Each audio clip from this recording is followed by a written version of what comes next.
Chapter 1, Your plugin has been bound. I'm on the highway to hell. I'm marching on the road to hell. On the highway to hell. On this road to hell. Highway to hell. The road to hell. With the sound of electrifying rock music blasting in his ears, Roy slowly opened his eyes, feeling an undeniable sense of irritation.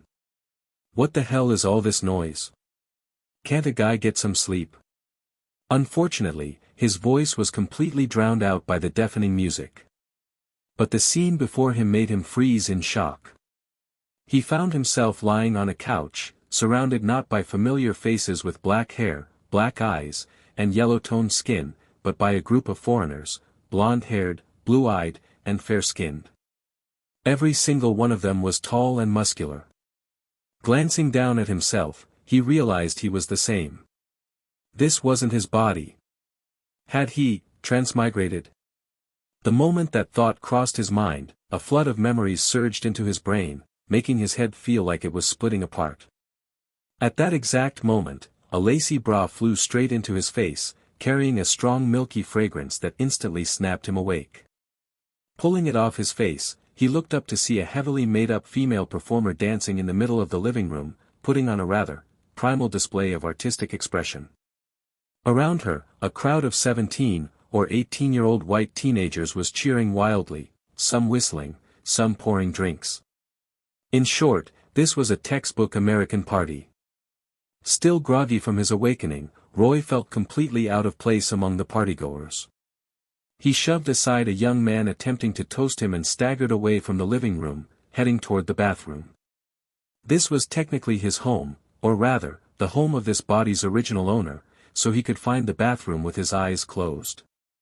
The moment he shut the bathroom door behind him, the headache-inducing rock music softened slightly. But as soon as he turned around, he realized there was already a couple inside, locked in a passionate embrace. Oh, shit. If you two want to mess around, can you at least do it somewhere else? Some of us actually need to use the bathroom. The boy and the couple grinned at him and said, "Hey, Roy, then can we borrow your bedroom instead?" Roy answered with an internationally recognized hand gesture. Laughing, the couple finally left to continue their activities elsewhere, leaving him with the personal space he desperately needed to figure out what the hell was going on. He splashed some cold water on his face, sobering up a bit, then stared at his reflection in the mirror, an undeniably handsome white guy. Roy Black, 18 years old. Born into a middle-class family in Falls Town, Texas.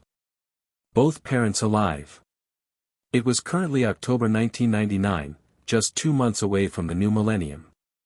He was a quarterback for Oak High School's football team. Not some nationally recognized sports prodigy, but still a campus star. The people partying outside? His teammates. No wonder they were all built like tanks. This character was straight out of a Hollywood high school drama, a stereotypical jock. In American schools, sports were a huge deal. Athletes in major sports, especially starters, often became the most popular students on campus. And right alongside them, the cheerleaders. The cheer captain was typically the most popular girl in school, the equivalent of a campus queen. America even had professional cheerleading competitions with massive viewership.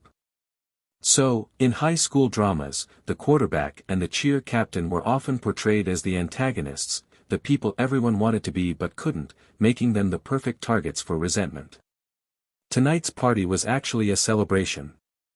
The Oak High football team had just won a crucial game, and since the original Roy's parents were away on an anniversary trip, his house became the perfect venue. Roy had now fully processed the original owner's memories.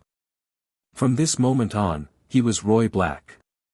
Clenching his fist, Roy stepped out of the bathroom and frowned at the chaotic scene in the living room. Especially at the sight of a few students in the corner, blatantly high out of their minds. As a well-educated young man from the Great East, Roy despised this kind of behavior. Stop. Turn off the music.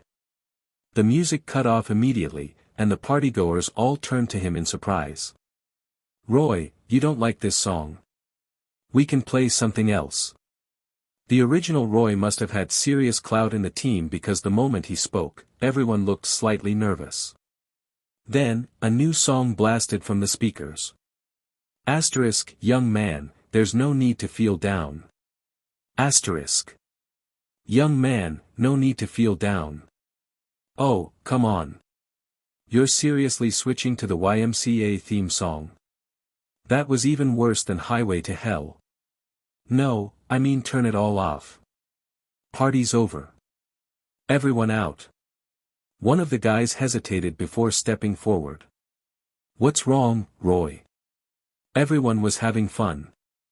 Roy pointed toward the dazed group in the corner. Who the hell invited them? A student, looking slightly embarrassed, spoke up. Sorry, Roy. They're my friends. They just heard about the party and wanted to join. I can ask them to leave now. Roy recognized him. Billy. Not just them. Everyone needs to leave. The party's over. That announcement instantly killed the mood.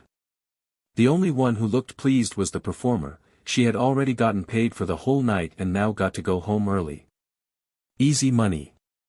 Despite the disappointment, the guests gradually dispersed. Only one girl stayed behind. Roy, I know you're upset about getting rejected by Jennifer. But you don't have to act like this. Maybe she just needs more time to think. Roy turned to the girl who had spoken. Big black-framed glasses sat on her delicate face, her natural beauty shining through despite her lack of makeup. Her twin-braided pigtails gave her an extra touch of innocence. But the moment he saw her, something clicked. Wait a second, wasn't this Amanda Seyfried? Amanda Seyfried? She frowned slightly, assuming he was just drunk and spouting nonsense. Roy, it's me, Needy. Are you feeling okay? At the mention of her name, memories flooded his mind. The original Roy had confessed to Jennifer Morgan, the cheer captain, after the big game, but she had turned him down. Heartbroken, he drowned himself in alcohol, leading to alcohol poisoning, and, ultimately, Roy's arrival in this world.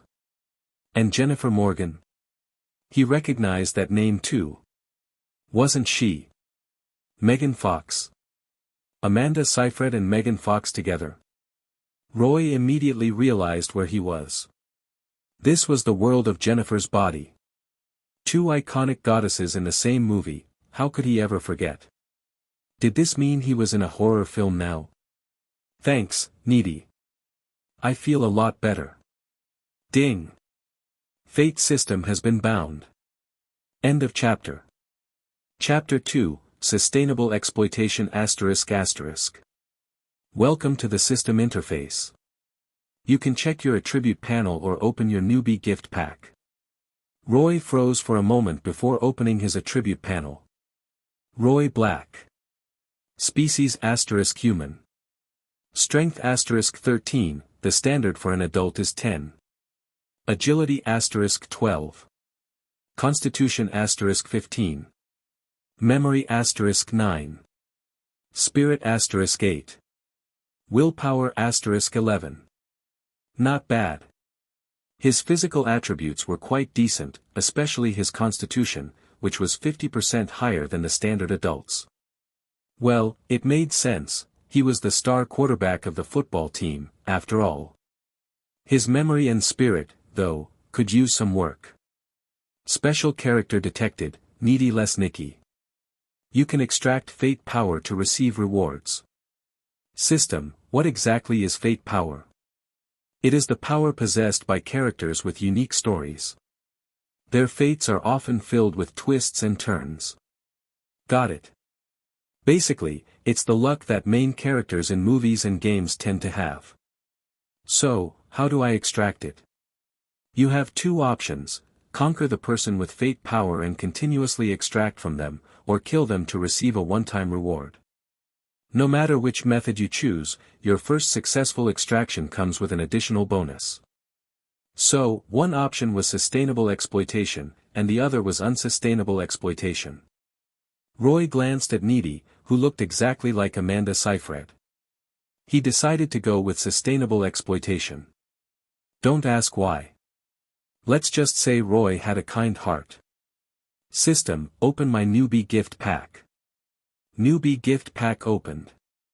Acquired, Mike Tyson's boxing techniques. Acquired, Bob Munden's shooting skills. Acquired, Grigory Rasputin's charisma. Mike Tyson. No surprises there. The whole country knew the saying about Tyson switching to billiards. But who were the other two? The last name was ridiculously long. Sounded Russian. Just as Roy was about to ask the system for more details, he suddenly felt something strange down there. What the hell? Did those bastards spike his drink? Needy, watching Roy's shifting expressions, assumed he hadn't meant it when he said he was feeling better. Roy, if you're really feeling down, you can talk to me about it. She mustered up her courage and scooted closer. Normally, she was a shy girl, but she must have had a few drinks tonight, making her unexpectedly bold. Roy looked at Needy and sifted through the original owner's memories. Needy was actually Jennifer's best friend. One was the dazzling cheerleading captain, the other an ordinary, bookish girl. Strangely enough, though, they were incredibly close. And it wasn't just talk, Needy had definitely been harboring a crush on him. Made sense. He was the football team's star quarterback, a true campus heartthrob. Nearly every girl in school had dreamed about him. Jennifer had rejected his confession. Needy probably had something to do with that. Not that Needy herself knew it. High school drama. Instead of focusing on their studies, these kids were busy playing love triangles. If Roy had to choose, easy, he'd take both. Why waste time thinking about it? Sensing Roy's gaze, Needy's face turned even redder. Roy, why are you looking at me like that? From a certain perspective, Needy was the original Roy's personal fangirl. Conquering her should be a piece of cake. Needy, I just realized, you're actually really beautiful. Her heart pounded wildly. Her entire face turned the color of a ripe tomato. Roy, are you drunk? You're talking nonsense. No, Needy, I'm completely sober. Roy took her hand and moved closer. Needy, naturally introverted and shy, was now completely overwhelmed. She felt like a kettle on the verge of boiling over. Roy, this isn't right. Actually, Jennifer talked to me about you. She does have feelings for you, she's just unsure about it. Roy raised an eyebrow. Well, that was unexpected. No wonder Needy had stayed behind to comfort him. She probably didn't want him and Jennifer to have any misunderstandings. If Jennifer rejected him because she was considering Needy's feelings, then these two really weren't fake friends. Their bond was strong. Needy, when it's just the two of us, I don't want to hear her name. Do you understand? He placed her hand against his chest. Needy panicked, trying to pull away, but there was no way she could break free from a football quarterback's grip. She felt as if electricity was coursing through her body, making her limbs go numb. Roy, stop. I feel weird. Needy, don't be scared. Just follow your true feelings. Do you like me? Even a little. Roy leaned in closer. Needy, drowning in his presence, felt dizzy and tongue-tied. No. We shouldn't. Jennifer would be hurt. Roy's nose brushed against hers. They were this close to kissing. Then, suddenly. Ring ring ring. The phone rang, snapping Needy out of her daze.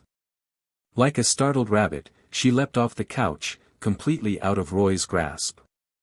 Roy, this isn't right. Roy cursed whoever was calling. If not for them, he would have sealed the deal. Needy, don't overthink it. I'll answer the phone. He walked over and picked up the receiver. Hello, this is the Black residence. A voice on the other end, deliberately low and raspy, responded. Hey there, Roy Black. Enjoying the party?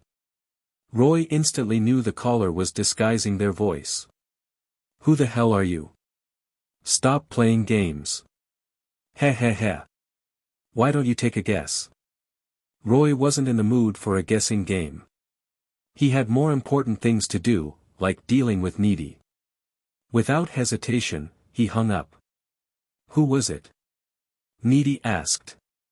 Just a prank call. Nothing to worry about. He returned to the couch, but Needy had sobered up. She kept her distance, avoiding his gaze. Well, that was that. No chance of making a move tonight. Roy cursed the caller again. If not for them, he might have already unlocked a system reward. Since things weren't going his way, he decided to be a gentleman. No need to let Needy's opinion of him drop. Needy, it's late. Let me walk you home. Thank you, Roy. Just as they stood up. Ring ring ring. The phone rang again. Chapter 3, If you find me, I'll let you heh heh heh. Roy picked up the phone again. Hello, this is the Black residence. Heh heh heh, Roy Black, were you just cursing me in your head? The voice on the other end was the same, low and distorted. Roy was furious. This bastard had ruined his plans, and now he had the audacity to call. Who the hell are you? Even pranks have a limit. He started to suspect it was one of the people he'd kicked out of the party earlier, trying to get back at him with a prank call. Take a guess. Guess my ass. Roy slammed the phone down. But before he could even take a breath, it rang again. Annoyed, he pressed the answering machine button. Hello, this is the Black residence. Please leave a message after the beep.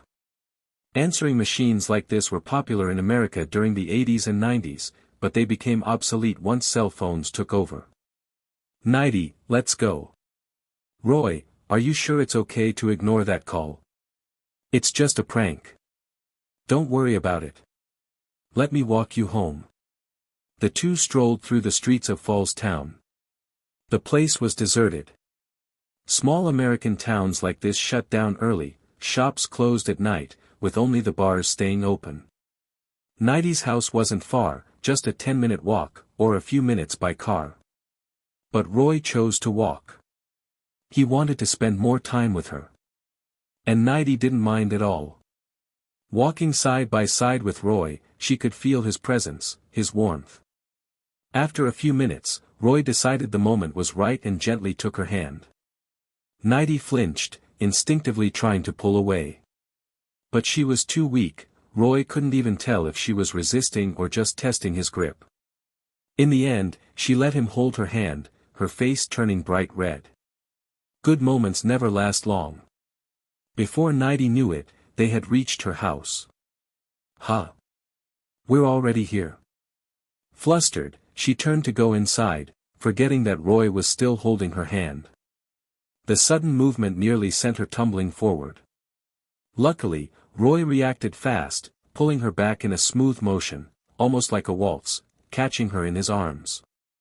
The unexpected twirl left Nighty momentarily dazed. You okay, Nighty? I am fine. Thanks, Roy. She quickly pushed herself away, stumbling toward her house in embarrassment. Just as Roy was about to leave, he felt a strange sensation, like someone was watching him. He turned his head just in time to see a curtain being drawn across the window of the house across the street. If he remembered correctly, that was Jennifer Morgan's house. Right, Nighty and Jennifer were childhood friends, which explained why they were so close. Roy shrugged it off and waved at Nighty. Sweet dreams, Nighty. You too, Roy. Once she was safely inside, Roy turned to head home. The thought of cleaning up the mess from the party made him want to teleport back to his previous life. What was the original owner of this body even thinking? Throwing a party at home, wasn't he afraid of getting his ass handed to him by his parents? Wait, this was America. Parents weren't allowed to hit their kids, right? Something about losing custody if they did. Weird country.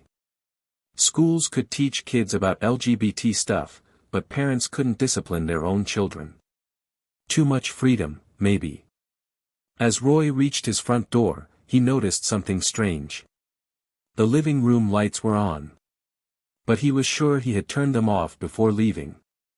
Did his parents come back early? Considering this world already had Jennifer's body, who knew what other weird shit existed? To be safe, Roy decided to check the garage first. If his parents' car was there, then it really was them. But when he looked inside, he only saw his own second-hand yellow Chevy Camaro. His dad's BMW was nowhere in sight. Someone had broken in. Moving cautiously, Roy slipped inside through the garage door and crept toward the living room. Nothing seemed out of place, just the usual mess from the party. But someone had been here. He spotted the phone's receiver off the hook, with the speakerphone button pressed. Who the hell breaks into a house just to mess with the landline? Roy's mind immediately went to the prank caller. Could it be him? As if to confirm his suspicion, the low, distorted voice crackled through the speaker. "Oh, Roy Black, you're finally home." Roy's pupils shrank. This psycho knew he was back. That meant he was watching, possibly from somewhere nearby. The scene felt eerily familiar, like something straight out of a horror movie. Damn it, why couldn't he remember which one? "Listen, asshole, this prank is getting old. You'd better pray I don't find you." He yanked the curtains shut, then unlocked a drawer with his key. Inside was a Smith & Wesson M625 revolver. A birthday gift from his dad when he turned 18. Nothing unusual about that. In Texas, getting a gun for your birthday was as normal as getting a cake. It was the most well-armed state in America, after all. The weight of the revolver in his hand felt familiar. Almost like an extension of his body. That's when it clicked, this was Bob Munden's shooting talent kicking in. That guy must have been some kind of legendary marksman. With a gun in hand, Roy felt his nerves settle. Heh, Roy, do you really think closing the curtains hides you from me? Let me guess, you're looking for your gun. Something about the way the voice spoke sent a chill down Roy's spine. Was this guy inside the house? Roy's eyes scanned the living room. The couch. The cabinet. Upstairs. If he was hiding here, he would have heard everything Roy just said. Roy didn't answer. Instead, he listened, trying to pinpoint where the voice was coming from. But the speakerphone kept droning on, teasing him. "Roy, how about we play a little game of hide-and-seek? If you find me, I'll let you heh. End of chapter. Chapter 4, Murder Accusation. I heard it. Inside the cabinet. Roy lunged forward, yanking open the cabinet door. Inside, there was indeed a person, but a dead one. The voice, however, had come from two cell phones clutched in the corpse's hand. Damn.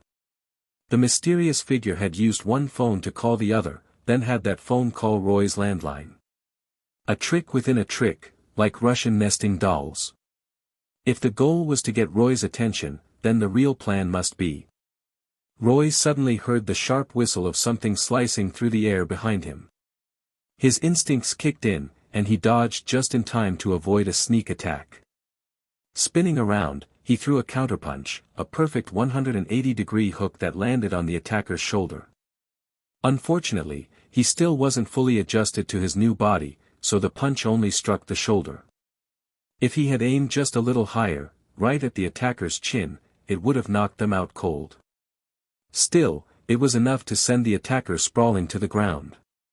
Now that Roy got a good look at them, he saw they were covered head to toe in a black cloak, their face concealed by a ghostly mask with a gaping mouth. Wait a minute, wasn't this the mask from Scream? It was a classic. Even people who hadn't seen the movie had probably come across it somewhere. That's why Roy recognized it instantly. Special character discovered, Ghostface Killer. You may absorb the power of fate to receive a reward. For a split second, Roy hesitated. That was all the attacker needed. A kitchen knife flew through the air. Roy instinctively twisted his body, but the blade still managed to graze his face, leaving a shallow cut. Furious, Roy grabbed his revolver, ready to fire, but the attacker had already disappeared around the corner. Their combat skills weren't much to brag about, but their speed? That was another story. And their stealth was insane. Even with Roy's athletic ability, he lost them after just a few steps. You were just talking all big, saying if I found you, I could do whatever I wanted. Well, I found you. So come out and take it like a man. Silence.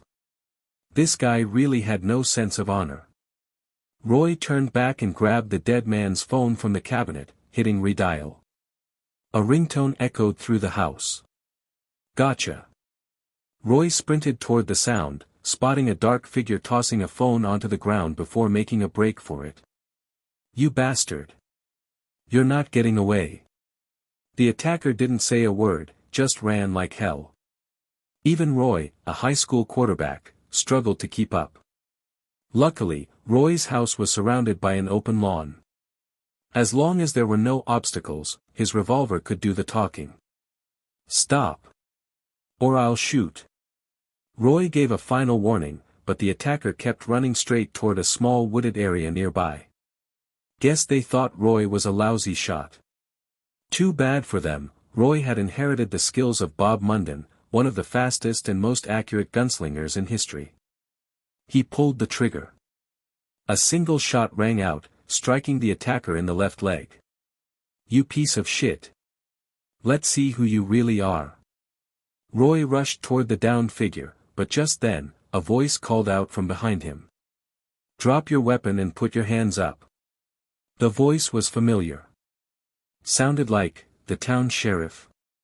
Roy wasn't about to take any chances. He immediately dropped his gun and raised his hands. American cops didn't mess around. The attacker, seizing the opportunity, scrambled into the woods. And because of the angle, the sheriff hadn't seen them escape. Sheriff Hughes. That's me. Sheriff Hughes walked up and confiscated Roy's revolver. American cops always seemed to show up late when you needed them and way too fast when you didn't. Sheriff, what are you even doing here? Noise complaint. Someone said your party was too loud, so I came to check it out. Then I see you running around with a gun. Who were you chasing? Hughes knew most of the town's residents, small-town Sheriff Perks. He was familiar with Roy. Some psycho broke into my house and killed someone. I was tracking him down. Killed someone? Where's the body? Hughes snapped a pair of handcuffs onto Roy, looking shocked. Places like Falls Town didn't see many crimes. Most of the time, the sheriff's job was finding lost pets and settling petty neighbor disputes. Roy led Hughes into the kitchen, where the sheriff spotted the corpse stuffed inside the cabinet. Wait, that's Andy. Seeing the body made Hughes' face darken. Okay, Sheriff, now can you let me go? But Hughes wasn't listening. How do I know you didn't kill Andy? You're coming to the station with me. Roy was speechless. This was exactly the kind of police work that led to so many ridiculous cases in the U.S. Sheriff, think about it, if I were the killer, why would I bring you to the body? Wouldn't that be like turning myself in? Hughes hesitated. That, actually made sense. If Roy had kept quiet, Hughes wouldn't have even entered the house. At most, he'd have just told Roy to keep it down. So was Roy telling the truth? You got any other proof? There's a kitchen knife on the floor. That's the murder weapon. I bet you won't find my fingerprints on it, because the killer wore gloves. And guess what? I'm not wearing any. It was a solid argument. Hughes was almost convinced. But he still didn't take off the cuffs. Sorry, Roy. I want to believe you. But I have to take you in. I get it, Sheriff. But I've got an idea, one that might lure out the real killer. Want to hear it? I'm listening. The next day, the entire town of Falls was buzzing with shocking news. The town's star high school quarterback had been arrested for second-degree murder. Under American law, second-degree murder was a planned killing, but not as extreme as first-degree murder, which usually involved multiple victims or extra cruelty. Third-degree murder, on the other hand, typically referred to crimes of passion and carried a lighter sentence. Falls Town wasn't big, just over 1,000 residents. Within a few hours, everyone knew about Roy's arrest. Nitty had been wondering why Roy wasn't at school. When she heard the news, she felt like her world was crumbling. No way. Roy would never do something like that. While the other students gossiped, Nitty stood up and defended him. Jennifer, her best friend, chimed in as well. Yeah. He'd have no reason to kill anyone. But don't forget, Roy was acting super weird at the party last night. A guy named Billy spoke up, his tone full of fake concern. Billy was the one who had brought drugs to the party the night before. Today, he showed up to school limping, claiming he'd fallen while drunk. Other students quickly agreed with him, drowning out Nitty and Jennifer's protests. Roy's name was being dragged through the mud. And the real killer? Still out there. End of chapter. Chapter 5, The Suspect. I don't care what anyone says, I believe in Roy. Billy smirked, his tone dripping with sarcasm as he mocked Nitty. Oh, come on, Miss Straight-A student, are you supporting Roy just because he's good-looking? The classroom erupted into laughter, especially among the boys. Meanwhile, the girls exchanged glances, some looking at Nitty with thinly veiled hostility. Nitty had never been the center of attention in class, except when exam results were announced. Now, with all eyes on her, the socially anxious girl felt overwhelmed.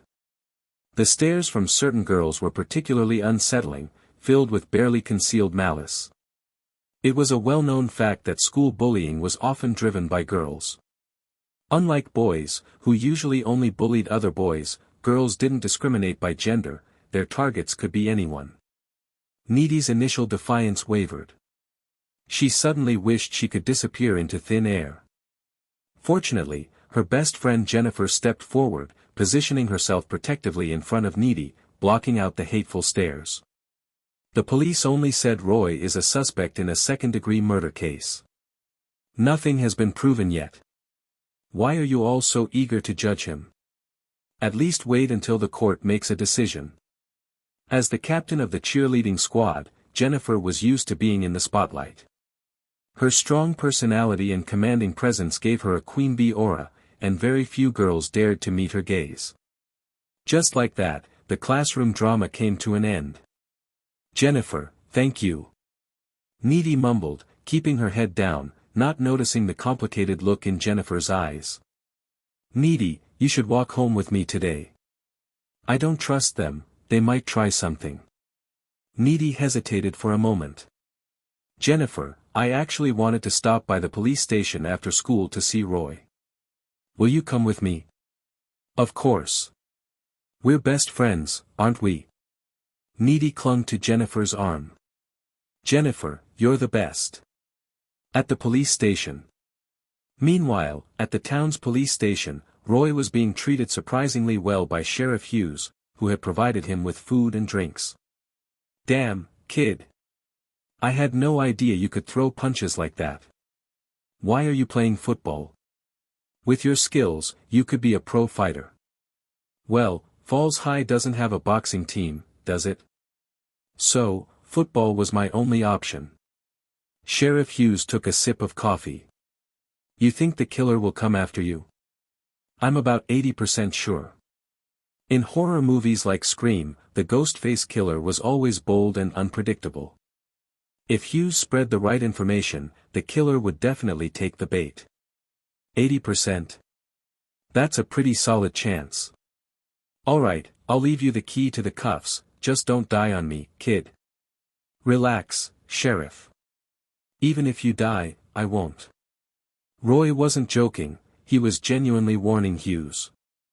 In horror films, characters like Hughes, the middle-aged, well-meaning sheriff, rarely made it to the end. Roy found him likable and honestly hoped he wouldn't meet a gruesome fate. Ha! I fought in Vietnam, kid. It's gonna take more than this to kill me. Oh boy. That sounded an awful lot like a death flag. Just then, one of Hughes's officers walked in. Sheriff, there are two pretty girls here to see the suspect, Roy Black. Oh. Hughes turned to Roy. They friends of yours? Roy instantly knew who they were. Yeah, they're my classmates. Hughes waggled his eyebrows at him. Damn, kid, juggling two girls at once. Roy rolled his eyes. This guy, seriously.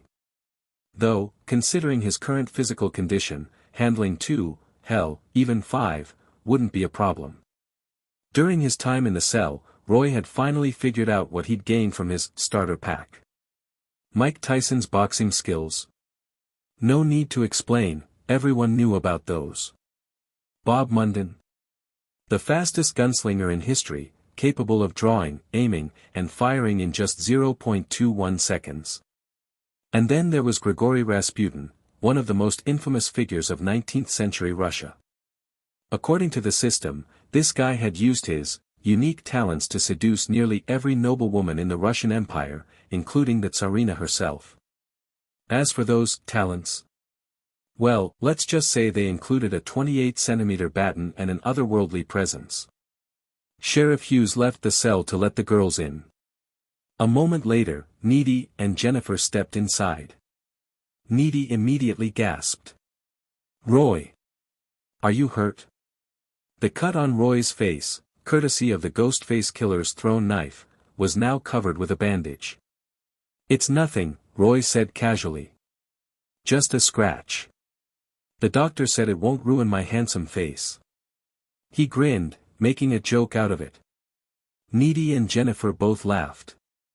You're still joking at a time like this? But as Needy playfully smacked his arm, she suddenly felt self-conscious.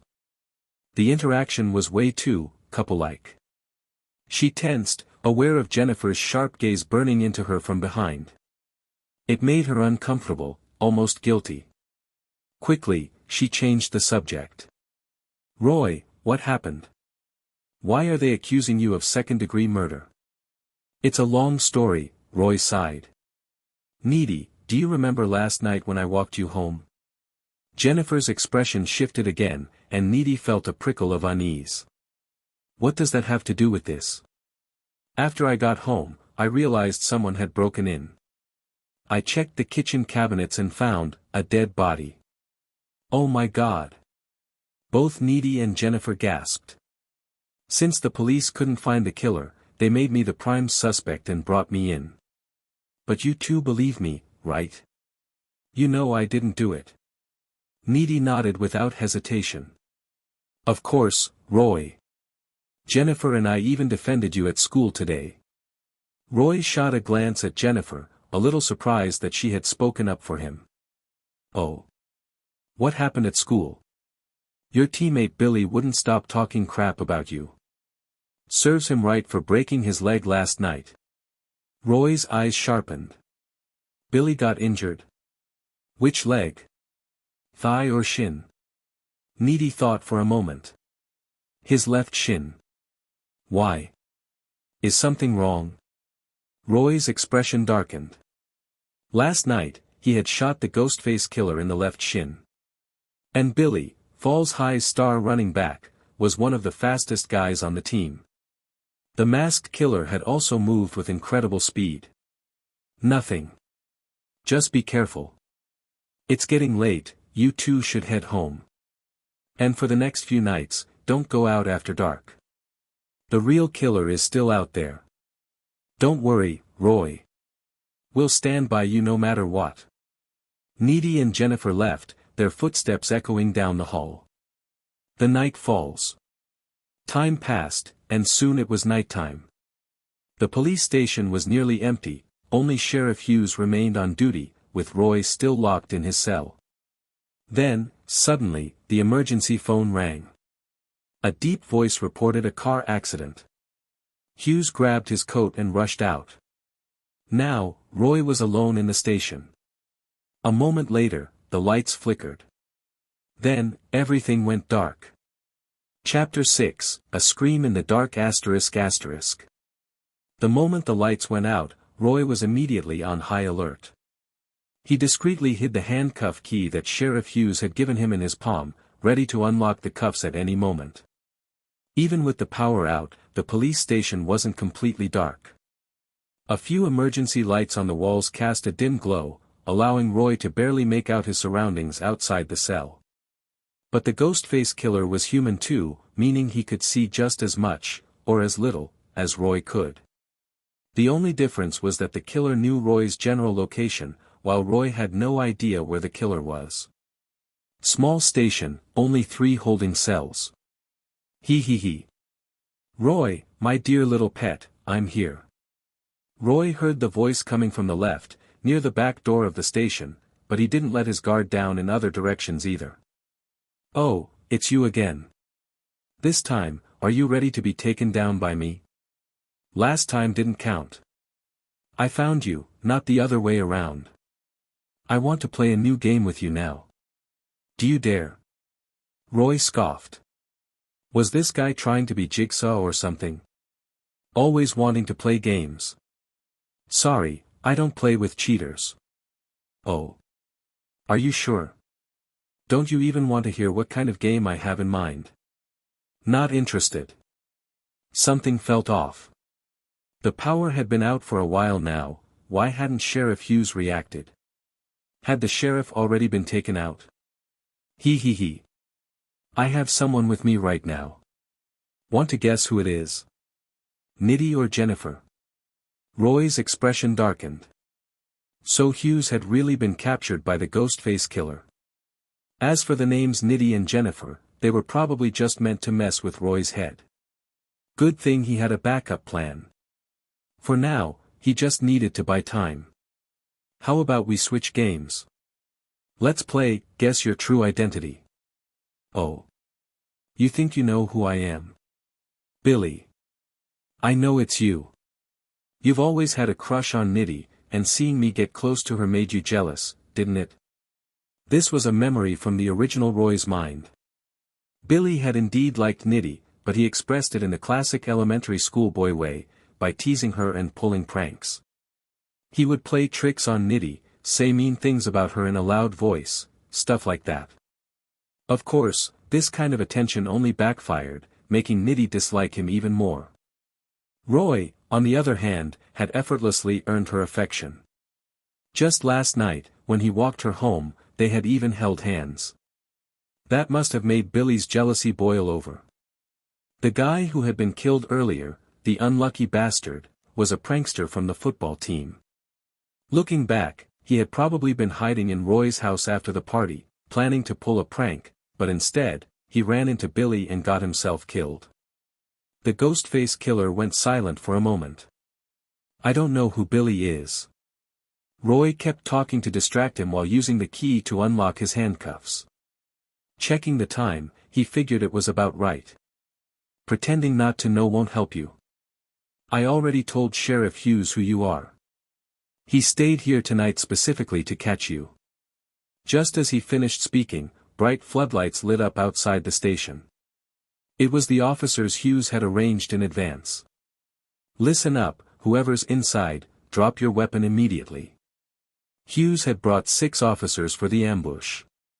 Even if he had been unlucky enough to get caught, the remaining 6 officers should have been more than enough to handle the Ghostface killer. But Roy had underestimated just how incompetent American cops could be. A figure in a classic Ghostface mask and black robe suddenly appeared in front of Roy's cell, gripping a kitchen knife. Something wasn't right. If this guy had taken out Hughes, he should have a gun. Why was he still using a knife? And besides, a kitchen knife was useless through the bars of the cell. Before Roy could think further, 3 officers kicked open the back door and stormed in. The moment they saw the robed figure in front of the cell, they prepared to shoot. Don't ask why they didn't issue a warning first. American cops are legally allowed to fire the moment they feel threatened. That's why they're so quick to empty their clips. Don't shoot. Roy had already realized that the masked figure was actually Sheriff Hughes, but his warning came too late. The three officers had already emptied their magazines. The Ghostface figure collapsed. One officer stepped forward to check, confirming that it was Hughes, barely clinging to life. Wrong guy. At that moment, the real Ghostface killer emerged from behind the door, shooting two officers in the head before riddling the third one's torso with bullets. Clearly, his aim wasn't great. Aside from the 2 point-blank headshots, he had missed 2 out of his 6 shots. That must have been Hughes' revolver. Just then, 3 more officers entered through the front door, only to find their fallen comrades and the Ghostface killer with an empty gun. Limping, the killer bolted toward the back exit. The 3 officers fired a few shots but missed, then ran after him. Wait. At least let me out of the cell first. The officers ignored Roy and dashed out the door. Roy was speechless. But then he remembered Hughes was still on the ground right outside the cell. He should have the keys. Sure enough, Roy found the keys on Hughes, who was miraculously still alive despite being riddled with bullets. 2 of the 3 officers, however, weren't so lucky. Sheriff Hughes, hang in there. I'll call an ambulance. Gunshots rang out again outside the station. By the time Roy got out of the cell, they had stopped. To be safe, he picked up a fallen officer's revolver and extra bullets. All the Falls Town police issued revolvers. It felt comfortable in Roy's hand. What was the situation outside? Had the cops finally managed to take down the Ghostface killer? Given what he had just witnessed, Roy wasn't too hopeful. When do cops ever win against killers in horror movies? They always get played like fools. Roy strapped on a gun holster from one of the fallen officers, slid the revolver in, and walked out of the police station empty-handed. As soon as he stepped outside, he saw 3 more officers lying on the ground. Of course. They had failed.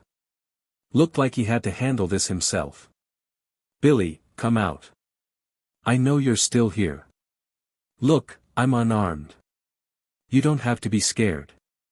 The Ghostface killer appeared in the driver's seat of a police car. He had been hiding there the whole time. He. Roy, you shouldn't have come out. If you had stayed inside the station, you might have been harder to deal with. But now, I'm going to run you over. With that, he slammed on the gas, and the police car roared toward Roy like an arrow released from a bow. End of chapter. Chapter 7, The Fate Chest of the Ghostface Killer ****. At the critical moment, Roy swiftly drew his gun and fired. With a draw-and-shoot speed of just 0.21 seconds, faster than the human eye could track, he unloaded all 6 rounds in under a second, hitting the exact same spot every time.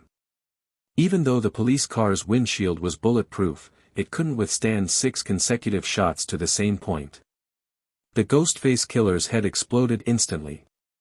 But even in death, his foot remained pressed against the gas pedal, and the police car continued barreling toward Roy at full speed. Luckily, Roy's reflexes were fast enough. Just before impact, he leaped into the air.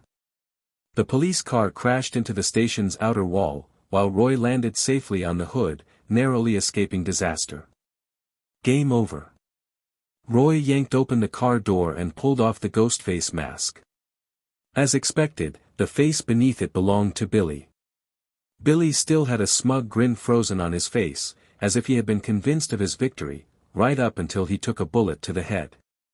Roy had been so fast that Billy didn't even have time to change expressions before he died, still smiling. A truly ironic way to go. Ding! You have obtained the fate chest of the Ghostface killer. Would you like to open it? Now wasn't the time for loot. Roy decided to call for an ambulance first. The town had a hospital nearby, so the emergency response was quick. Within minutes, an ambulance arrived on the scene. At the same time, another sheriff rushed over after hearing the commotion, only to find the police station in ruins. As the only person still standing, Roy was once again mistaken for a suspect and thrown into a luxury holding cell. He was speechless. Fortunately, by the next day, he was cleared of suspicion. Sheriff Hughes was still alive, proving Roy's innocence. The real murderer was Billy. Hughes had been knocked out and tied up as bait. Then, ironically, he had been shot multiple times by his own officers. Luckily, police issued handguns at small calibers, and Hughes had been turned sideways when he was shot, avoiding fatal wounds. He survived. However, the 3 officers who entered through the back door weren't as fortunate. None of them made it out alive. Meanwhile, the 3 who had come through the front door only suffered varying degrees of injuries, escaping death by a hair. 4 people died that night. For a small town like Falls Creek, it was a huge incident. Someone had to take responsibility. But since Sheriff Hughes was gravely injured, barely escaping death, it was hard to place blame on him. So, in a classic bureaucratic move, the town officials decided to spin the story. Instead of focusing on the tragedy, they turned Roy into a hero to cover up the negative fallout. And thanks to Roy's striking looks, coupled with the media's efforts, the town's PR stunt was a resounding success. Sure, he was being used by politicians, but at least he received a hefty reward for his troubles. What he really wanted, though, was a concealed carry permit. But those were only available to people 21 and older, and he was still in high school. Without a permit, Roy could still carry a gun, but it had to be unloaded, locked, and stored separately from the ammo. Carrying it loaded? That would be illegal. Absolutely ridiculous. Luckily, Roy had an inventory system. Then again, this was a country where you could buy a rifle at 18 but had to wait until 21 to drink. Pure absurdity. The only real downside? His so-called vacationing parents had rushed back upon hearing the news. Roy had barely walked out of the police station before they arrived, his house still a mess. The result? A thorough scolding from his parents. Good thing Hughes had already taken the corpse out of the cupboard. If his parents found out someone had died in the house. Shout out to American laws, parents can't hit their kids, but everyone else can. System, open the Ghostface killer's fate chest. Opening the Ghostface killer's fate chest. You have received +4 agility points. You have received the Ghostface mask. Billy had been a star running back on the football team. Agility was his strongest stat, so it made sense that Roy gained 4 agility points from his loot. With this boost, agility became Roy's highest stat, significantly enhancing his running speed and punching power. Even his draw speed seemed to improve slightly. Unfortunately, Bob Munden's quick draw speed was already at the limits of human capability. No matter how high Roy's agility got, his draw speed wouldn't increase by much. As for the Ghostface mask, it was the same exaggerated mask Billy had worn. Ghostface mask, a signature mask from the Ghostface killer. When worn, you become unnoticeable while standing still in dark environments. The problem? This mask was way too recognizable. If he walked around wearing it, people would definitely mistake him for a deranged killer. And he had just been cleared of suspicion. Ding! The host has acquired their first piece of equipment. The equipment system has been unlocked. Roy checked the system log. The new equipment system introduced a separate character equipment panel, allowing him to equip system-generated gear, or unique items from the real world, without them being physically visible. Essentially, it worked like those MMORPGs where you could wear armor but keep your character's appearance unchanged. That was a game changer. Now, Roy didn't have to walk around visibly wearing the Ghostface mask. After all, Billy had just killed 4 people. The whole town was on edge about that mask. If anyone saw him with it, there'd be no explaining his way out of it. And below the equipment panel? The inventory system. Any equipment he didn't need could be stored there. Roy decided to test it out. He equipped the Ghostface mask and stood inside his closet. A few seconds later, his body blended seamlessly into the shadows. Unless someone was staring directly at him, he'd be nearly impossible to notice. But the moment he stepped into the light, he became visible again. In this state, he also noticed his hearing had sharpened. He could clearly make out his parents' conversation downstairs, even the faint sound of a heartbeat in the corner. Ah, just Jerry the Mouse going for a stroll. All in all, the Ghostface mask had its uses, but those 4 agility points were much more practical. Just as Roy finished testing his new gear, his mom called from downstairs. "Roy, there's a call for you. Coming." He bounded down the stairs, only to see his mom looking at him with an odd expression. "What's up, Mom?" "It's a girl. Her voice is really nice. Are you dating someone?" "Mom, with genes as good as yours, is it that surprising?" "But no, not yet. We're still in the push and pull phase." His flattery made his mother beam, though she still gave him a word of caution. "Regardless, make sure you take proper precautions. Unless you're planning to get married right after high school." "Got it." End of chapter. Chapter 8, Back to School ***. Roy thought the call was from Needy, but the voice on the other end was unexpectedly cold. "Hello, is this Roy?" "Jennifer. You sound disappointed. Is that because you were expecting Needy to call instead?" Roy smirked slightly. She wasn't wrong, he was hoping for Needy's call. She was easier to win over and currently his primary target. That said, Jennifer was still in the pond, he just had to fish for her differently. With someone like Needy, who had a bit of an inferiority complex, the best approach was to be warm and supportive, like a comforting sunbeam. But Jennifer. She was the queen bee, the head cheerleader. That strategy wouldn't work on her. Jennifer had a line of eager admirers stretching from the classroom to the school gates. A girl like her wouldn't respond to desperate advances. So Roy decided to play it cool, no bait, no pressure, just let the fish bite if it wanted to. "Not at all," he replied. "I'm just surprised that the ever-busy Jennifer found the time to call me." Jennifer's tone turned even colder. "I'm calling on behalf of the school. They want to know when you'll be back in class. Also, Needy asked me to check in on you." "Needy? What's wrong? Why didn't she call herself?" There was a brief silence before Jennifer responded. "So, you really do care more about Needy?" "Huh. Was that jealousy?" Roy acted as if he hadn't noticed. "Of course, I care about Needy. We're good friends." "Just friends?" "Daimajin. And you're my good friend too, Jennifer." There was a pause, then he heard her exhale softly. When she spoke again, her tone was noticeably gentler. Apparently, the media frenzy around Billy's case had escalated. Some shady reporters had gotten their hands on Billy's journal and published his motives, his obsession with Needy. As a result, Needy had been thrust into the spotlight. Her family even disconnected their home phone, and she hadn't been to school in days. "Tell the school I'll be back tomorrow. And let Needy know not to overthink things, it'll all blow over soon." "Got it.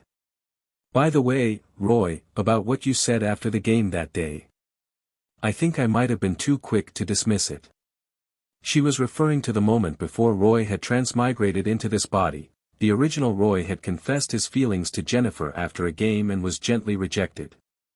Judging by her words now, it sounded like she might be reconsidering. If the original Roy had heard this, he would have been over the moon and gone right back to being Jennifer's devoted follower. But that would have been the worst possible move. Jennifer only felt this way because she sensed competition. If that disappeared, she'd go right back to treating him like she did before. Roy wasn't about to fall into that trap. "Oh, that? Yeah, I was probably a little hasty. You were right, we should both think it over more carefully." He left the conversation open-ended. Once a fish was in the pond, he wasn't about to let it swim away. Jennifer hesitated before sighing. "Roy, do you think we'll always be good friends? Of course. The next day, Roy pulled up to Oak Ridge High School in his second-hand yellow Chevy Camaro, only to be greeted by a huge banner at the school gates. Welcome back, Falls Town hero Roy Black. What the hell? Since when did American schools do stuff like this? Roy turned his head and immediately spotted a crowd of reporters and news vans parked outside the school. Clearly, this had all been planned in advance. Ah. No wonder the school had Jennifer call him. They wanted to use him for publicity. To be fair, this wasn't unusual for American private schools. Private schools thrived on reputation, and one of the fastest ways to boost prestige was through sports. That's why many American schools gave athletes special treatment. Colleges took it even further, some even sent attractive female students to recruit top-tier athletes. Yep. Exactly how you're imagining it. Roy's rise to fame was a bit unconventional, but the school wasn't about to waste the opportunity. As soon as he stepped out of the car, reporters swarmed him. Mr. Black, how do you respond to Billy Anglin's mother accusing you of using excessive force? Maybe she should ask the dead cops instead. Now move, I have class. Mr. Black, what are your thoughts on the reports about Billy Anglin's motives? Roy originally had no intention of answering, that question was obviously meant to drag Needy into the mess. But then he noticed the journalist asking the question. She had a striking figure and kept throwing him flirtatious glances. Fine. She gets one. Some people are trying to shift the blame onto an innocent girl to cover up their own failings as parents. There's only one word for that, garbage. The statement was bound to make headlines.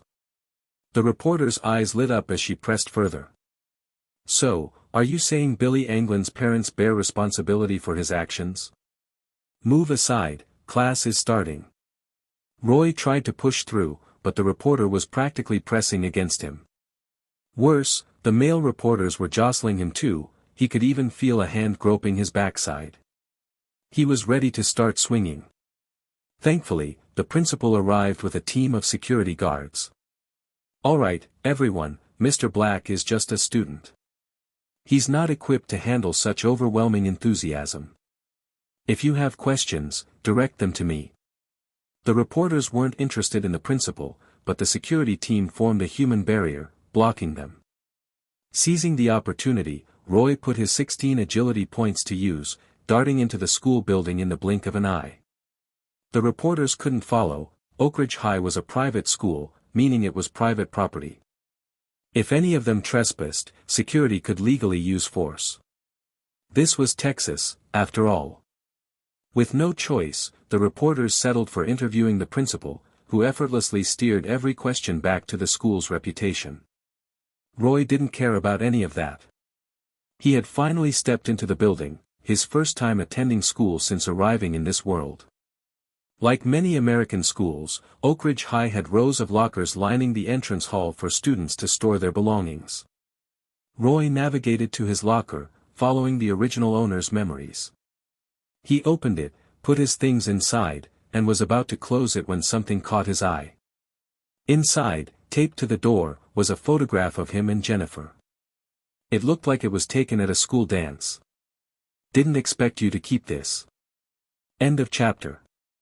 Chapter 9, After School ***. Special character detected, Jennifer Morgan. You can absorb the power of fate to receive a reward. Jennifer's voice startled Roy, but he quickly regained his composure. I've always been a sentimental person. Jennifer didn't seem convinced. She rolled her beautiful, almond-shaped eyes at him. Is that the same line you used to trick Nitty? What do you mean, trick? Maybe it's just because you won't let me. Ugh, I don't have time for this. Jennifer's face flushed slightly as she hugged her books and walked toward the classroom. Jennifer, wait up.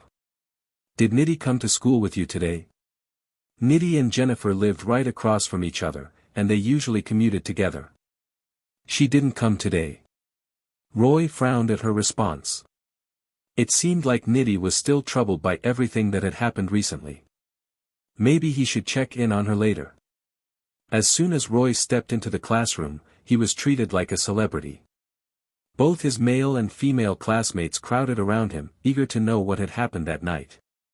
The incident at the police station had been swept under the rug by the local government, mostly to cover up the police's incompetence. As a result, the townspeople weren't aware of the details. Given that Americans tend to be skeptical of government cover-ups, the students were naturally curious. Roy, however, wasn't too keen on sharing, especially since he had signed a non-disclosure agreement. The hefty reward he was getting was reason enough to keep quiet. Fortunately, the school bell rang just in time. Elizabeth Hale, wearing a red top and a short pencil skirt, entered the room, carrying a stack of books.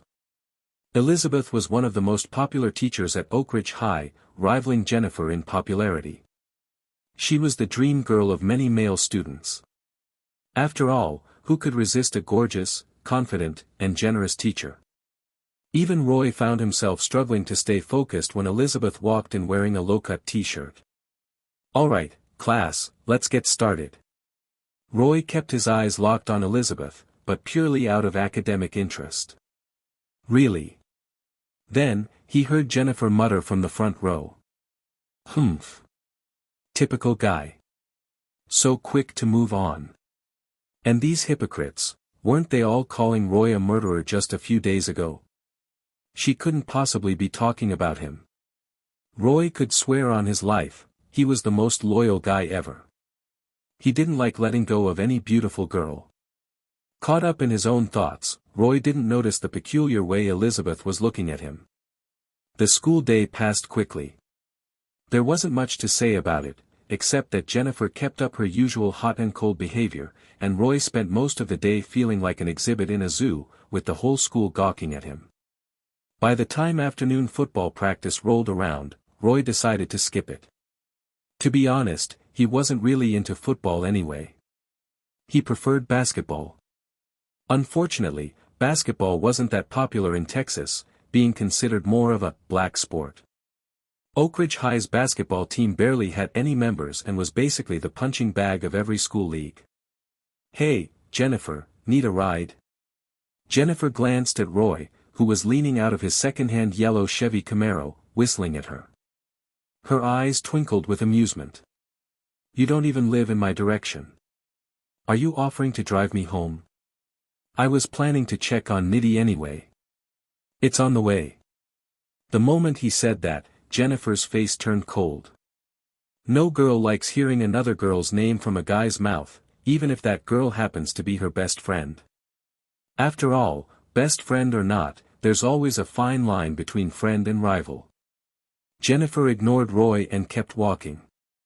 Roy, undeterred, drove slowly beside her, honking occasionally.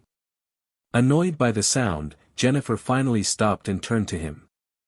"Mr. Black, would you quit bugging me?" Using his last name, that was a clear sign she was mad.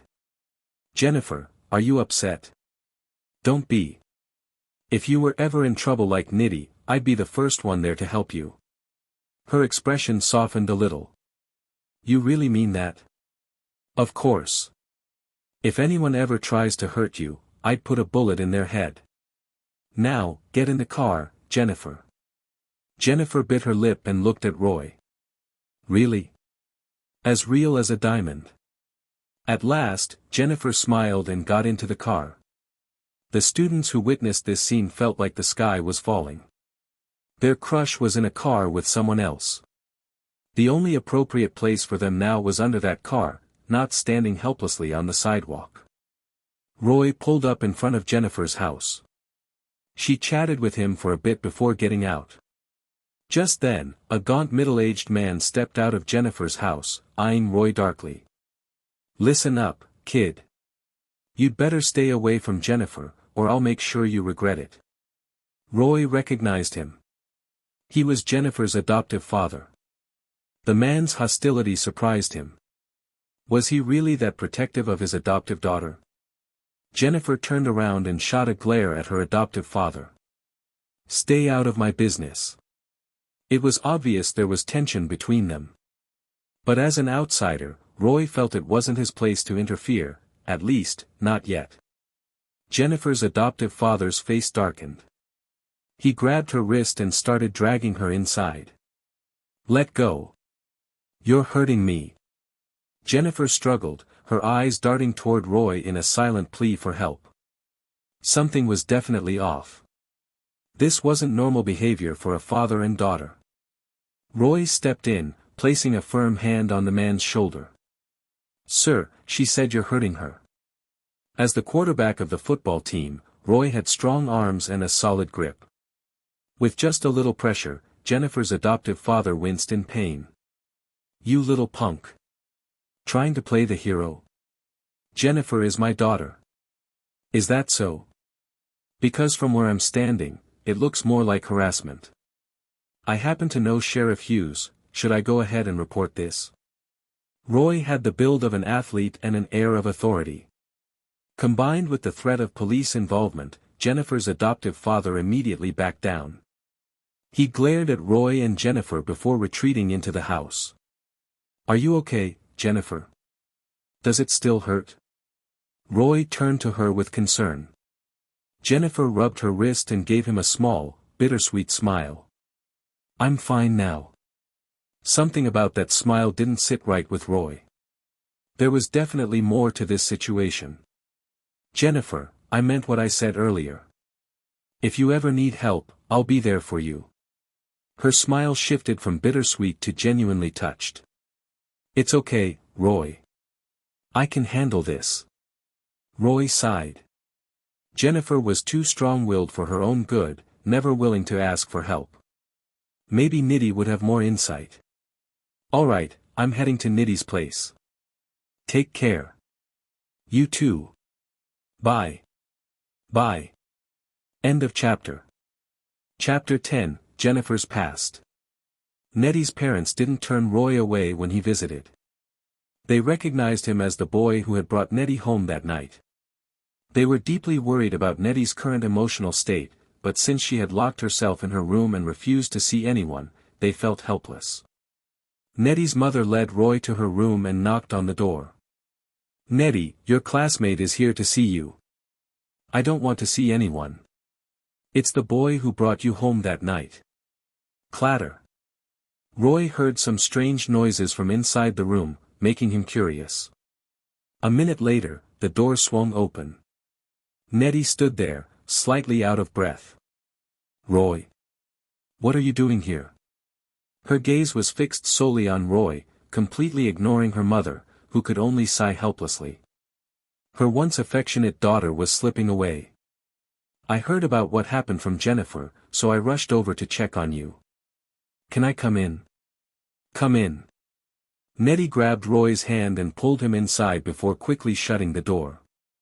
From outside, her mother called out, "Nettie, be careful, okay?" As an American girl, Nettie understood the implication immediately. Her face flushed with embarrassment. "Mom, what are you even saying?" Roy chuckled and took a moment to observe Nettie's room. Like most girls' rooms, it was predominantly pink. However, what stood out was the massive bookshelf packed with books. Clearly, Nettie was an avid reader. "Sorry, there aren't any extra chairs. You can sit on the bed if you'd like." Nettie gestured for Roy to sit on the bed while she took a seat at her desk. As Roy sat down, his hand brushed against something soft. He looked down and realized he had touched a pink bra. "Ah!" Nettie let out a sharp scream and snatched the bra from Roy's hand, stuffing it under her blanket. Roy noticed a pile of clothes hidden beneath her blanket. She had probably been frantically tidying up before opening the door. Her scream alarmed her parents, and a knock came from the door. "Nettie, is everything okay?" "Dad, I'm fine. I just stubbed my toe." "Be careful, sweetheart." Roy was surprised at how understanding her parents were. Nettie's face was burning red as she tried to play it cool, but her heavy breathing gave away her flustered state. She looked so adorable that Roy couldn't resist. He leaned in and kissed her. Completely caught off guard, Nettie melted into the kiss, losing herself in the moment. Unfortunately, being a homebody, she had little stamina. After a short while, she was already out of breath, forcing Roy to pull away. As soon as the kiss ended, guilt washed over Nettie. "Roy, we shouldn't be doing this. It's not fair to Jennifer. What a loyal friend." Roy gently pressed his forehead against hers, their noses touching. He could feel her every breath. "Don't fight it, Nettie. Just let things happen naturally. Follow your heart, okay?" Nettie closed her eyes, her face full of conflict. The guilt weighed heavily on her, making it difficult to accept Roy's feelings. Seeing her hesitation, Roy sighed and reassured her. "Nettie, I don't want to see either you or Jennifer sad. Do you understand? Let's just do what feels right and leave the rest to God." This was a classic Puritan belief, one that might seem odd in other parts of the world but made perfect sense in deeply religious Texas. Forrest Gump was built on the same philosophy. Nettie, a Christian herself, murmured softly to herself before finally embracing Roy. "You're right, Roy. Let's leave it to God." Roy exhaled in relief. He had finally made a breakthrough with Nettie, and winning her heart would only get easier from here. Just then, he remembered something strange about Jennifer's home. "By the way, Nettie, I dropped Jennifer off earlier and noticed something odd about her house. What's going on there?" Nettie wasn't bothered that Roy had taken Jennifer home. She was far more understanding than Jennifer in that regard. Jennifer's past is really tragic. When she was little, her family was murdered, and she had to be taken in by distant relatives. But her foster parents are terrible people. Not only are they drug addicts, but her foster father also has been eyeing her. That's why Jennifer despises most men, except for you." Roy was shocked. He never imagined Jennifer had gone through so much. "Why hasn't she reported them to the police?" Nettie sighed and shook her head. "I asked her the same thing, but she says it's not the right time. She's been working part-time jobs for years, saving up for college. Once she has enough for tuition, she plans to report them and send them to prison." Roy frowned. Jennifer's plan was solid, but American college tuition was no joke. If it were that easy to save up, student loan debt wouldn't be such a nightmare. "I think Jennifer needs to act sooner rather than later. She could be in danger." Nettie sighed. She was clearly worried about her best friend. "I've tried convincing her many times. I even told her she could stay at my place if she needed to, but she refuses. Jennifer was way too strong-willed." Roy had no choice but to rely on Nettie. "You live across from Jennifer. Keep an eye on her, and if anything happens, call me. I'll take care of it." Nettie gazed at Roy, feeling a deep sense of security. He looked so reliable at that moment. "I will." Just then, her mother called from downstairs. "Nettie, dinner's ready. Are you coming down to eat?" Judging by her mother's tone, Nettie had probably been eating in her room for the past few days. "Just leave it outside my door." Roy shook his head disapprovingly, and Nettie quickly changed her response. "Actually, Mom, I'll come down now." "Pleased," Roy patted her head. "That's better. And don't skip school tomorrow, okay? Don't worry about what others think. Just remember, I'll always be here for you." Nettie leaned against him, taking in his comforting scent. "I should get going now. Aren't you staying for dinner?" "Not today. I didn't let my family know I'd be late, so I should head home." End of chapter. Chapter 11, Gospel Asylum ***. Nestled in the mountains about a dozen miles from Falls Town, there stood the Gospel Asylum. Despite the breathtaking scenery and its close proximity to the town's famous tourist attraction, the Great Falls, the asylum remained largely deserted. The locals avoided it as much as possible. After all, it housed many dangerous psychiatric patients. By the way, Falls Town got its name from the Great Falls, which drew crowds of tourists every summer, fueling the town's economy. That's why the town government was eager to suppress the buzz surrounding the Ghostface killer, who would want to visit a place that felt unsafe. Luckily, the Ghostface killer case only made headlines after the tourist season had passed. Aside from neighboring cities, not many people had even heard about it. On the third floor of Gospel Asylum, a heavy-set white nurse walked into a patient's room, carrying a tray of medication. Inside sat a man with a vacant expression, staring blankly out the window. "Time to take your meds." The man didn't respond, his gaze remained fixed on the ground outside. The nurse had long grown accustomed to the strange behaviors of the asylum's patients. Compared to the ones who screamed or acted out, this silent, passive man was practically a model patient. He made her job easier. She glanced out the window. Nothing but an empty patch of land. Shaking her head, she dismissed the thought. A normal person couldn't possibly understand how a mentally ill mind worked. Without further question, she went through the routine, handing him the pills and a cup of water before ensuring he swallowed them. After completing the process, she left, locking the door behind her. But once she was gone, something peculiar appeared in the empty space outside. A red-haired clown holding a balloon stood eerily still on the ground below.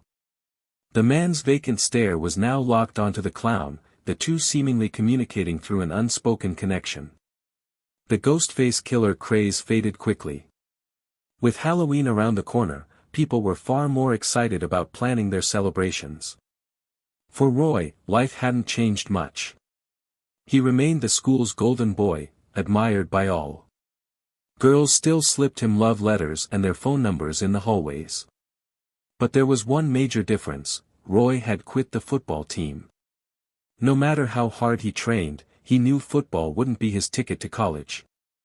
Rather than waste his senior year chasing an impossible dream, he decided to focus on boxing and marksmanship instead. Thanks to his run-in with the Ghostface killer, Roy had established a connection with Oak High's principal. They struck a deal: Roy would help promote the school in exchange for the establishment of a boxing club with a hired coach. For the next year, Roy planned to secure his college admission by competing in amateur high school boxing and shooting tournaments. Both sports were recognized by the NCAA. While not as prestigious as football, they offered a solid path to earning a full scholarship. Meanwhile, Needy's life returned to normal. She was back to being a quiet, unassuming student, only interacting with Roy and Jennifer while focusing on her studies. Unlike Roy, she didn't need sports to get into college. Her academic performance alone was enough to guarantee her a spot at an Ivy League school. Her relationship with Roy had also progressed. She no longer shied away from his hugs, kisses, or holding hands. There was only a thin layer of hesitation left between them before she would fully let him in. While Roy and Needy were settling into their routines, Jennifer's situation was less fortunate. College applications loomed over her, and though her grades were decent enough for a respectable public university, she had no chance of securing a scholarship. That meant she had to find a way to cover her tuition and living expenses herself. Even at a public university, annual costs ran into the tens of thousands. For a high school girl, that financial burden was overwhelming. Her deadbeat foster father certainly wasn't going to help. Between studying, working part-time, and dealing with her toxic home environment, Jennifer was visibly drained. Not even the excitement of the upcoming Halloween festivities could lift her spirits. Seeing her best friend struggle, Needy couldn't stand idly by. She turned to Roy for advice. The solution was simple. In America, most problems could be solved with money. As it happened, Roy had received a $20,000 reward from Falls Town's government for his involvement in the Ghostface killer case. The money was just sitting there, he hadn't found a good use for it yet. While online stock trading had been possible since 1996, that luxury was reserved for big cities. In a small town like Falls, just having dial-up internet was a privilege. "Roy, I'm really worried about Jennifer. She's lost so much weight lately. I'll talk to her." That afternoon, Jennifer was gathering her things to leave school when Roy approached her. American high schools prioritized extracurricular activities, so classes ended early, leaving students plenty of time for clubs. Jennifer had quit her clubs around the same time as Roy. She needed the extra hours to work and save up for college. The problem was, Falls Town didn't offer many job opportunities, especially after the tourist season ended. Her savings were growing painfully slow. That was the harsh reality of America. It was no wonder so many girls turned to sugar daddies to pay for college. "Jennifer, can we talk privately?" She hesitated. If anyone else had asked, she would have declined without a second thought. But she couldn't say no to Roy. "All right." They walked to the oak grove near the school, a popular spot for couples. Oak High got its name from this very forest, which many students found romantic. "Needy told me you've been struggling." Jennifer stayed silent. "Is it about college tuition?" Her pride flared up, making her uneasy. "I'll figure it out." Roy shook his head. If it were that easy, she wouldn't look so exhausted. "Jennifer, I told you before, if you ever needed help, I'd be there. I have some money saved up. Let me cover whatever you're short on for your first year." Jennifer stared at him in shock. This wasn't just pocket change. "You're serious?" "Completely." His unwavering gaze made her feel something she hadn't in years: security. For the first time since being placed in foster care, she felt truly safe. A radiant smile spread across her face. "Thank you." End of chapter. Chapter 12, Halloween Night ****. The night every kid had been waiting for had finally arrived, Halloween. Oak High School was throwing a Halloween party, and the excitement was through the roof. One of the highlights of the night was the vote for the best-dressed Halloween king, something the students were especially eager about. Needy and Jennifer were no exception. The two girls, along with Roy, had planned to make a big impression at the party together. The only problem? They had spent ages debating their costumes. Needy, a traditionalist at heart, wanted to stick with classic Halloween figures: witches, werewolves, vampires, and the like. But Jennifer thought that was way too outdated.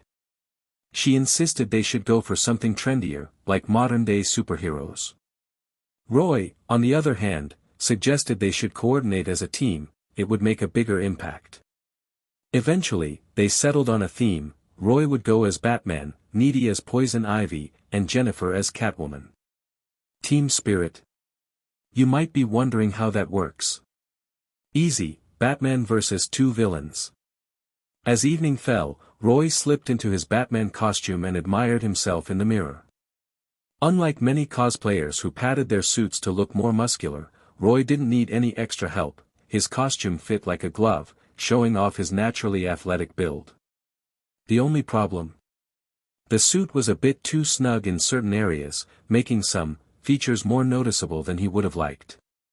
He spent a good while trying to adjust it, but eventually just gave up. "Perfect," he muttered to himself. After a quick farewell to his parents, Roy hopped into his second-hand yellow Chevy Camaro and hit the road. While waiting at an intersection, he spotted a familiar figure and pulled over. "Hey, Sheriff Hughes." Sure enough, it was the same Sheriff Hughes who had taken multiple gunshots during the Ghostface killer incident. Well, if it isn't Roy. "Wow, that's one hell of a costume." "Thanks. I think it looks pretty great too. How's your recovery going, Sheriff?" Hughes sighed and shook his head. "Still not fully healed, but we've got a problem: an escaped patient from the Evangel Psychiatric Hospital. The town council freaked out and called me back early. You know how short-staffed we are at the station. In small-town America, local governments usually handle police hiring, making recruitment tricky. Halloween was already a busy night for law enforcement, and now with an escaped mental patient on the loose, it was no surprise they had dragged Hughes back into duty despite his injuries. Tough break, Sheriff. Wishing you luck." Hughes chuckled. "Thanks, kid. You have fun tonight." Roy arrived at the school and leaned against his car, waiting for Needy and Jennifer. They had agreed to make a grand entrance together. But as time passed and the party officially kicked off, they were nowhere to be seen. What the hell? Sure, girls took longer to get ready, but this was ridiculous. Hey, Mr. Black, what are you doing standing out here? Roy turned to see Ms. Elizabeth Hale, one of his teachers, smiling at him. She was dressed in a stunning red gown with high slits and deep V-cuts in the front and back, exuding an air of a devilish queen. Wow, Ms. Hale, you look amazing, he said with genuine admiration. I'm actually waiting for someone. Elizabeth stepped closer, leaning against the car beside him. She carried a unique, intoxicating fragrance. Special character detected, Belial. You can absorb fate energy for a reward. Wait, what? Wasn't her name Elizabeth Hale? Why was she showing up as Belial? And why didn't she have a last name in the system? A chill ran down Roy's spine. It suddenly dawned on him, his beautiful teacher might be a character from a movie. She did look familiar, but he couldn't immediately recall which one. One thing was for sure, though, if she was a movie character, she could be dangerous. After all, this was a horror universe, and caution was key. Roy instantly became more alert. Elizabeth, however, didn't seem to notice the shift in his demeanor. Are you waiting for Laskaniki and Morgan? Yeah, that's right. It wasn't exactly a secret at school that Roy, Needy, and Jennifer were close. Elizabeth's gaze suddenly dropped lower, lingering for a moment. Damn, kid, I didn't expect you to be so well-equipped. Wait, was that sexual harassment? Ms. Hale, please watch your words. I'm still a kid. Roy declared righteously, standing tall like a true superhero. Elizabeth rolled her eyes. Oh, come on. You spend plenty of time staring at me in class. I'm a growing boy. Boys drink milk. It's natural. It's not like I'm obsessed with explosions or anything. His joke caught Elizabeth off guard. She burst into laughter, shaking uncontrollably. Her ample curves bounced with every chuckle, and she had to lean on Roy for support. Roy found it odd. Sure, his joke was clever, but was it really that funny? It took Elizabeth a long moment to catch her breath. That was the funniest joke I've heard in years. I'm making this my go-to punchline from now on.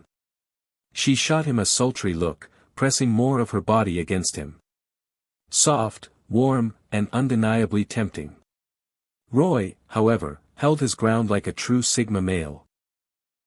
Ms. Hale, please be a little more mindful of your actions.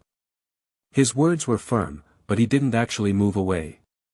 Elizabeth playfully smacked his chest. Oh, relax. It's just a little leaning, no big deal. She then strutted toward the school but suddenly paused, turning back with an enigmatic smile. Mr. Black, since you made me laugh tonight, I'll give you a little tip, your little girlfriend is in danger. You might want to go find her. Roy's eyes narrowed. Which one? Elizabeth smirked. Take a guess. Seriously? Was she playing the Riddler now? Or was this just because he was wearing a Batman costume? But judging by her tone, she wasn't joking. She genuinely knew something. Before he could ask more, his phone buzzed. By 1999, cell phones were starting to become more common. Roy had saved up his reward money to buy a Nokia 3210, a true classic. Hello. This is Roy. Roy, something's wrong. I can't reach Jennifer. I even went to her house, but no one's there.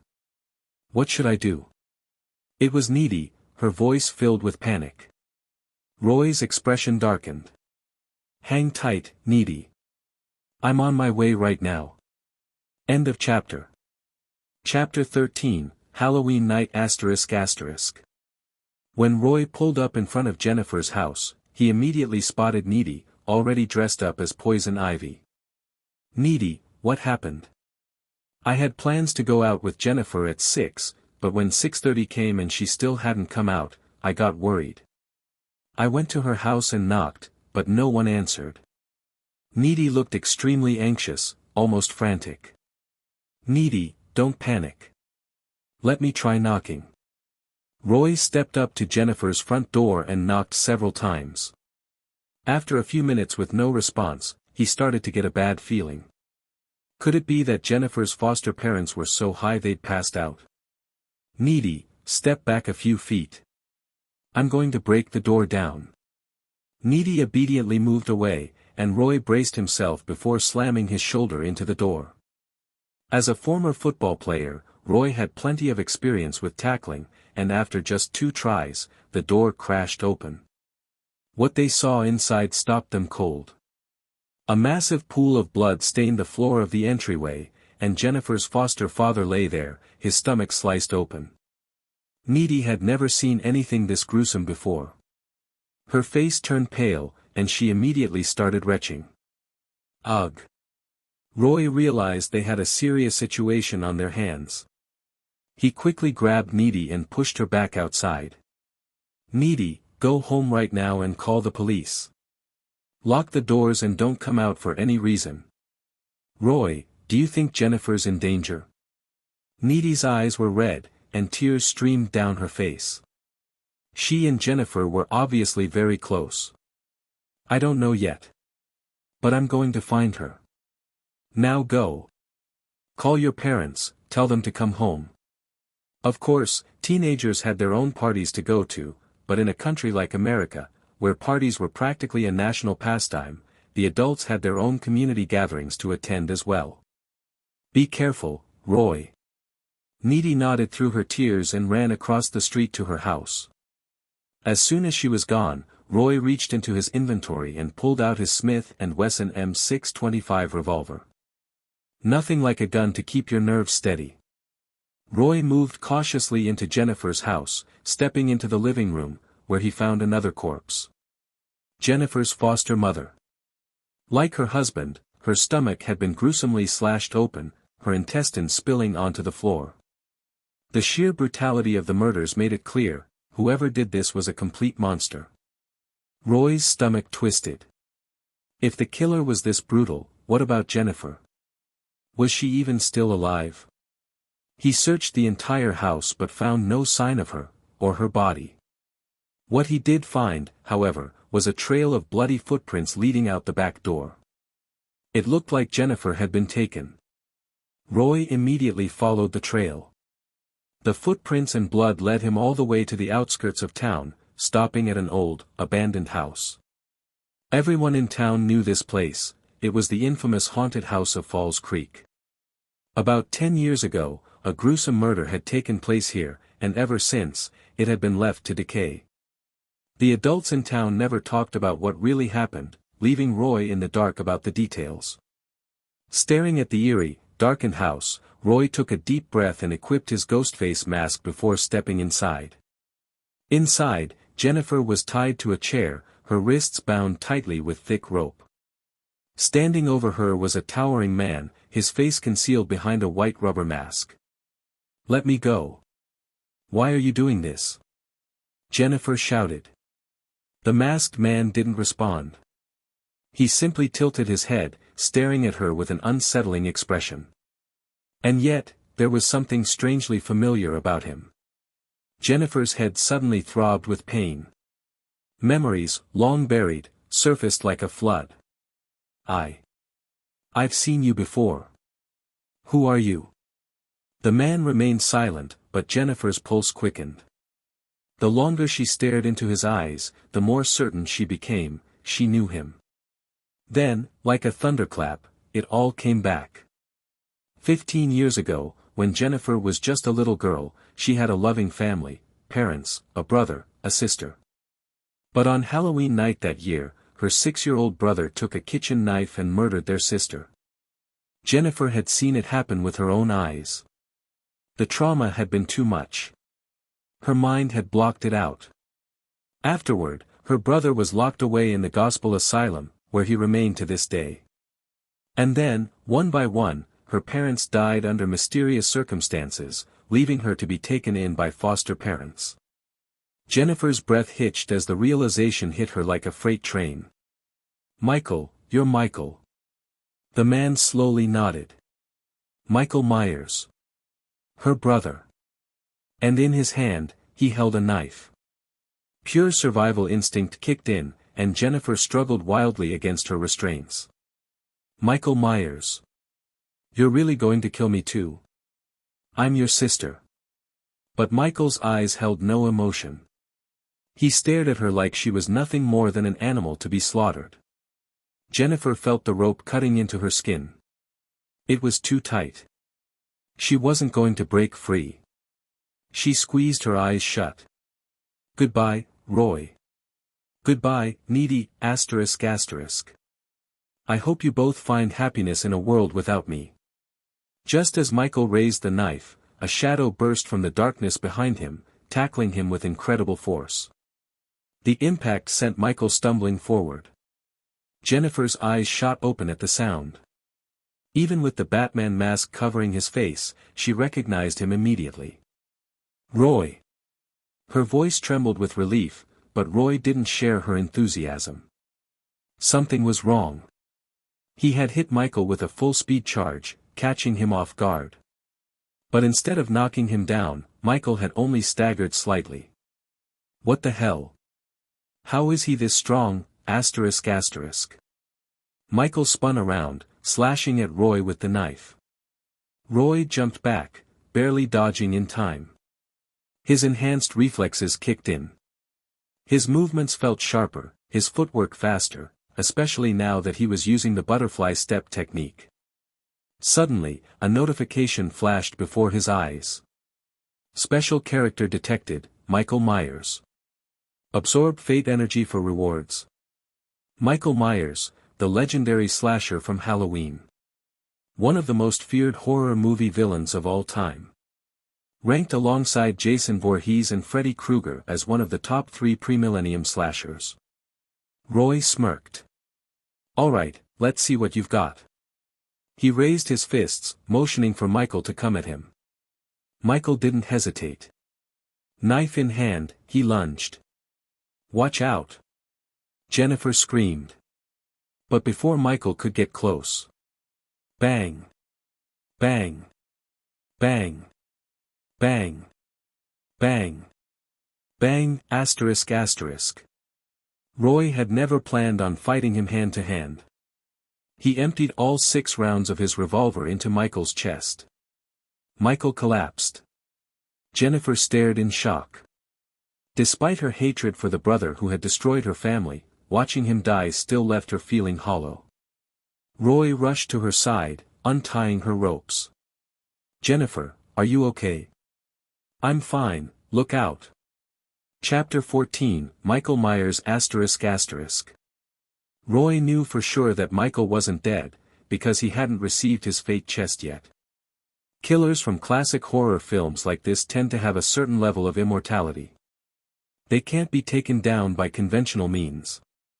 What Roy didn't expect was for Michael to get up so quickly. His plan was to free Jennifer first and then focus entirely on dealing with Michael. But before he could finish untying the ropes, Michael was already charging at him again, brandishing his kitchen knife. Roy delivered a spinning kick straight to Michael's chest, but it was useless. Worse, he nearly got his leg slashed by the knife in the process. Fortunately, Michael had no real combat skills. He relied solely on brute strength and endurance, which allowed Roy to use Tyson's footwork to keep dodging and weaving around him. Still, Michael's inability to be hurt or killed made things tricky. Even bullets didn't work. How the hell was he supposed to take him down? Then Roy remembered, Halloween 2 had shown that fire was the way to kill Michael. The problem? Roy had no fire and no fuel to ignite him. For now, he had no choice but to keep stalling. Luckily, help arrived sooner than expected. Sheriff Hughes and 2 officers had followed the blood trail all the way to the old house. As it turned out, this rundown place was Jennifer's childhood home. That's why Michael had brought her here, to execute her in familiar surroundings. Michael Myers. Drop the weapon and put your hands on your head, now. Roy quickly stashed his revolver back into his inventory. That way, the cops wouldn't catch him carrying an unregistered firearm. As for Michael's bullet wounds, neither Roy nor Jennifer had any idea where those had come from. Michael ignored Sheriff Hughes completely and kept attacking Roy. Open fire. Sheriff Hughes didn't hesitate. All three officers emptied their revolvers, 18 bullets in total, straight into Michael's back. Any normal person would have had their organs shredded by that many rounds. Even Michael couldn't withstand that much damage and collapsed. So bullets did work, just not very well. It was simply a matter of firepower. If they had something like a helicopter-mounted machine gun, that would definitely be enough to tear Michael to pieces. But Roy knew the bastard wasn't dead yet.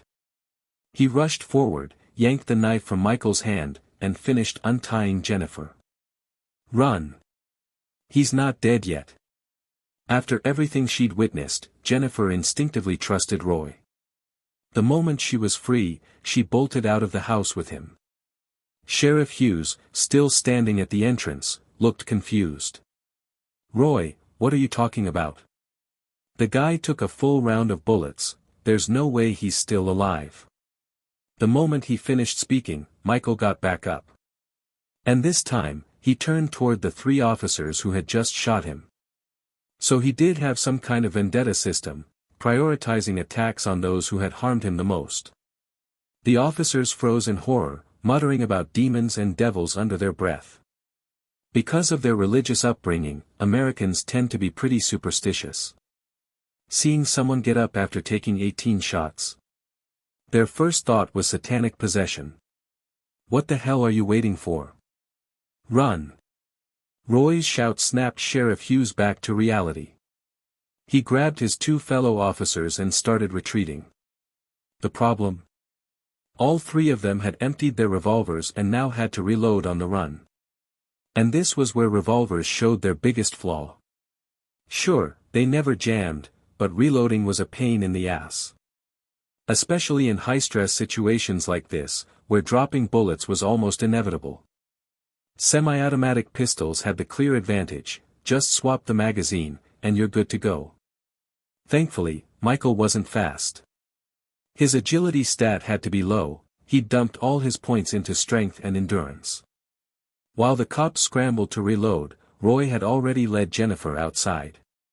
Roy, what are you doing? Jennifer watched as Roy popped open the trunk of his car and pulled out a spare gas can. America is vast, and gas stations can be hundreds of miles apart.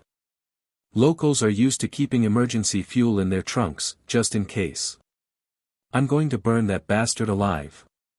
Jennifer's eyes widened in shock. She instinctively reached out to stop him. Are you serious? But Michael is my last living relative. Roy placed a firm hand on her shoulder. Jennifer, wake up. Your brother has become an unkillable monster. He just tried to murder you. That was the final straw. Jennifer's emotions completely collapsed. Years of bottled-up pain, childhood trauma, and overwhelming pressure all hit her at once. She sank to the ground, sobbing uncontrollably. Roy let out a sigh and gently patted her head. He understood her turmoil. She had no one left. Her adoptive parents were dead. Her biological parents and sister had died long ago. And if Michael died too, she'd truly be alone in this world. Jennifer, listen to me. You're not alone. Even if you don't have family, you still have me and Needy. We'll always be here for you. Jennifer clung to Roy's leg, crying her heart out, as if trying to pour out every ounce of grief she'd been holding in. Then, from inside the house, more gunshots rang out, followed by screams. The cops were still fighting Michael. No time to waste. Roy scooped Jennifer into his arms and placed her inside the car. She was surprisingly light, lighter than Needy, even. Needy might not look tall, but she was hiding some serious curves. She just always wore loose clothing to keep them from being obvious. Jennifer, on the other hand, was tall and lean. Years of cheerleading and strict self-discipline had kept her body fat low, giving her an incredibly slim waist, the kind you'd call a perfect A4 waist. In short, she had the ideal figure of a toned, athletic beauty. Jennifer, stay in the car. No matter what happens, do not come out until it's over. Jennifer, touched by his concern, suddenly threw her arms around his neck and kissed him passionately. Roy, please, be careful. I will. With that, Roy shut the car door, grabbed the gas can, and rushed back inside. The gunfire had already stopped. He had no idea if Sheriff Hughes and his men were still alive. Sheriff Hughes, are you still there? No answer. The house was pitch black, no power, no lights. The perfect battleground for Roy. If he stood still, he could completely blend into the darkness and hear even the faintest sounds around him. He focused. Upstairs. 3 weak heartbeats. All in different spots. Were they the cops? Or was one of them Michael? Did creatures like Michael even have a heartbeat? Sheriff Hughes, I've got gasoline. Let's find a way to burn this monster once and for all. Creators. Chapter 15, Hollywood movies are all lies ***. Roy shouted his plan out loud, making sure Hughes and the others knew not to shoot him by mistake. In a dark and tense environment like this, friendly fire was a real risk, and Roy had no intention of dying at the hands of his own allies. As he cautiously made his way upstairs, the old wooden staircase suddenly creaked beneath his feet. Whoosh! Roy heard something cutting through the air. Instinctively, he dodged, but the object still struck his right shoulder. A sharp pain shot through him as the gasoline canister fell to the ground. He finally saw what had hit him. It was a hammer. Standing at the top of the staircase, Michael stared at Roy with a cold, unblinking gaze, taking slow, deliberate steps toward him. Roy immediately called out to the 3 police officers. Sheriff Hughes. Michael is at the staircase. Michael didn't seem to care that Roy had given away his position. Roy couldn't help but wonder if this guy even had a normal thought process anymore. Then again, he had gone insane when he was just 6 years old, maybe his mind had been stuck at that age ever since. Ignoring the pain in his shoulder, Roy picked up the fallen gasoline canister, unscrewed the lid, and threw its contents all over Michael. Michael didn't even try to dodge. He just kept walking toward Roy. This guy has no idea what gasoline means. This was his chance. Roy reached into his pocket, then suddenly realized he didn't have a lighter. Back in his previous life, he had been a smoker, so he always carried one. But in this life, he was a full-fledged athlete, he never smoked and had no reason to carry a lighter. Damn it. How could I forget something so important? Without a lighter, was he supposed to ignite the gasoline with a bullet? Roy, catch. Just as he was thinking about it, Sheriff Hughes tossed him a revolver from the 2nd floor. However, because of his injuries, his throw was weak, the revolver fell short and bounced off Michael's head before landing nearby. Michael looked momentarily confused by the sudden impact. Seizing the opportunity, Roy relied on his old instincts as a former quarterback, jumping forward to grab the revolver midair. In football, there's a position called wide receiver, players who specialize in catching passes from the quarterback. Before Roy became a quarterback, he had played as a wide receiver, and his body still remembered how to move. He successfully caught the revolver, but now he was dangerously close to Michael. Michael had already picked up his hammer again and swung it toward Roy's head. Roy instinctively used a boxing technique called the V-slip to dodge the attack. But this wasn't a boxing match, and Michael seemed even faster than before. Roy managed to avoid a direct hit to the head, but the hammer struck his right shoulder again, the same spot as before. A fresh wave of searing pain shot through him. His entire right arm went numb, and he dropped the revolver he had just caught. Seeing that his attack had landed, Michael swung the hammer again.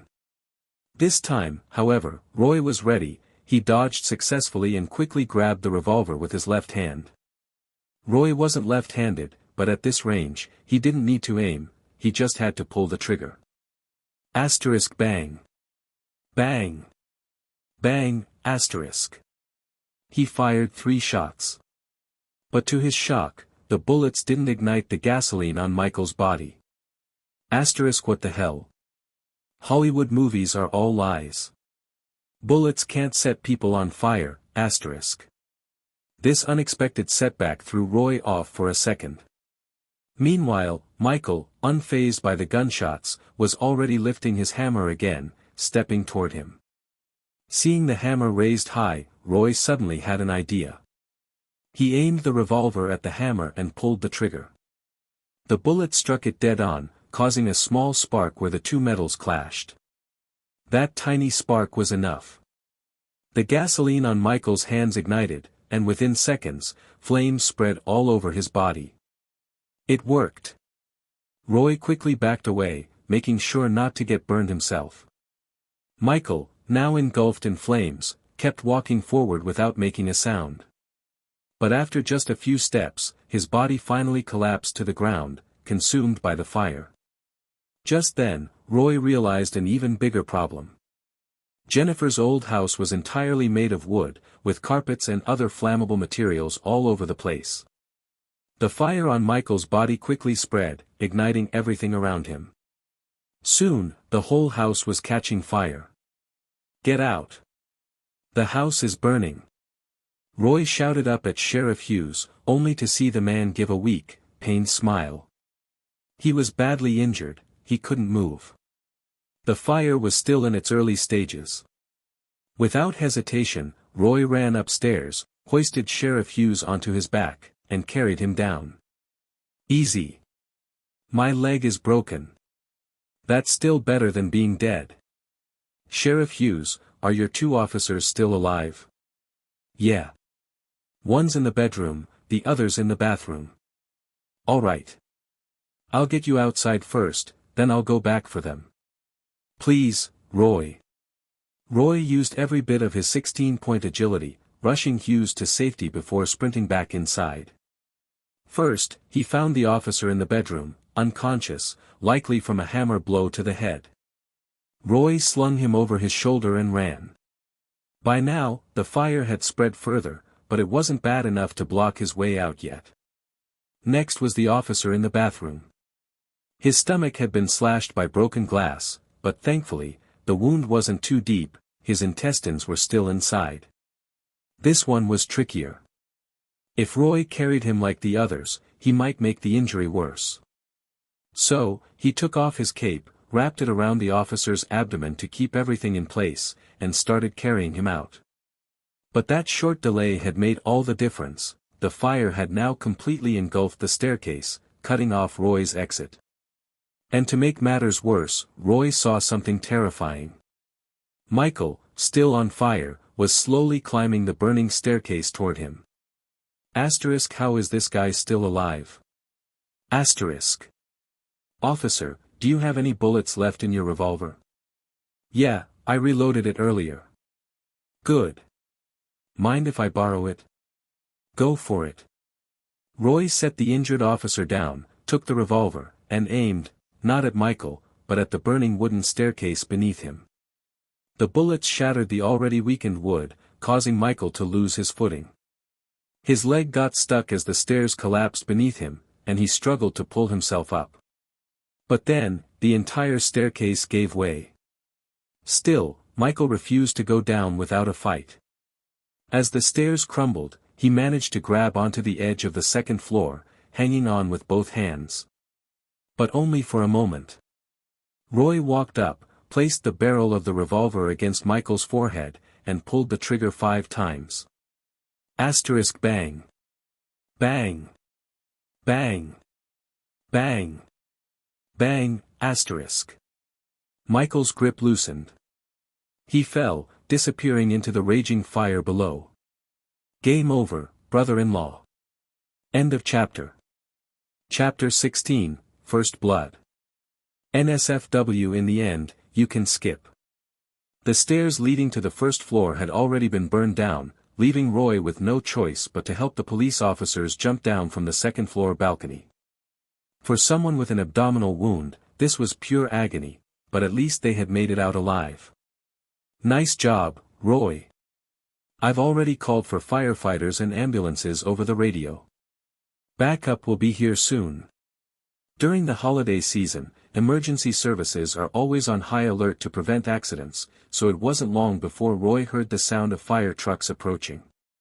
Still, he remained cautious, keeping his eyes on the burning house. He hadn't heard the system notification yet. Ding! You have obtained Michael Myers' fate chest. Open it now. It wasn't until the fire trucks and ambulances arrived that Roy finally heard the system's prompt, making him breathe a sigh of relief. Damn, it took nearly half an hour to burn him to death. That guy was ridiculously resistant to fire. Since 9/11 hadn't happened yet, firefighters in this era responded more swiftly. The 3 officers with the most severe injuries were immediately loaded into ambulances. Roy, thank you. We owe you our lives. Hughes was deeply grateful. Before getting into the ambulance, he made sure to express his appreciation. Roy had the option to leave the injured officers behind and escape on his own, no one would have blamed him, and no one would have even known. But instead, he risked his life to get all of them out. Especially that last rescue. By then, the fire had grown dangerously intense. Even for an uninjured person, escaping alone would have been difficult. Yet Roy, with a weakened right arm, had still managed to carry a wounded officer to safety. No need to thank me, Chief Hughes. Just make sure the town government gives me a nice reward. Roy's remark made Hughes laugh. Ha! I'll be sure to remind the mayor. Roy's injuries weren't too serious, probably thanks to his years of playing football, which had strengthened his body. Football is a sport notorious for injuries, with running backs being the most vulnerable. On average, they last only 5 to 7 years before injuries force them into retirement. Their careers are painfully short. Quarterbacks fare slightly better, but they still face brutal tackles from defensive players. Fortunately, Roy had undergone professional training on injury prevention. A paramedic quickly treated Roy's shoulder, advising him to get an X-ray the next day. Then, the ambulance drove off. At that moment, Roy remembered Jennifer. She was still in his car. His old family home had been burning like crazy, yet Jennifer hadn't reacted or even stepped out of the vehicle. She was really that obedient? Roy opened the car door and found Jennifer fast asleep. Her face was flushed, and she looked unwell, like she was running a fever. He touched her forehead. Burning hot. Was she sick? She was only wearing thin clothes, likely having been in the middle of changing into her cosplay outfit when Michael had dragged her away. November nights in Texas could get pretty cold. Wearing something so light, combined with the shock and emotional turmoil she'd experienced, it was no surprise she'd caught a fever. Roy quickly informed the remaining officers at the scene before driving off with Jennifer. Taking her home wasn't an option. Her so-called adoptive parents' bodies probably hadn't even been cleared out yet. Bringing her to his own place didn't seem appropriate either. So, Roy decided to get a room at a local motel. Roy, need any protective gear? The motel owner recognized Roy. Seeing him arrive with a flushed young woman, he immediately shot him a knowing grin. Roy ignored the pervy old man, grabbed the keys, and helped Jennifer inside. After laying her on the bed, he wiped her down with a warm towel and tucked her under the blanket. Then, he headed out to buy some cold medicine. As he was leaving, the sleazy motel owner cracked another joke. Roy, done already? That kind of accusation Roy could not let slide. Fog Falls was a small town. If the motel owner spread rumors, by morning, everyone would believe Roy was some kind of quick shot. I'm just going out to buy something. Oh. Need some protective gear? I can sponsor you a few for free. The old man pulled out a few unopened packs from behind the counter. Roy glanced at them and scoffed. Those are too small. The motel owner looked at the standard-sized packages in his hand. These were plenty for most American men. How could they possibly be too small? Then, his eyes drifted downward to Roy's pants. This kid, he's a damn monster. You little punk. You stuffed something in there, didn't you? No need to fool yourself. Roy adjusted his stance slightly. That should make it clear whether anything was stuffed. We'll see who's fooling themselves. The motel owner was utterly defeated, too embarrassed to bring up protection again. Most stores were closed for Halloween night, so Roy had no choice but to drive to the hospital pharmacy.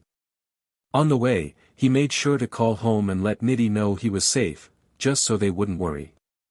Meanwhile, Jennifer felt like she was trapped in an endless dream. A woman's voice whispered in her ear, but she couldn't see her face or make out her words. She vaguely heard a name, but whenever she tried to focus on it, the name slipped away. Who are you? What are you trying to tell me? Suddenly, Jennifer's eyes snapped open.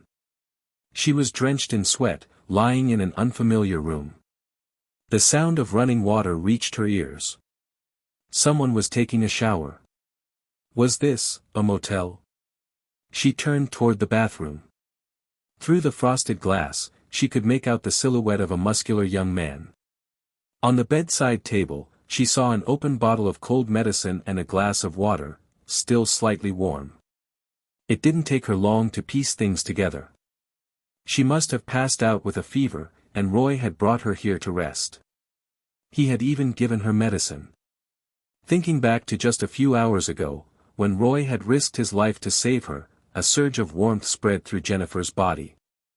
Inside the bathroom, Roy was struggling to shower. After feeding Jennifer her medicine, he had started feeling uncomfortable himself. His Batman costume had turned into a battle-damaged mess during his fight with Michael, making it extremely unpleasant to wear.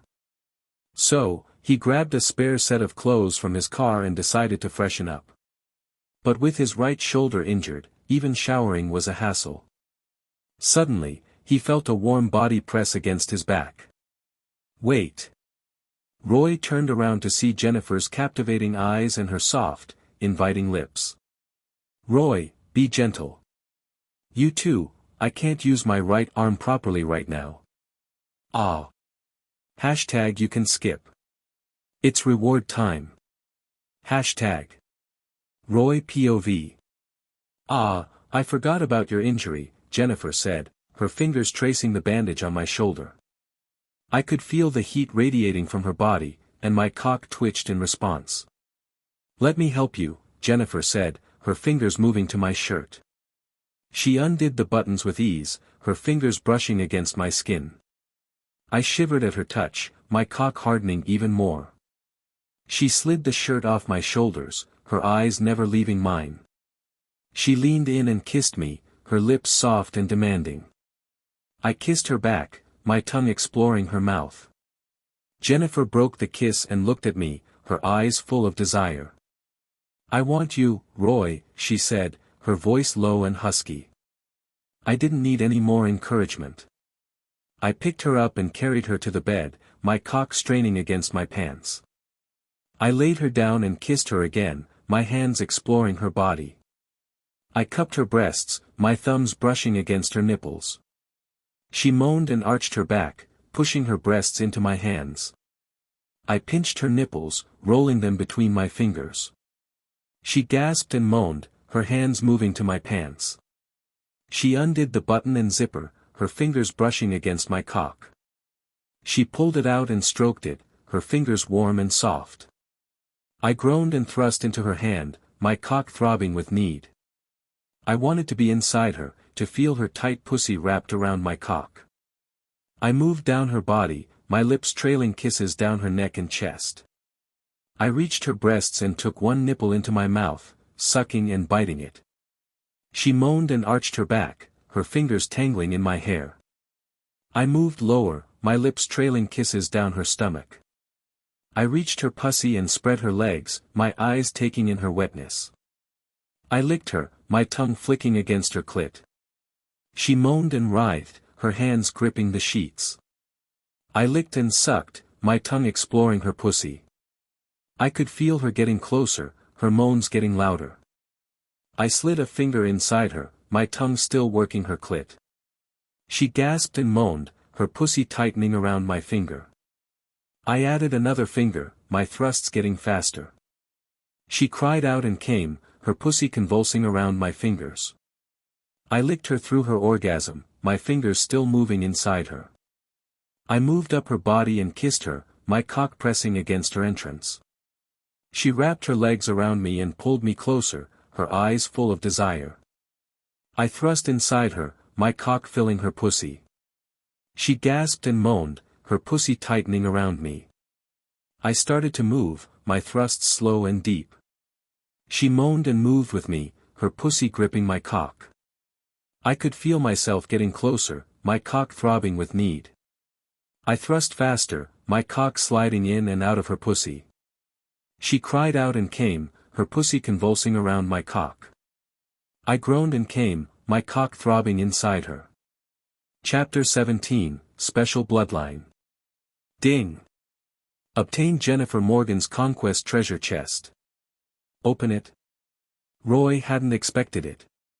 He'd been focusing on Needy for a while, playing a bit of a push-and-pull game with Jennifer. In the end, though, Jennifer was the one he ended up going all the way with first. Guess all that teasing couldn't compare to just going for it directly. Jennifer was sound asleep. This girl dared to challenge a 28-centimeter nightstick on her first try, and naturally, she was completely defeated. But being a cheerleader captain, Jennifer had incredible stamina and flexibility. Her first battle unlocked multiple combat poses, and she only gave in after 3 straight rounds. You could say she lost with honor. With that, Roy now had 2 treasure chests.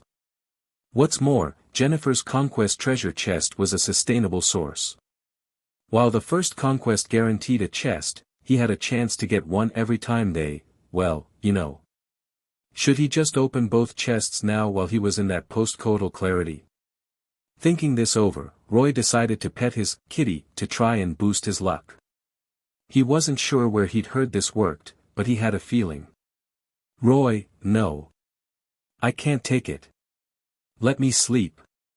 Jennifer turned over, trying to get away from Roy's hand. It's okay, keep sleeping. I'm just petting the kitty. Roy, having just finished giving the furry kitty a good rub, didn't notice a strange pink pattern flashing across Jennifer's lower abdomen. System, open Michael Myers' Fate treasure chest first. Opening Michael Myers' Fate treasure chest. Obtain 2 strength attribute points. Obtained 3 constitution attribute points. Obtained the special ability, Devil Possession. The attribute points were nothing to write home about. Michael's strengths were naturally in strength and constitution. After adding these 5 points, Roy's constitution became his highest stat again. The ability called Devil Possession, though, seemed a bit special.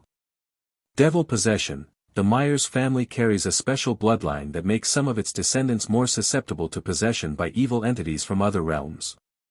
You now possess this ability, but without the negative consequences.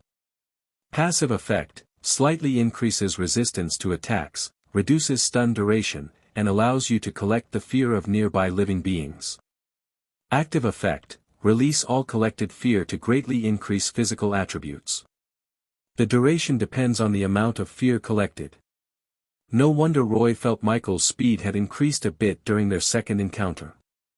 It must have been because Michael absorbed the fear from the 3 police officers, boosting his physical abilities. Regardless of how effective this ability was, what caught Roy's attention even more was the so-called special bloodline of the Myers family. Considering that Jennifer was also possessed by a demon in the movie, could it be because of this special bloodline? Roy looked at Jennifer, who was fast asleep with a sweet smile on her face. He wondered what she was dreaming about. Since he'd taken her first time, Roy would definitely protect Jennifer. He wouldn't let her end up like in the movie, turning against Needy and ultimately getting killed. But how to collect fear was a problem. Right now, the devil possession ability showed a stored fear level of 0. Did he have to go around playing pranks like some boring people? Or should he follow the example of the Batman he just cosplayed, put on a tight suit and mask, and go out at night as a vigilante to scare criminals? Roy definitely didn't have that kind of money. Shaking his head, he knew he needed to think this through properly, otherwise, this ability would be useless. He gave the kitty another pat. This time, Jennifer didn't react, probably already in a deep sleep. System, open Jennifer Morgan's Conquest treasure chest. Opening Jennifer Morgan's Conquest treasure chest. Obtained 3 Constitution attribute points. Obtained 1 Willpower attribute point. He only got 4 attribute points and nothing else. That was normal, though. After all, it was a conquest treasure chest, and he had more chances to get them in the future, so the reward probability was likely lower than that of a fate treasure chest. However, this was the first time Roy had obtained non-physical attribute points. And the 3 Constitution points he received pushed his Constitution stat above 20 in one go. According to the system's description, 10 points was the standard for an adult and 20 was pretty much the limit for a human. Only a few exceptionally gifted athletes or scientists could break through the 20-point barrier through rigorous study and training. And Roy had inexplicably broken through the human limit just by taking down 2 killers and, well, doing the deed. He wondered if those guys who woke up at 4 in the morning every day for grueling training would want to kill him if they knew about this. Sweet, sweet. After adding the attribute points, Roy's stats were: Roy Black. Human. Strength, 15. Agility, 16. Constitution, 21. Memory, 9. Spirit, 8. Willpower, 12. After opening the treasure chests, Roy turned off the light and went to sleep, holding Jennifer in his arms. The next morning, as soon as Jennifer opened her eyes, she saw Roy's handsome face inches away. Jennifer had a dazed expression, like a kitten that had sniffed catnip. She wanted to nuzzle against Roy. But even a slight movement pulled at the injuries down below. After all, she had been severely wounded by a 28-centimeter weapon just last night and hadn't recovered yet. Hiss. Jennifer's movement woke Roy up. He looked at the girl in his arms, who was frowning, and asked with concern, "What's wrong? Still hurting?" Hearing this, Jennifer rested her head on Roy's chest. "Yeah, it still hurts a little." "Then you shouldn't go to class today. As for the case, I'll help you deal with it." Mentioning the case made Jennifer a little sad. From last night onwards, she was completely alone in this world. Thankfully, she still had the boy in front of her to rely on. Immediately after, Jennifer thought of someone else, her best friend Needy. "Roy, what we did, it's so unfair to Needy. You absolutely can't tell her about this, I'm afraid she'll be heartbroken." Could there be such a good thing? Jennifer was actually taking the initiative to hide her relationship with him. Of course, Roy wouldn't refuse, but he wouldn't say it outright, as that would make him seem too much of a jerk. "This is all my fault, I couldn't control myself." Jennifer quickly stopped Roy from speaking and took the blame herself. "No, this is all my fault, I was the one who initiated it." "Roy, you're a good boy." He hadn't expected to receive the good boy evaluation. Roy hugged Jennifer and whispered in her ear, "I don't want to hurt either of you. Let God decide in the end." Roy played the Puritan card again. Jennifer's heart fluttered, and she murmured along, "Yes, let God decide." But for some reason, when Jennifer said the name, God, a strange feeling of disgust welled up in her heart. End of chapter. Chapter 18, Boxing Match. Ladies and gentlemen, welcome to the preliminary rounds of the Cowboy Cup High School Amateur Boxing Tournament. This match is in the middleweight division, featuring in the blue corner, Sean Lester from Lakeside High, with a record of 5 wins and 3 losses, and in the red corner, a newcomer from Oak High, Roy Black. An announcer was passionately introducing the fighters in front of the boxing ring. Meanwhile, Roy was sitting in the locker room, casually listening to his boxing coach, Lambert, explain the strategies he should use once he stepped into the ring. A week had passed since Halloween, and the murder case at Jennifer's house had significantly less media attention compared to the Ghostface killer incident. After all, Jennifer's adoptive parents were social outcasts with no relatives. As long as Jennifer didn't cause any trouble, it wouldn't become a big deal. This couldn't compare to the impact of the deaths of 3 police officers and 2 high school students, that was 5 families affected. So, only the local newspaper mentioned that a mental patient had escaped from the Gospel Sanitarium and committed the murders. People in surrounding towns might not even know about it. However, Roy received 2 more reward payments. One was the $5,000 Sheriff Hughes had promised, which he managed to get from the mayor, thanking Roy for successfully taking down Michael and preventing the case from escalating further. It was significantly less than the reward offered for the Ghostface killer incident. There was no way around it. After all, the town government didn't need to silence Roy this time. Hughes managing to secure a reward was already pretty good. The other payment was $30,000 from the Gospel Sanitarium. After all, it was their responsibility for not keeping a close watch on Michael. If Roy hadn't dealt with him and allowed him to kill more people, the Gospel Sanitarium would have been financially ruined. Now, only having to compensate Jennifer could be considered a stroke of luck in a bad situation. So, Roy received a $30,000 reward from the Gospel Sanitarium, which was a considerable sum in 1999. However, Jennifer received even more in compensation, a whopping $100,000. This was because the Gospel Sanitarium wanted to resolve the issue quickly, and Jennifer also didn't want to dwell on it, so they quickly reached a settlement agreement. Otherwise, she could have gotten even more compensation. Well, that's her first year of college tuition covered, and if Jennifer was careful with her spending, $100,000 could even see her through her entire university education. This situation left Jennifer with very mixed feelings. She had always wanted to escape her adoptive parents' control, and their deaths inadvertently helped her achieve that. Then there was the matter of Roy and Jennifer's exchange of first blood. Although Jennifer tried to hide it, having an intimate relationship inevitably led to some tells in her actions and demeanor. Roy noticed that Needy's mood had become low, and she started to distance herself from him. Perhaps the clever girl had already sensed something. That wouldn't do. The fish in his pond couldn't just jump out, could they? So, Roy intensely focused on talking to Needy, and with the help of Jennifer, her good friend, he finally managed to bring Needy back to her previous state. Often, people are very good at deceiving themselves. Roy, those are the general strategies. The most important thing is not to be nervous.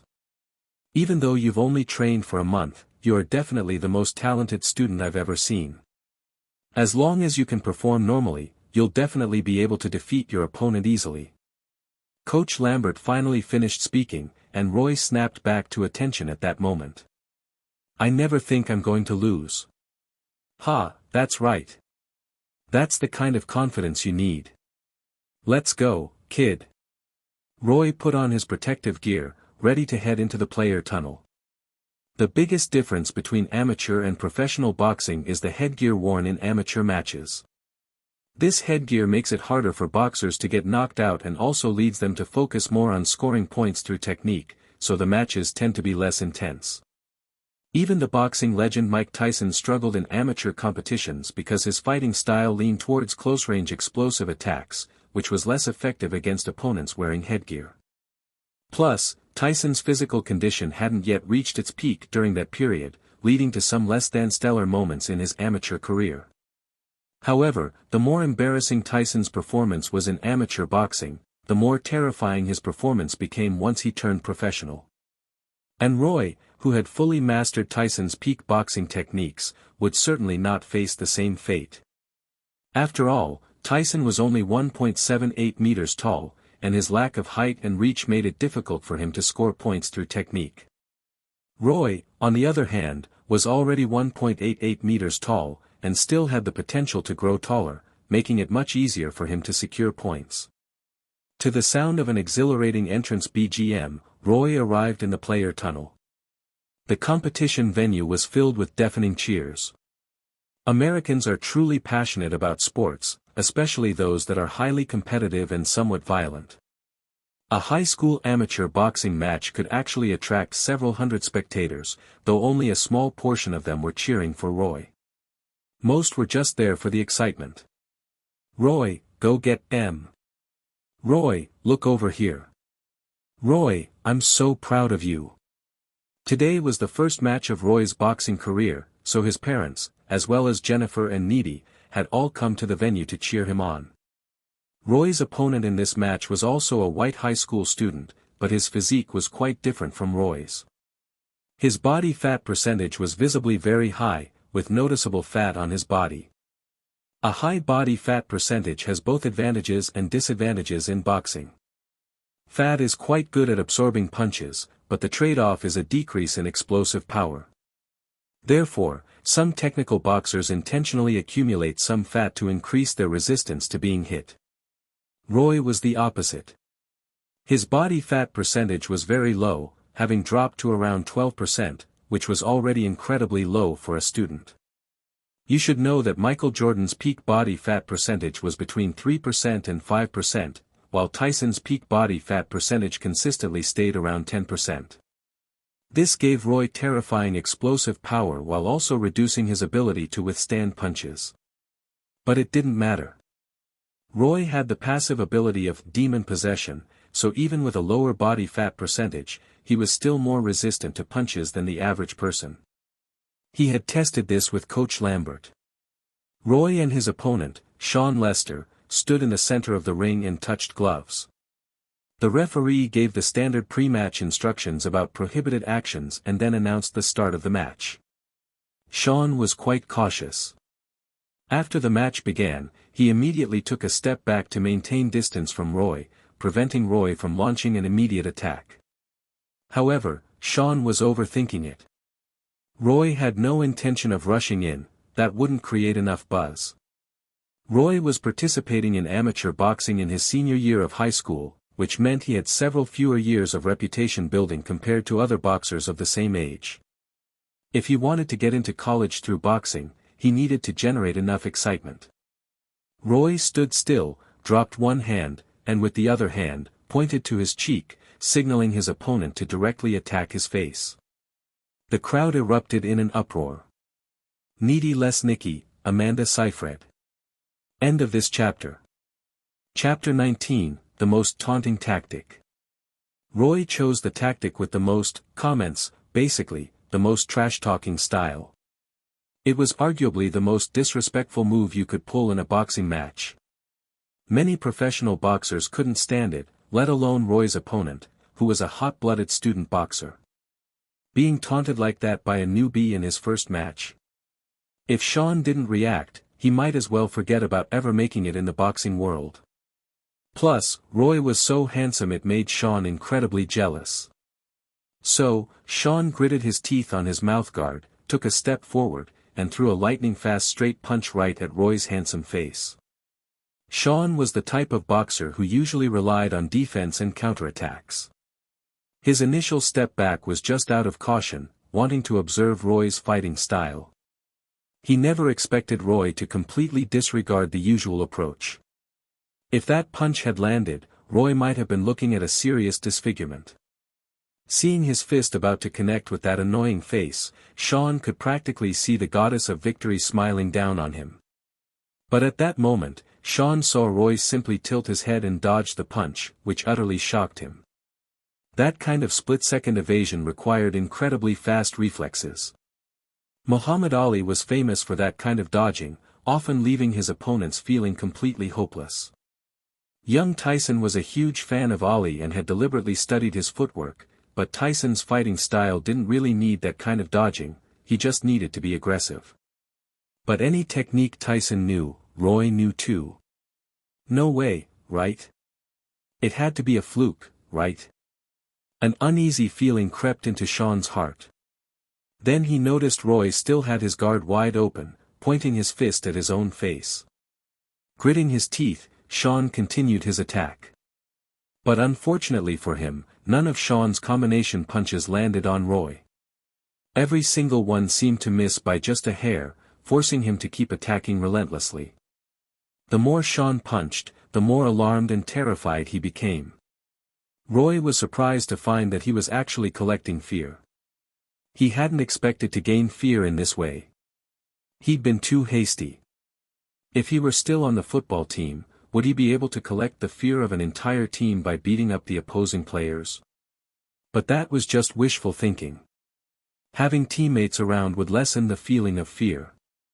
Besides, Roy's football skills weren't good enough to carry him to victory against an entire team. It was a team sport, after all, and even if he was amazing, he couldn't carry a bunch of useless teammates. Relying on his agility, which far surpassed that of his peers, Roy retreated to the edge of the ring.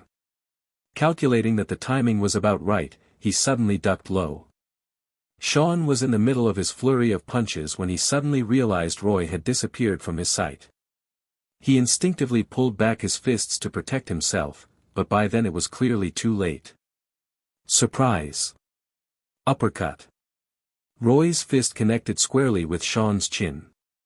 Even with the protective gear, Sean was lifted slightly off the ground by the force of the blow. Roy had practically squeezed every last bit of power out of his 15 strength points. Sean crashed to the canvas, causing a brief silence in the arena, followed by a roar of cheers that could have lifted the roof. The referee immediately started counting down over the fallen Sean, while Roy raised both hands in celebration towards his parents, Jennifer, and Needy. Sean barely managed to get back to his feet as the countdown was about to end. However, after checking his state of consciousness, the referee decided that his concussion was quite severe and declared him unable to continue the match. After all, this was just an amateur high school boxing match, not a professional one. A conscientious referee would always prioritize the physical and mental well-being of the children. And so, Roy's first boxing match ended with a technical knockout of his opponent. The match ended very quickly, with still a few seconds left in the first round, but the audience had been thoroughly entertained. Seeing such incredible dodging and footwork in an amateur boxing match made the ticket price totally worth it. Roy! Roy! Roy! Many spectators in the arena had already become Roy's fans. They would probably come to watch Roy's next match as well. After the referee announced the victory, Coach Lambert rushed into the ring and hugged Roy. "Great job, Roy. You really are a genius." "I've always been a genius." Roy's friends and family climbed onto the stage to hug him, turning the scene into a sea of joy. In stark contrast, a defeated loser, having lost his dream, was being helped away, a towel draped over his head. Reporters at the scene captured this moment with their cameras, and it would appear in the sports sections of newspapers across Texas tomorrow. The next day, Roy went to class as usual. "Roy, you're in the newspaper again." Needy excitedly walked up to Roy, holding a newspaper. The one in her hands was from Austin, the capital of Texas. The headline read, "Former football quarterback turns boxer, shocks the audience."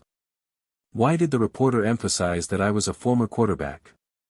Jennifer, who was standing nearby, leaned in and answered Roy.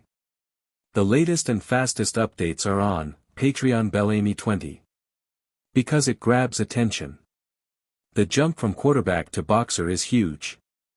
During high school, many talented students would participate in several sports just to get more scholarship opportunities.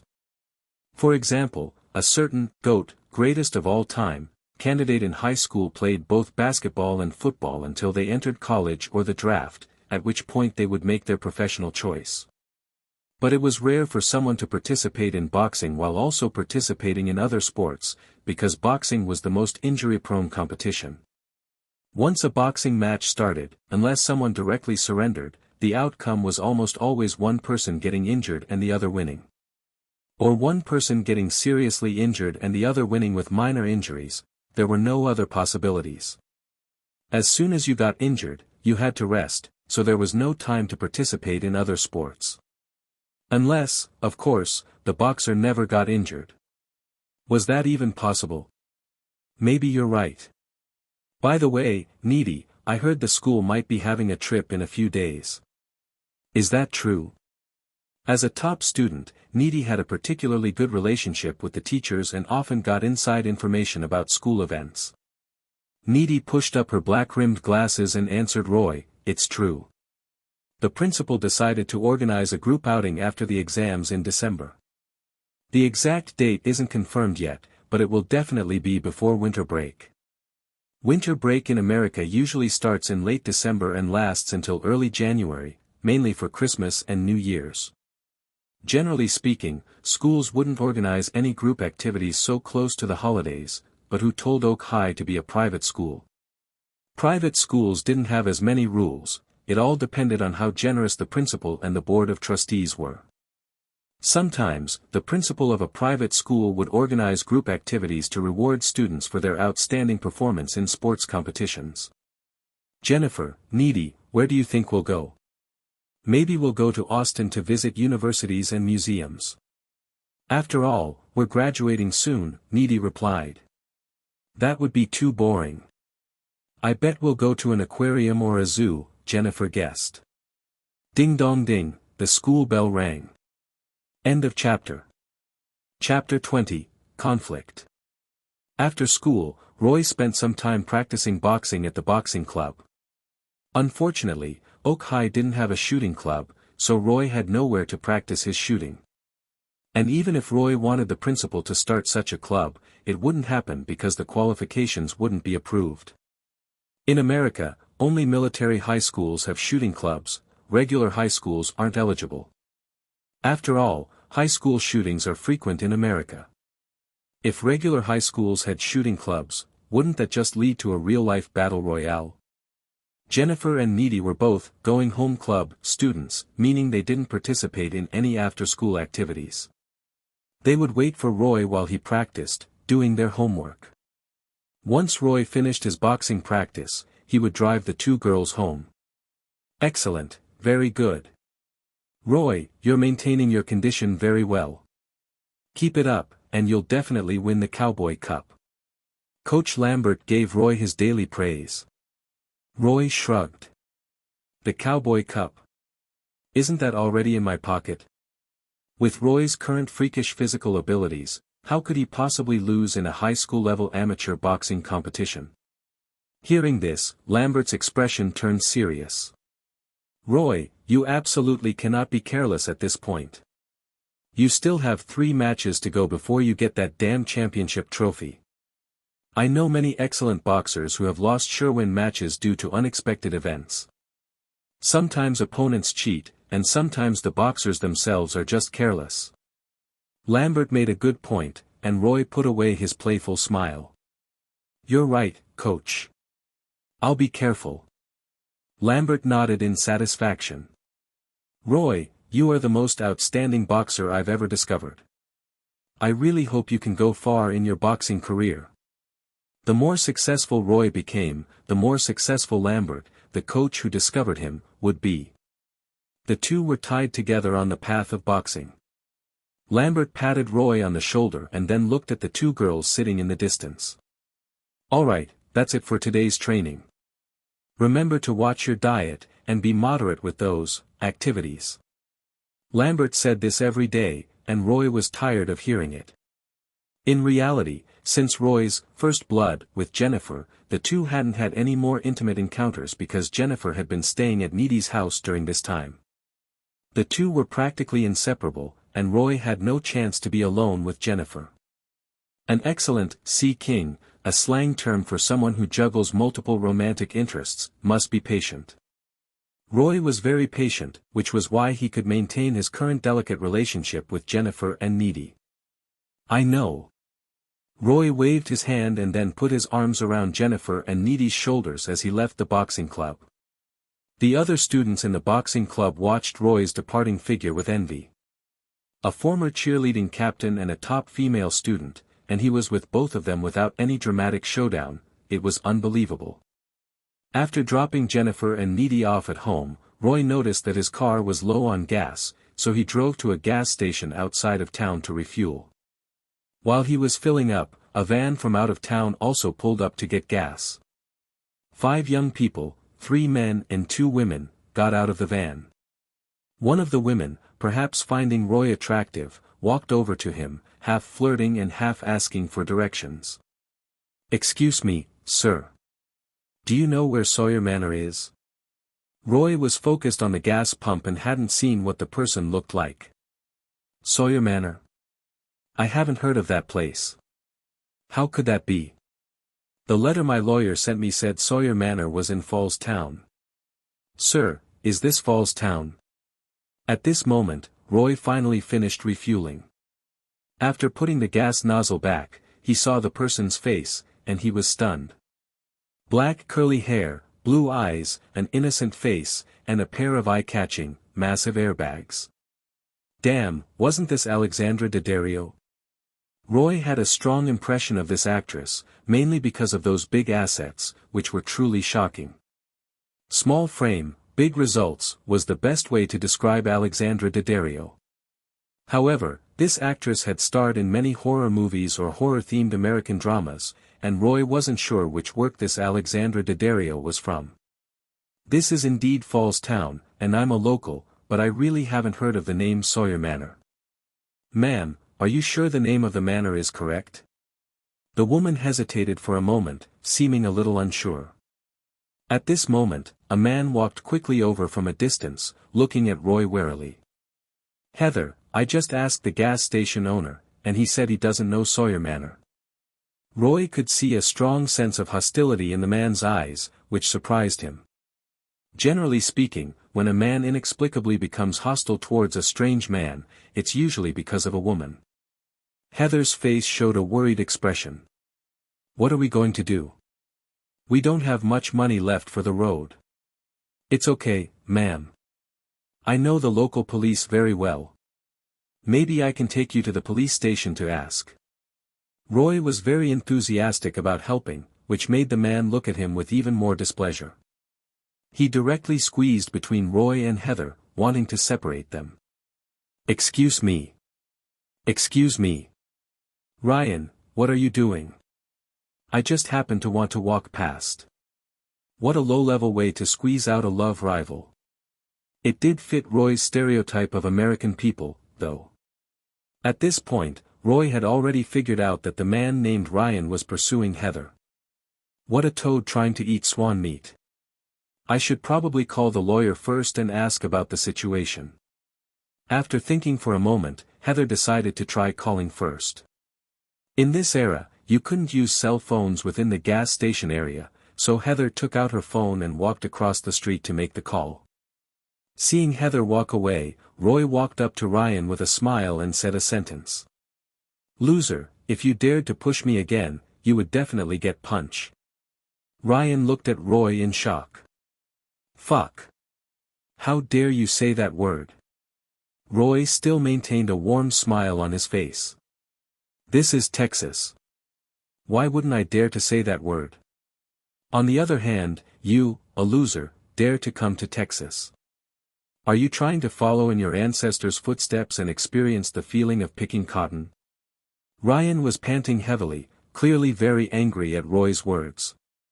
Then, he couldn't hold back and threw a punch at Roy. Roy easily dodged Ryan's attack and didn't immediately retaliate, continuing to use the word loser to provoke him. Heather, across the street, saw Ryan's action and quickly ran over to stop him. "Stop it. Ryan, you can't hit people." At this point, Ryan was completely enraged. He pushed Heather aside, his mind filled with the desire to punch Roy hard. Ouch! Heather lost her balance and fell to the ground from the push. Roy saw that the time was right. He used a V-shaped sway to dodge Ryan's combination punches and then landed a punch on Ryan's stomach. Ryan vomited on the spot. Heather Sawyer, Alexandra Daddario. End of this chapter. Comment. Chapter 21, Heather Sawyer. Roy smoothly walked over to Heather and helped her up.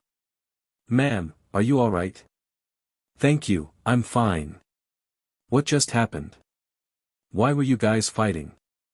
Discovered special character Heather Sawyer. You can absorb the power of fate to obtain rewards, ***. Wait, Sawyer. Sawyer. Like, the lumberjack. A thought sparked in Roy's mind, and he guessed at some possibilities, but his expression didn't change. He still wore a sunny smile. I was just having a chat with this gentleman, and maybe I said something wrong. He suddenly got angry and wanted to hit me. I didn't want to fight him, but when I saw him push you over, I couldn't help but step in. I'm really sorry about that. People who are good-looking tend to be more believable, and Heather almost immediately took Roy's words as truth. Ryan, still on the ground and vomiting, really wanted to curse Roy's entire lineage with every foul word he knew, but he couldn't even speak right now. What happened here? Just then, Heather's other 3 companions came over, having heard the commotion. One of the girls' eyes widened as soon as she saw Roy's face. It's nothing, just Ryan suddenly lost it and attacked this gentleman. Sir, I apologize on Ryan's behalf. Will you forgive him? Just call me Roy. And I always find it hard to refuse a request from a pretty lady. Women generally like being complimented, but it also depends on who's doing the complimenting. Being praised by a handsome guy or a rich man definitely felt different than being praised by an average Joe. A bright smile bloomed on Heather's face. Then you can call me Heather. Another girl enthusiastically squeezed in to shake Roy's hand. I'm Nikki, nice to meet you. Ryan, who had been kneeling on the ground vomiting for a while, finally recovered. He saw Heather and Roy chatting and laughing, a joyful smile on Heather's face, and his eyes instantly turned red with anger. You shithole. Not bothering to wipe the mess from his mouth, Ryan roared and charged at Roy again, trying to sneak up from behind. Watch out. Heather happened to see Ryan's move and couldn't help but warn Roy. Ryan had thought it through. He'd teach Roy a lesson while he was talking, hoping to improve his image in Heather's eyes. Too bad Heather was already starting to see things from Roy's perspective. This guy was clearly a lost cause. Roy had been a quarterback for so many years that he was used to having eyes in the back of his head on the field. So, as soon as Heather spoke, he sensed Ryan's attempted sneak attack. A spinning back kick sent Ryan flying backwards. Roy's legwork was actually pretty average, but his physical stats were explosive enough to deal with a punk like Ryan. Ryan landed with a dizzying thud, and the stomach acid surged up again. He really wanted to hold it down, but then he heard Heather's scolding voice. Ryan, Roy already forgave you. Why would you attack him again? Blag. Ryan vomited again. This time, Heather looked at Ryan with a hint of disgust, and her other companions also frowned. Yeah, that's usually how people react to vomit. What's going on here? Just then, a police car pulled up to the side of the road, and a middle-aged sheriff and a young officer got out. This middle-aged sheriff was another sheriff in the town of Falls, named George. This sheriff had been around longer than Hughes and was already in his 50s. Nothing much, Sheriff George. Just playing a game with some new friends. Sheriff George glanced at the stranger standing with Roy and the foreigner vomiting on the ground. He could pretty much guess what had happened. But Sheriff George, being a local Texan, also had a strong dislike for foreigner. Plus, he had a good relationship with Roy, so he decided to pretend nothing had happened. Is that so? Well, have fun. Sheriff George turned to leave, but Ryan wasn't having it. Wait a minute, officer. This guy just hit me. Aren't you going to do anything about it? George turned back and looked at Ryan with distaste. Sorry, I didn't see anything. All I saw was you making a mess on the ground. Ryan really wanted to swear, but seeing George's hand resting on his gun holster, he immediately backed down, not wanting to give the officer an excuse to empty his magazine. He could only mutter under his breath, "Damn Southerner." George was about to leave when Roy suddenly remembered Heather's purpose for being here, so he called out to him. Sheriff George, do you know Sawyer Farm? George turned back, frowning at Roy. Why are you asking? Well, this lady, Heather, is looking for Sawyer Farm. George sized up Heather carefully, his brow furrowed as he seemed to be thinking something over. It made Heather feel a little uncomfortable. After a moment, George answered Roy. Sawyer Farm is a name from a long time ago. We all call it Devil's Farm now. Roy suddenly understood. So the name of the farm had changed. In the original owner's memories, there was indeed a small, abandoned farm south of Falls.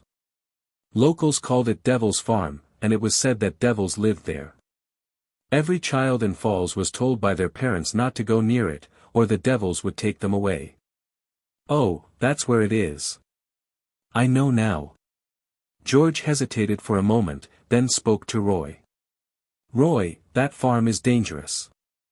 If you don't have any business there, don't stay there too long. I understand, Sheriff George. Thank you. George and his deputy drove away. Roy shrugged at Heather. See? I told you I was good friends with the police.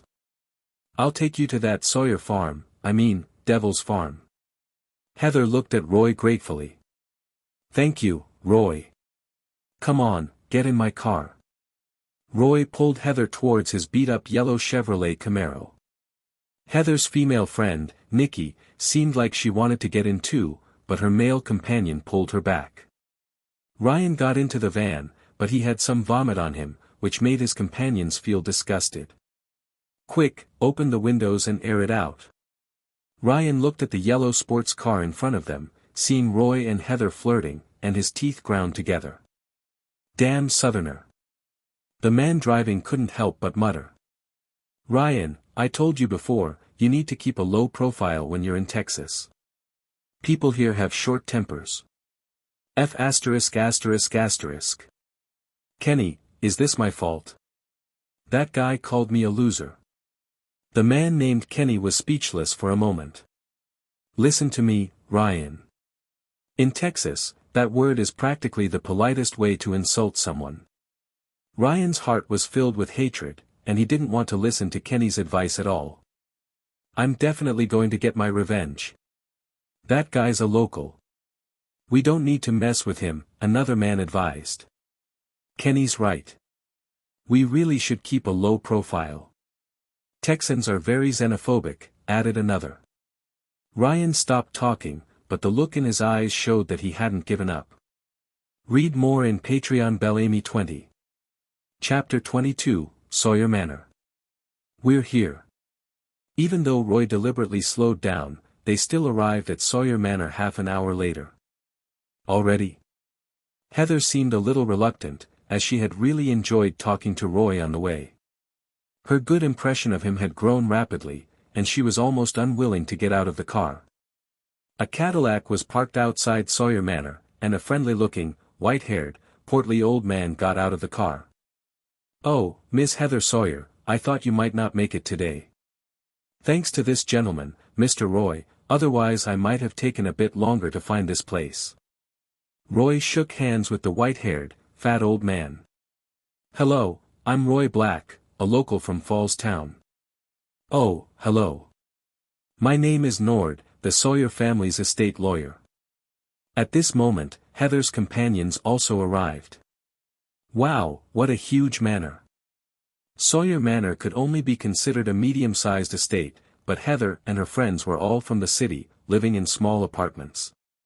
Seeing a manor with a Western-style house, a garden, and woods naturally made it feel very large to them.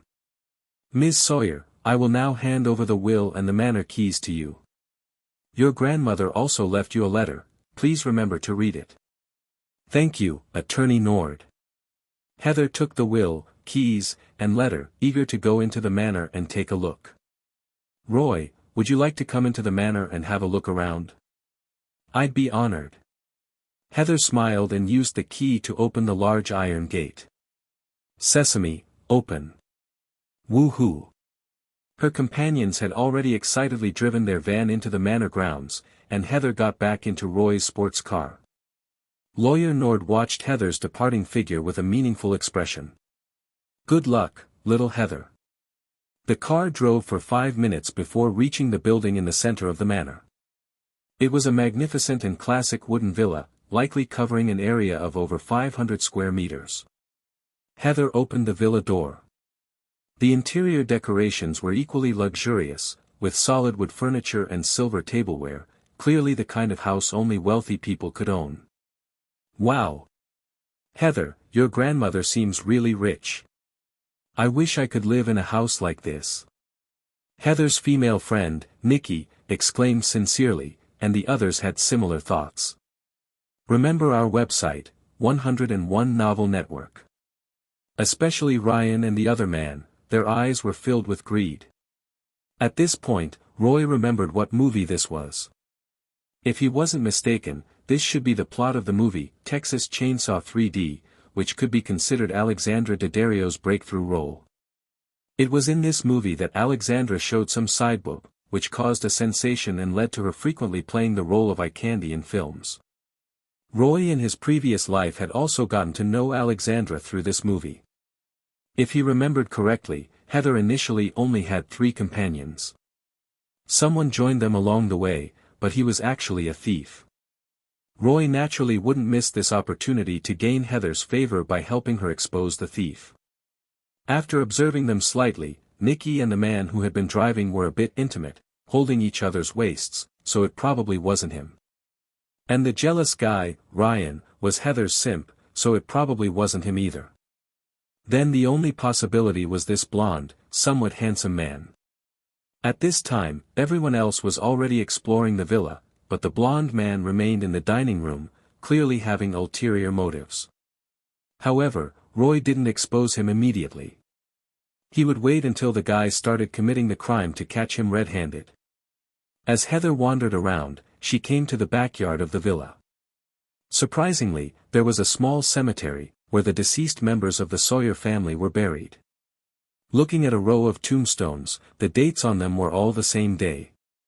August 19th, they're all August 19th. Why did they all die on this day?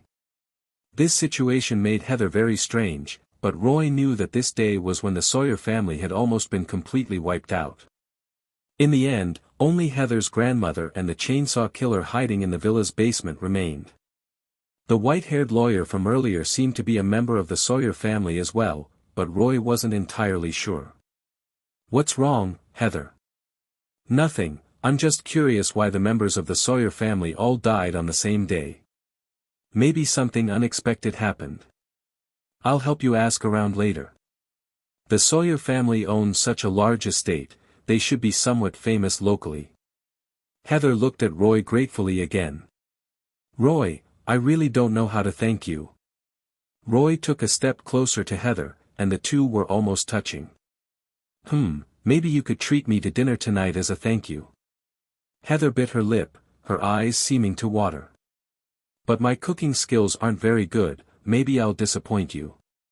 It doesn't matter. What we eat isn't important, what's important is who we eat with. Roy's words made Heather very happy, and the two started to get closer and closer. At this moment, a buzzkill appeared. Ryan, having changed his clothes that were stained with vomit, came out looking for Heather and saw Roy and Heather about to embrace. Instantly, an inexplicable green flame started burning on Ryan's forehead. Hey, you! Get away from Heather. Heather was startled and immediately took a step back before seeing that it was Ryan who had spoken. Ryan's behavior at the gas station had greatly disappointed Heather, so seeing him interrupt her and Roy, she said impatiently. Ryan, what's it to you? The meaning of her words was already quite clear, Heather wanted to cut ties with Ryan. Hearing this, Ryan's already suppressed anger could no longer be controlled. He walked over and pointed at Heather. What's it to me? Heather, what did I come all the way from Los Angeles to this damn Texas for? You tell me. Heather of course understood what Ryan meant, but she had only ever considered Ryan a friend, and everything was just mutual help between friends. Don't be like this, Ryan. You, Nikki, Kenny, and the others are all my good friends. The classic, good friend card, with power comparable to the nice guy card. However, there are different kinds of good friends. People like Roy and Jennifer could be good friends who communicate in bed, but Ryan was clearly not that kind of good friend. As a result, Ryan completely lost it. Slut. Bitch. Did you fall for this guy? Ryan spewed a torrent of nasty swear words, even fouler than his smell. Heather's eyes instantly welled up with tears from the insults. Roy knew it was his turn to perform. He took a step forward and landed a swift swing on Ryan's cheek, instantly sending several teeth flying out of his mouth. This was the result of Roy holding back his strength. Otherwise, with his punching power, one punch would have been enough to knock Ryan unconscious. Bastard, apologize to Heather right now. End of this chapter. Chapter 23, The Simplicity of Someone Who Hasn't Seen the World. That punch finally woke Ryan up. You could see the clarity return to his eyes.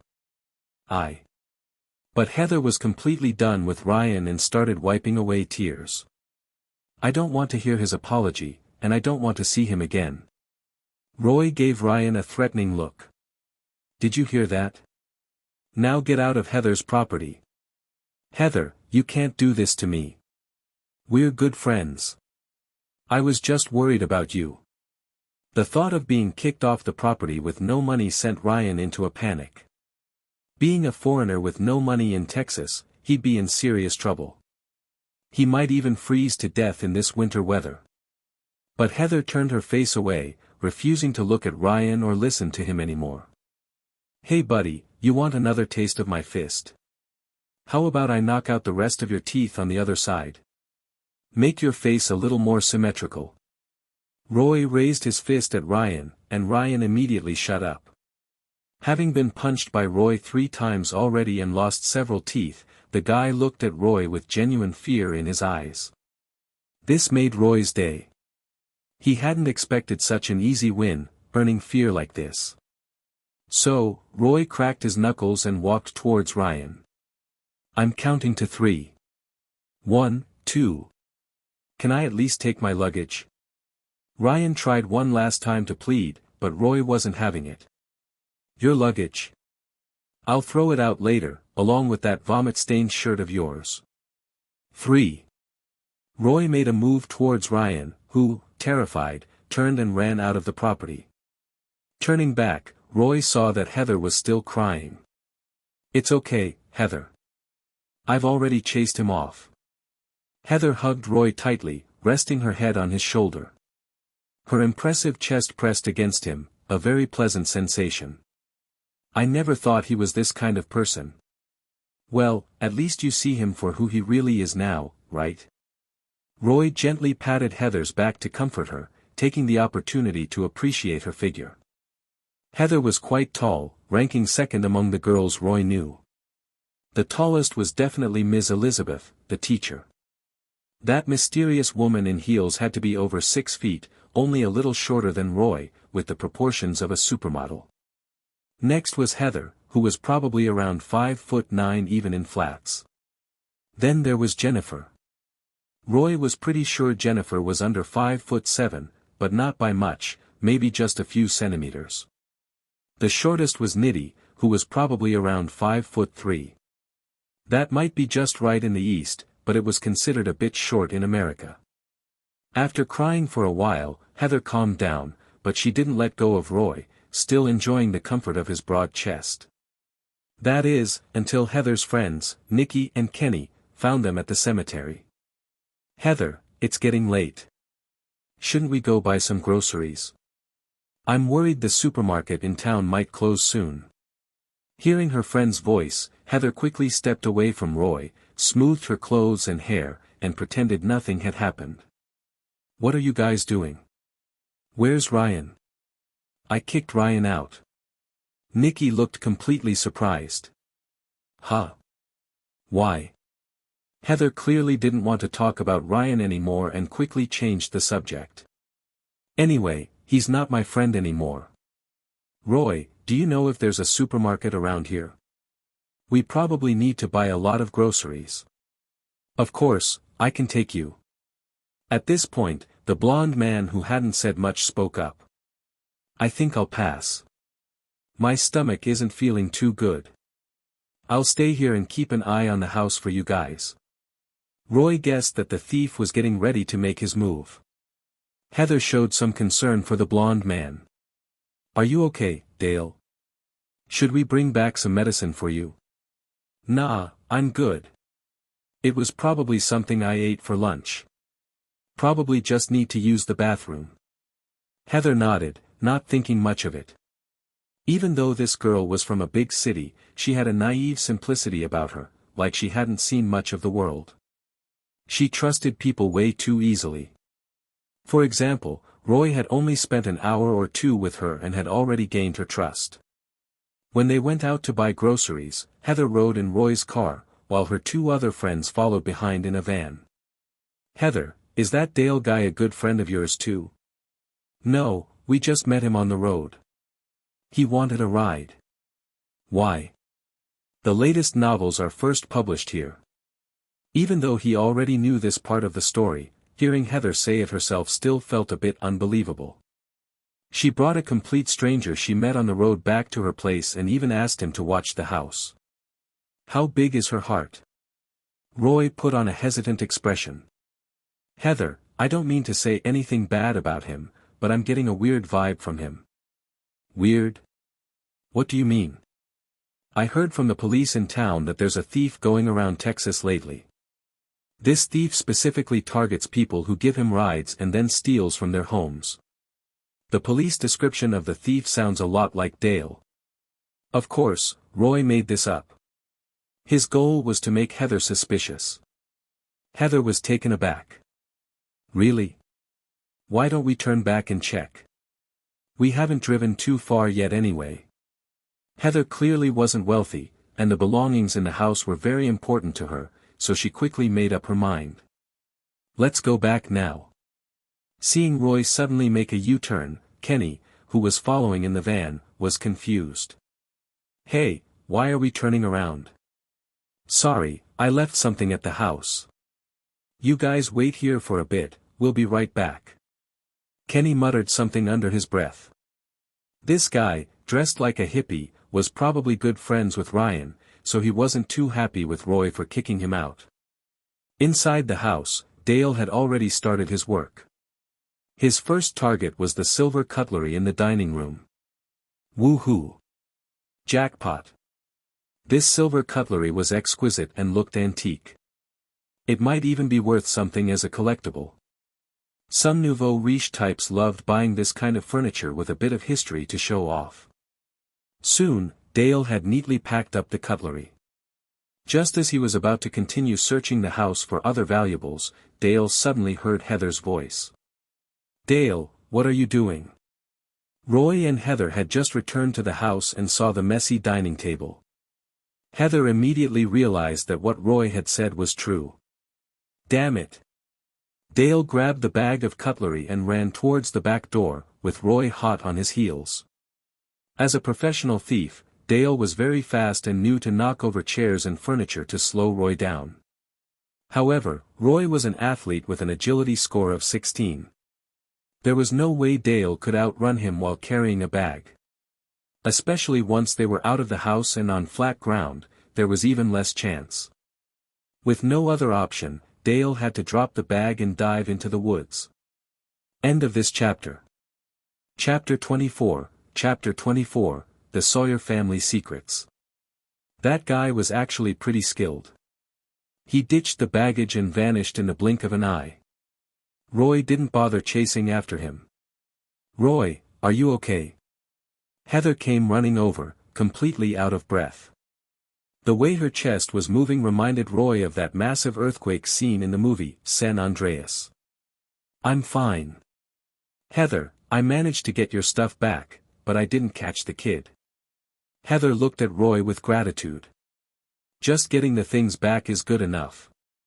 Roy, how were you running so fast?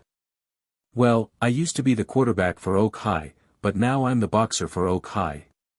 Hearing this, Heather looked really surprised. Wait a minute. You're still a student. Roy shrugged and leaned his face closer to Heather's. Doesn't it look like it? Take a good look. Heather examined Roy's face closely, thinking his skin was incredibly smooth and he was handsome from every angle. As she looked, Heather's face started to blush. Yeah, you do look a bit like one, but I didn't get a student vibe from you. What grade are you in? That was true enough. Roy had already graduated in his past life, and it hadn't even been 2 months since he'd transmigrated. There was no way he'd have a student's aura. Senior year. I graduate next year. Heather muttered softly to herself. Senior year. So that means you're already 18. Great. Roy didn't quite catch what Heather said. What's great? Oh, nothing. Let's hurry up and take these things back inside. Even though she said it was nothing, Heather's face turned even redder, looking like a perfectly ripe apple that made you want to take a bite. Roy carried the tableware back to the villa, and then he and Heather locked all the doors and windows before getting back in the car to go buy groceries. Phew, Roy, you helped me out again. By this time, the redness on Heather's face had faded a bit. So, can I ask for a little reward? Roy deliberately put on an expectant expression, and Heather looked at him with a smile in her eyes. What kind of reward are you thinking of? Roy tapped his cheek, making his meaning very clear. Heather bit her red lip, her eyes darted around for a moment, and then she suddenly turned Roy's face and kissed him on the mouth. Roy was taken aback for a second and quickly hit the brakes. Luckily, they hadn't driven out of the Sawyer estate yet, or it would have been dangerous driving. After a few minutes of passionate kissing, Heather looked at Roy with moist eyes, panting slightly. Your kissing skills definitely don't seem like a student's. Maybe I'm just a fast learner. That's what all my teachers at school tell me. Heather couldn't help but roll her eyes at Roy, but she couldn't hide the smile on her face. Hurry up and drive, it's getting dark. Roy brought Heather and the others to the town supermarket before it got completely dark. After inheriting a large fortune from the Sawyer family, Heather went on a big shopping spree in the supermarket. Her 2 companions also didn't treat Heather's money like it was their own, grabbing whatever caught their eye. Roy didn't join in on the shopping but waited for the 3 of them to finish outside the supermarket entrance. Unexpectedly, Roy ran into Sheriff George again at the supermarket doors. Hey, Roy, what are you doing at the supermarket? Helping your family with groceries? No, I'm just here with some new friends I made to do some shopping. Hearing this, Sheriff George's expression turned serious. Are they the same people you met at the gas station this afternoon? What are they all about? Roy shrugged. The black-haired girl is here to inherit the Sawyer estate, you know, that Devil's Manor you mentioned. Sheriff George frowned deeply. Roy, you're a good kid, so I want to give you a heads up. It's best to stay away from that girl. Roy looked interested. Why? Does it have something to do with the Sawyer family's past? You know about this? Did your parents tell you? Roy shook his head. I guessed.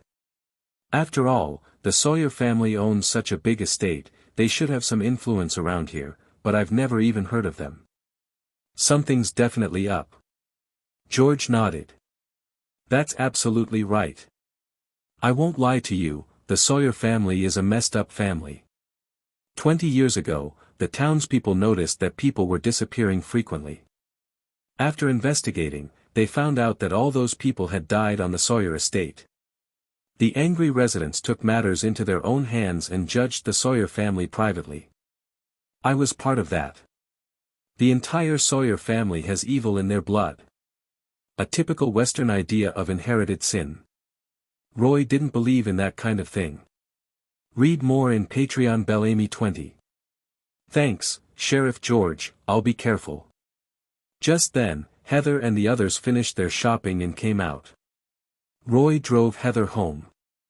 Watching the 2 cars drive away in the sunset, Sheriff George's gaze deepened. On the other side, Dale, who had successfully escaped the Sawyer estate, saw a frustrated Ryan by the side of the road. Ryan? Dale, what are you doing here? Dale's eyes darted around for a second, and he started to smooth-talk Ryan. Don't even get me started. I got kicked out by that damn southerner too. That guy's a complete psycho. Hearing this, Ryan immediately got worked up, feeling a sense of shared grievance. You think so too? Fuck. Heather must be blind to trust someone like that. Ryan, are you just going to take this? Ryan was definitely not happy about it, and his expression turned gloomy. What else can I do? Ryan, I've got an idea. I know where we can get a gun. Let's screw them over. Then you can do whatever you want. Ryan looked tempted. He thought about Heather's innocent face and sexy body, and he couldn't help but lick his lips. Seeing that Ryan was interested, Dale quickly seized the opportunity. Just imagine Heather under that southerner. Hearing this, Ryan gritted his teeth. Alright, I'm in. I'm gonna make sure I fuck Heather right in front of that southerner. Dale grinned. Come with me. Roy, who was having dinner at the Sawyer estate, had no idea that someone had already set their sights on the fish in his pond. But even if he did know, he'd just say, "You're out of your mind." Just like Heather had said earlier, her cooking skills really weren't great. For dinner, they had some salad, a few pan-fried fish, and a pot of cream of potato soup. The pan-fried fish was even a little burnt. But Roy didn't mind. He kept making Heather laugh at the dinner table, making her, well, let's just say things were getting lively. As dinner was coming to an end, Nikki's phone suddenly buzzed with a text message. She glanced at it and stood up. The others looked at Nikki, surprised. Nikki, what's wrong? I just need to use the restroom. With that, Nikki walked out of the dining room, but she didn't go to the restroom. Instead, she went to the small woods outside the villa. Is anyone there? It was already nighttime, and the dark woods looked a bit creepy. Suddenly, a figure grabbed Nikki from behind. Elizabeth Hale, Elizabeth Hurley. End of this chapter. Chapter 25, Everyone's a Bad Guy. Ah! Nikki screamed, startled. Don't yell. It's just me. Nikki looked behind her. It was Ryan. You scared me half to death. Nikki turned and hugged Ryan, planting a long, wet kiss on him. Turns out, this woman had been hooking up with Ryan for a while now, and her boyfriend Kenny had no idea. But Kenny wasn't exactly a saint either. He was in the living room getting high after dinner. Looking at it this way, Heather was surrounded by bad people. It's a wonder how this naive little lamb had survived this long. Ryan, how did you and Heather end up falling out? Ryan gritted his teeth as he answered Nikki. It's all that damn southerner's fault. He tricked Heather into kicking me out. I'm gonna teach him a lesson he won't forget. Hearing this, Nikki looked intrigued. Some girlfriends hope their friends are doing well, but not too well. Nikki was feeling that way right now. Seeing her friend inherit a large sum of money had been fueling the jealousy in her heart. Plus, Roy hadn't given her the time of day, so Nikki wanted to get some revenge. Not all girlfriends are like Jennifer and Nitty, who were so close they practically shared a man. What should we do? Ryan leaned in and whispered Dale's plan into Nikki's ear. We'll do it like this, and this. Inside the living room of the villa, Kenny was getting high. Roy didn't like people like this, but he was in Heather's house, so he didn't want to say anything. Instead, he suggested taking a look at the second floor of the house. Sounds good. Heather led Roy upstairs. Hanging on the wall along the staircase were many old photos, seemingly of the Sawyer family. The people in the photos were men and women, but they all wore an S-shaped necklace. Looking at the necklace in the photos, Heather suddenly remembered that she seemed to have the same pattern on her chest. So, she opened her collar to check. Sure enough. Heather, what's wrong? Roy turned around and immediately saw a deep cleavage. Nothing, let's keep looking around. The two of them first went to the master bedroom on the second floor. Wow, what a huge bedroom. This bed looks so soft. Roy looked at the bedroom and pretended to be amazed. Heather watched him with a smile. Big boy, do you want to test how soft this bed is? Roy raised an eyebrow. He hadn't expected Heather to initiate a dual invitation. As expected of an American girl, she was definitely more open.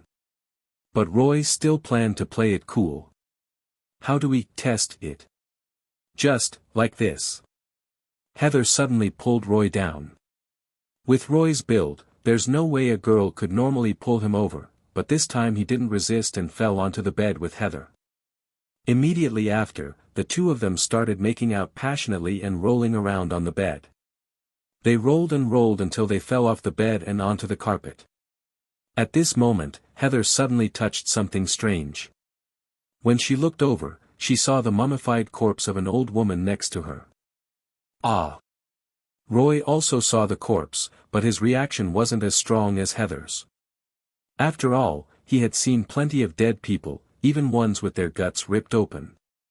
This corpse with no visible wounds was pretty normal in comparison. Heather, is this one of your relatives? Hearing this, Heather was stunned for a moment. Grandma? Could this be my grandma? But why would my grandma's body be in the bedroom? And she looks like she's been dead for a long time. Roy briefly examined Heather's grandmother's body and found no external injuries or signs of poisoning. He figured she had just died of old age. Whatever the reason, let's bury your grandma first. Heather nodded sadly. Roy found a blanket in the bedroom, wrapped up Heather's grandmother's body, and carried it over his shoulder. There was a Sawyer family cemetery in the backyard of the villa. They could just bury Heather's grandmother there. When they went downstairs, Kenny greeted Roy and Heather. Hey, Roy, what are you guys up to? Roy noticed that Kenny in the living room had a strange expression, looking quite nervous. Something wasn't right. Just as Roy was about to put Heather's grandmother down, he saw two men, one loser and one thief, pointing handguns at him. It was Ryan and Dale, who had gotten their hands on guns. Don't move. Roy didn't have time to draw his gun and could only raise his hands. Heather looked at Ryan and Dale in shock. What do you think you're doing? Ryan grinned menacingly. What do I think I'm doing? I'm taking back what's mine, of course. As he spoke, Ryan walked up to Heather and started tearing at her clothes. The latest novels are first published here. Let go of me. Let her go. Just as Roy was about to help Heather, Dale cocked the hammer of his pistol, threatening him. You move again, and I'll shoot. Ryan, hurry up. Ryan licked his lips, his expression particularly lewd. How can I rush something like this? I want to enjoy this bitch slowly. Nikki walked over to Roy and touched his strong chest muscles. I want to play too, can I? This action made Roy realize that Nikki was in cahoots with Ryan and Dale. Ryan's expression turned wild. Sure, we can have a contest to see who can make the other one orgasm first. Great idea. Dale rolled his eyes, not wanting to deal with these two lunatics anymore. You guys be careful. With that, he went into the kitchen, wanting to collect the unwashed silver cutlery. Kenny stood awkwardly in the living room. Ryan waved him over. You want to play too? We can all play with her together. This was clearly an attempt to drag Kenny down with them. How much of a moral compass could a drug addict like Kenny have? Hearing Ryan's words, Kenny started to get interested, especially after seeing Ryan tear open Heather's top, revealing the beautiful flesh underneath. Can I? Heather looked at Kenny in disbelief.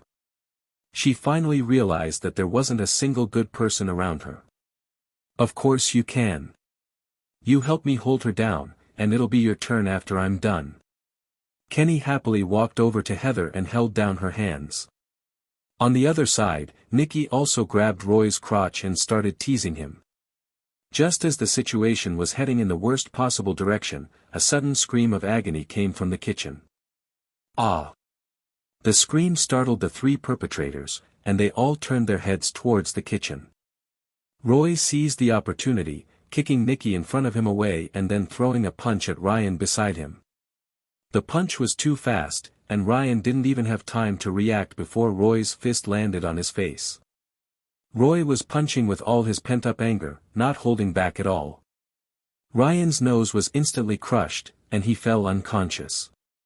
Seeing this, Kenny immediately wanted to surrender. Wait. Without giving Kenny a chance to finish his sentence, Roy punched him in the face as well, and Kenny collapsed on the spot. Roy picked up the handgun from the floor and helped Heather up. Then, the two of them saw someone walking out of the kitchen. End of this chapter. Chapter 26, Texas Chainsaw Massacre 3D ***.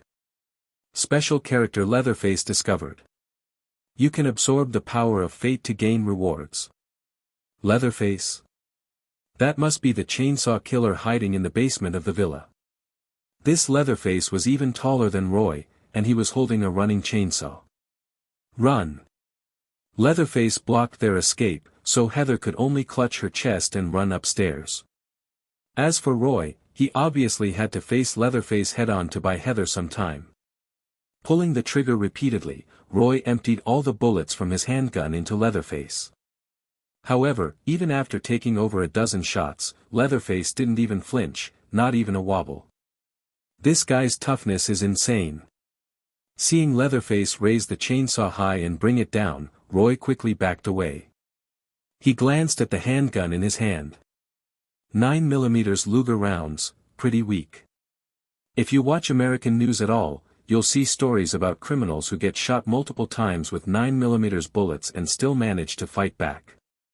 And Leatherface was definitely much tougher than those criminals, so 9mm bullets naturally had no effect. Alright, let's try .45 ACP bullets. Roy drew his gun and fired in an instant, hitting Leatherface in the head with one shot. Leatherface stumbled back several steps from the impact, but he still didn't fall. So, .45 bullets have some effect. But the caliber of the Smith & Wesson M625 revolver still wasn't big enough. If he had a larger caliber gun, like a shotgun, maybe he could take Leatherface down with a single shot. Looks like bigger is definitely better. Roy fired all the remaining bullets in the revolver into Leatherface's head. This time, the guy finally went down, and even the chainsaw fell to the floor. However, Roy didn't get any system notification, which meant Leatherface wasn't dead yet. Roy, is it over? Heather cautiously peeked her head out from the second floor. You could tell that Leatherface was probably a killer similar to Michael Myers. Killers in those older horror movies all had similar vibes. They were either demon-possessed maniacs or some kind of deformed mutant, basically unkillable guys, though thankfully, physical attacks still had some effect. Quick, hide. This guy isn't dead yet. While Leatherface was still unconscious, Roy warned Heather and went to pick up the chainsaw. Without a weapon, Leatherface's threat level would drop significantly, and Roy could take his time dealing with him. There was definitely no way he could use fire against Leatherface this time. He couldn't just burn down the villa that Heather had just inherited, could he? So, Roy wanted to try sawing off Leatherface's head with the chainsaw. If that didn't finish him off, then he'd have no choice but to lure Leatherface outside and burn him. Roy pulled the starter cord and was just about to start sawing when two people suddenly burst in. Police! Drop your weapon now. It was Sheriff George and the officer from earlier that afternoon. George was holding a shotgun, and the officer had a handgun. It turned out that Sheriff George was really concerned about the Sawyer family and had a bad feeling about things. After dinner, he brought the officer to the Sawyer estate to check things out. As a result, they heard gunshots coming from the villa outside, so they immediately went inside with their weapons drawn and saw someone holding a chainsaw high, looking like they were about to do something. Now, at this point, George was too far away to see that the person holding the chainsaw was Roy, but thankfully, he didn't shoot right away. Sheriff George. Roy. Just as Roy turned his head, Leatherface on the ground suddenly woke up, grabbed Roy's leg, and flipped him over. Roy reacted incredibly fast. While protecting himself, he threw the chainsaw away. Partly to avoid accidentally hurting himself, and partly to prevent Leatherface from getting his signature weapon back. Leatherface with a chainsaw and Leatherface without a chainsaw were two completely different threats. Even though the situation was unclear, on one side was Roy, the good kid they knew, and on the other side was a weirdo wearing a creepy leather mask. It was pretty obvious who they should trust. Let go of Roy. Leatherface did let go of Roy, but he used Roy's leg to swing him into the wall before getting up and heading for his beloved chainsaw. Fire. Sheriff George and the officer both shot at Leatherface at the same time. The shotgun had some serious stopping power, and Leatherface stumbled. However, the officer was probably a little nervous, and his handgun shot went wide, shattering a decorative vase next to Leatherface. Leatherface glanced at the broken pieces of the vase, then suddenly let out a furious roar and picked up the chainsaw, charging wildly at the officer. By this point, Sheriff George's shots at Leatherface weren't having any effect anymore. Leatherface seemed to have gone into some kind of rage mode. The young officer had never seen anything like this before. He seemed frozen in fear, not shooting or even trying to dodge. Luckily, Sheriff George was older and more experienced. He shoved his subordinate out of the way, preventing him from being instantly cut in half by Leatherface. Then, the two of them retreated out of the villa while firing their guns. The enraged Leatherface seemed to have fixated on the young officer and kept chasing him relentlessly. Inside the villa, Roy was almost knocked unconscious by Leatherface's throw. Thankfully, he was tough enough to recover. "Roy, are you okay?" Heather, completely forgetting about her exposed chest, ran downstairs and helped Roy up. "Didn't I tell you to hide? But, I was worried about you." Seeing the worry and concern all over Heather's face, Roy couldn't bring himself to say anything more. This woman was truly both silly and innocent, but she had definitely given him her whole heart. Roy kissed Heather on the mouth and gave her, well, let's just say a firm squeeze. "Ugh. Be good. Go upstairs and hide. Leave everything else to me. I'll be all right." Heather nodded, her face red, and then ran back upstairs. Roy stood up and loaded the Smith & Wesson M625 revolver, then went into the kitchen to see if there were any melee weapons he could use.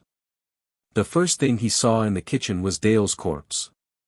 That guy had been sawed in half at the waist by Leatherface's chainsaw and was completely dead now. Then, Roy noticed an open secret door that seemed to lead to a hidden basement. Roy remembered the movie plot. Leatherface usually lived in this basement and would only come out at night to look for food. And Dale was just unlucky enough to run into Leatherface when he came upstairs to collect the tableware, and then he was split in two. Roy entered the basement and found an iron bar. It should be able to hold off the chainsaw for a bit. However, when Roy returned to the ground floor, the commotion outside the villa had stopped. He didn't know if the two policemen had been killed or if Leatherface hadn't managed to catch them. He heard footsteps coming from the living room. Roy immediately equipped the Ghostface mask from his inventory and hid in the shadows. A moment later, he saw Leatherface dragging the unconscious Ryan, Kenny, and Nikki towards the basement. He even dragged away Dale's dismembered body. He didn't see the two policemen, which meant they had managed to escape. That was good news, as it meant there would be backup coming later. Roy grabbed the iron bar and followed Leatherface. He went through a door in the basement and found himself in a room that looked like a slaughterhouse. Smith & Wesson M625. End of this chapter. Chapter 27, Demon Possession. Leatherface hung the three unconscious villains on separate hanging meat hooks, just like slaughtered livestock. The intense pain brought the three villains back to consciousness. At first, they were confused, but when they saw Dale's corpse and Leatherface holding a chainsaw, even an idiot would understand what was going on. Screams of terror filled the slaughterhouse, and fear continued to breed within its walls. Roy noticed that the fear these three generated because of someone else could also be absorbed by his body, so he quietly hid in a corner. As for the three villains, they were as good as dead. Roy hadn't personally killed them, which in his book made him practically a saint. "Please, don't kill me. You can do anything you want to me." Nikki's makeup was ruined by her tears, and she even tried to show off her figure. This woman's body was pretty good too. Although her assets weren't as big as Heather's, she had a slender waist and long legs. But Leatherface was completely unmoved. Since Nikki liked to show off, he'd start with her. Ah! Nikki's scream made Ryan and Kenny even more terrified. Kenny, the drug addict, even lost control of his bladder and peed himself. In the end, all three villains were dismembered by Leatherface, allowing Roy to absorb his fill of fear. Leatherface was a very professional butcher. He sorted the processed body parts and stored them properly. Then, as if sensing something, he turned his head towards the corner of the slaughterhouse. Is this what demon possession feels like? At this moment, Roy had activated the active effect of demon possession. His skin had turned extremely pale, faint black gas emanated from his body, and his eyes had turned into dark golden snake eyes. Looking at his stats, his strength, agility, and constitution, all three physical attributes, had temporarily gained a +10 bonus. This instantly turned Roy's physical fitness into something beyond human limits. His confidence skyrocketed. Judging by the speed at which fear is being consumed, the 1-minute demon possession state should be enough time. As Roy muttered to himself, Leatherface had already silently picked up his chainsaw and was walking towards him. "Come on, Leatherface." The chainsaw came down right at his head. This time, Roy didn't dodge but used the iron bar to block the chainsaw. Well, chainsaws were invented to cut wood. Cutting people wasn't their primary function, let alone cutting iron. As a result, the chain on the chainsaw got stuck on the iron bar. Roy immediately pushed back with the bar, and Leatherface actually stumbled. This showed that Roy's current strength was already greater than Leatherface's. Leatherface looked at the chainsaw in his hand with some surprise, perhaps also wondering why Roy's strength had suddenly increased. But Roy wouldn't give Leatherface time to think. He slammed the iron bar hard against Leatherface's neck. The force of this blow was no less than a point-blank shotgun blast. Leatherface was instantly knocked to his knees. Immediately after, Roy picked up an iron chain from the ground, wrapped one end around Leatherface's neck, and hung the other end on the meat hook that had been used to hang people earlier. Although Leatherface's physical fitness was freakishly inhuman, he still needed to breathe. To get air, he had to drop the chainsaw and use both hands to protect his neck. Roy picked up the chainsaw, restarted it, and looked at Leatherface hanging on the meat hook. "Now it's my turn." Leatherface's body was very tough, but Roy still managed to saw him in half diagonally with the chainsaw. Ding! Obtained Leatherface's fate treasure chest. Open it. The collected fear had just been completely consumed, and Roy exited the demon possession state. It's over. Roy looked at the slaughterhouse filled with blood and body parts, wondering how to come up with a good story to tell the police. Based on Roy's excellent performance in the Ghostface killer incident and the Halloween incident, as long as the story didn't have any major loopholes, the police would definitely believe him. People inside, listen up. Drop your weapons and come out with your hands up. Outside the villa, police backup had arrived. 5 police cars were parked in front of the villa. More than a dozen police officers with various heavy weapons were aiming at the house. This was pretty much the entire police force of Waterfall Town. After a while, Roy led Heather out of the villa, holding her hand. Sheriff George looked at Roy and Heather in surprise. "Roy, what about that freak? I ambushed him from behind when he wasn't paying attention. His body is in the basement now. Good job, Roy." Sheriff George looked extremely happy, with the kind of joy you see when someone has finally gotten revenge. Perhaps he had lost family or friends to the Sawyer family 20 years ago. The police immediately entered the villa to investigate the scene, while Roy and Heather received treatment from the paramedics in the ambulance. The blow from Leatherface throwing Roy against the wall had injured him quite badly. He hadn't felt it at the time due to the adrenaline, but once the adrenaline wore off, his back was killing him. The latest novels are first published in Patreon.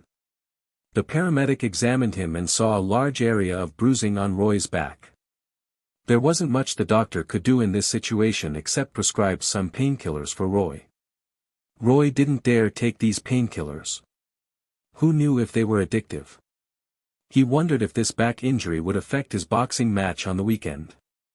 You had to know that the waist was very important for a boxer, especially for someone with Roy's fighting style. However, compared to the back injury, Roy was more concerned about Heather's condition. Heather hadn't actually suffered any physical injuries, but she had been through a lot of trauma that night. First, she was betrayed by her friends and almost raped, and then she witnessed the Leatherface killer's attack. But Roy felt that Heather wasn't quite right. She seemed to be in a daze, completely different from how she was before. "Heather, what's wrong?" Hearing this, Heather looked at Roy with empty eyes. "I read the letter Grandma left for me. And then? It turns out that the killer with the chainsaw was my cousin. He's been living in the basement, responsible for protecting the Sawyer property and the members of the Sawyer family." As soon as Roy heard this, some movie scenes flashed through his mind. There seemed to be such a plot point in the movie, which was quite bizarre. But if he thought about it this way, hadn't he just taken out 2 of his future brothers-in-law? Roy hugged Heather and stroked her hair. "Heather, no one could have expected something like this. But if you don't mind, let me protect you from now on." Heather finally couldn't hold back her tears. The shock, grievance, and pain of the whole night poured out. The Sawyer property was temporarily uninhabitable, so Roy had no choice but to take Heather to a hotel in town. Yeah, it was the same hotel as before. The lecherous hotel owner almost popped his eyes out when he saw Roy checking in with another beautiful girl. "Roy, your back is injured, so don't move around. Let me handle this. Hashtag you can skip. It's reward time. Hashtag." Heather's fingers moved to the waistband of Roy's pants, her eyes never leaving his as she slowly unzipped them. Roy's breath hitched as her hand wrapped around his hardening cock, stroking him gently as she dropped to her knees. Heather looked up at Roy, her eyes full of lust as she took him into her mouth. Roy let out a low groan, his hands tangling in her hair as she took him deeper. Heather's tongue swirled around the head of his cock, her lips tightening as she sucked him in. Roy's hips bucked, his body responding to the incredible sensation of Heather's mouth on him. He could feel his orgasm building, his balls tightening as she worked him with expert precision. Heather's hands moved to his hips, holding him still as she took him even deeper. Roy's breath came in short, sharp gasps as he felt himself getting closer and closer to the edge. Heather's mouth felt incredible, her tongue teasing him as she sucked him in. He could feel his cock twitching, his body on the verge of release. "Fuck, Heather," Roy gasped, his hands tightening in her hair. "I'm gonna come." Heather didn't slow down, her mouth working him harder as she pushed him over the edge. Roy's body shuddered as he came, his cock pulsing as he filled Heather's mouth with his hot seed. She swallowed it down, her eyes never leaving his as she continued to suck him in. Heather's hands moved to her own body, her fingers slipping beneath the waistband of her panties. Roy watched as she touched herself, his cock hardening again at the sight of her fingers disappearing into her wet pussy. "Fuck me, Roy," Heather whispered. 10K word omitted. End of this chapter. Chapter 28, Private Property ***. Ding. Obtained Heather Sawyer's Conquest treasure chest. Open it now. Heather's writing skills weren't exactly polished, you could even say they were pretty rough. But hey, those constantly jiggling airbags kind of made up for it.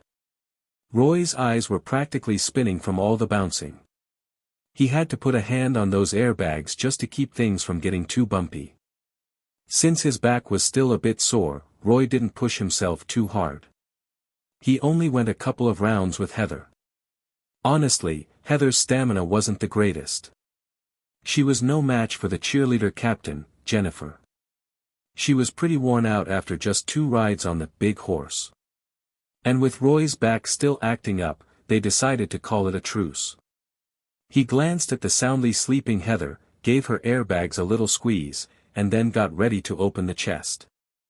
System, open Leatherface's fate treasure chest. Opening Leatherface's fate treasure chest. Obtained 3 strength attribute points. Obtained 3 constitution attribute points. Obtained Chain's word. Whoa, did he just get his signature weapon?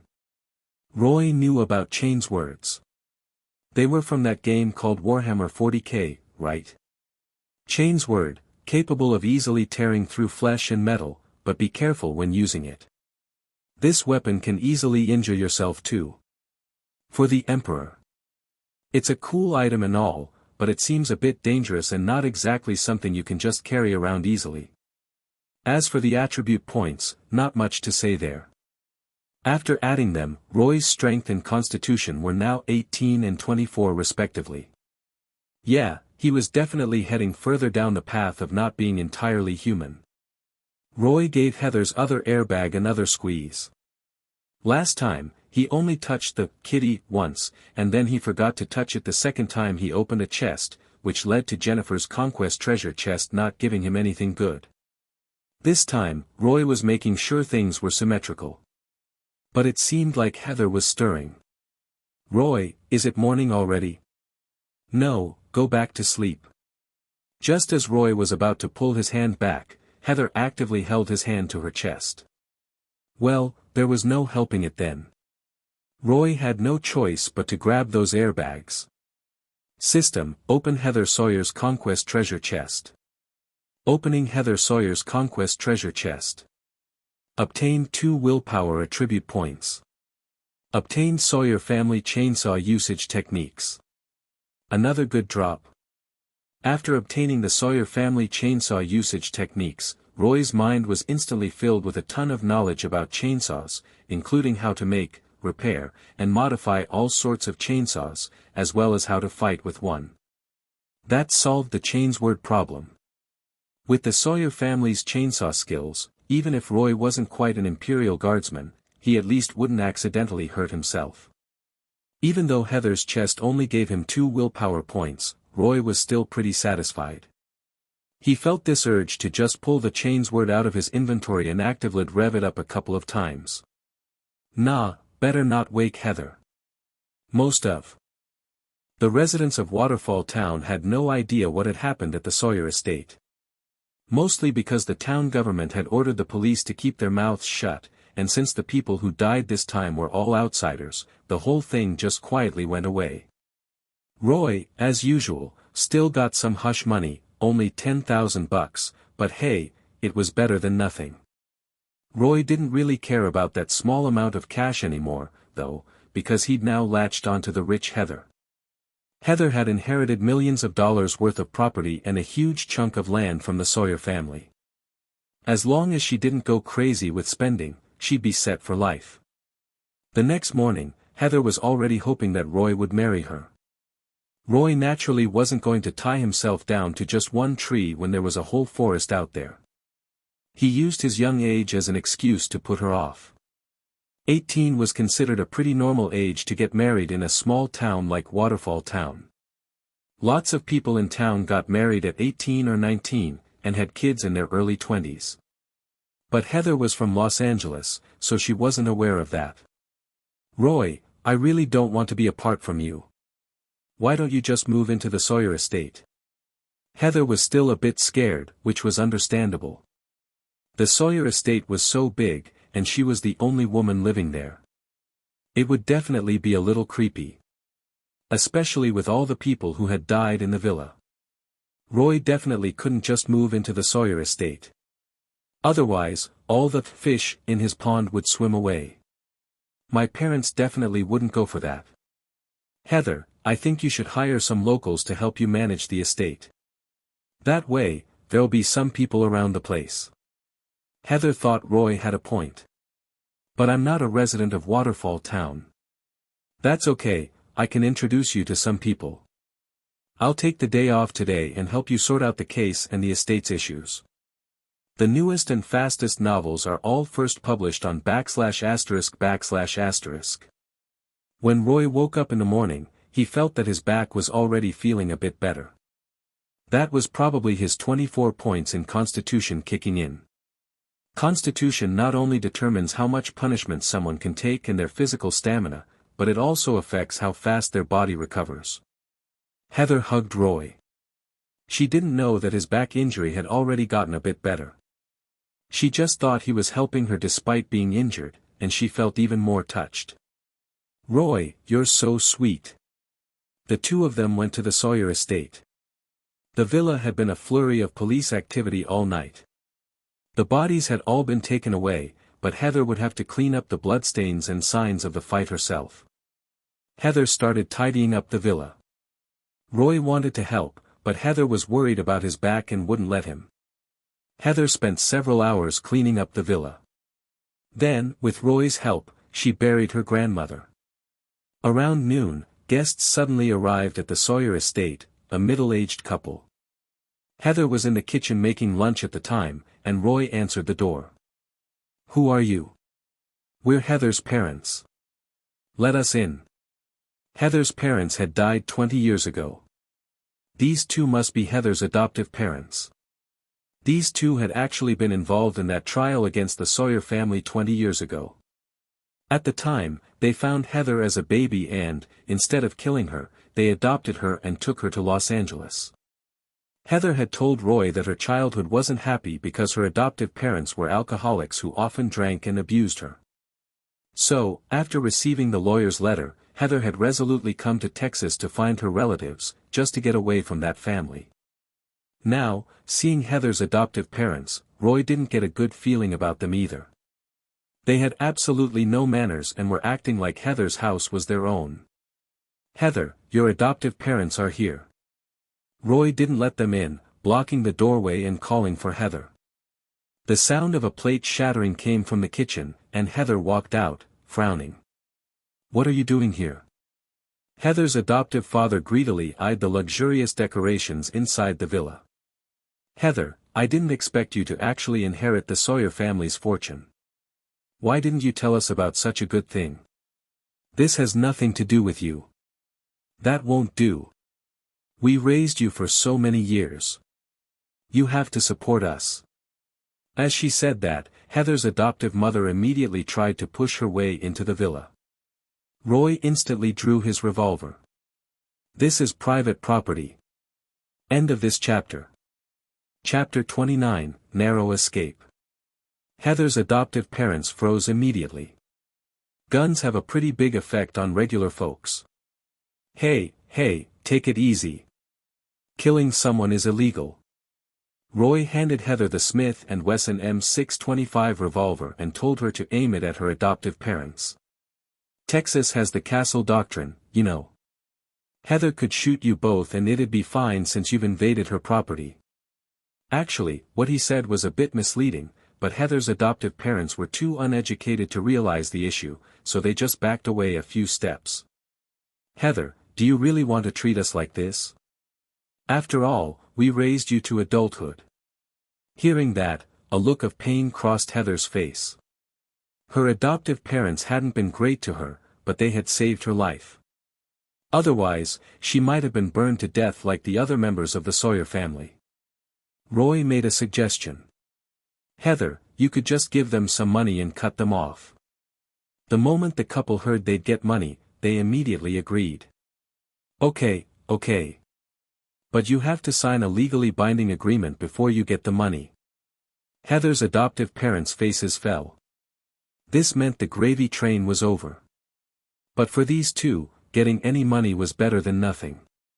In the end, Heather called the lawyer who had previously handled the Sawyer family's estate to draft the agreement. She didn't know any other lawyers. "I really didn't expect this to happen." Lawyer Nord seemed a bit moved, but he still came to help Heather draw up the agreement. The old man obviously knew Heather's biological grandmother, which is why he was helping. Once the agreement was signed, Heather wrote a check without showing any emotion. It was for $100,000. This amount wasn't a huge chunk of Heather's inheritance, but she was still a little unhappy about it. Roy nudged Heather's arm to comfort her. "Heather, think about the good things. You won't have to put up with them anymore." This made Heather smile. "Yeah, I can finally get rid of them." Heather's adoptive parents were initially pretty happy to get the money, but when they heard what Roy said, they realized their free ride was over, and their faces dropped. At the rate these people spent money, how long could $100,000 possibly last? And so, a very strange scene unfolded in the cafe. Heather, who had given the money, was all smiles, while the couple who received it had long faces. "All right, you two can get lost. Don't let me see you at Sawyer Manor again, or else." Roy slammed the Smith & Wesson M625 revolver on the table, startling Heather's adoptive parents. Aren't you afraid we'll call the police?" "You can call them. I happen to be very familiar with the sheriff. Should I call him over for you?" "Hey, Sheriff George." Just then, Sheriff George was patrolling outside the cafe. Hearing Roy's voice, he smiled and walked into the cafe. Seeing this, Heather's adoptive parents had no choice but to slink out of the cafe. "Roy, what can I do for you?" Sheriff George pretended not to see the revolver on the table. "It's about the case from last night. Heather and I wanted to make a statement, and we happened to see you." Seeing that he wasn't needed anymore, Nord stood up to say goodbye to Heather. "Ms. Sawyer, my work should be finished. I will send you the bill." Heather didn't try to keep him. After all, many lawyers charge by the hour. "Thank you, Lawyer Nord." After Nord left the cafe, Sheriff George spoke. "In that case, let's go to the police station." After making the statement, Roy also helped Heather hire a local middle-aged woman as a maid. That night, Heather and Roy continued their passionate encounter. After their first time, Heather's riding skills had clearly improved. This time, their battle with Roy lasted until late into the night, earning Roy another agility point. Not bad. It proves that consistent harvesting is possible. As long as they do it often enough, he can get more attribute points. On the third day, Roy had to go to school, even though he was a little reluctant to leave the passionate and unrestrained Heather. As an excellent Sea King, even if he was reluctant to leave, he had to, otherwise the fish in his pond would swim away. "You finally decided to come to school." Jennifer and Needy looked at Roy with their hands on their hips. The two girls looked a little angry. "What's wrong?" "Needy and I heard that you injured your back, so we specifically went to your house to see you. But we didn't see you at your house, and your parents didn't know about your back injury." Roy took out a medical certificate and put it on the desk. "That's because I didn't want my parents to know I was injured. I was afraid they would worry. You didn't see me either because I went to the hospital to check my back. The diagnosis stated a lumbar muscle soft tissue contusion. This injury could be minor or serious. If severe, it would be very painful." However, Roy's back injury had already recovered a lot. As long as he didn't do strenuous exercise, there wouldn't be any major problems. Seeing the diagnosis, Needy touched Roy's waist with a look of concern. "So serious? Roy, does your back still hurt?" Roy seized the opportunity and immediately showed a painful expression. "Ouch, don't touch my back." This startled Needy. Looking at her expression, it seemed like she was about to cry. I didn't mean to." Jennifer, as a former cheerleader who had also experienced injuries, could tell at a glance that Roy was faking it. "Needy, don't fall for this guy's act. His back injury isn't that serious. He didn't even come yesterday, probably out on a date with some girl." Seeing that he couldn't keep up the act, Roy quickly apologized with a smile. Realizing that she had been tricked, Needy playfully punched Roy's shoulder with her small fist. This kind of attack had no destructive power, it was more like a massage. "Bad guy, bad guy, bad guy." After hitting him, Needy started to worry about Roy again. "Roy, will this back injury affect your competition this weekend?" This Cowboy Cup competition was very important, as it was related to whether Roy could go to college, so Needy was very concerned. "No big deal. With my strength, I can win even if I'm injured." "Really? Really?" Roy was quite confident about this. Moreover, by the time of the competition, Roy's back injury would probably be almost healed. Jennifer gave Roy a charming eye roll. "Needy, this kid is clever. He definitely wouldn't say that if he wasn't sure of winning." Recently, Roy felt that Jennifer's whole demeanor was becoming more and more charming, and her personality was also becoming more cheerful. When he talked to her, she didn't have the cold, aloof feeling she used to have. He wondered if it was because of his development. However, Jennifer was still cold and aloof towards other members of the opposite sex. Ring ring ring, the class bell rang. Elizabeth walked into the classroom holding textbooks. Jennifer and Needy quickly returned to their seats. Roy breathed a sigh of relief. He had managed to get through this one. End of this chapter. Chapter 30, What Love Triangle Doesn't Exist. Roy sat in the locker room, calmly adjusting his gloves, listening to the deafening roar outside.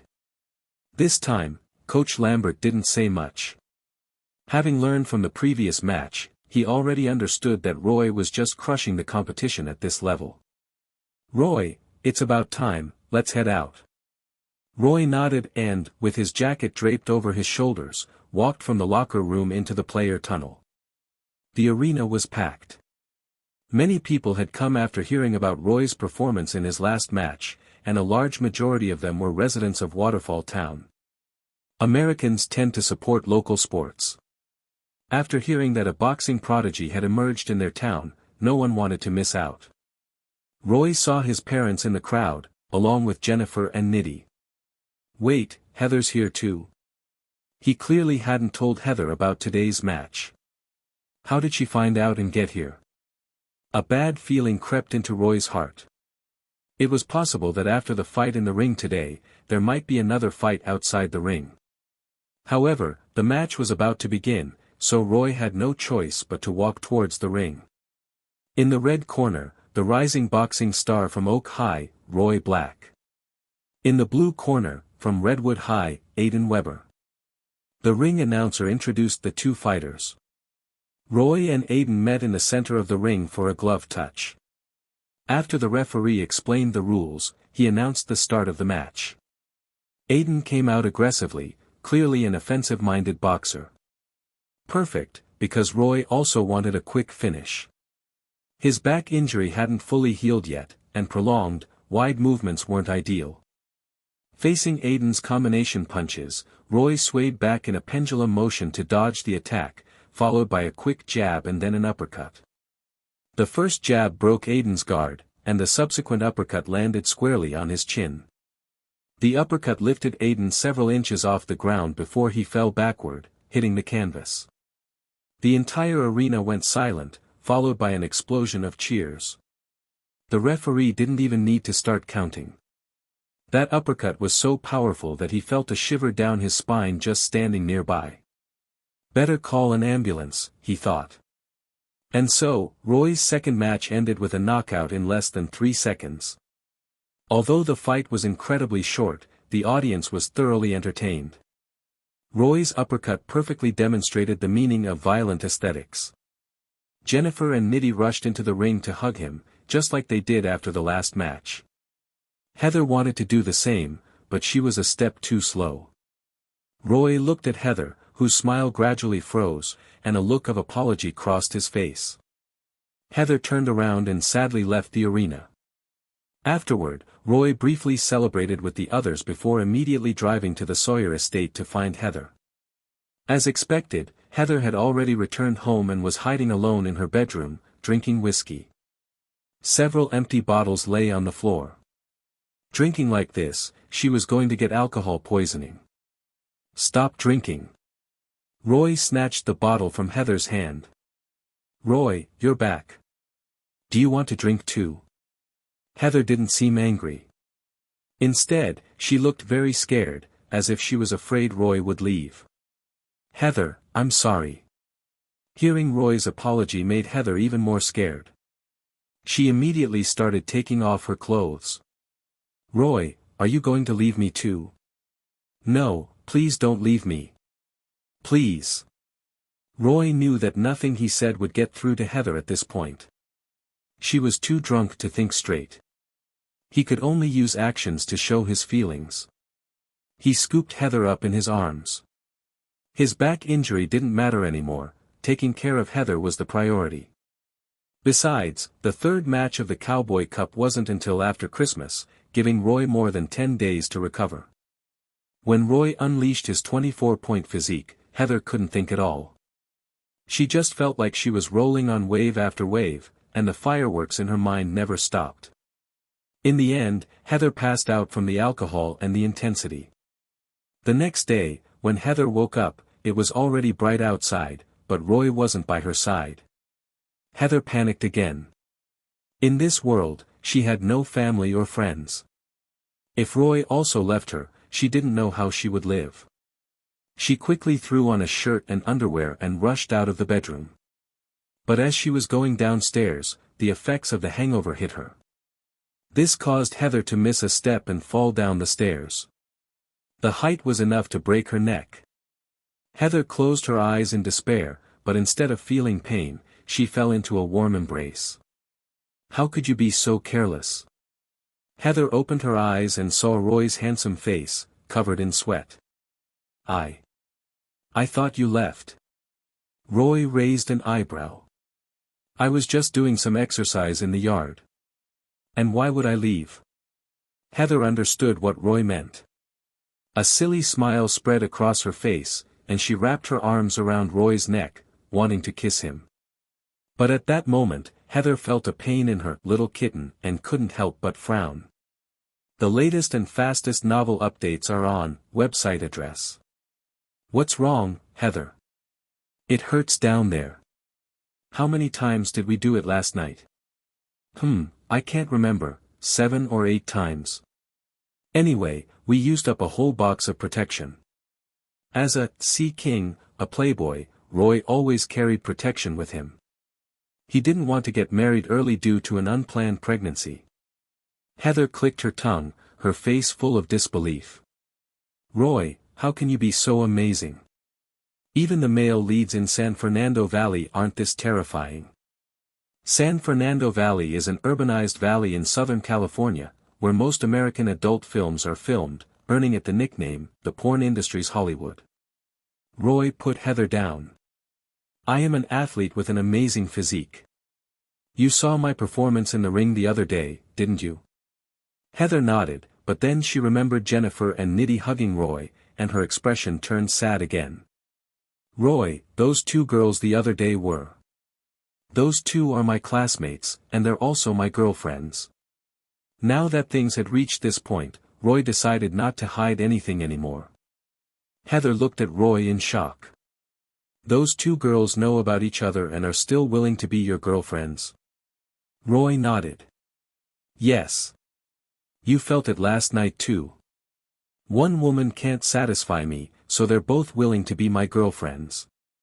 Hearing this, Heather bit her lip, seemingly deep in thought.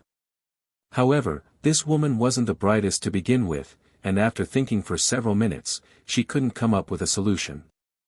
Roy just watched Heather quietly without saying anything. Finally, Heather hugged Roy. "Roy, I want to be your girlfriend too.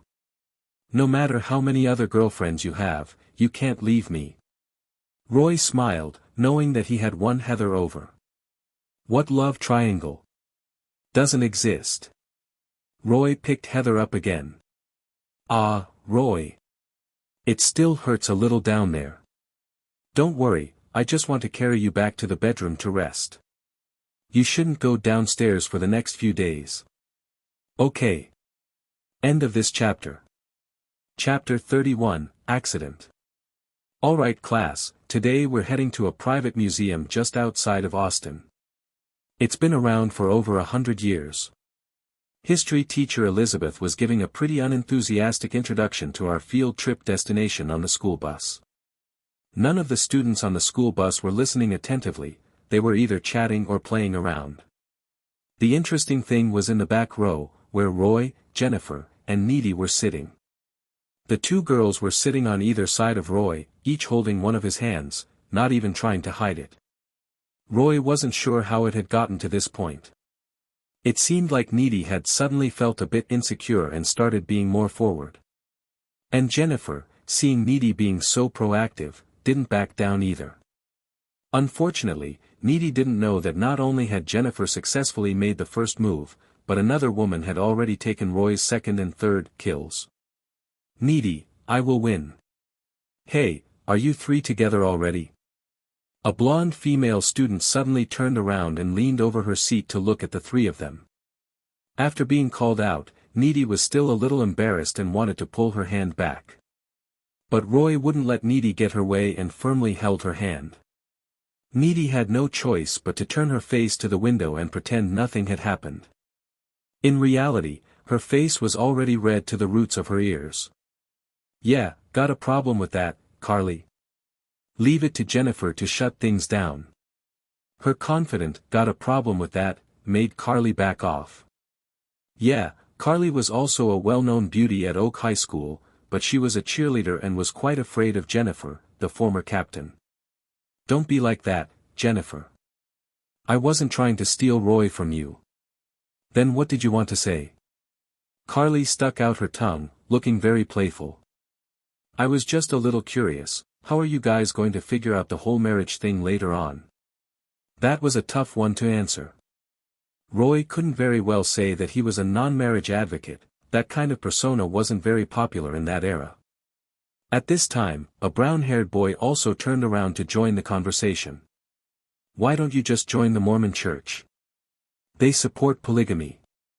This brown-haired boy was called Wade. He used to be one of Jennifer's simps, but after Jennifer got closer to Roy, he gave up and started pursuing Carly. He probably deliberately interjected because of Carly, but what the kid said made some sense. The full name of the Mormon Church is the Church of Jesus Christ of Latter-day Saints, and its headquarters are in Salt Lake City, Utah, America. The biggest impression the outside world has of this denomination is that it believes in the system of polygamy.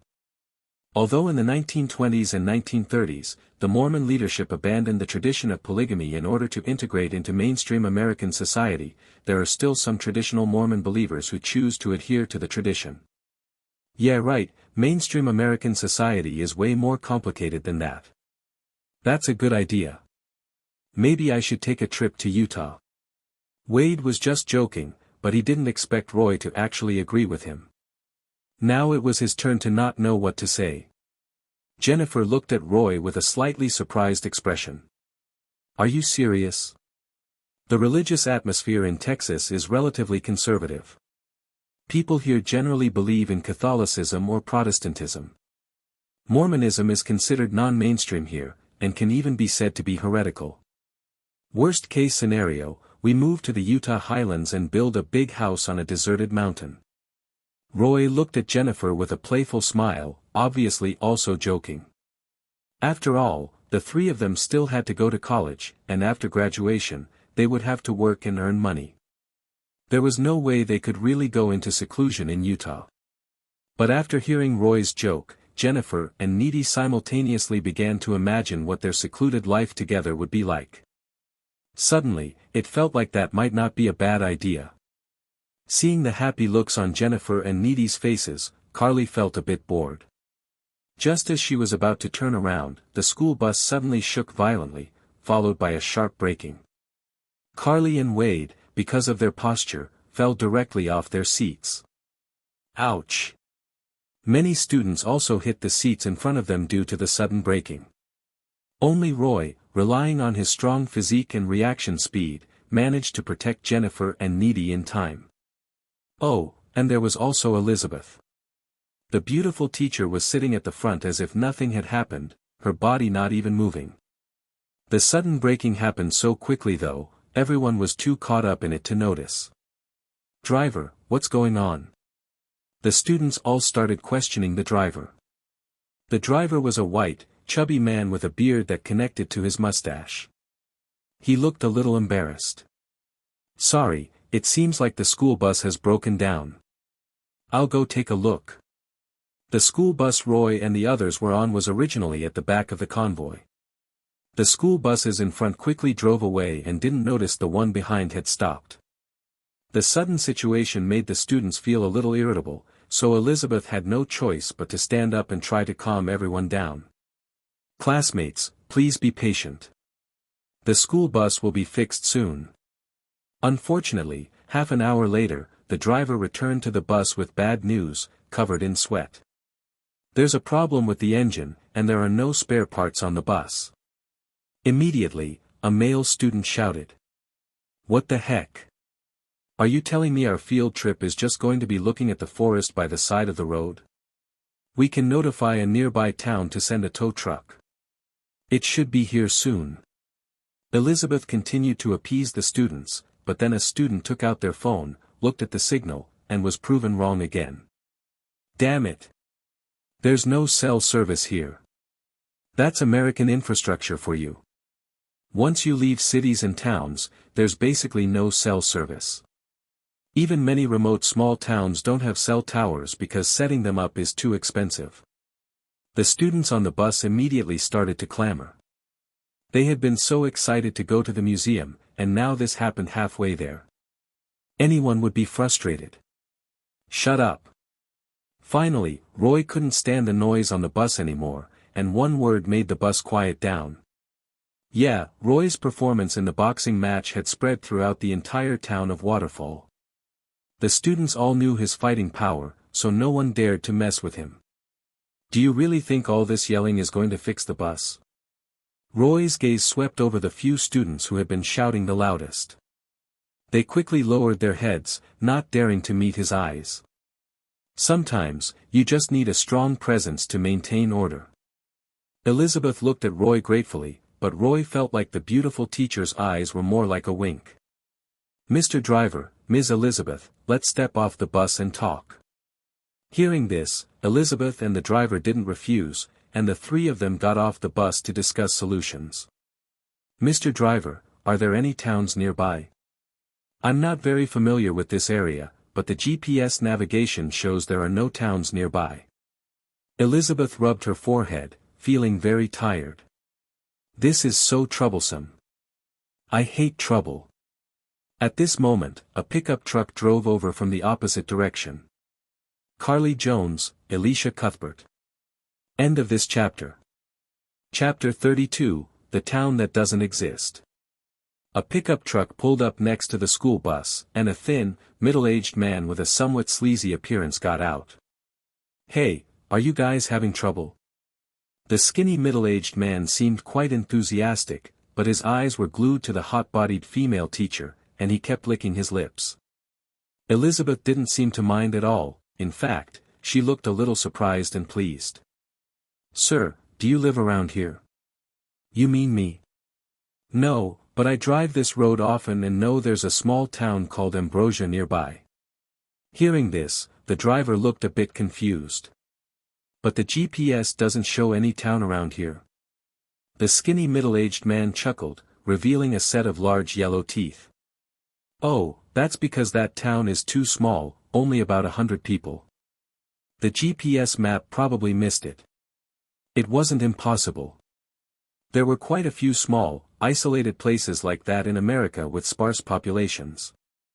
Elizabeth didn't care if the town was on the map or not, she just wanted to solve the problem quickly. "Sir, is there a place to get cars fixed in that town?" "There's a gas station in Ambrosia. The owner's name is Bo. He sells some car parts there, so you might get lucky. Please remember the website 101can.com to view the fastest chapter updates." Elizabeth's eyes lit up. "How far is it from here to Ambrosia?" "About 10 or so miles. Walking 10 miles there and back would take half a day, which would definitely be too late." Elizabeth's eyes darted around as she considered an idea. "Sir, could you use your pickup to tow our school bus to Ambrosia? I can pay you a reward." American pickup trucks are usually high-horsepower vehicles, and the school bus rented by Oak High was just a small bus, so it should be able to tow it. Well, that depends on how much you're willing to pay. Elizabeth took out her wallet, pulled out a thick stack of bills, and handed it to the skinny man. He counted it and immediately grinned. I can give it a try. Roy glanced at Elizabeth. He hadn't expected this woman to be so generous, actually paying out of her own pocket to solve the problem. And she seemed to have quite a bit of money, with several $1,000s casually stuffed in her wallet. Feeling Roy's gaze, Elizabeth smiled. I hate trouble. If money can solve it, all the better. A typical rich person's statement. Only women from wealthy families would say something like that. Roy rolled his eyes and was about to head back to the school bus when Elizabeth grabbed his arm. Wait a moment, Mr. Black. Why don't you sit with me in this gentleman's truck? Sir, you wouldn't mind, would you? The skinny middle-aged man was practically drooling. Of course, he wouldn't refuse. Shouldn't I at least tell Jennifer and Nettie? What's there to say? It's not like I'm running away with you. Your little girlfriends won't mind. But getting into the pickup truck presented another problem. Roy was too muscular, and the passenger seat of the pickup was too small for both Roy and Elizabeth.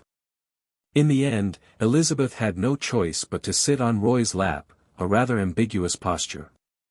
Especially when the pickup truck was towing the school bus on a bumpy side road, the road surface was uneven, and the truck would jolt every now and then.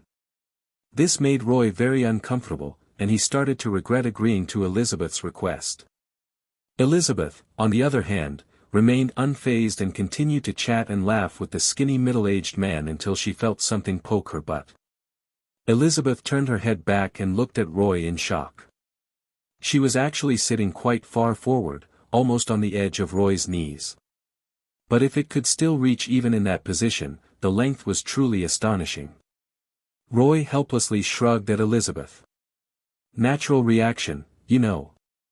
As a teacher, Elizabeth certainly understood the principle, but understanding was one thing, and accepting it was another.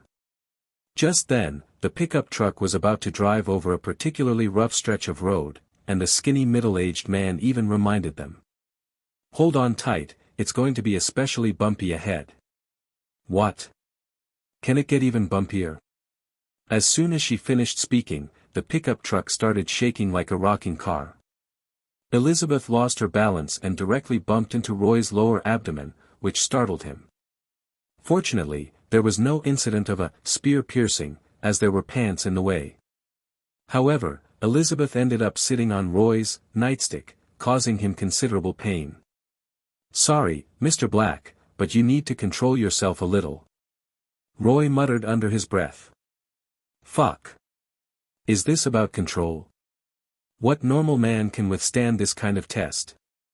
The latest and fastest novel updates are on website address. Well, there's nothing else to do. You'll just have to endure it.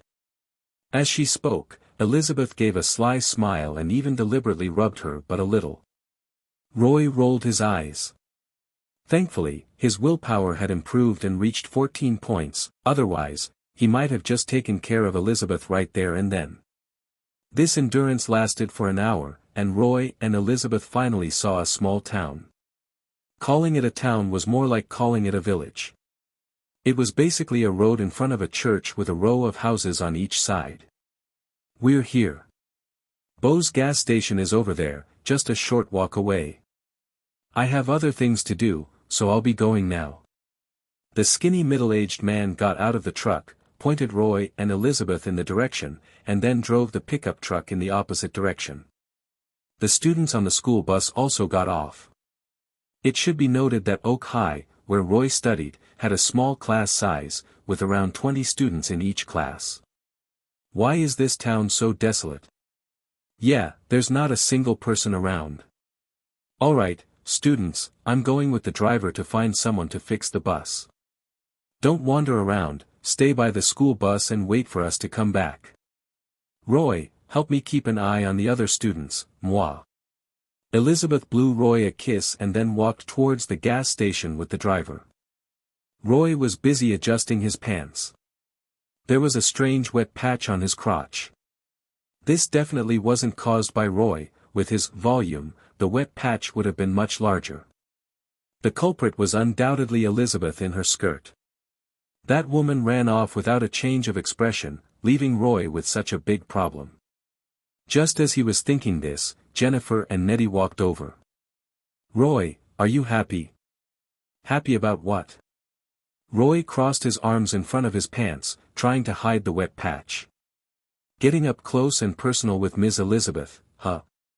A lot of guys on the bus were jealous of you just now." Jennifer's gaze flickered downwards, probably already noticing what Roy was trying to hide. "You guys saw. I can't be blamed for this. Ms. Elizabeth was afraid of that truck driver and insisted on pulling me over there." Jennifer looked Roy up and down. "But I got the feeling you were actually quite happy." "Happy? Where?" Roy was about to hug Nettie with a look of grief and explain when Wade's voice suddenly came from a distance. "Hey, come over here and take a look." End of this chapter. Chapter 33, House of Wax.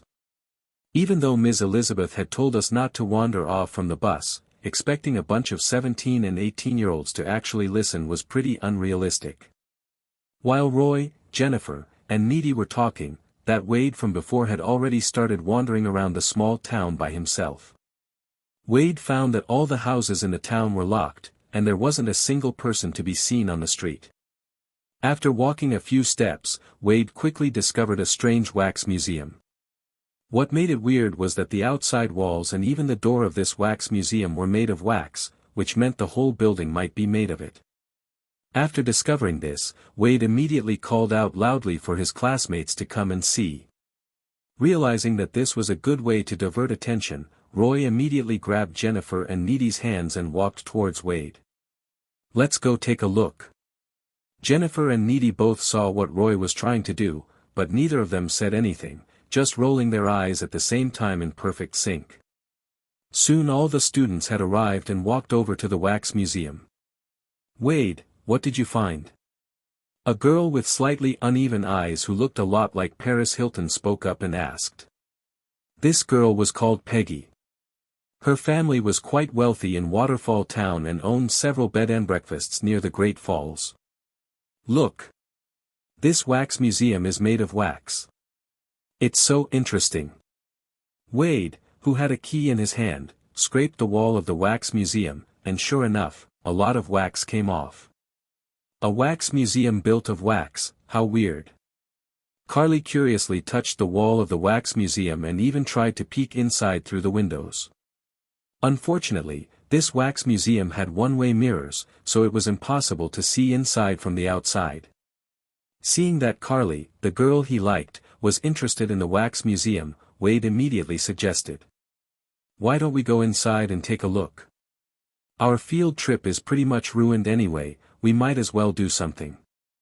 Wade's suggestion was supported by many students. What was the point of driving for several hours to not do anything and then just drive back? Now, if they checked out the wax museum, at least they'd have something to talk about later.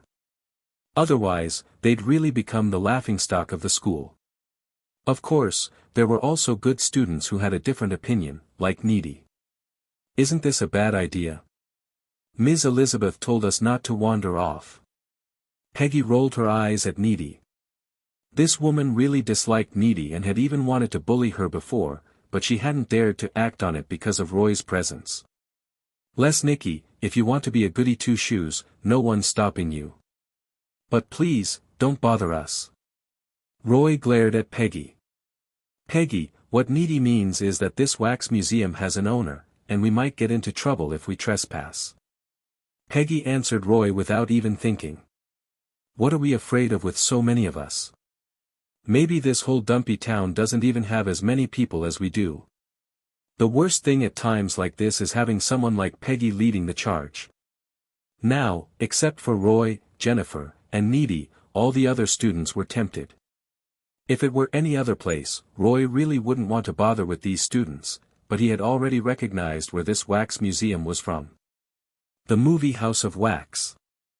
Roy knew this movie from his previous life, mainly because the socialite Paris Hilton was in it. At that time, Paris Hilton's video scandal was all over the news, and then this movie was made.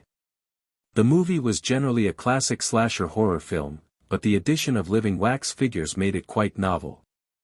Before Roy could stop him, the quick-handed Wade had already pushed open the door of the wax museum. Although there was a closed sign hanging on the door of the wax museum, the door wasn't locked. Whoa! After going inside, Wade let out a series of surprised sounds, making the other students very curious. I want to see too. Peggy and Carly were best friends, and they entered the wax museum hand in hand.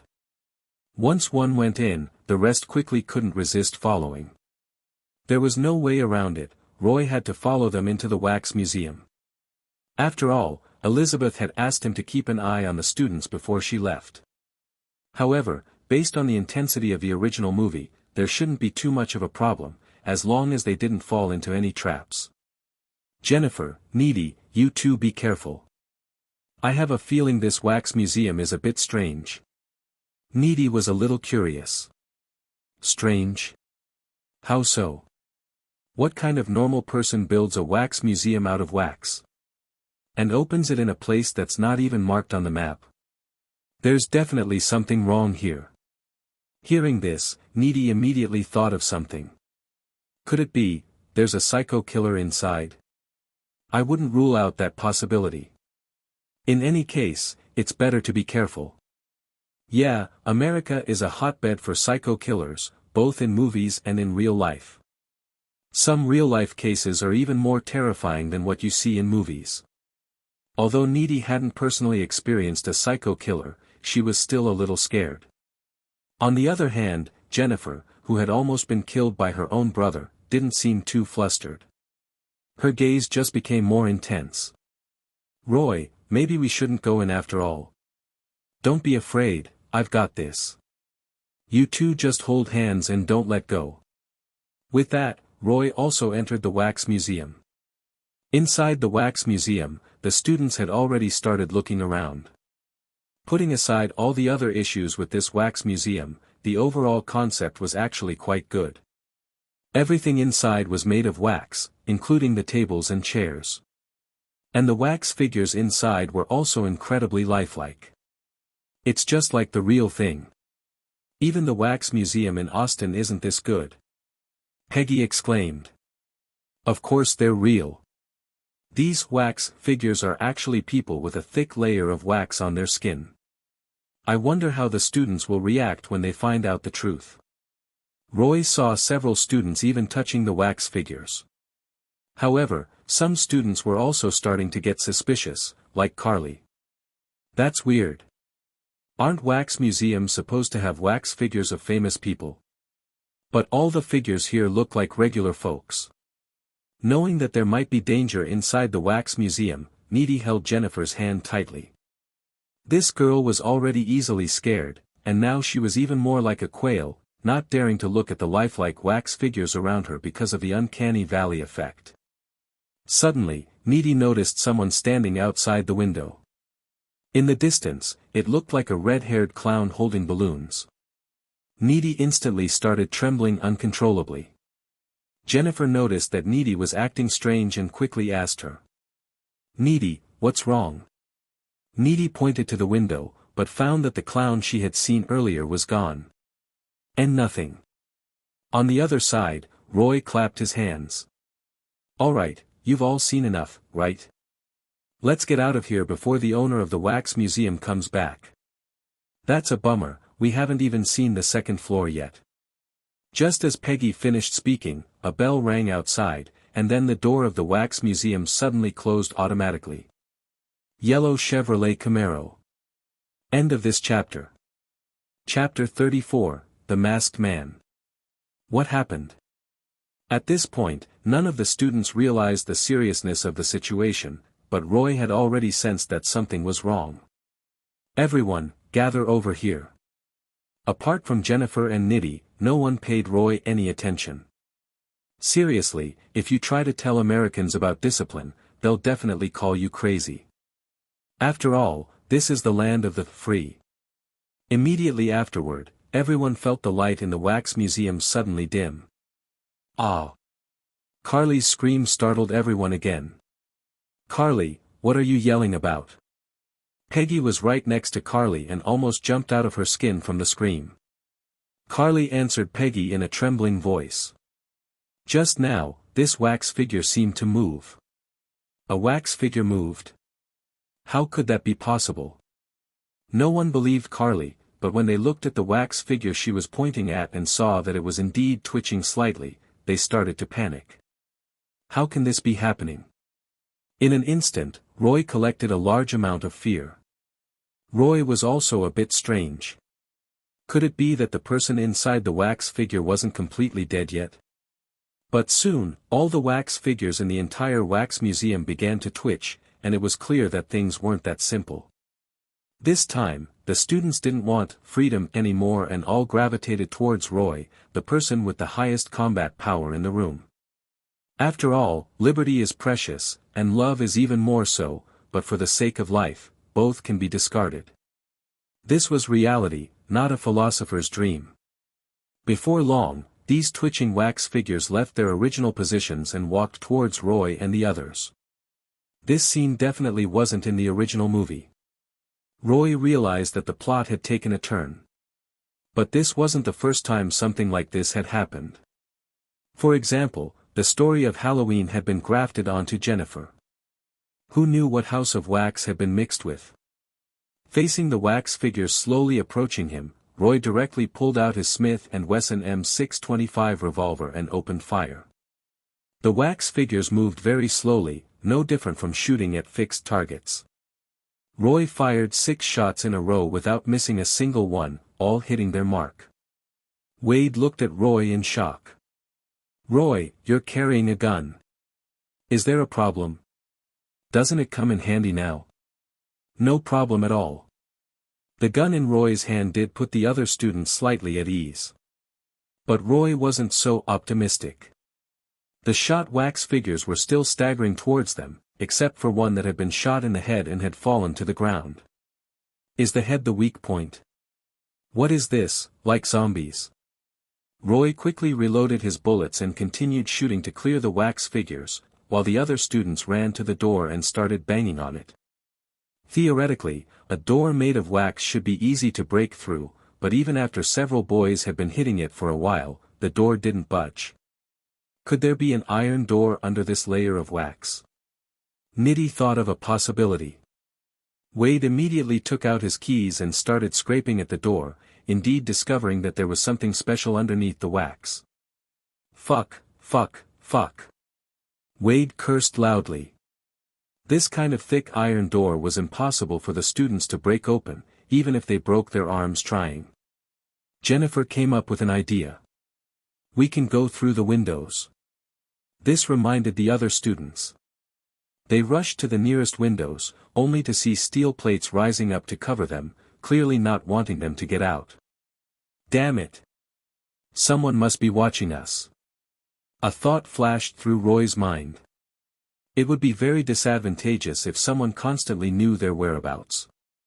You guys find the cameras, and I'll shoot them out. Roy, there's one here. Carly quickly made a discovery. Roy turned his gun and accurately shot the camera. There's one here too. Roy continued shooting the cameras. With the students' guidance, the cameras were shot one by one, and then the wax figures started spinning around in place. It seemed that after losing their vision, the wax figures also lost control. This was good news. Roy immediately moved closer to the other students. Roy, the doors and windows are all blocked by steel plates. What should we do? Nitty looked at Roy anxiously. Let's go check the second floor. Roy led the students towards the second floor. There were some wax figures wandering around on the stairs. Roy used his revolver to give them a cranial opening. There were also some wax figures on the second floor, but since they had lost control, they weren't much of a threat. As long as they were careful, there shouldn't be any major problems. Unfortunately, the doors and windows on the second floor were also blocked by steel plates. Roy's plan had failed. Look, isn't that an elevator? There was actually an elevator door on the second floor, and it was currently showing that it was in operation. Roy knew the owner of the wax museum had come out. A tall man wearing a greasy wax mask walked out of the elevator. With this guy's appearance, the wax figures seemed to have found their backbone and attacked Roy and the others again. That guy must be the one controlling the wax figures. Without needing Nitty to remind him, Roy had already raised his gun and aimed at the masked man, pulling the trigger. Bang! The masked man's head was blown apart on the spot, but the wax figures didn't lose control and continued to walk towards Roy and the others. Roy fired 5 shots in a row, taking down several of the approaching wax figures, but more wax figures had already surrounded them, and he didn't have time to reload. Jennifer, reload for me. Roy threw the revolver and bullets to Jennifer, while he engaged in close combat with the approaching wax figures. The physical defense of the wax figures was actually quite ordinary. Roy could use his own physical abilities to beat the wax figures to pieces, but this wasn't very efficient, far less so than using a gun. Roy felt that he needed to prepare a few more guns in his inventory to deal with this kind of unexpected situation. Roy, be careful. Nitty shouted a warning. Roy suddenly felt a chill from the side and quickly ducked to avoid an attack.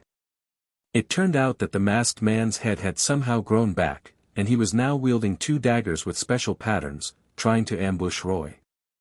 An ambush, huh? Discovered special character Vincent Sinclair. You can absorb the power of fate to obtain rewards.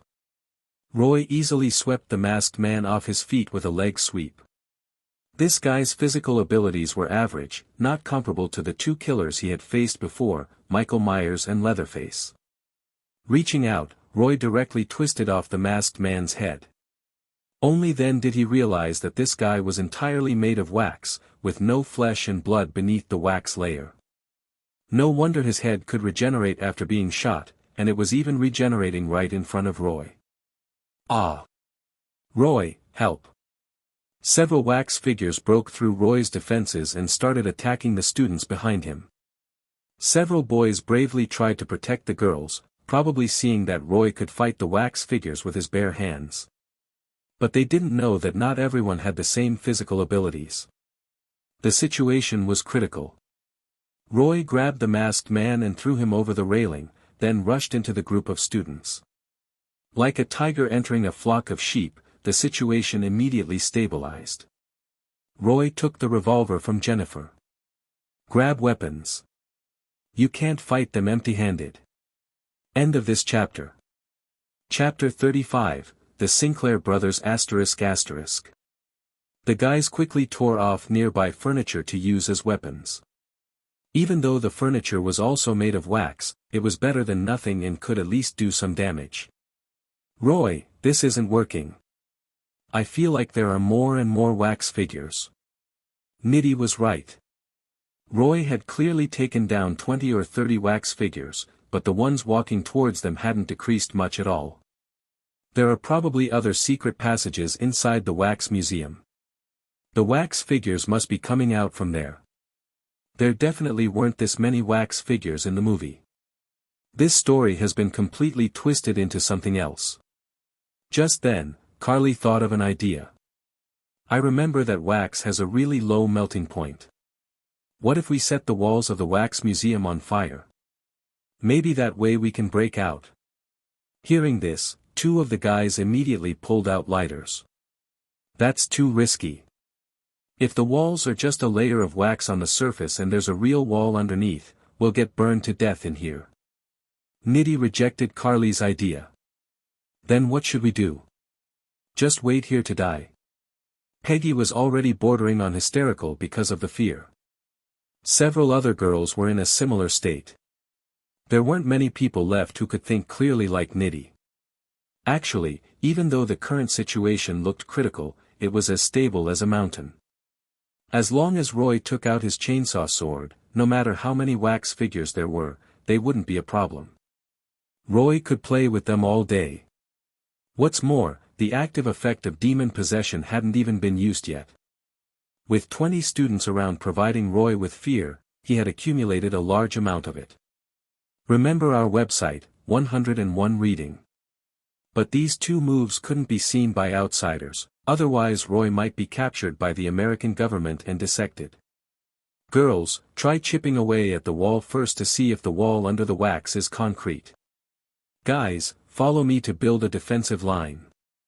Roy's words immediately stopped the argument. His prestige was higher than ever now.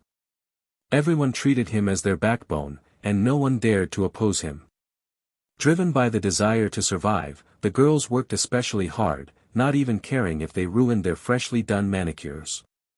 The masked man's body regenerated again and he came to the second floor, followed by even more wax figures. Roy pointed his revolver at the masked man and pulled the trigger.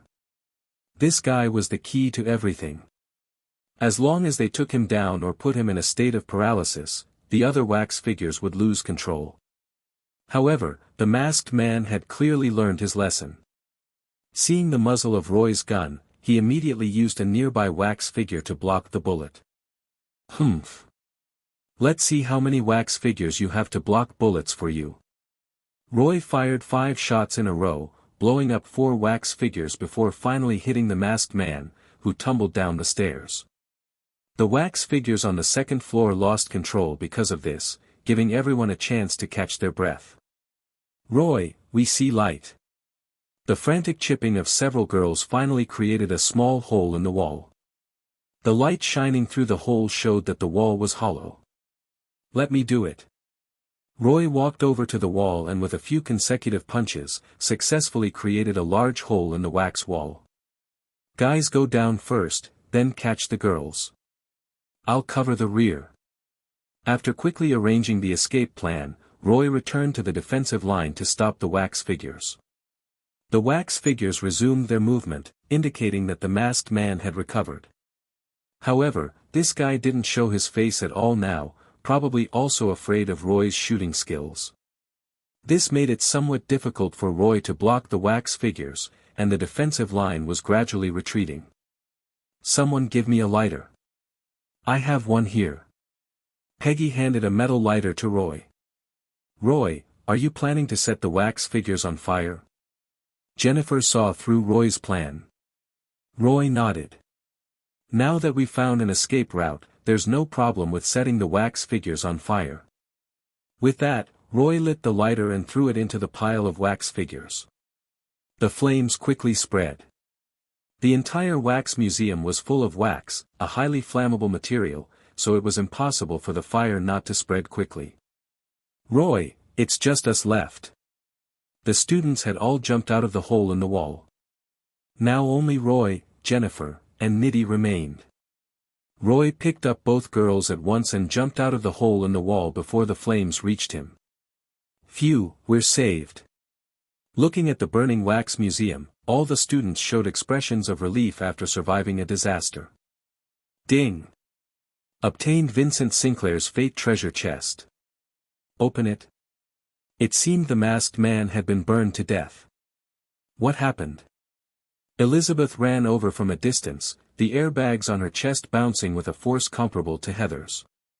Behind her were a driver and a man in black. Teacher Elizabeth, you have no idea what we just went through in this wax museum. It was terrifying. Carly, still looking frightened, told Elizabeth and the driver what had just happened, leaving the driver completely bewildered. The latest and fastest novels are all on /website address, likely 101kungshu.com based on earlier text. Did you guys take too many drugs just now and hallucinate? The driver completely didn't believe what Carly said. It's true. Elizabeth looked at Roy, asking him with her eyes. Compared to the other students, she still trusted Roy more. Roy, however, was looking at the man in black who had come with Elizabeth and the driver. If he remembered correctly, the wax museum was actually run by 2 people. The man in black stood in front of the increasingly large fire of the wax museum, trembling all over. Damn it! What have you all done? Everyone looked at the man in black strangely. Then, as he turned around, his entire face had been melted by the high temperature, becoming twisted and deformed. It turned out this guy was also a wax figure. "You've ruined everything." The answer this guy got was Roy's bullet. With a bang, the man in black's head was blown apart and he fell backward. "You sure do talk a lot of nonsense." Roy walked over to the man in black, intending to pick him up and throw him into the fire. Discovered special character Bo Sinclair. You can absorb the power of fate to obtain rewards. This action startled the driver. How come students nowadays carry guns with them? The other students were already used to Roy's decisive actions and looked at the driver with eyes that said he was making a fuss about nothing. However, as soon as Roy grabbed the black-clad man Bo, the other man melted into wax liquid and remained on the ground. How was he supposed to pick up liquid? Just as he was thinking this, a large amount of white wax liquid appeared from all directions in Ambrose Town, gathering towards Bo's location. Roy realized something was wrong. With such a big entrance, whatever came out would definitely be huge. Run! Everyone knew the situation was bad and quickly ran towards the school bus. As the wax liquid gathered, Bo's body became larger and larger, quickly reaching the size of a large truck, and radiating high temperatures. "You ruined everything." The students ran as fast as they could, but in the panic, accidents were bound to happen. Carly tripped over something and fell to the ground. When she tried to get up again, she realized she had scraped her knee and it hurt too much to stand. "Help me." Roy, who was running the fastest, turned his head to look and immediately ran back to save her. Fortunately, Bo, who had turned into a wax liquid monster, wasn't too fast. Roy successfully picked up Carly just as she was about to be engulfed by the wax liquid. But at this moment, Bo was already right in front of them. End of chapter. Chapter 36, Elizabeth. Discovered special character Carly Jones. You can absorb the power of fate to obtain rewards. This Carly was the female lead of House of Wax, which is why Roy had risked his life to save her. You all, don't even think about running. Bo's size was still increasing. Fingers, and a set of clothes appeared in front of Roy, exactly the same as the ones he had been wearing before. While Roy was getting dressed, Elizabeth scanned his body with undisguised eyes, and kept licking her lips, as if savoring something. "Tisk, tsk, tsk. Have you looked enough? If we weren't pressed for time, I'd want to watch a little longer." Hearing this, Roy was a little surprised. "What time pressure? What do you think I created this film to isolate this town for? Of course, it's to prevent some people from noticing the commotion here. The time is almost up, and we have to leave here as soon as possible, otherwise there will be even bigger trouble." If Elizabeth considered it even bigger trouble, then it definitely wasn't something Roy could handle. Will this affect us? Roy was referring to himself, Jennifer, and Nitty. As for the other classmates, he couldn't care less. Originally, it had nothing to do with you, but after what we just did, I found that some of my power was absorbed by you. This caused your body to be tainted with my aura, and you will also be considered an enemy by them. Elizabeth was clearly from hell. Forgive Roy for not knowing much about the Bible, so he didn't know who Belial was. It also wasn't very convenient to look up information online in this era. So, the them Elizabeth was talking about was obviously from the side of heaven. This is troublesome. Can this problem be solved? Since your performance just now satisfied me, I can help you once. Come here. Roy walked over to Elizabeth, and she placed her palm on his chest. Roy felt a strong burning sensation in his chest, as if he had been branded with a hot iron. Enduring the burning pain, Roy's neck flushed red. After a while, Elizabeth withdrew her hand, and Roy saw a circular mark on his chest, like some kind of magic circle brand. Obtained special ability, Belial's brand. He got another new ability. And the conquest treasure chest hasn't even been opened yet. This brand can help you hide your aura, but you'd still better stay away from churches, otherwise you might still be discovered. Roy first looked at the effects of this Belial's brand. Belial's brand, the brand of one of the 7 princes of hell, the demon lord of sloth, capable of concealing the hellish aura on you. At the same time, it also creates a certain connection between you and Belial. Judging by this, did Elizabeth leave a backdoor in this brand? Roy looked up at Elizabeth. Teacher Elizabeth, you wouldn't have added something else to this brand, would you? Elizabeth, having been exposed on the spot, wasn't embarrassed in the slightest. Yep, I added a little something so I can sense your location at any time. Wouldn't you want to take extra lessons from Teacher Elizabeth? Is this extra lesson of yours a serious one? Now that he knew Elizabeth's true identity through the system, Roy naturally wouldn't be foolish enough to take everything she said at face value. A demon, and a demon lord level demon at that.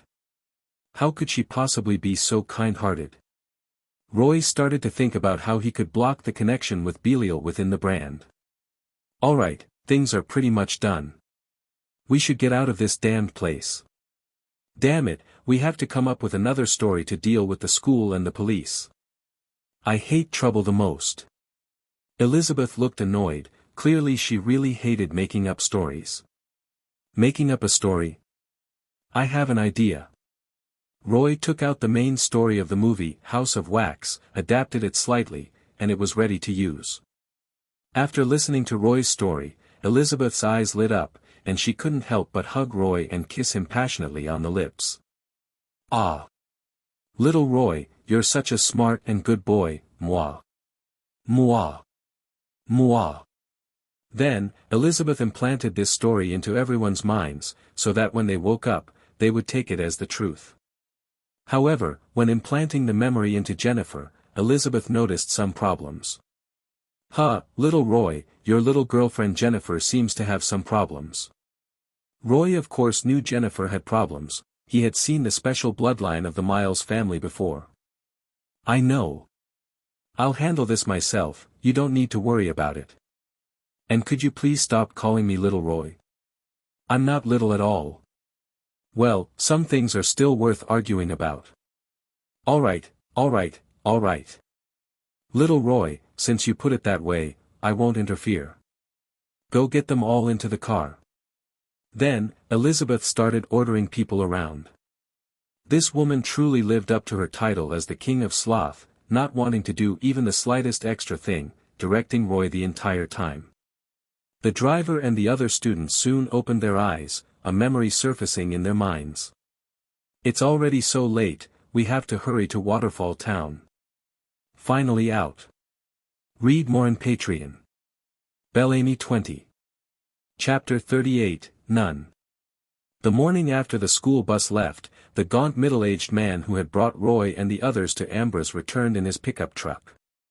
This time, a woman dressed in a black nun's habit was sitting in the passenger seat. The woman held a Bible and a crucifix in her hands, clearly a nun. However, the nun had a very alluring figure. The simple black habit looked particularly tight on her, almost like lingerie. We're here, this is Ambrose. The gaunt middle-aged man's eyes were fixed on the nun, his gaze filled with lewdness. He completely failed to notice the changes that had occurred in the town of Ambrose. The nun ignored the gaunt man's stare and pointed towards the wax museum ahead, where some embers still glowed. It looks like a building over there caught fire. What? Fire? Hearing this, the gaunt man was startled. When he looked towards the wax museum, he indeed found that the building was gone, replaced by a large, burning pit. How could this be?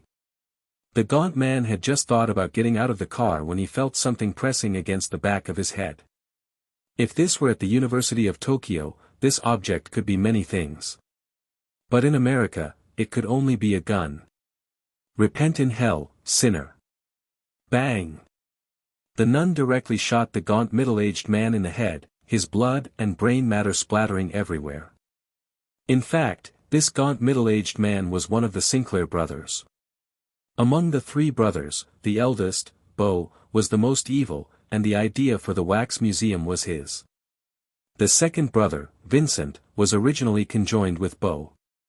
After undergoing surgery to separate them, he was missing a part of his body and could only wear a wax mask, hiding beneath the wax museum as the wax figure artist. In this world, the brothers had somehow completely transformed themselves into wax figures. The gaunt middle-aged man was the youngest brother.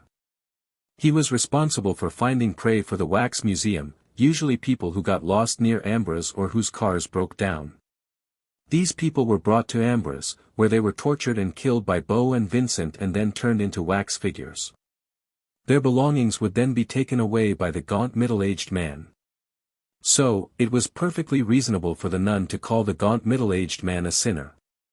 The question was, how did this nun immediately see that there was something wrong with him? The nun got out of the car, her movements a bit awkward, looking like a precious scene of early humans learning to control their limbs.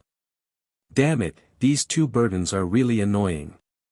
Does Isabella usually move around with such big burdens? Having finally managed to get out of the pickup truck, her two prominent assets bounced heavily a few times. Afterward, the nun closed her eyes and sensed the area around the large pit where Beau had died. There are two demonic auras here, but one is dead. Then, the nun went to the front of the wax museum and sensed again. There's also a demonic aura here, and it's dead too. Could it be infighting among demons? Then where did the surviving demon go? Demons fighting among themselves over the division of spoils wasn't particularly strange. What truly surprised the nun was that the aura of one of the demons had completely vanished without a trace. The nun amplified her sensory abilities but couldn't find any trace of that demon. Instead, she sensed a convoy of vehicles heading towards the town of Anguirus. Police. Looks like I have to leave. These police officers were the result of Roy and the others reporting to the police in Waterfall Town last night. The Waterfall Town Police Department didn't have jurisdiction over cases outside their area, so these were Texas State Troopers. As the Texas State Troopers searched the town of Anguirus, a shocking major case was brought to light. Most of the details of the case aligned with the story Roy had made up, but some parts remained unsolved mysteries. For example, the gaunt middle-aged man who died at the entrance of Anguirus town. When the Texas State Troopers arrived, his blood was still warm, indicating he had just died. However, the police found no clues about the killer at the scene and ultimately had to close the case. Well, America has plenty of unsolved cases, so one more doesn't really matter. The scene shifts back to Roy. After returning to Waterfall Town last night, he was so exhausted from his encounter with Elizabeth that he wasn't even in the mood to open the box. He went home and crashed, sleeping until noon the next day. Fortunately, school had already started its break, so Roy could sleep in as late as he wanted, as long as his family didn't mind. Roy! It's already 12 o'clock. Why aren't you up yet? Do you want any lunch? A terrifying creature known as Mother woke Roy up. He quickly washed up, changed his clothes, and went downstairs for lunch. At the dining table, Roy chatted with his parents casually. Roy, do you have any competitions this week? No, the next boxing match will start after New Year's Day. Is something the matter, Dad? Roy looked up at his original body's father, Philip, who clearly had something on his mind. Well, your mother and I were discussing it, and we wanted to go on a vacation for Christmas. What do you think? Hearing this, Roy immediately understood what Philip meant and couldn't help but roll his eyes inwardly. These two definitely wanted to ditch him again and have some alone time. Roy had suspected more than once that the original owner of this body was probably just a free gift with a phone plan, otherwise, why would his parents always want to leave him and go on vacation by themselves? Oh well, Roy also wanted to have his own fun with Jennifer, Needy, and Heather. Since that was the case, he might as well let his parents have their wish. The newest and fastest updates are on, website address, omitted as it seems like promotional text. I don't mind. It doesn't matter where you guys want to go, but I also have plans to travel during the Christmas break. He couldn't just keep messing around in Waterfall Town, it was time to mess around in other parts of America too. Philip smiled kindly. No problem. Dad will cover your travel expenses for your Christmas vacation. Consider it a reward for reaching the semi-finals of the Cowboy Cup. Is $5,000 enough? Well, in this era, $5,000 was indeed enough for a solo trip, and Roy also had some money of his own. But who would complain about having more travel funds? Ahem. Dad, this Christmas break, I want to travel with Jennifer and Needy. Roy's mother, Sarah, glanced at him. Are those the two pretty little girls who are always with you? Yes. Philip and Sarah exchanged a look, their expressions becoming strange. Then, Philip spoke first. Roy, can you tell us which girl you actually like? I like both of them. Sarah frowned slightly. Both? Do they know about this? I think they probably know, they just haven't said anything. Philip and Sarah opened their mouths, probably shocked by the way young people played these days. Sarah asked again, but, what will you do if you get married in the future? I plan to convert to Mormonism. Silence fell over the dining room. After a while, Philip replied to Roy, Son, if this is a decision you've seriously thought about, your mother and I will support you. Thank you, Dad. End of this chapter. Chapter 39, Vacation Plan. After finishing lunch, Roy retreated to his room, eager to check out the loot from the Wax Museum incident. Although the Wax Museum incident came with a price, it was also very rewarding, and Roy was quite excited about it. Before opening the boxes though, Roy first wanted to see what the upgraded special ability, Demon Possession, becoming Son of the Devil, was all about. Son of the Devil, the blood of a demon flows within your body. You can transform into a true demon as long as certain conditions are met. Passive effect, slightly increased resistance to attacks, reduced flinch time, and the ability to collect the fear of living beings. Active effect, consumes collected fear to greatly increase physical attributes. When the collected fear reaches a certain amount, activating the active effect allows you to use some demonic abilities. The description of the ability had changed, and the passive effect had also improved, going from a slight increase to a small increase, which was still a step up. The biggest change was the active effect, and Roy was curious to see what kind of demonic abilities he could use once the fear value reached the required level.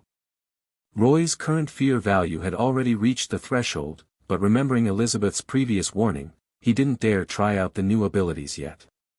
Better open the boxes first. System, open Vincent Sinclair's Fate Treasure Chest. Opening Vincent Sinclair's Fate Treasure Chest. Gained 1 point of strength. Gained 1 point of constitution. Obtained the Sinclair Brothers Dagger. Only 2 attribute points. Roy had already expected this. After all, Vincent was incredibly weak, and Roy had been beating him up the entire time. Fortunately, Vincent's Fate Treasure Chest dropped an item, so it wasn't a total loss.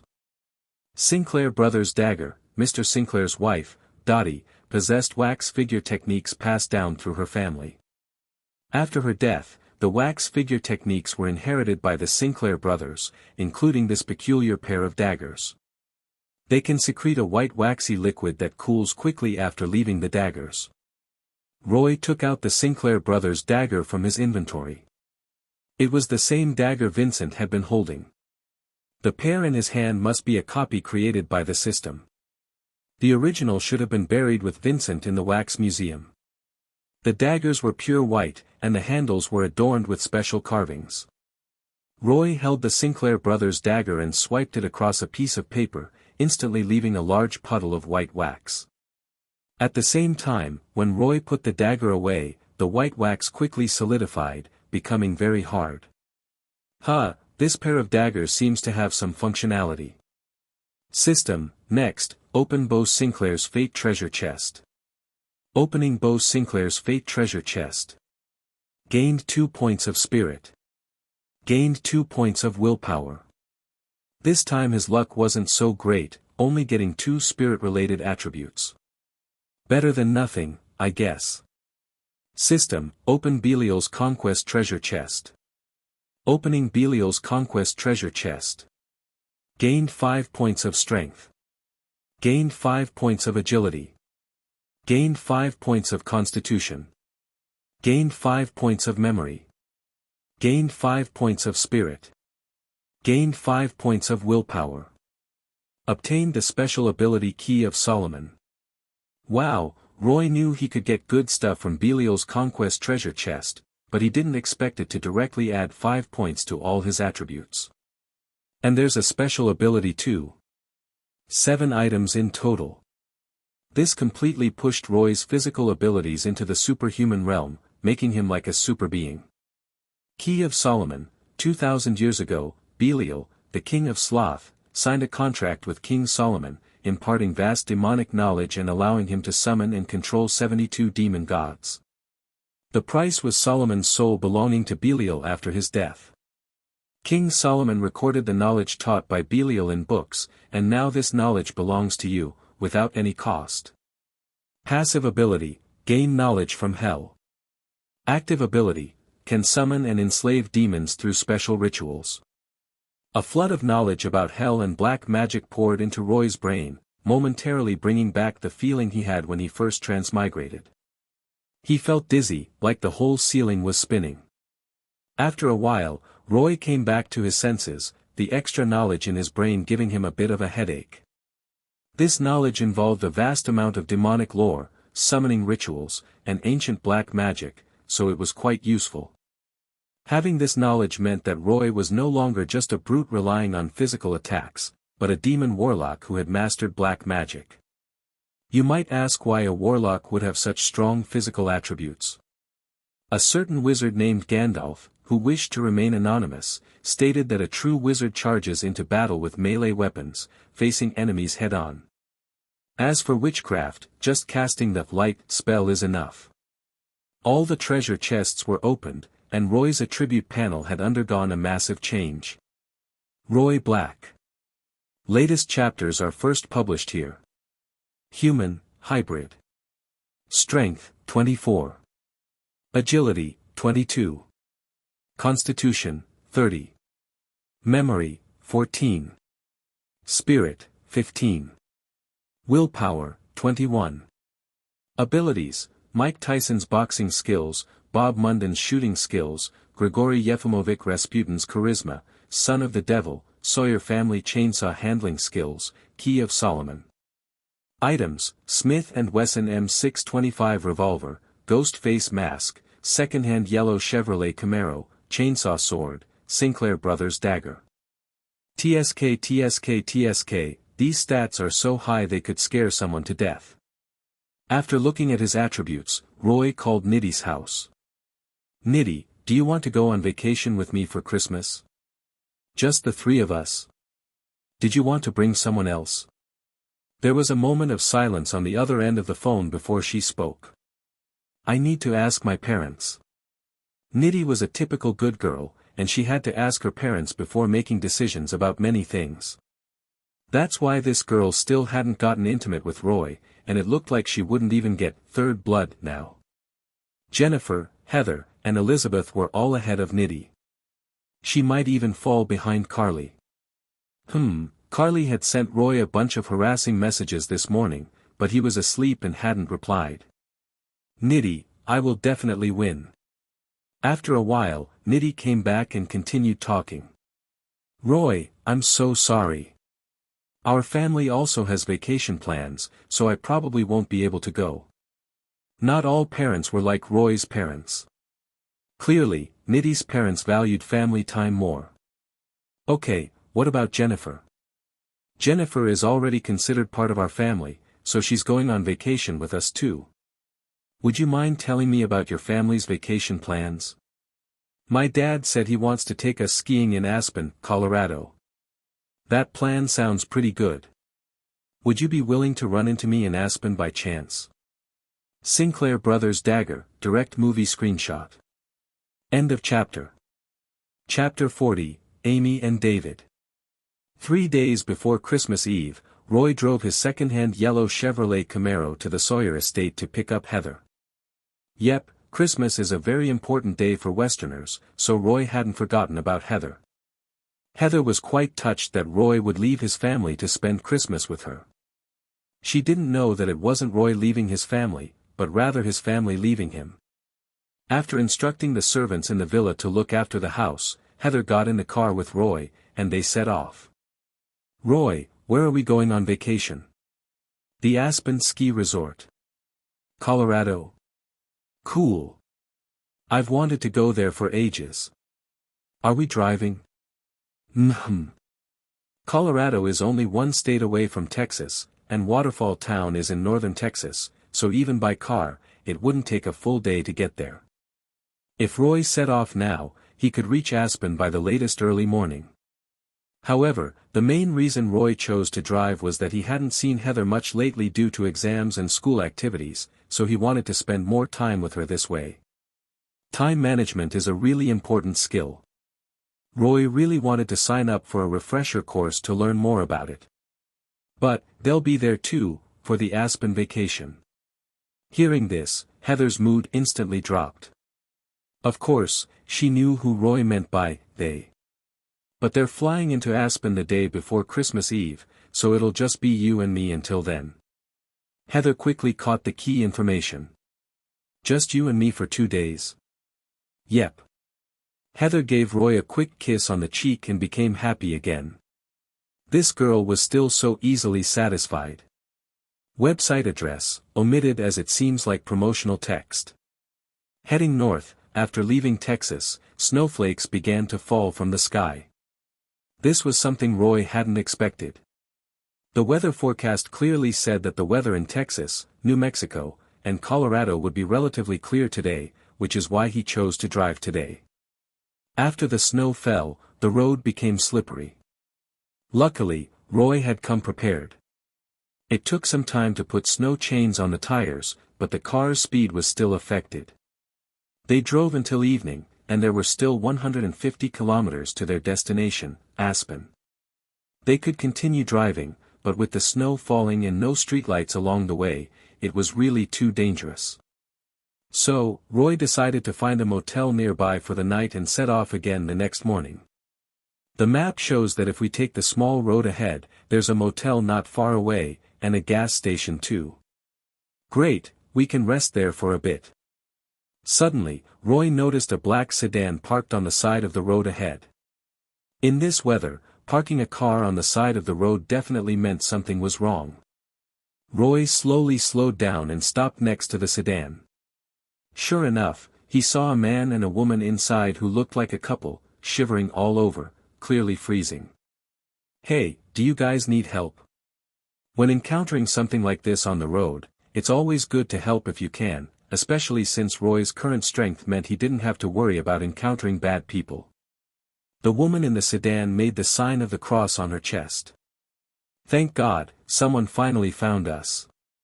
Get in the car quickly. I'm heading to the motel up ahead, I can give you a ride." "Thank you, sir." The two got into Roy's yellow Camaro. Luckily, this muscle car had 4 seats, otherwise, it wouldn't have been able to fit so many people. Roy glanced at the two in the rearview mirror and found that the woman looked somewhat familiar. Wait a minute, isn't that Kate Beckinsale, the English Rose? Roy was also very familiar with this woman, especially as the moon goddess in Underworld. She was just too beautiful. However, the Kate Beckinsale in front of him seemed a bit haggard and older. Had she entered another movie plot? Roy couldn't recall for a moment, so he started chatting with the two. "What are your names?" "I'm David." "I'm Amy."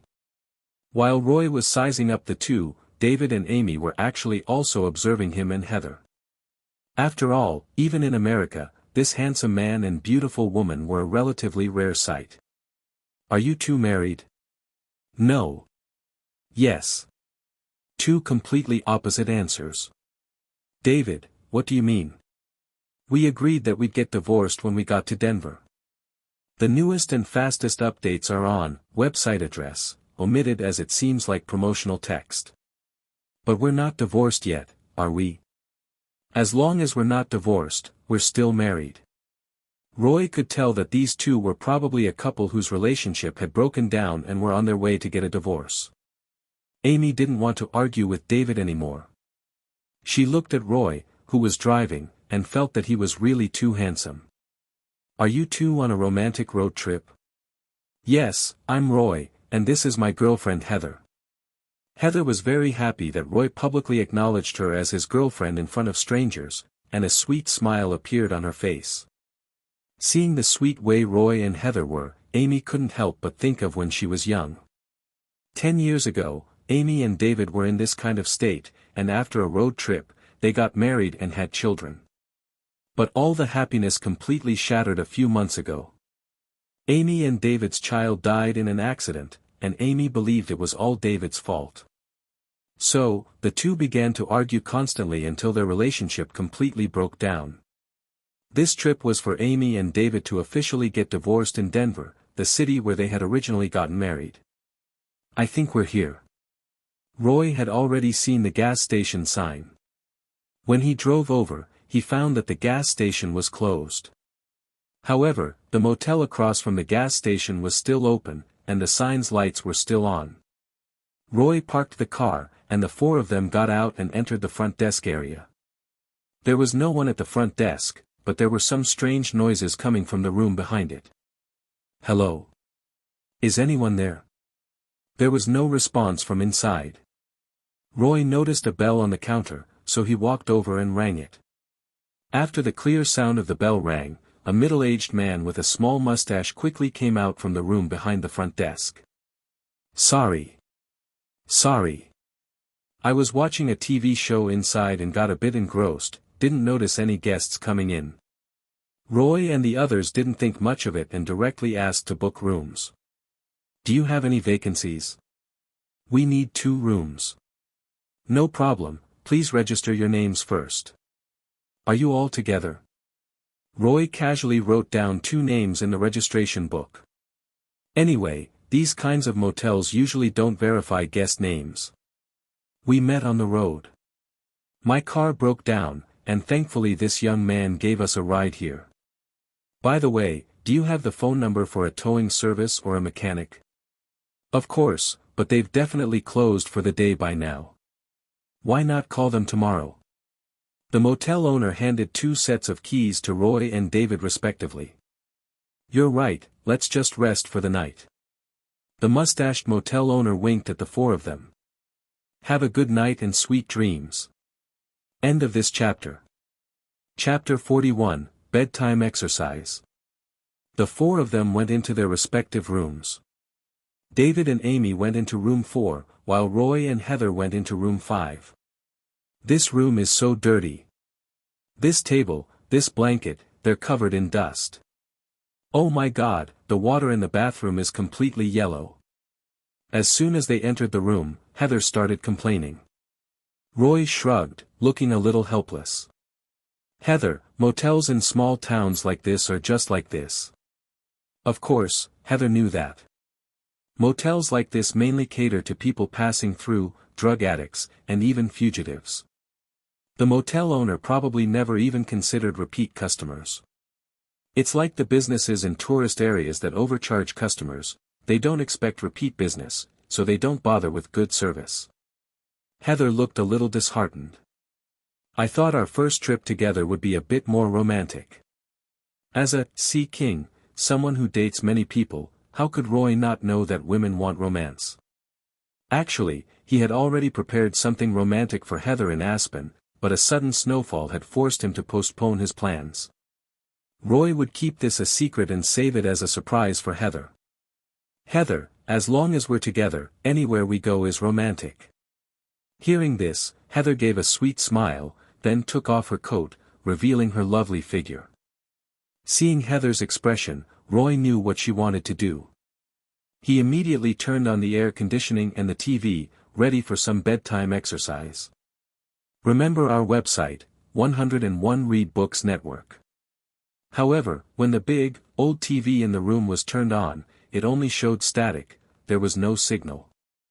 Roy didn't actually intend to watch any TV shows, he just wanted to create some background noise to cover up the sounds of the battle later. Luckily, there was a VCR under the TV. Roy casually picked up a videotape and looked at the title. This is The Ring. What a terrible name. But generally speaking, videotapes in motels like this weren't anything wholesome. Roy didn't think much of it and just shoved the tape into the VCR. The TV started playing some strange scenery footage with no sound. Roy was about to change the videotape, but Heather was already impatiently wiggling her toes against his back, issuing a duel invitation. As a duelist, Roy would never back down when someone wanted to challenge him. He suddenly turned around and hugged Heather. She had already taken off her lower armor, but she was still wearing her top, probably feeling a bit cold. Since the blanket didn't look too clean, they would have a standing duel. Anyway, with Roy's 30 points in Constitution, he wouldn't feel tired even if they dueled all day. Ah! Hole in one, a perfect birdie. Heather couldn't help but let out a gasp. She could feel that Roy's golf club seemed to have gotten bigger again. The current golf club model had already exceeded Heather's limit of what she could handle. Shoo! Heather, keep it down. The soundproofing in these small motels isn't very good. Of course, Heather knew that motel soundproofing was bad, but some things couldn't be suppressed by willpower alone. She bit her lip, trying her best to keep quiet. But some whimpering sounds still escaped. There was no other way. Roy had to trouble himself a little and help plug the hole, to minimize the sound. However, the two who were busy dueling didn't notice that the TV screen had started showing a strange well. The videotape quickly finished playing, and then the phone in the room suddenly rang, startling Roy and Heather. Startled, Roy accidentally used a bit too much force, and then Heather in his arms let out a scream. That scream could probably be heard throughout the entire motel. Taking another look at Heather, her eyes had rolled back, and she seemed to have left her body. There was nothing else to do. Roy had to pick up the phone while still holding Heather.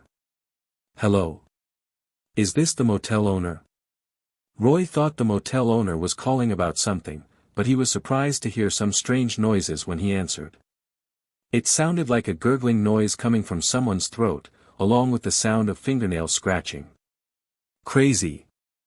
Roy hung up the phone immediately. Just as he was about to resume the battle, he heard loud banging on the wall from room 4 next door, where David and Amy were staying. Could it be that Heather's earlier scream was too loud and disturbed them? Roy felt a little embarrassed. After all, that couple was about to get divorced, and hearing such noises must be awkward. Since Heather hadn't come to yet, Roy put her on a chair to rest for a moment and went out to apologize to David and Amy.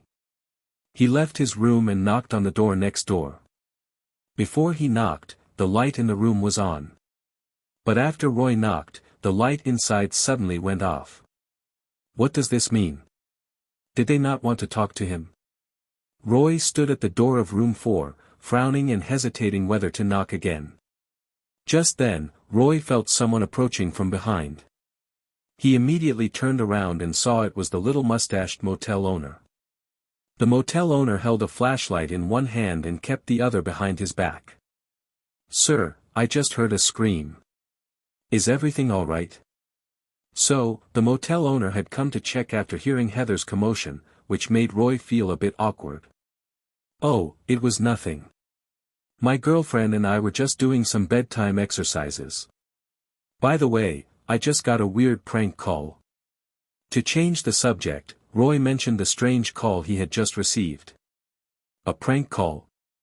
We rarely get calls at the motel. Are you sure you didn't make a mistake?" "No way, I definitely heard the phone ring. When I picked it up, I heard someone making a gurgling sound in their throat, and the sound of fingernails scratching something." Hearing this, the little mustached motel owner's expression changed. "Oh, well, I'm not really sure about that. And maybe it was just some kids nearby playing a prank. Something's not right." Roy carefully observed the motel owner's expression and felt like the man's reaction was one of fear. This guy probably knew something about the prank call, but why would he be scared? Just as he was about to ask more, Roy suddenly heard a loud thud from room 4 behind him, like someone had slammed against the wall. What's going on?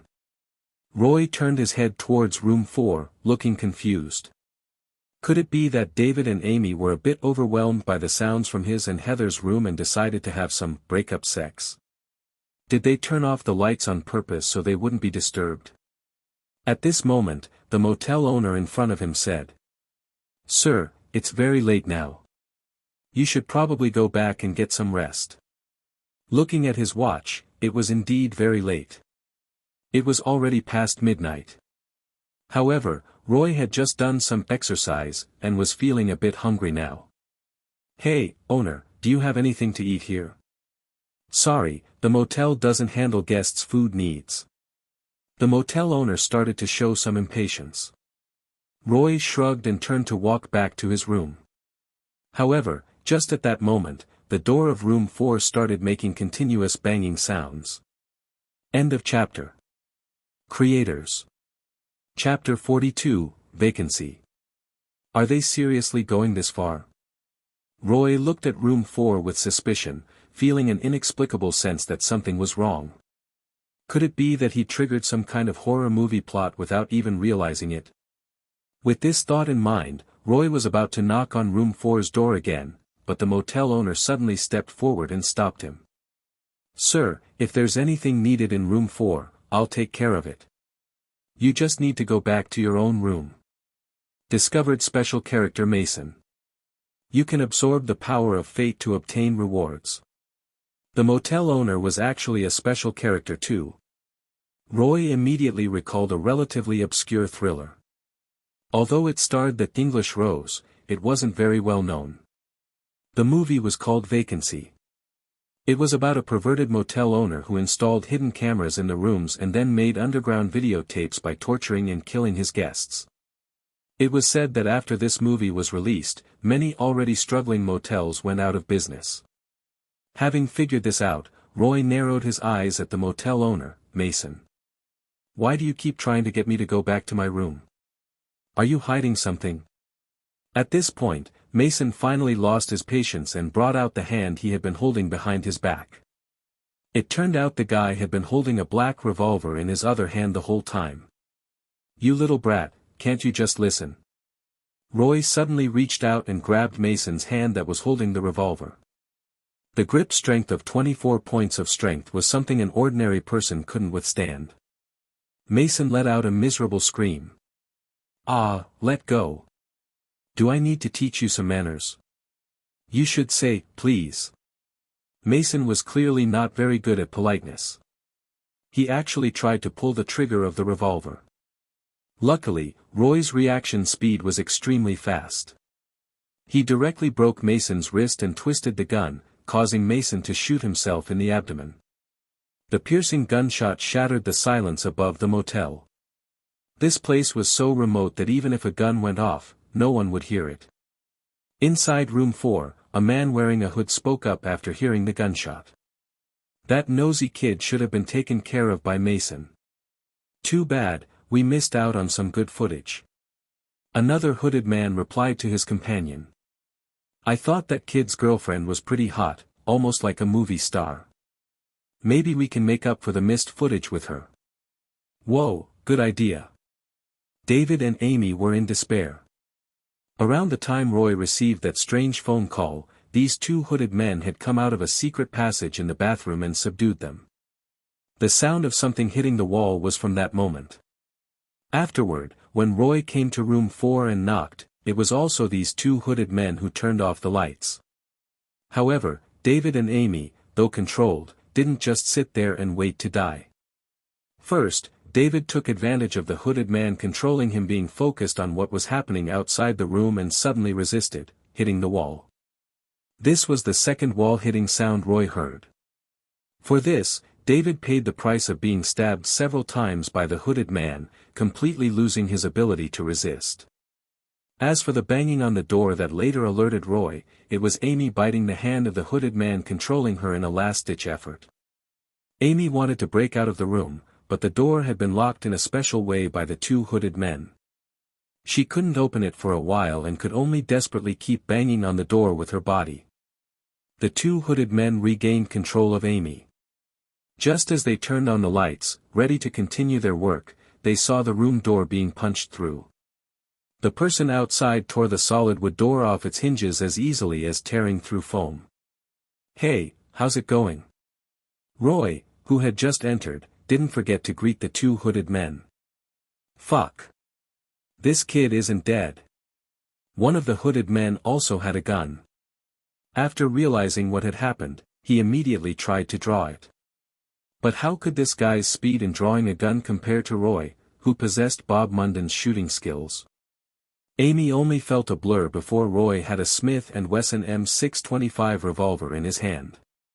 Immediately after, a muzzle flash appeared. Bang!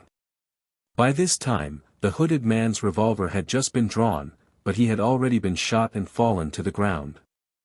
The remaining hooded man was completely dumbfounded. He quickly raised his hands, wanting to surrender. However, Roy didn't let this guy go and directly shot him dead. With a neat spin, Roy holstered the Smith & Wesson M625. He then walked over to Amy and David to check on them. "Are you guys okay?"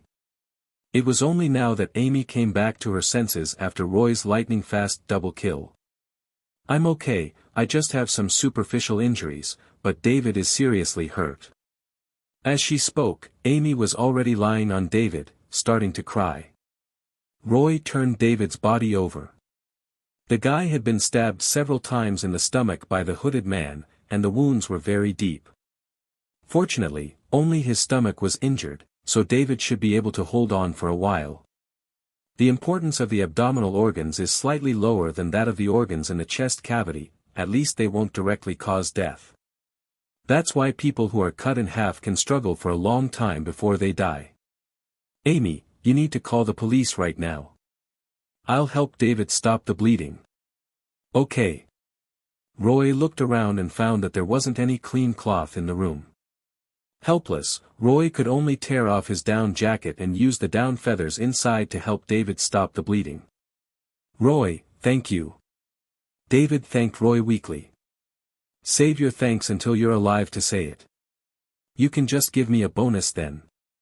David nodded with difficulty. "I will." To prevent David from going into shock due to excessive blood loss, Roy started talking to him. "I'm curious, in such a dangerous country like America, why don't you guys carry guns when you go out?" This was also a common occurrence in horror movies. Clearly, in America, you can buy a rifle at 18 and a handgun at 21 and apply for a concealed carry permit. But the protagonists in horror movies go everywhere without guns. Out in the wilderness, even if you don't encounter a perverted serial killer, you might run into wild animals, right? David nodded. "If I can survive this time, I'll definitely carry a gun with me." Amy, who was on the phone at the bedside, threw the receiver down. "Roy, there's no signal on my cell phone, and the landline isn't working either." "What did you say?" Roy was very strange. What about the phone call he had just received? Was it just a boring prank by that guy Mason? "I think the phone at the front desk should still be working." "Amy, you help David hold his wound, I'll go call." Roy wasn't sure if the plot of Vacancy had changed, so he decided to call the police himself. Outside room 4, Mason, who still had a breath left, was crawling laboriously on the ground, leaving a trail of blood. He was truly tenacious despite his injuries. Roy stepped on Mason's back with one foot. "Anything else you want to say?" "The dark web won't let you get away with this." Amy, Kate Beckinsale. End of this chapter. Chapter 43, Cursed Videotape. Roy knocked Mason out with one punch. Given the temperature outside and the gunshot wound to his abdomen, Mason should die soon. The reason he didn't use his revolver was to avoid leaving any loose ends. After all, this wasn't Falls Church, and the local police didn't know Roy. It would be troublesome if they determined he had used excessive force in self-defense. So, Roy only fired one shot himself. However, the dark web thing that guy mentioned before being knocked out bothered Roy a bit. Roy had vaguely heard about the dark web in his previous life back at Dongda University. In various marketing accounts, it was always portrayed as a very mysterious and terrifying underground organization. But judging from Mason's tone, this dark web seemed to be real. Whatever, better call the police first. Suddenly, the door to room 5 opened, and Heather's head peeked out. Roy, what just happened? Heather had finally come to after the aftermath, and realized Roy wasn't in the room. So, she opened the door to see what was going on and happened to see Roy dealing with Mason. Heather, there's something wrong with this motel. Quickly lock the door and stay in the room. Don't open it unless it's me knocking. Heather trusted Roy completely now, and she nodded immediately, locking the door. Back in the room, Heather felt a bit scared. The cell phone she had with her had no signal, so she could only sit on the chair and pray for Roy. At this moment, the TV in the room suddenly turned on by itself. Meanwhile, Roy had already found a large bunch of keys on Mason and headed straight to the motel front desk, opening the room behind it. It was a surveillance room with monitors showing all the guest rooms in the motel, including room 5 where Roy and Heather had been staying. On the desk in the surveillance room, Roy found a phone, and sure enough, it worked. So, Roy used this phone to call the police. The operator was very helpful, telling Roy and the others to wait where they were, and the police would arrive within half an hour at the latest. Then, Roy called for an ambulance, but the dispatcher said it would take 2 hours to get to the scene. Why was there such a big difference in the estimated arrival times? But thinking that the police might be patrolling nearby while the ambulance had to come from the hospital, it made sense that there would be a significant time difference. So, Roy didn't dwell on this issue and instead started looking for the videotape from room 5. Yeah, the videotape from room 5 had to be destroyed. Roy didn't have any plans to become an adult film actor yet, even though he might have the potential to be the GOAT in that field. The videotape from room 5 was quickly found and destroyed. Roy also discovered many other videotapes from other rooms, and the content was all related to torture and murder. That motel owner, Mason, must have killed countless people over the years. The question was, with so many people disappearing in this area, hadn't anyone noticed? Roy's expression turned serious. Thinking about the dark web Mason mentioned, this matter probably wasn't that simple. Ding! Obtained Mason's fate treasure chest. Open it. Getting the fate treasure chest meant Mason was dead. Roy left the surveillance room, ready to go back and meet up with Heather, and then drive away with Amy and David immediately. Heather, open the door. The door to room 5 opened, and Heather, looking terrified, hugged Roy tightly. Roy, you finally came back. I was so scared. Silly girl, what's there to be afraid of? Nothing's going to happen to me. It's not that, it's the TV. Heather pointed at the TV in the room, her expression as if she had seen a ghost. The TV? Roy let go of Heather and walked curiously towards the TV. He saw a woman on the screen brushing her hair in front of a mirror. Just looking at this scene, although a bit eerie, didn't seem particularly scary. What's wrong with the TV? Heather hugged Roy's arm and replied, just now, after I locked the door, the TV suddenly turned on by itself and started playing a videotape. Then I felt like there was someone else in the room. If anyone else heard Heather's description, they might just think she was scaring herself. But Roy knew that this world was a patchwork of horror movies, with monsters, demons, angels, anything could happen. What Heather was feeling now could very well be real. So, Roy first calmed Heather down. Heather, don't be afraid. As long as I'm here, nothing can hurt you. Latest chapters are first published here. With Roy's reassurance, Heather finally calmed down. At this point, the image on the TV had changed to an old well in a forest. Although the image was very blurry, it still triggered some memories in Roy's mind. Could this be that cursed videotape from The Ring? Roy wasn't exactly sure what the cursed videotape in The Ring was called, but the scene in front of him looked way too similar. Thinking back to the strange phone call they had received earlier while doing their bedtime exercises, Roy had a rough idea of what was going on. But he still needed to confirm it.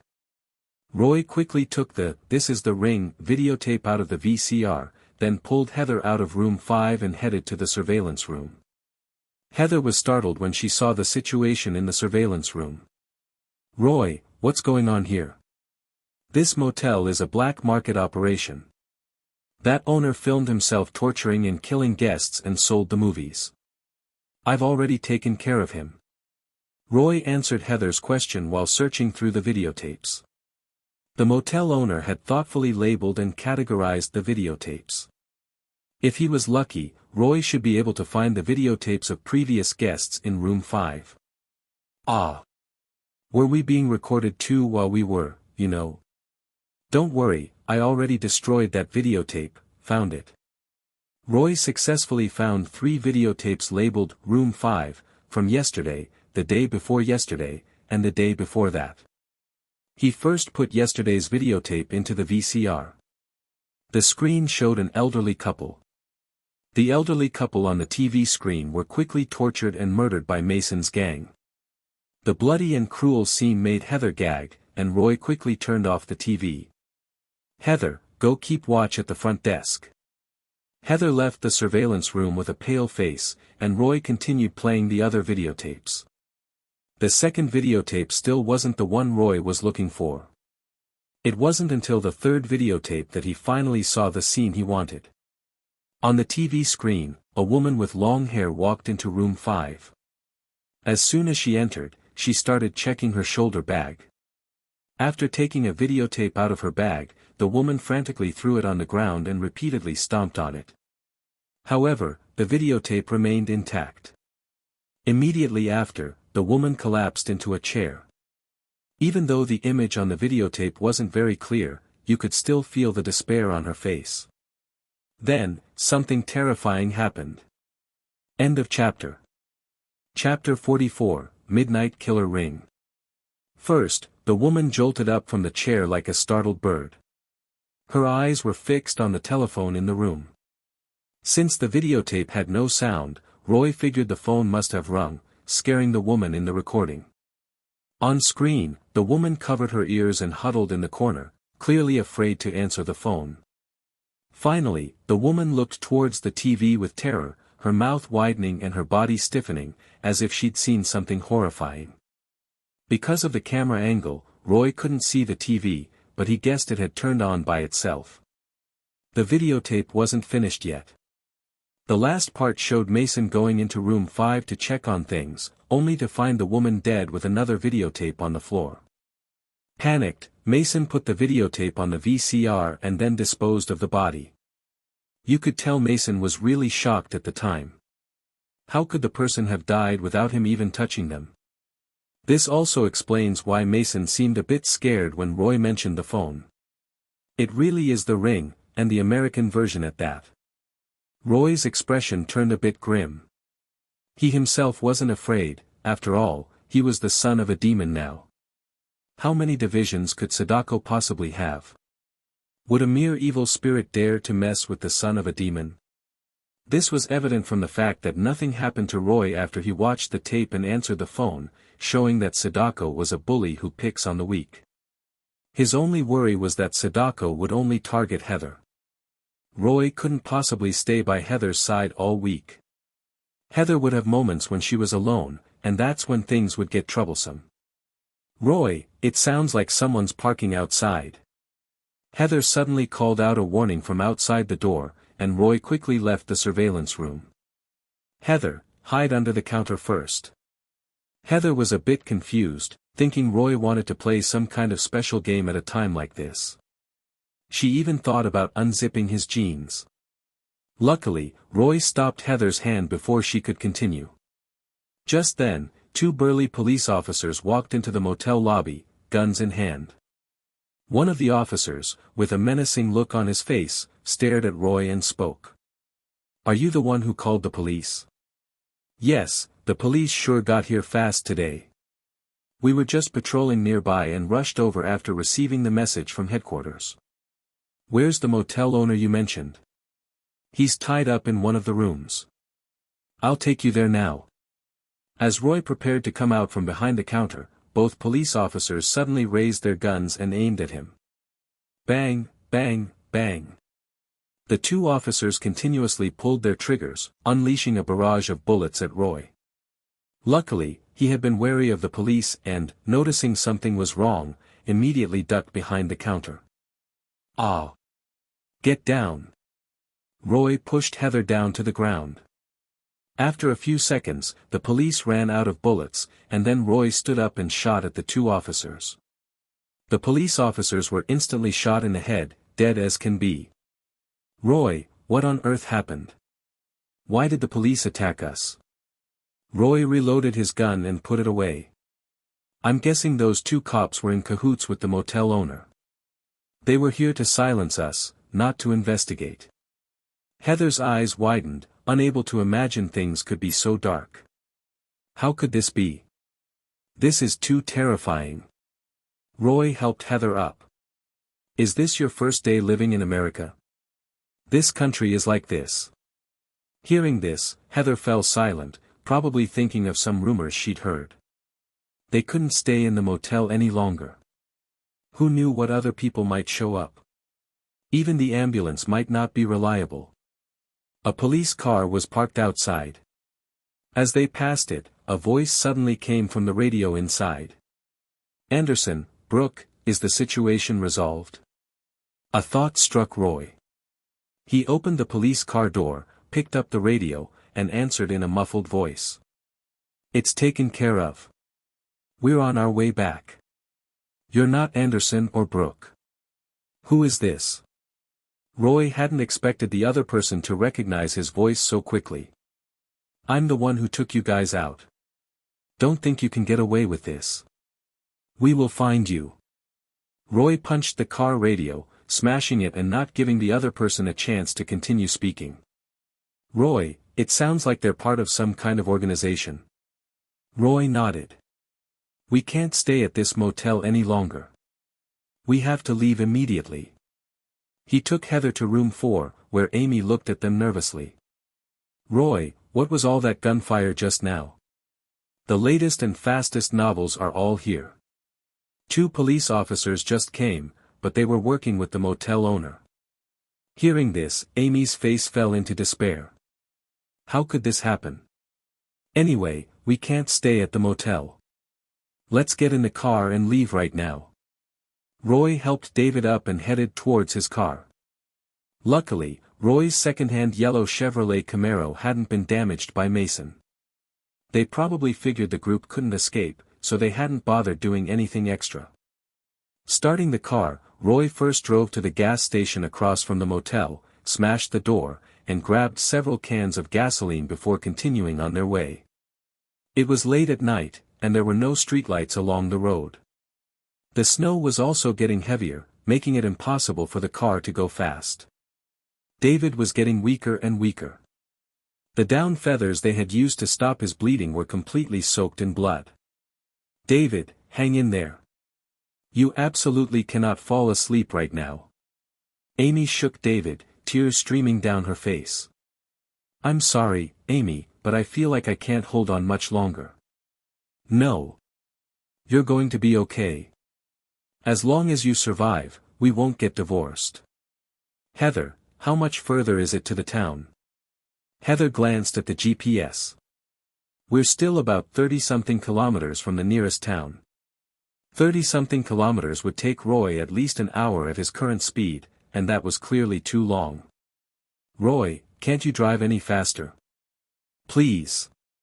Roy really wanted to drive faster, but the road was covered in both snow and ice, making it very slippery and dangerous to speed up.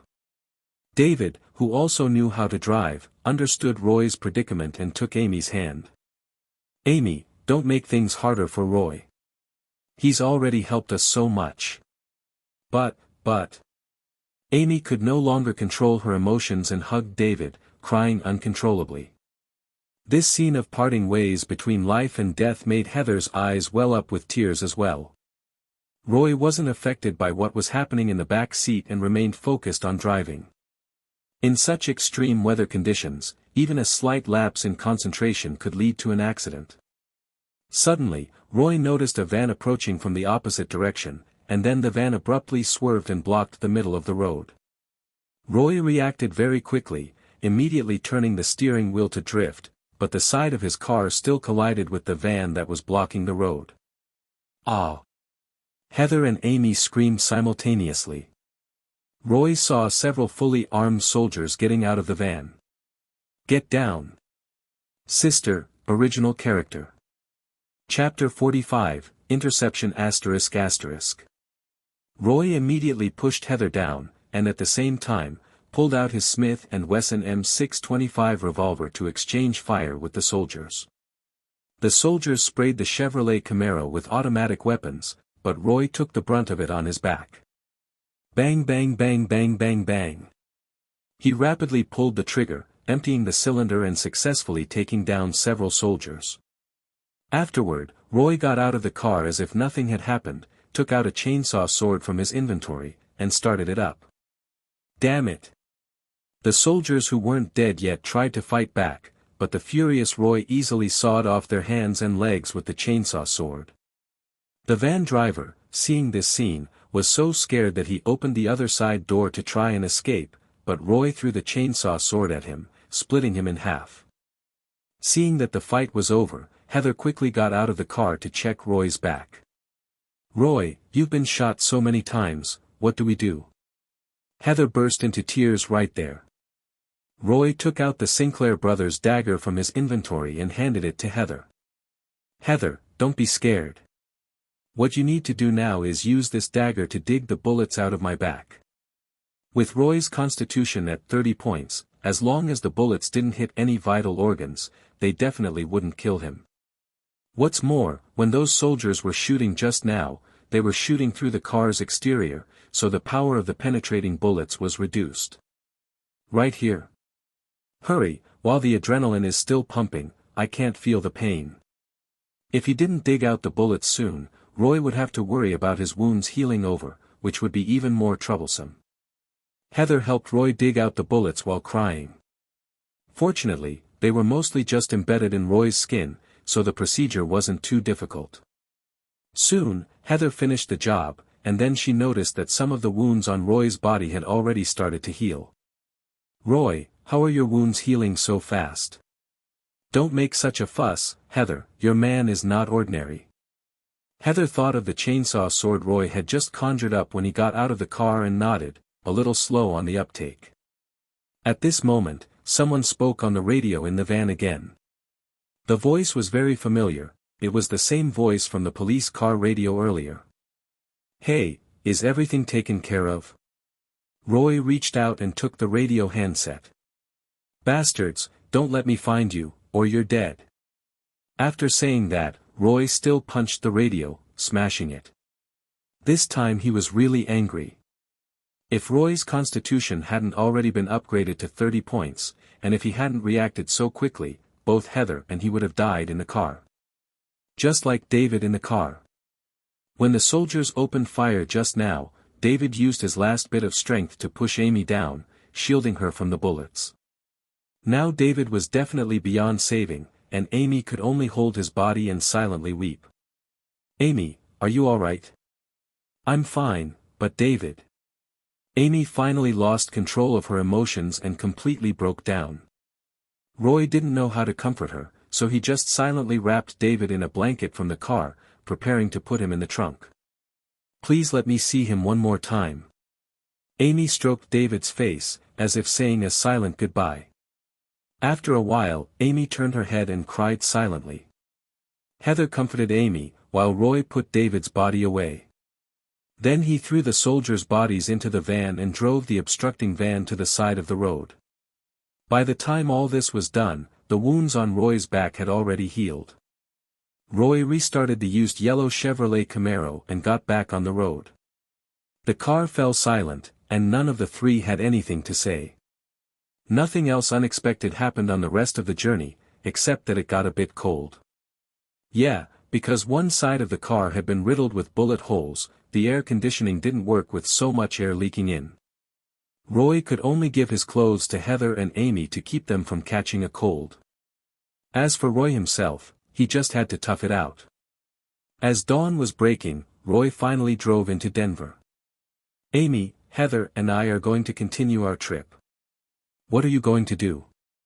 I'm going to take David to the morgue first, and then call the police. Roy shook his head. I wouldn't recommend that. The forces behind the motel are not small. You saw what happened on the road, they might find you through the police information. Hearing this, an expression of resentment appeared on Amy's face. Are we just going to let those villains get away with it? I'll find some time to settle the score with that organization. You don't have to worry about them. The newest novels are first released here. Amy had already witnessed Roy's fighting power. Roy, if you can help me get revenge, I'm willing to give you half of David's inheritance. That mysterious organization had likely already set its sights on Roy. Even without the money, Roy would deal with them.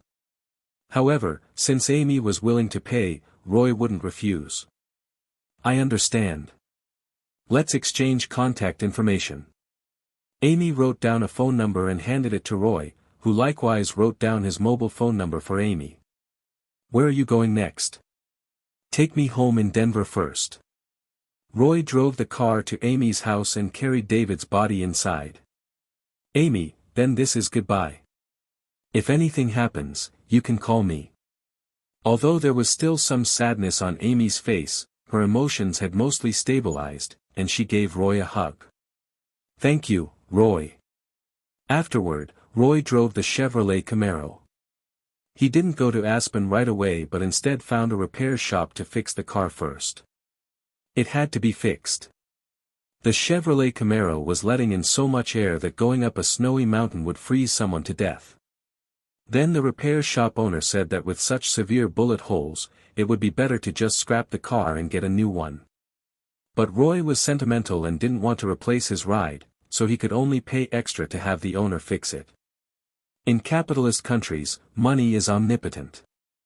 After receiving the money, the repair shop owner said he could definitely fix the Chevrolet Camaro to be exactly like a new car, but it would take time.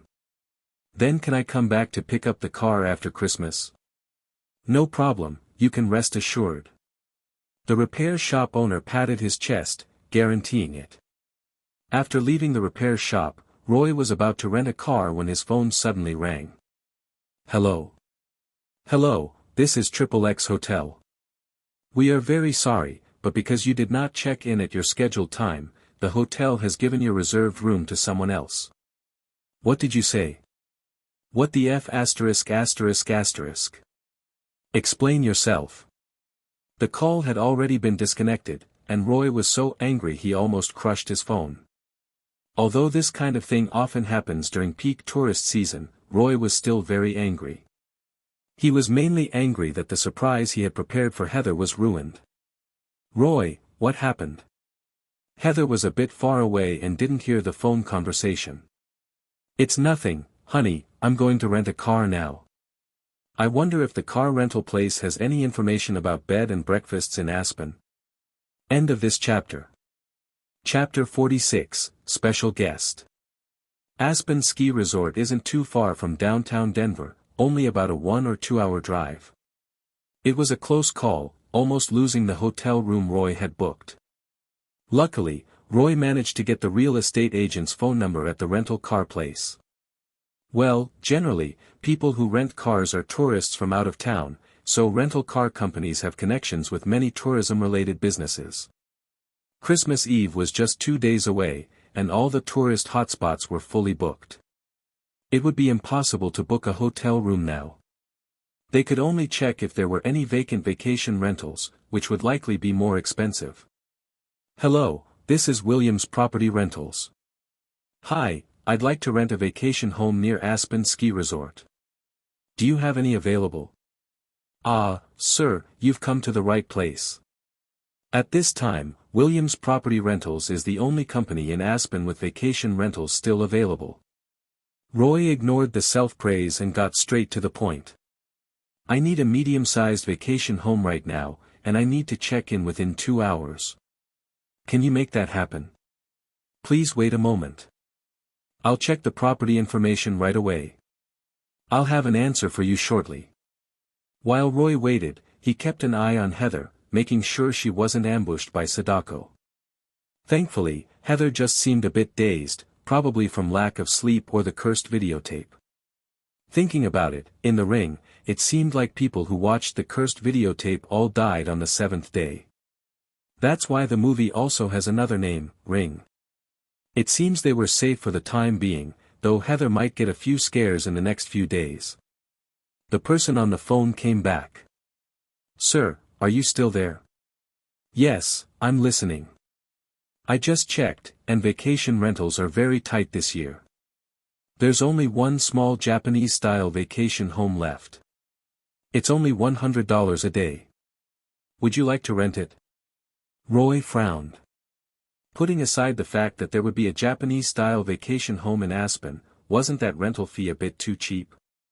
During this peak tourist season, hotel prices were skyrocketing. A standard double room would start at $200, and vacation rentals should be even more expensive than regular hotels. Unless, there was something wrong with the house.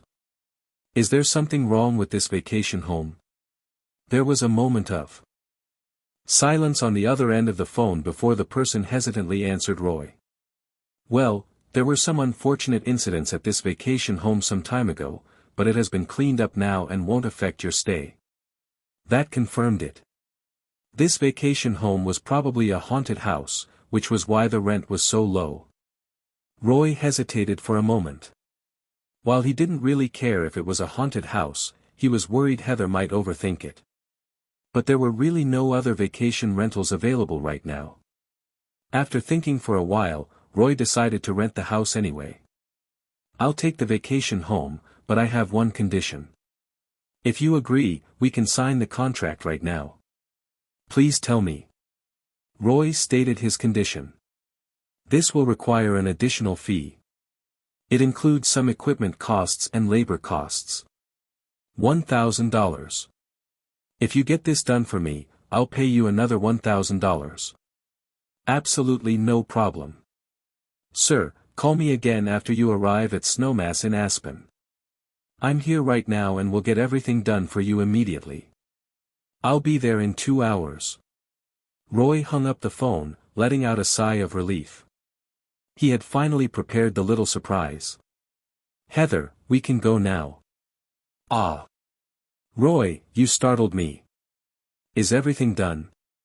Heather seemed a bit jumpy. Of course. Heather, you don't look too well. Roy gently stroked Heather's hair. I probably didn't sleep well last night. I feel dizzy now, and I keep feeling like someone's watching me. Ha. Heather, you're so beautiful, isn't it normal for someone to secretly look at you? Alright, let's go to Aspen now. It's still a 2-hour drive, so you can take a nap. Okay. Just as Roy was driving towards Aspen, a special guest arrived in the distant town of Waterfall. Is this the place? Because Christmas Eve was approaching, there weren't many residents in Waterfall. Many families, like the Blakes and the Lesnickis, had gone on vacation for the Christmas holidays. Waterfall had lost its usual liveliness. Only the faint smoke rising from some chimneys indicated that the town was still inhabited. A nun with the face of an angel and the figure of a devil walked along the snowy town roads. Unfortunately, there were no pedestrians on the road to witness this beautiful sight. The nun closed her eyes and sensed for a moment, but didn't detect what she was looking for. The latest and fastest novels are all here. I can indeed sense a faint aura of hell, but I can't pinpoint the source. Has it already left? While frowning in thought, a black sedan sped past, and the nun stepped aside. Watching the snowstorm stirred up by the departing car, the nun murmured to herself again. Isabella, I haven't tracked down that demon. I need to hibernate for a while now.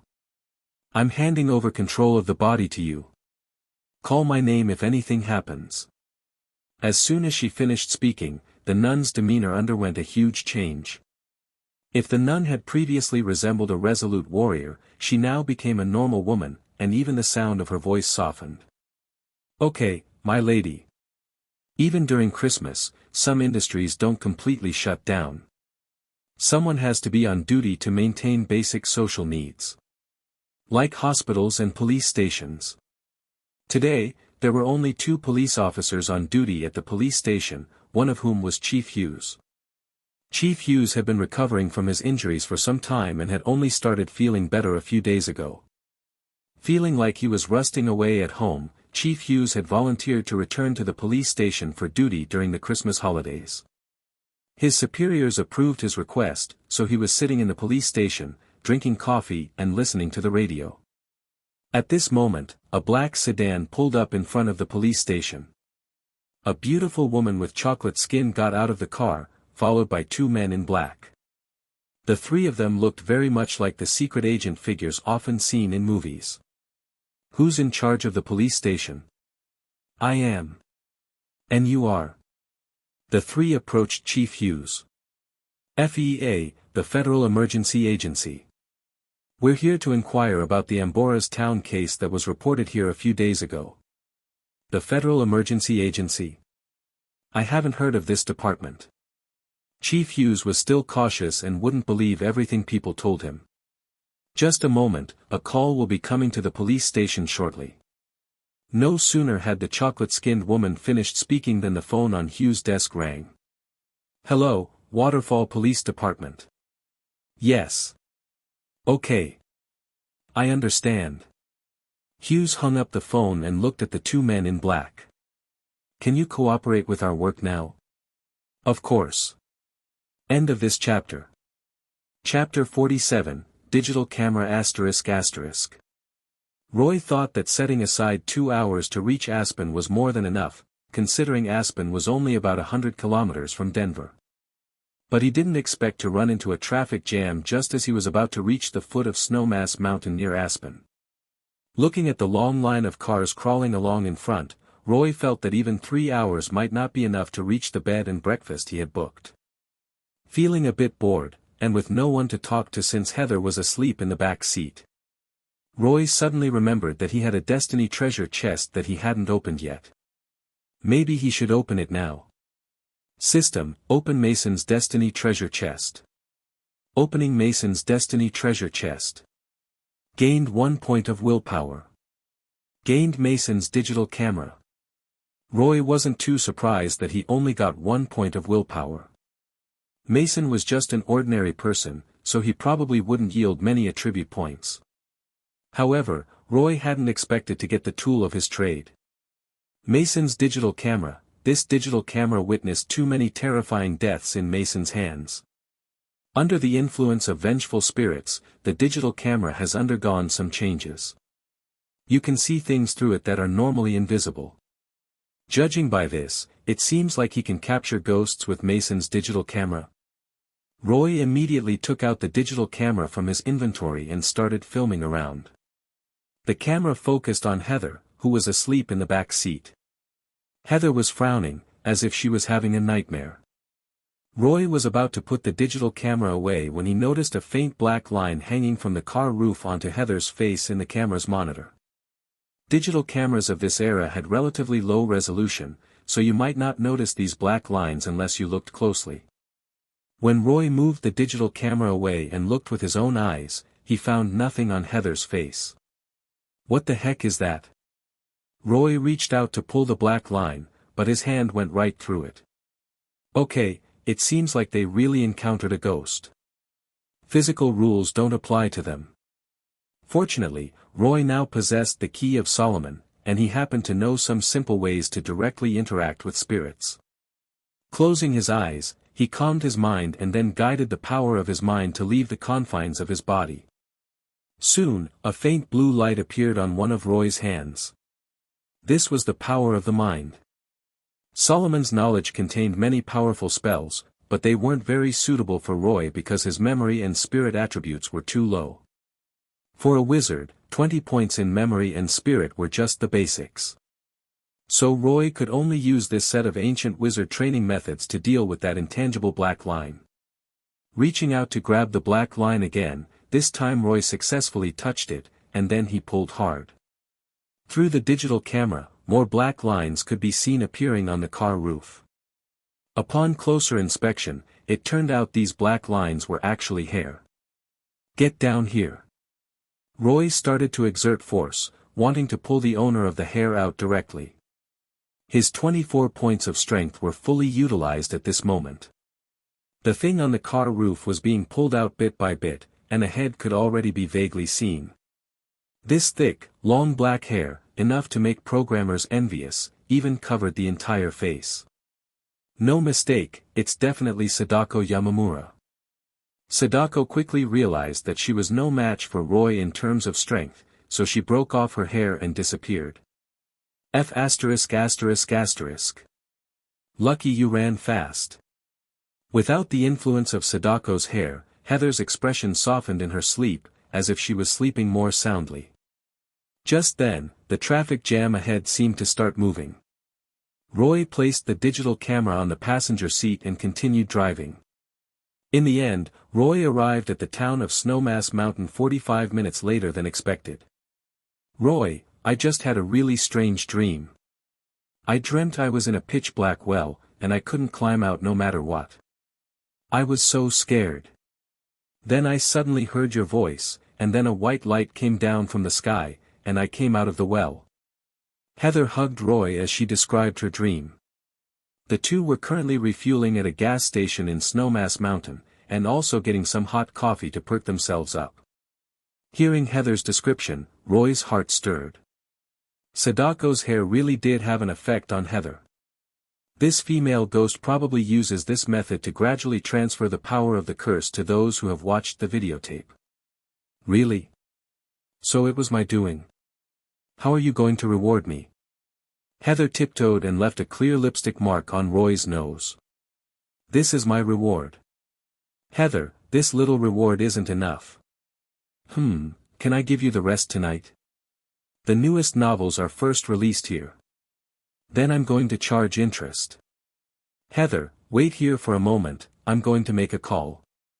Having finished his hot coffee, Roy prepared to contact the real estate agent he had spoken to earlier. The bored Heather suddenly noticed an extra digital camera in the car. She thought Roy had secretly bought it to record their vacation, so she happily started playing with it. "Hello, is this the real estate agent? I've arrived in Snowmass Mountain Town, where are you? How are you, just arriving now? I've already arranged everything according to your request, the accommodation, you come, here." The agent's speech is broken and unclear. There was a lot of static on the real estate agent's phone call, and some of the content was completely unintelligible. "Hello. Your phone signal is very bad, I can't hear you clearly. Say the address again." "At Snowmass Mountain Towns. Japanese-style bed and breakfast, very good." The agent's speech is still broken. Roy still didn't hear the address clearly the second time, and the real estate agent's phone call was directly cut off. Roy was a bit speechless. Was America's infrastructure really this bad? Based on the information he just heard, Roy roughly guessed that the real estate agent meant there was only one Japanese-style bed and breakfast in Snowmass Mountain, and it was easy to find. Since that was the case, he might as well just drive around the town. After getting back into the car, Roy saw Heather excitedly filming everywhere with the digital camera. "Roy, did you buy this digital camera specifically?" Sort of. "Heather, this digital camera is actually for filming ghosts." "What? Filming ghosts?" "Heather, do you remember the videotape we saw at the motel in the middle of the night? That was actually a cursed videotape. Anyone who watches it will die horribly within 7 days." At this moment, Heather still thought Roy was joking. "Roy, it's not time for ghost stories yet. If you're going to tell one, you should wait until tonight. Listen to me, Heather. This isn't a joke, and it's not a ghost story. The reason I was looking for the videotape at the motel was to confirm this, and haven't you also been feeling a bit strange since watching it?" Hearing this, Heather finally started to feel scared. Roy, what should we do? Heather, trust me, I'll protect you. Sadako. End of this chapter. Chapter 48, The Grudge. Roy calmed Heather down and told her to be extra careful this week, saying it would be best if she didn't leave his side. After that, he drove into the town of Snowdrift Mountain to find the Japanese-style guest house. The real estate agent was right, it really wasn't hard to spot a Japanese-style guest house among all the Western-style buildings. Roy found the place the agent had told him about after about a 10-minute drive. The guest house door was open, and there was a car parked out front, so the real estate agent had probably gone inside. Roy, can we talk about why you want to rent a Japanese-style guest house? Heather asked, holding up her digital camera and starting to film, interviewing Roy like a reporter. Oh, I just wanted to try out a different country's architectural style. Come on in, I've got a surprise waiting for you inside. Of course, Roy wasn't going to say he rented the Japanese place because all the other ghost houses were booked. Heather walked into the house, looking excited and holding her digital camera, and saw that the entryway was covered in rose petals, which continued all the way into the living room. In the living room, there was also a heart made of roses. Oh my gosh, Roy! Did you do all this for me? Heather turned to Roy, her face beaming with surprise. Of course, they're all for you. Roy was a little weirded out about where the real estate agent had disappeared to, but he wasn't about to say anything and ruin the moment. Heather got all emotional, wrapped her arms around Roy's neck, and gave him a sweet kiss that lasted until she was out of breath before finally letting go. I've gotta film all this. Heather excitedly started recording the surprise Roy had set up, while Roy was wandering around the house, trying to find the real estate agent. He searched for ages but still couldn't find anyone, just a single door key. Where on earth did they go? Roy pulled out his phone to call again, but then he heard a phone ringing somewhere in the house. What the heck? Roy followed the sound to what looked like a storage room, slid open a cabinet door, and saw a phone sitting inside. Roy, what's going on? Why is there a phone in here? Heather, who was busy filming her documentary, came over when she heard the commotion. Roy didn't look too happy. At this point, if the real estate agent wasn't just a prankster trying to mess with Roy, then something bad had happened to them, and it had happened right here in this guest house. Remembering how he'd previously thought this Japanese guest house might be haunted, could there actually be ghosts in here? And if so, what would happen if two ghosts ran into each other? Oh, it's nothing. This phone probably just belongs to a previous guest. Hey Heather, it's getting kind of late, should we start thinking about dinner? Oh yeah. It's almost 5 already. Roy, I learned a couple of dishes from Jenny, so I'll make them for you tonight. Jenny is that middle-aged housekeeper Roy introduced Heather to. I'm looking forward to it. Heather put down her digital camera, dashed out to the car to grab the groceries they'd bought earlier, and then got started on dinner. Even though the real estate agent had vanished, he was right about one thing, even though something had happened in this guest house, the facilities were definitely usable. And to cater to the American market, they'd even renovated some parts, like the kitchen and the bedrooms. Americans probably wouldn't be too keen on sleeping on tatami mats, so there was a big bed in the bedroom. While Heather was getting dinner ready, Roy decided to hop in the shower to wash off the blood. After his shower and a change of clothes, Roy came back to the living room and suddenly realized that the digital camera Heather had left there was still on and recording. So Roy figured he'd take a look and see if Heather had caught anything interesting. The handy thing about digital cameras is that you can just watch back what you've already recorded. Roy fast-forwarded through the video on the monitor and sure enough, he spotted something. A pale-faced Asian little boy flashed across the screen, and it looked like he was near the cabinet in the living room. Why does this kid look so familiar? Definitely not a hell joke this time. Roy picked up the digital camera and walked over to the cabinet, then slid the door open. Sure enough, he could see a hairless little boy sitting inside on the monitor. He couldn't make it out clearly before because the picture was too blurry, but this time Roy got a good look. Isn't that Toshio from The Grudge? So this Japanese guesthouse is actually Kayako's house from the American remake of The Grudge. Well, no wonder the real estate agent is gone. Trying to rent out a super haunted house like this as a guest house. That's just messed up. Roy's face turned into a weird expression.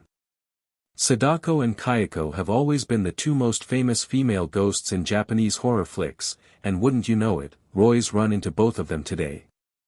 Maybe he should just bring over Mitsuko from Dark Water and Mimiko from One Missed Call 2 and get the whole gang of famous female ghosts together. Hey kiddo, where's your mom? Roy crouched down to try and say hi to Toshio, but Toshio didn't react at all, just stared at him blankly with those dark eyes. Can't he talk? Or has he just totally lost it? According to the teachings of the Key of Solomon, after someone dies, their soul sticks around in the living world for a little bit before getting judged and heading to heaven or hell. At first, the soul can still think like a person, but after a while, it's just left with basic thoughts. It's pretty rare for a soul to hang around in the living world for too long unless they've got some serious unfinished business. Hate and love are both strong attachments, but you hardly ever see someone stick around because of love, it's practically unheard of. Most of the time, souls stick around because they're filled with anger and resentment, that's what we call ghosts. There are also some messed up ways to create ghosts on purpose, but those methods are super cruel and fall into the whole necromancy thing. In the world of the occult, there are all sorts of different kinds of ghosts, but I won't bore you with the details.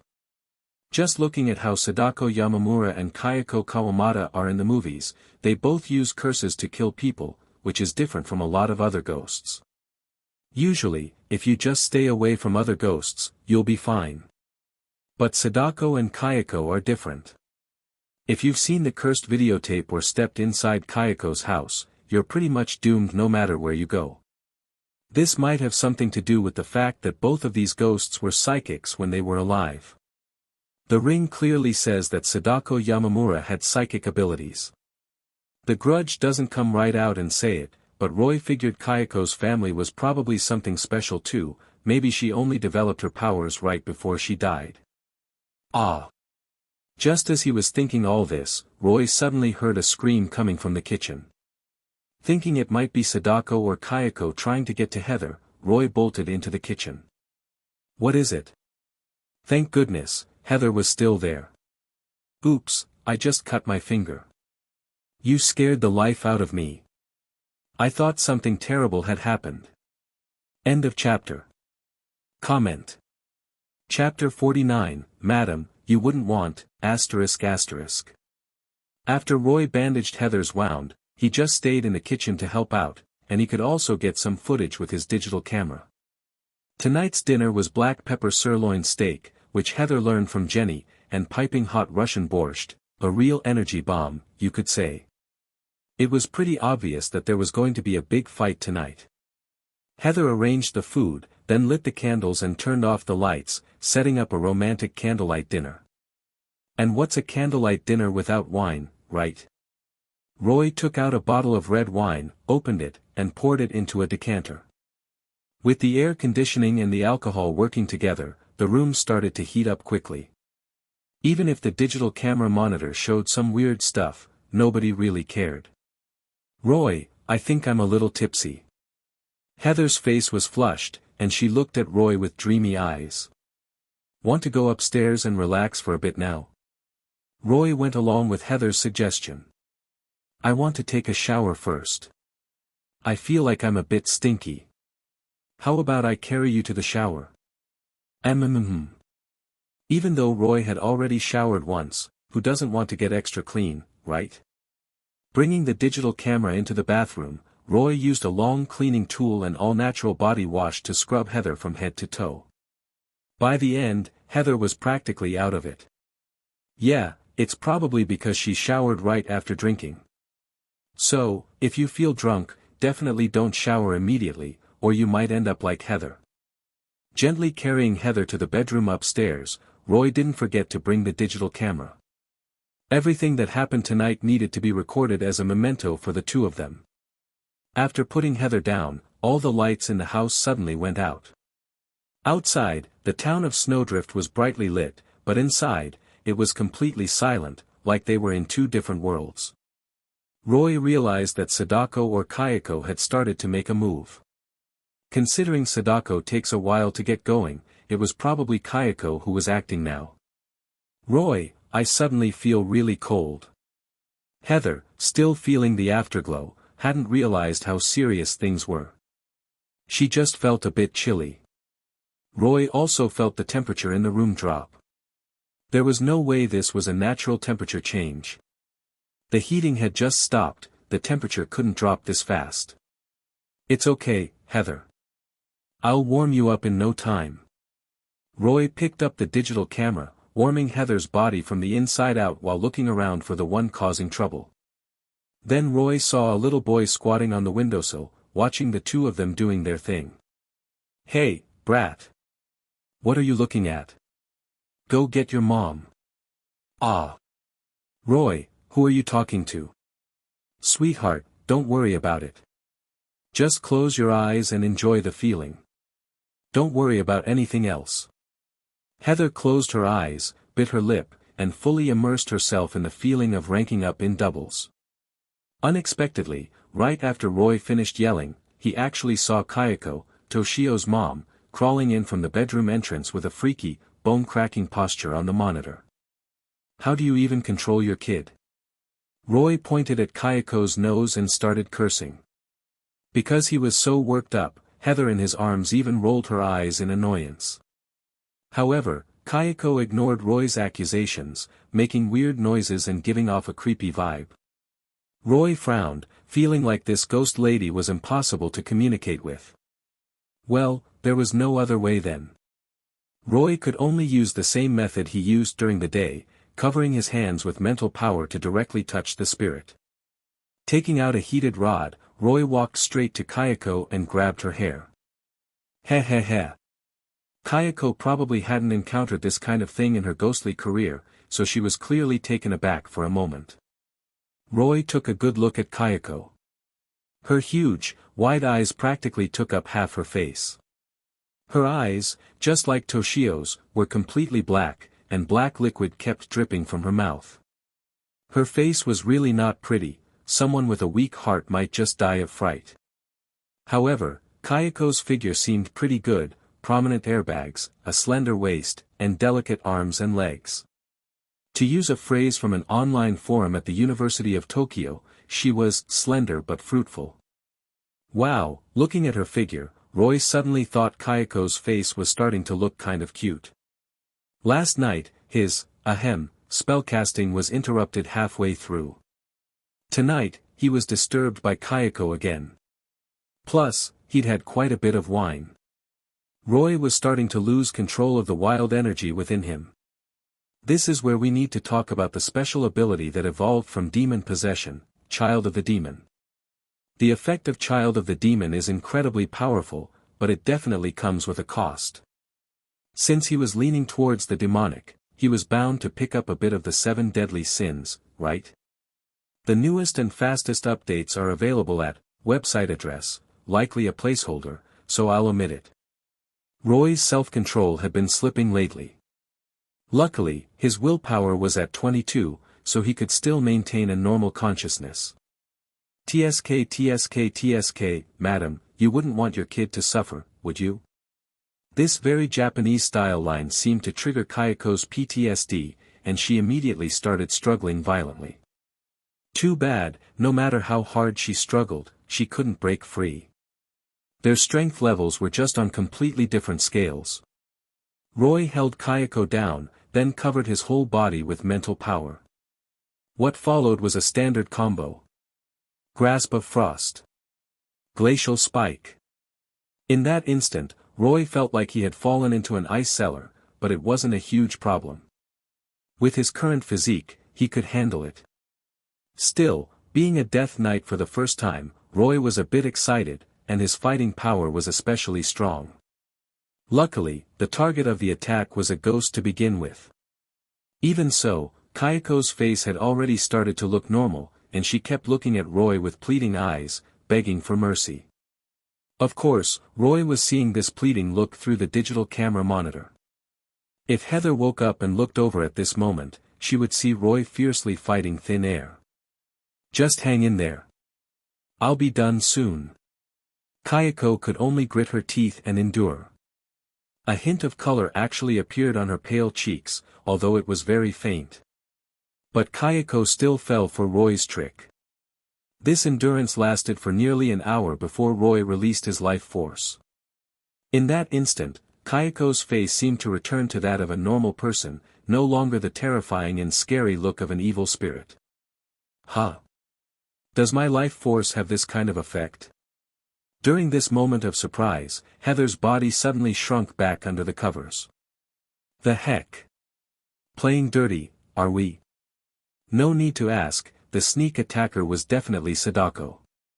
She took advantage of Roy being in his sage time, that post-climax clarity, to try and move Heather somewhere else. An angry Roy directly activated his Child of the Demon state, using his arm to block the special space Sadako used to travel through within the blanket. Roy reached in and pulled out both Heather and Sadako. Sadako stared at Roy with wide eyes, making some kind of weird noise. Kaka. Roy slapped her. Call your mom.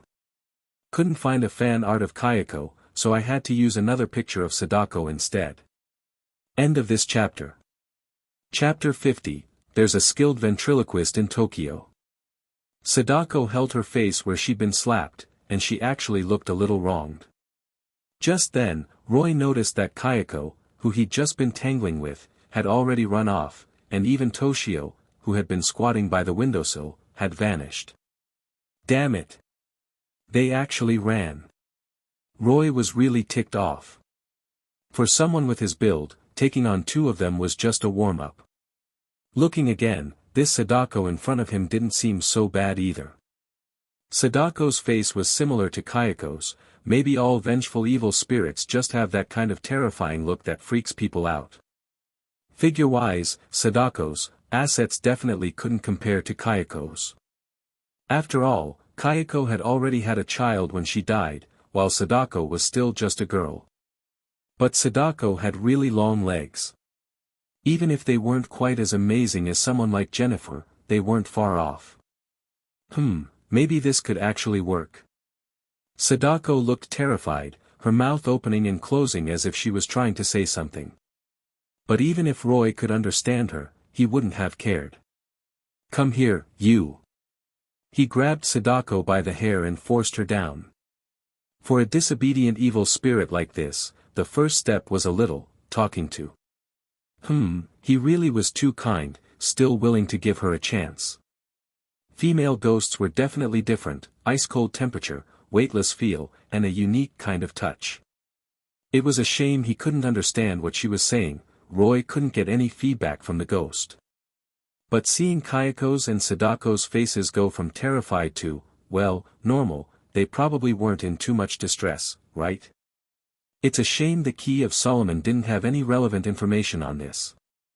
Looks like there haven't been many people throughout history brave enough to become spectral riders. An hour later, Roy finally finished his encounter. This time, since no one interrupted, Roy could clearly see the change in Sadako's face, and the malice radiating from her had definitely lessened. When Roy finally let go of Sadako, he could see her bashfully covering her face before quickly disappearing into the floor. Did he just fix her brain? As soon as Sadako was gone, all the appliances in the house started working again, the heat kicked back on, and the room warmed up quickly. After getting off twice, Roy's mood had finally stabilized, but then he realized he hadn't gotten any kind of reward. What gives?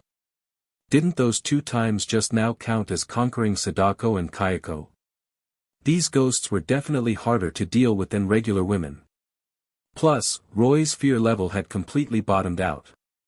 He didn't even get to try out any of the special abilities of his Son of the Devil form, he just ripped open a dimensional rift out of anger. He felt like he'd missed out. Damn it! Don't let me catch you again. As soon as he finished speaking, Roy gained some fear points out of nowhere. Could it be that those two ghosts were still lurking around in the house, secretly watching him?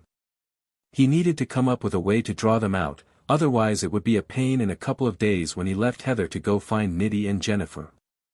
Roy's eyes lit up, he suddenly had an idea.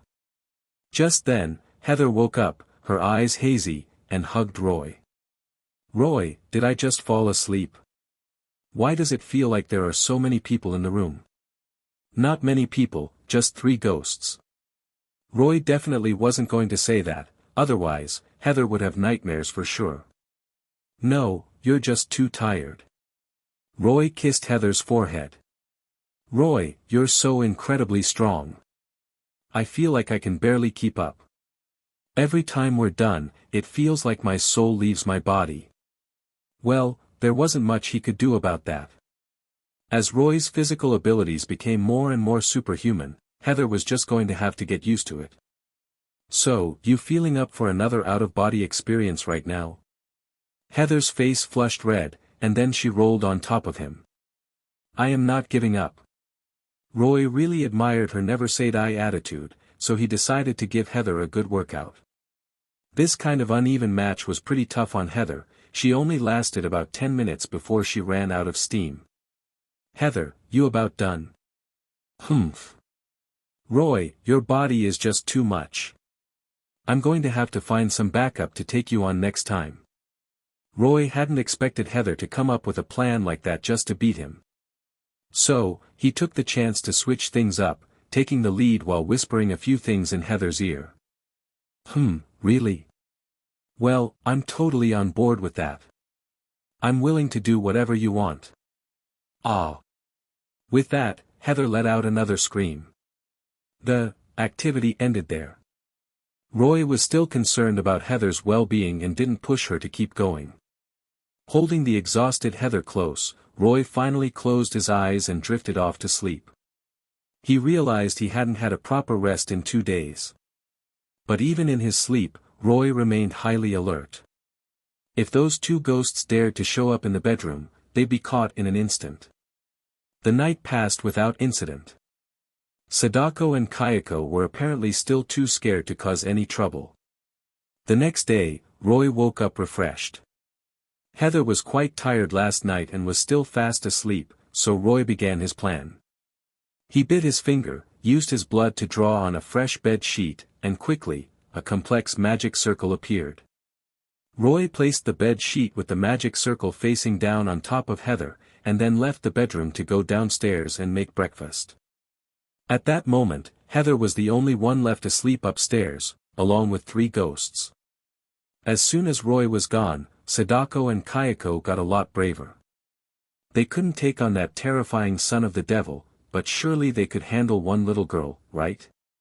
But when it came to deciding what to do with her, the 2 ghosts didn't see eye to eye. Sadako argued that Heather was the one she'd been after first, she'd been following her for 2 days. But Kayako disagreed, pointing out that this was her turf, so naturally, the guest should defer to the host. Neither of them could convince the other, and the next thing you know, the 2 ghosts started going at it right there by the bed. The power of evil spirits mostly comes down to their own resentment, and Sadako and Kayako both had built-in curse power, making them stronger than your average ghost. Plus, Sadako had been a super powerful psychic in life, able to imprint images onto videotapes with her mind, so she definitely had the edge. But Kayako wasn't exactly a pushover either. She had her little buddy Toshio, and the 2 of them together, Big Ghost and Little Ghost, weren't too far behind Sadako. After a silent but intense showdown, both ghosts realized that the other wasn't going to be an easy win. If they really went at it, they'd probably both end up worse for wear. Besides, if they were being honest, the 2 ghosts were actually pretty similar. They were both Japanese women, both had suffered terrible deaths after being persecuted, and both had some kind of supernatural powers. If they were living people, they probably would have become best friends by now. So, after some kind of ghostly negotiation that no living person could ever understand, the 2 ghosts decided to split Heather as their prize, each taking half. Just as the 2 ghosts reached out, one towards Heather's upper body and the other towards her lower body, a golden magic circle suddenly materialized out of nowhere. End of chapter. Chapter 51, San Fernando Valley Production ***. Roy, we're already at the airport. We should arrive in Aspen by the afternoon. See you at the ski resort. Alright, I'll get everything ready beforehand. See you then. Roy, who was eating breakfast, sensed that the magic circle he had drawn had been triggered. He originally wanted to go upstairs right away to check, but then Nitty happened to call. Luckily, the magic circle Roy set up lasts a long time, so after finishing the call and going upstairs, he still saw Sadako and Kayako bound by tons of red energy ropes. This magic circle is an ancient one recorded in the Key of Solomon, originally used by King Solomon to imprison and bind demons. The full version of the magic circle can even directly trap high-ranking demons. Roy's version is like the super-budget, stripped-down version, only drawn with magically charged blood, but it's definitely enough to deal with 2 evil spirits. As for the magically charged blood, well, that's naturally Roy's own blood. Roy hung up the phone and then whistled as he walked upstairs. If you listened closely, you'd realize he was whistling the classic saxophone part from New Tang. Arriving in the second-floor bedroom, Roy casually picked up the digital camera lying nearby and saw on the monitor 2 white-clad female ghosts facing each other, trapped by a golden magic circle on Heather's body. And, little Toshio was just squatting at the head of the bed, watching. When Roy saw Sadako and Kayako, the 2 female ghosts also saw him. Everything that happened last night flashed back in an instant, and Sadako and Kayako immediately started struggling like crazy. Seeing this scene, Roy couldn't help but say a classic line. Heh heh heh, even if you scream your lungs out, no one will come to save you.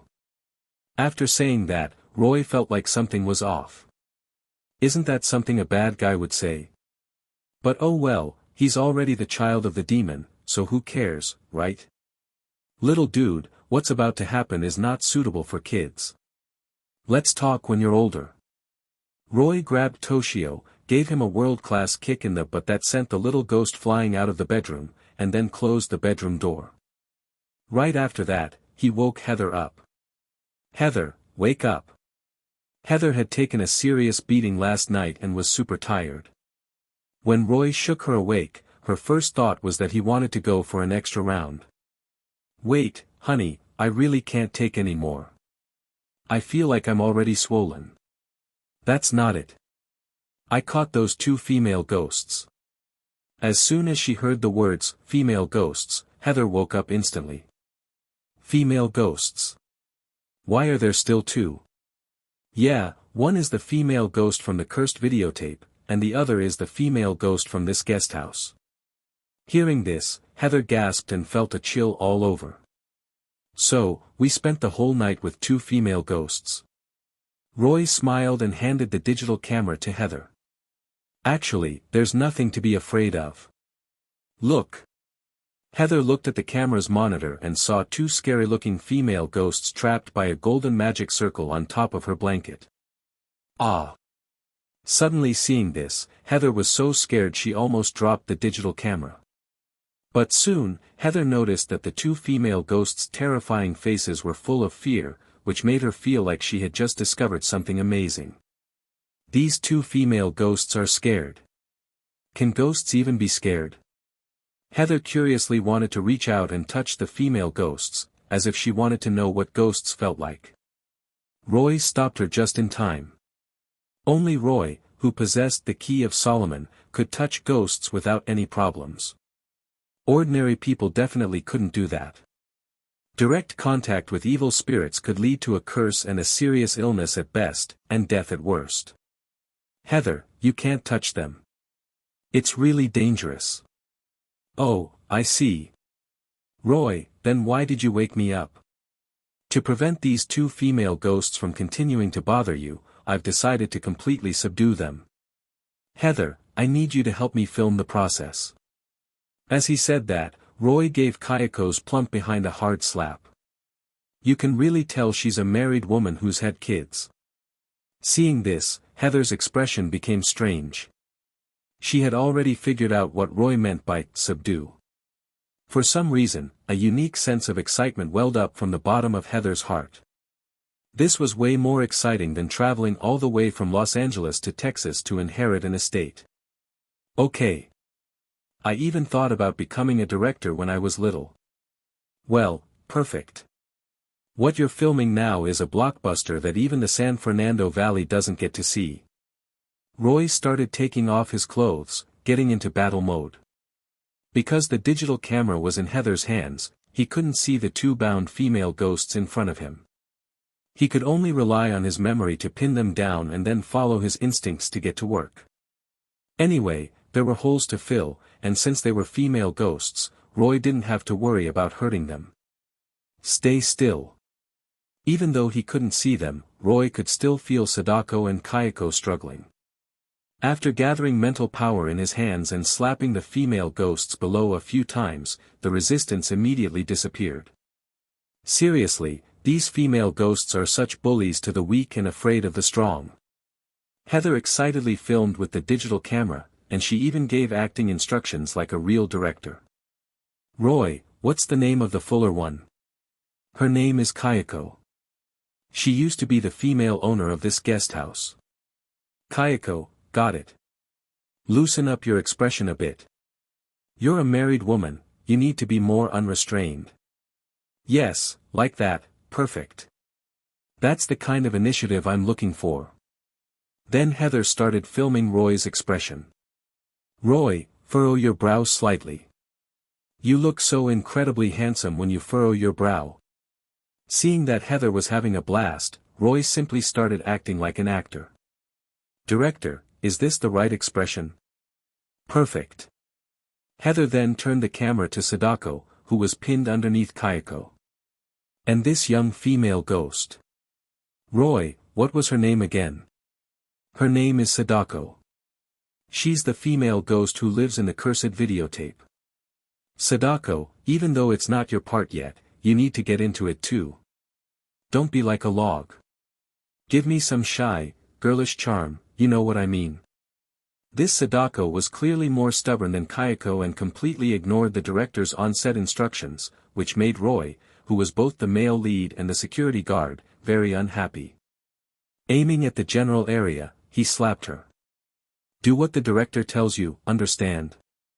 Heather saw Sadako on the monitor, and her eyes immediately cleared up.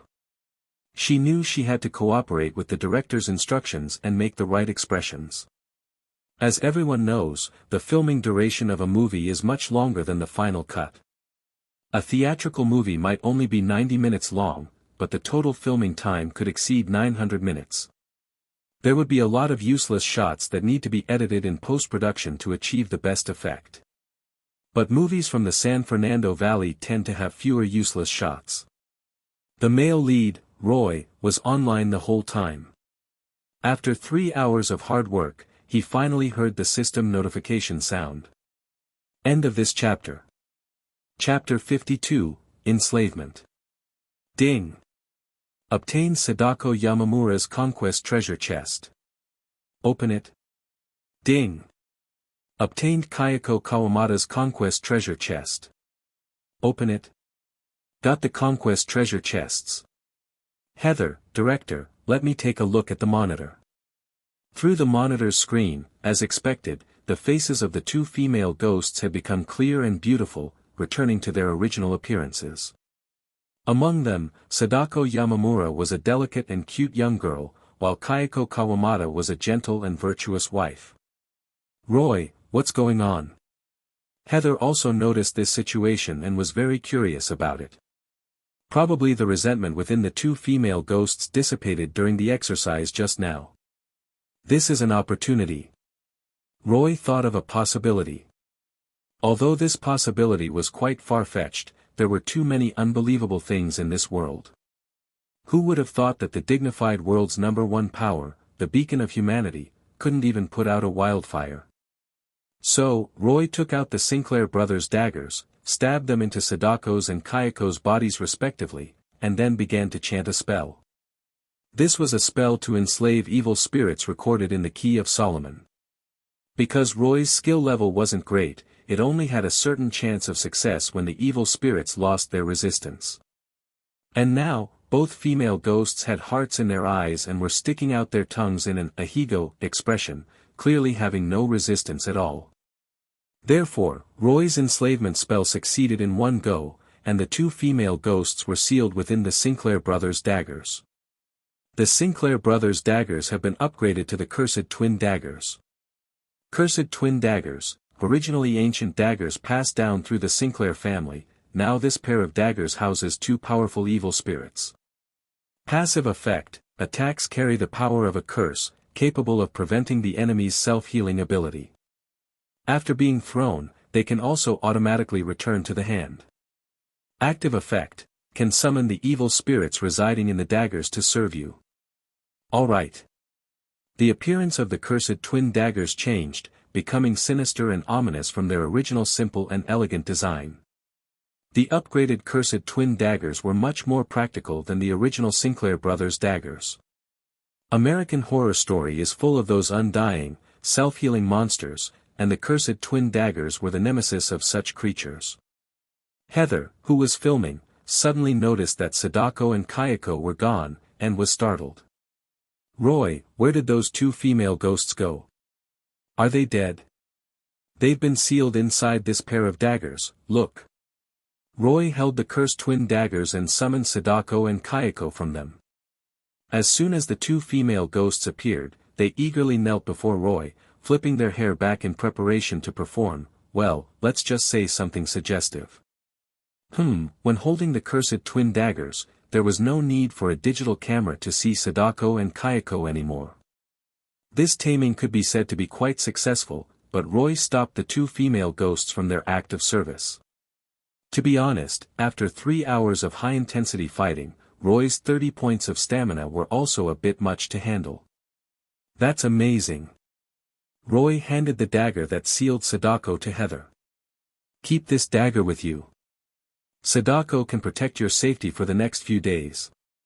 Sadako, you're responsible for protecting Heather and making sure she doesn't get hurt, understand? Sadako nodded obediently, completely lacking her previous rebellious attitude. Creature. Roy felt a bit disappointed. Could it be that his luck was just bad today, and even Heather couldn't help him? At this moment, Roy suddenly felt his zipper being pulled down. It seemed Heather sensed his arousal and was preparing to give his stick shift some maintenance. Yes, stick shift maintenance requires careful control of temperature and humidity, and the technique demands high skill. Heather was clearly a novice and had probably only watched some instructional videos without any hands-on experience. However, under Roy's earnest guidance, Heather quickly became proficient. During this process, Roy had the system open the second treasure chest. / opening Sadako Yamamura's Conquest treasure chest, / obtain 2 mental attribute points, / obtain 2 willpower attribute points, / obtained cursed hair, / He still got 4 mental attribute points. Maybe because they were ghosts, he couldn't get any physical attributes. Fortunately, this time he got an item. / cursed hair, damp black hair from an evil spirit, carrying resentment. It can grow infinitely and has extreme flexibility, / hair. Roy remembered the hair he had pulled from Sadako in the car earlier. Its flexibility was indeed excellent. If Sadako hadn't actively broken off the hair at that time, Roy could definitely have pulled her out. It was a somewhat functional item, better than nothing. Coming back to his senses, Roy immediately felt Heather's dutiful maintenance work. It was as if she was caring for a precious treasure, making him feel extremely pleased both physically and mentally. So, Roy could no longer hold back, and the stick shift accidentally leaked oil. Fortunately, Heather reacted in time and tried to catch all the leaked oil. However, she overestimated her receiving capacity and underestimated the amount of leakage. This resulted in a lot of oil leaking out of her nostrils, almost choking Heather. Roy quickly patted Heather on the back. Heather, you don't have to force yourself next time. Cough cough cough. I just didn't expect the amount to be so large. Well, of course. There's a term called anime quantity, which describes Roy perfectly. This isn't something ordinary people can achieve. After the stick shift maintenance was done, Roy peacefully held Heather and watched the soap opera together. You know what? If you turn off your brain, soap operas can actually be quite entertaining. It was almost midnight when Roy's phone suddenly rang. Hello, who is this? The voice on the other end of the phone was intermittent, but upon careful listening, he could make out Kelly's voice. Roy, it's me. Something happened at my house, please come, help me. Kelly's voice was tearful, clearly very frightened. Roy frowned. He guessed that the plot of the horror movie had already begun. Hello. Kelly, speak more clearly. What exactly happened? But the phone went to a busy signal at this moment. Heather, who was in Roy's arms, heard the noise and asked him curiously. Roy, what's wrong? I think I heard a girl's voice. It's the neighbor next door. It seems something happened at their place. The latest novels are first published on / website address, which I will omit as per instructions. Really? What happened? Roy put his phone away and stood up. I'm not sure what exactly happened yet, but I'm going to go take a look. Heather, stay home and don't wander around. Make sure you keep Sadako's dagger with you, she'll protect you. Roy, please be careful yourself. Don't worry, Heather, I'm invincible. After saying this, Roy walked out of the Japanese guest house. Kelly's rented guest house was right next door, just a few steps away, but Roy noticed that this guest house seemed to be covered by some kind of translucent substance. The light seemed to be affected by this substance, making the area around Kelly's guest house darker. Was this some kind of barrier? Roy pulled out Kayako's dagger and tentatively reached into this area, only to find that the tip of the dagger had disappeared. Pulling the dagger back, he found that it was perfectly fine and nothing was missing. Roy immediately understood the function of this translucent substance. It was probably a barrier that could distort vision and hearing, preventing outsiders from seeing or hearing what was inside. No wonder his guest house was so close to Kelly's, yet he hadn't heard any noise just now. Kelly's phone call was also likely affected by this barrier. After figuring this out, Roy immediately stepped into the barrier. The world he saw instantly changed. He saw a middle-aged woman lying at the door of the guest house with a large pool of blood beneath her. Roy quickly walked over to check on her and found that this middle-aged woman had been stabbed in the abdomen with a sharp weapon, but she was still breathing. Hold on. Please, please, save my children. This woman should be Kelly's mother. Even in such a dangerous situation, her first thought was for her children. Don't talk for now. I'll try to stop the bleeding simply, and then I'll go save your children. Kelly's mother had lost so much blood that if he didn't give her first aid immediately, she would probably die. Fortunately, Roy had experienced so many incidents that he had gained some experience in first aid. In just a few minutes, he bandaged Kelly's mother and then began to ask her for details. Madam, what attacked you? A doll, a moving doll. It attacked my husband. I told the children to hide first, and then I wanted to lure the doll away, but it caught up to me and stabbed me. A doll that likes to stab people with a knife? Roy immediately thought of the horror movie Child's Play.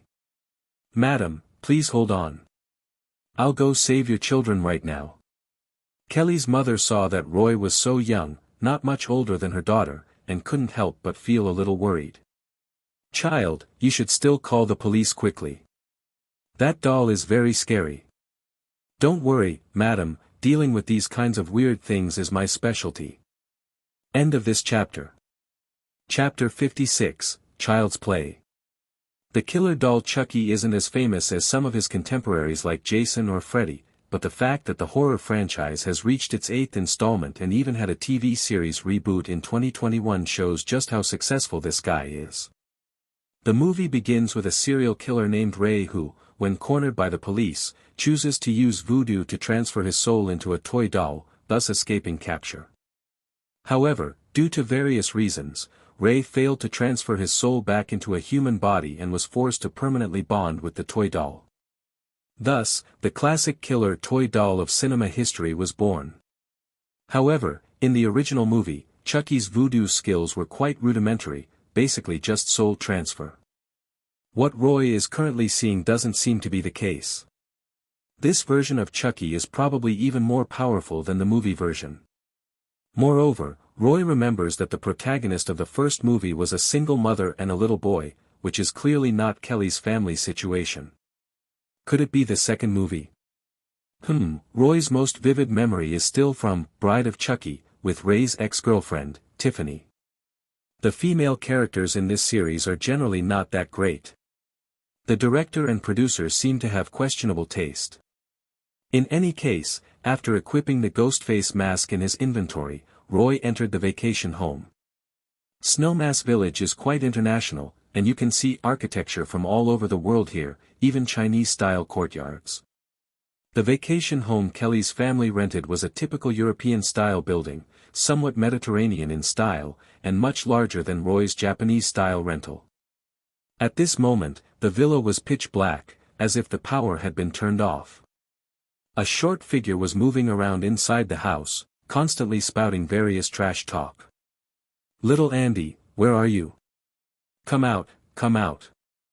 Let Uncle Chucky give you some love." No one responded to Chucky, but he wasn't discouraged. He continued to talk trash while searching all the possible hiding places. "Don't be afraid. It'll hurt a little at first, but you'll feel very comfortable soon." Is that even human language? Okay, Chucky the killer doll is definitely not human anymore. Chucky searched room by room, and after eliminating a large number of incorrect answers, he was getting closer and closer to his target. "You know what, little Andy? Your birth mother in the foster home? I already took care of her." This sentence finally produced some slight movement. This kind of simple and direct provocation is always the most effective in stirring up emotions. Chucky keenly caught the subtle sound and started whistling as he walked towards the direction of the noise. "I see you." Pretending not to have noticed anything, he passed the target location, letting them feel like they had escaped danger, then silently circled back, allowing them to experience extreme fear in a moment of relaxation. This was Chucky's favorite thing to do. This time was no different. When Chucky opened the closet, seeing the despair and fear in the eyes of Kelly and Andy huddled together filled him with immense satisfaction. "Gotcha." Chucky was very proud and raised the fruit knife in his hand to stab Kelly. His target was Andy, as he wanted to transfer his soul into the boy's body. As for everyone else, they were just troublesome people who knew too much and had to be eliminated. However, the moment Chucky made his move, he suddenly felt his hand lighten, and the fruit knife was gone.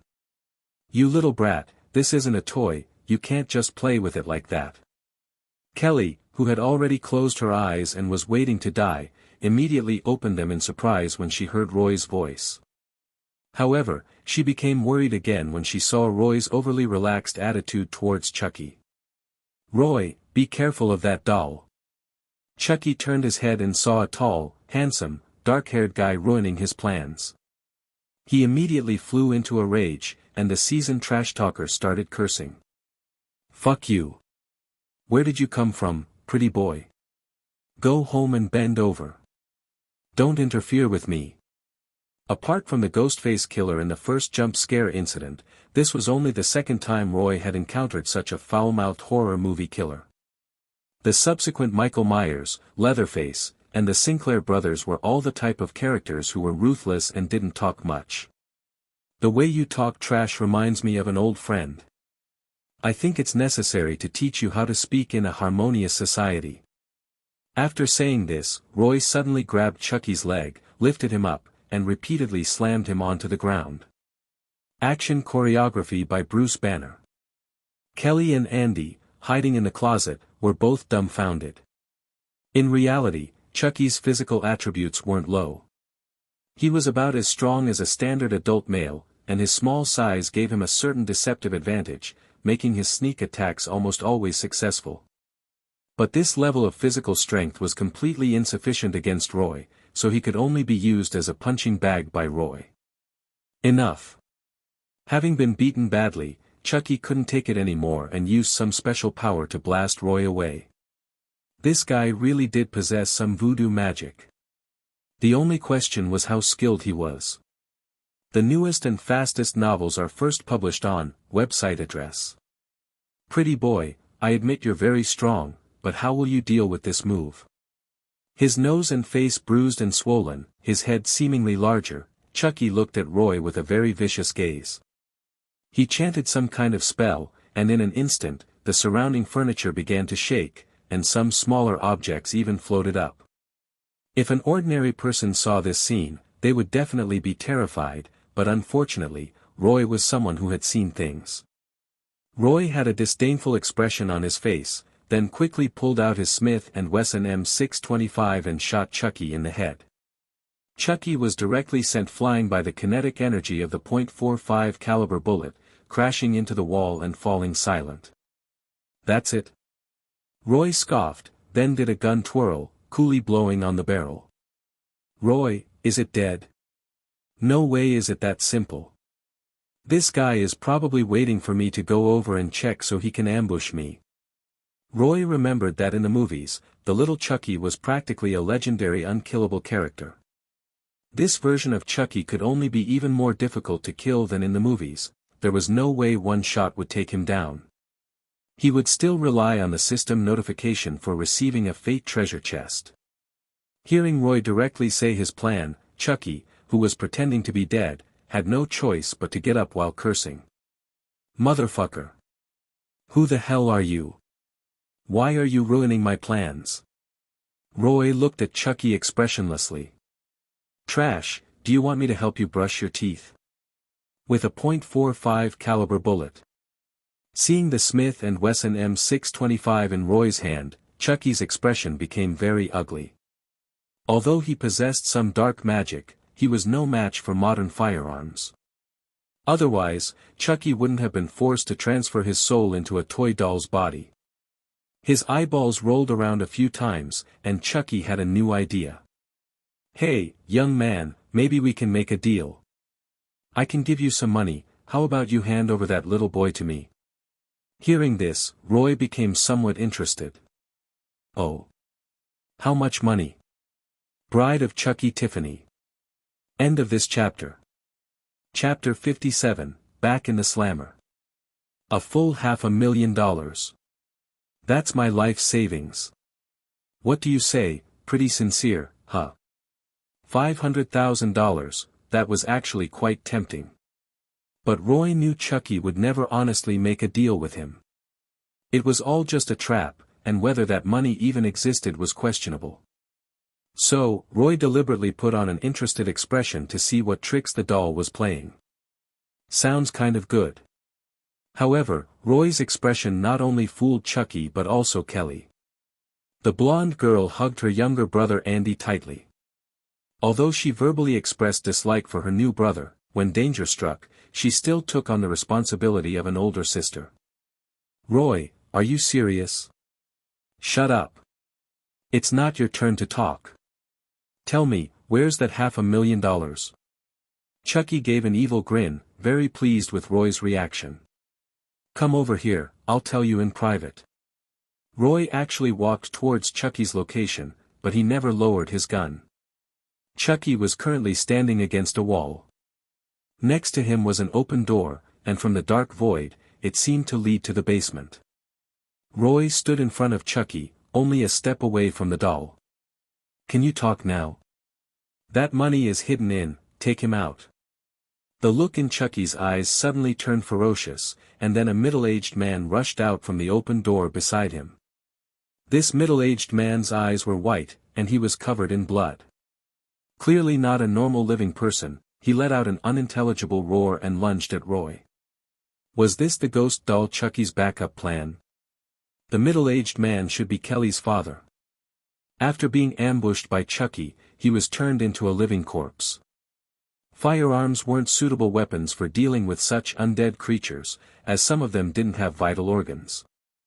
Roy chose to use a butterfly step to easily dodge the middle-aged man's attack and then punched him to the ground. Immediately after, Roy dragged the middle-aged man's feet, threw him back into the basement, and closed the door. Living corpses were indeed tough, but they were also very slow. As long as one could overcome their inner fear, they could be easily dealt with. So, Chucky never actually intended for the living corpse to fight Roy. His main purpose was to use it to distract Roy so he could escape. However, Roy's combo was too fast. By the time the living corpse was dealt with, Chucky's little legs hadn't even carried him out of the room. What the F********. Roy pulled out Kayako's cursed dagger and threw it at Chucky. The dagger accurately pinned him to the floor. "You little bastard, you seem a bit dishonest." Misunderstanding. Misunderstanding. "I'll tell you where the money is right now. As long as you let me go, you can make me suck your D*******, no problem." "Wait, what's with this dagger?" "My body." The curse power of the dagger began to take effect. Chucky felt a numbness and coldness in the area where he was stabbed. Roy spat disdainfully and walked over to pull out the cursed dagger. "You wish. Plenty of beautiful women want to service my stick shift. Your only choice is to go straight to hell." Fear finally appeared on Chucky's face, allowing Roy to absorb a good amount of fear emotion. The fear produced by such a killer was much more than that of an ordinary person. "No, please let me go. I don't want to die." "Ah." Unfortunately, Roy didn't want to listen to Chucky's nonsense anymore and directly used the cursed dagger to smash his brain. Ding. Obtained Chucky the killer doll's fate treasure chest. Open it, Treasure chest acquired. Looks like he's really dead. As soon as Chucky died, the barrier surrounding the guest house disappeared, and the middle-aged man living corpse that Roy had thrown back into the basement also became still. "Roy, is it over this time?" "It's over. Hurry up and call the hospital. Your mother needs immediate treatment." As a tourist town, Snowfield Mountain Town had relatively complete basic facilities. Moreover, because there were more tourists this year, the hospital hadn't closed to prevent any incidents. 5 minutes later, the ambulance arrived at the scene and took Kelly's mother away. Thanks to Roy's earlier bandaging, she was able to hold on until then. However, because someone had died, Kelly's father, Roy still had to be taken away for investigation. Roy didn't resist arrest. After letting Heather know he was safe, he got into the police car. This case was actually very bizarre. Normally, Roy should be the prime suspect, but several involved parties said that a toy doll was the real killer. In the past, such situations were usually treated as mass hysteria, like with Andy and his mother. The mother and son had been chased by Chucky the ghost doll before. In the end, both were sent to a foster home as mentally ill, and the mother and son never saw each other again. Fortunately, this time the police found a toy doll at the scene with flesh and blood like a living person. The police in Snowfield Mountain Town didn't dare to make a hasty conclusion and had to report the case, hoping that the state or federal authorities could provide guidance. This meant Roy had to spend the night at the police station. The next morning, Roy wanted to find a lawyer to bail him out. Coincidentally, Nika's father, Arthur, was a lawyer.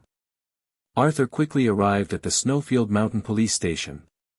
He wasn't alone, Nika and Jennifer came with him. "Roy, are you alright?" Jennifer and Nika were first concerned about Roy's safety. "Do I look like I'm not alright?" Roy spread his hands, his face relaxed. Last night, he had been beating up Chucky the whole time, and the doll was no match for him. Hearing this, Jennifer and Nika both breathed a sigh of relief. At this moment, Arthur spoke. "Roy, what exactly happened? Why were you arrested?"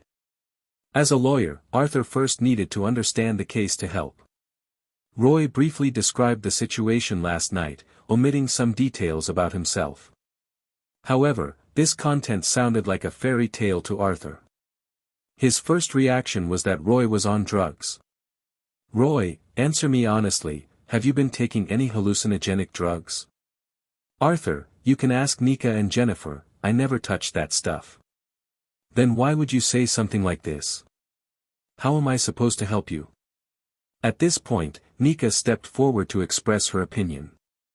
Dad, I believe Roy wouldn't lie. Maybe there really are killer toy dolls in this world. Arthur immediately felt like his precious little girl was letting him down. Nika, are you kidding me? Jennifer also chimed in to support. Uncle Arthur, there are indeed some incredible phenomena in this world.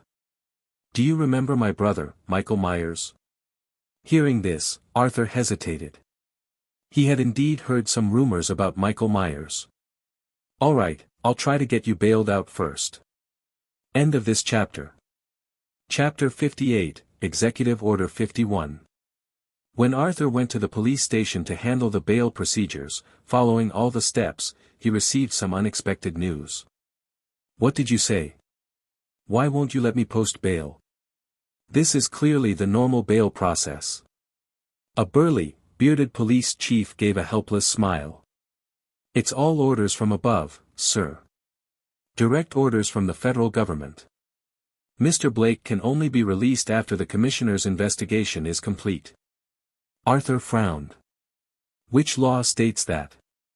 The big, bearded police chief scratched his head, picked up a document, and started looking through it. Let me see. I remember it being written here. Ah, found it. According to Executive Order 51 signed by the President, cases involving the influence of special powers will be handled by the Federal Emergency Agency. The big, bearded police chief rattled off a bunch of complicated and hard-to-pronounce clauses of the executive order as if reading gibberish. Jennifer felt her head spinning, but Arthur and Nitty listened very carefully. After listening to the whole thing, Arthur continued to question the big, bearded police chief. Why haven't I ever heard of this presidential executive order? As a lawyer, Arthur was very sensitive to current political news. It was impossible that he wouldn't know about a new executive order, especially since he'd never even heard of the Federal Emergency Agency. Maybe it's a secret executive order. Anyway, it was on the fax they sent over, so there's nothing I can do about it. The big, bearded police chief shrugged. He just wanted to get through the day and collect his paycheck, not cause any trouble. Arthur's expression was a bit unpleasant. He mainly felt like he'd lost face in front of his daughter, but he had no other choice. He could only leave with a harsh remark. You wait. I'll find out if this executive order is real. If it's fake, I'll definitely sue you. Nitty, Jennifer, let's go. Dad, I want to talk to Roy for a few more minutes. Go ahead. Nitty and Jennifer immediately went back to the cell to explain the situation to Roy. Bail was denied. After listening to Nitty's explanation, Roy felt a little strange. Generally speaking, unless it involved treason or espionage, as long as you could afford it, you could post bail, even if the amount was higher. Roy, don't worry. We all believe in you, and Dad will find a way to get you out. I wasn't really worried about anything, just a bit embarrassed. It's Christmas Eve tonight, and you still have to worry about my problems. Hearing this, Nitty was a little touched. She took Roy's hand. Roy, you've always helped me before. Now it's my turn to help you. At this moment, Jennifer also reached out a hand. Count me in too. The three held hands, feeling the warmth, and no one wanted to let go. Until Arthur coughed impatiently. Ahem, we should go. Roy, wait for our news. I will. After leaving the police station, Nitty quietly asked her father Arthur. Dad, Roy's case is really weird. There must be something hidden going on. I think so too. I'll call a few old classmates who work in government departments later. Maybe they know about this Executive Order 51 thing. And then? And then what? Nitty glared at Arthur. Usually a well-behaved girl, she rarely showed her father any dissatisfaction. This gave Arthur a somewhat chilly feeling, like his padded jacket was getting more and more holes. If it's confirmed that the executive order is real, are we just going to do nothing? Honey, if this executive order is real, the only thing we can do is go to the Supreme Court. By then, Roy might have already been released. Nitty was very dissatisfied with Arthur's answer, but she didn't know how to argue against it. When it came to legal matters, Nitty definitely couldn't compete with her father Arthur. After returning to the rented holiday home, Nitty immediately pulled Jennifer back to her room, slammed the door shut, and drew the curtains. Nitty, what are you doing? Jennifer found Nitty's secretive behavior a bit strange. Jennifer, we can't just rely on my dad. I said I'd help Roy. Seeing Nitty take out her laptop and plug in the internet cable, Jennifer immediately understood. So you've decided to use your hacking skills to help Roy? I might not be as good as my father when it comes to legal stuff, but he's not as good as me at finding classified information. As she spoke, Nitty had already started typing rapidly on the keyboard, her slender fingers almost a blur. Jennifer stood curiously behind Nitty, instantly feeling a bit dizzy looking at the lines of code on the computer screen. What do you want to investigate? Dad went to ask about Executive Order 51, so I'll look into this so-called Federal Emergency Agency. If the government really has such an organization, even if it's secret, there must be some trace of it. Jennifer, keep an eye on the outside for me. I'll first create some hacking software, and I'll call you when I find something. No problem. After Jennifer helped keep watch for a while, she heard Nitty's surprised voice. Jennifer, I found it. Let me see. Jennifer immediately returned to the screen and saw a simple government website with small and dense text. Why is the text so small? This website doesn't allow you to adjust the font size. I'll read it to you. Federal Emergency Agency, abbreviated as FEA, established in 1991, directly under the President, responsible for handling special cases. It looks like a top-secret organization with very high authority. As everyone knows, the more ambiguous the powers and responsibilities, the greater the discretionary power in between. FEA was such an organization with ambiguous powers and responsibilities and very high authority. There really is such a department. Nitty, is there any more information? Nitty scrolled down the website and clicked on a few more links. No, this is all the information on the government's internal website. Detailed information about FEA might be highly classified and not connected to the external network. If the network was physically disconnected, even Nitty's excellent hacking skills wouldn't be able to do anything. Nitty, if this is all the information we have, it doesn't seem like it can help Roy much. I'll look again. As long as this department is really operating, it will always leave some traces in society. Nitty opened another browser and directly logged into the dark web to start searching for information. Here, someone's house was haunted, and an agency called FEA bought it at a low price. And here, a strange serial murder case was taken over by FEA for investigation. This agency seems quite active. However, FEA information couldn't be found on mainstream media or even the regular internet. Nitty and Jennifer exchanged a look. This agency has big problems. As native-born Americans, Nitty and Jennifer both knew that the American government was quite capable of underhanded dealings. After all, the darkest place is often under the brightest light, and only those at the top truly benefit. Nitty, we have to think of a way. End of this chapter. Chapter 59, Federal Response Agency ***. Roy was feeling pretty bored in his cell. It was Christmas Eve, and the police station was dead quiet. There weren't even any other inmates to keep him company, nobody to chat with at all. This was Roy's second time in a holding cell. Last time, at least he had Chief Hughes to talk to, but this time it was just too dull. Roy remembered he had a Destiny treasure chest he hadn't opened yet, so he called out to the system, ready to open it for some fun. System, open Chucky's Destiny treasure chest. Opening Chucky's Destiny treasure chest. He got 1 point for his Constitution stat. And he also got Baron Samedi. As one of the legendary characters who's tough to kill, it wasn't surprising that Chucky dropped a Constitution stat point, bringing Roy's Constitution up to 31. But getting a book from Chucky was a bit unexpected for Roy. Based on the knowledge from the Key of Solomon, Baron Samedi is the voodoo spirit of death, who has power over death itself. Considering that Chucky knows witchcraft related to transferring souls and resurrection, could it be that his magic comes from voodoo? Voodoo, also known as Vodou, is both a religion and a type of witchcraft. This religion is most famous for zombies, created by bringing people back to life through special methods, turning them into tireless and hungerless slaves, definitely the kind of magic capitalists would love. Baron Samedi, a legendary and supposedly lost ancient voodoo text. Those with the talent can master the power within its pages. Since there wasn't even a guard watching the holding cell, Roy just took Baron Samedi out of his inventory and started flipping through it.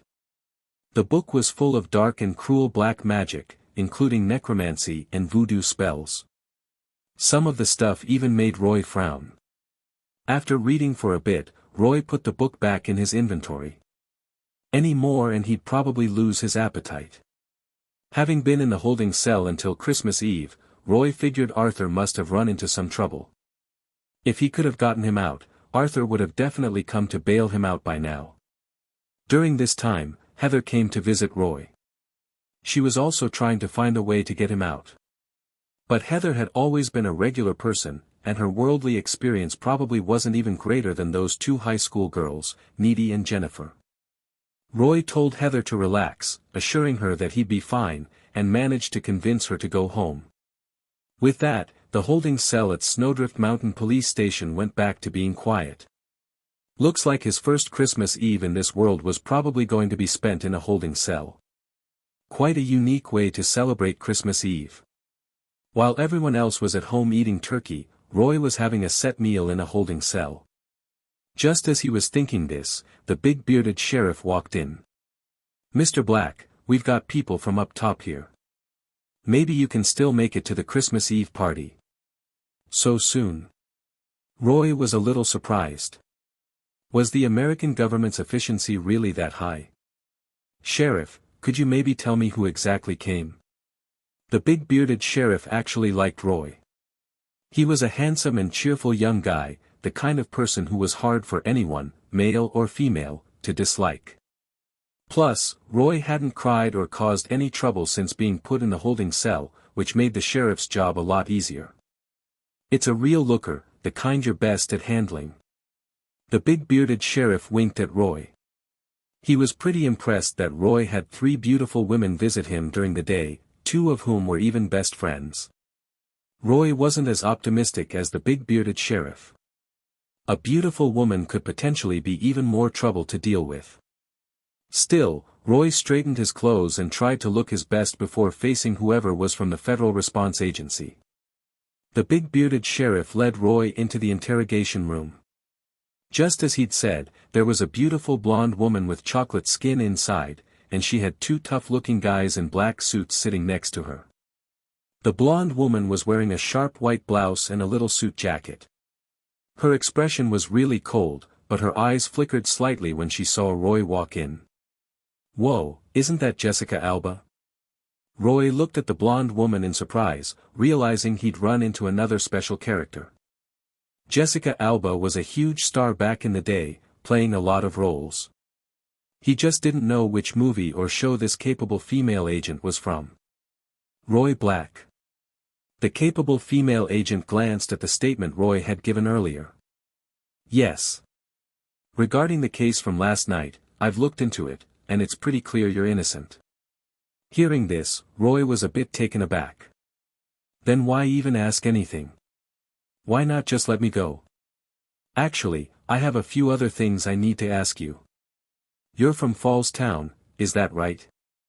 The capable female agent's sudden question about his hometown made Roy feel a little uneasy.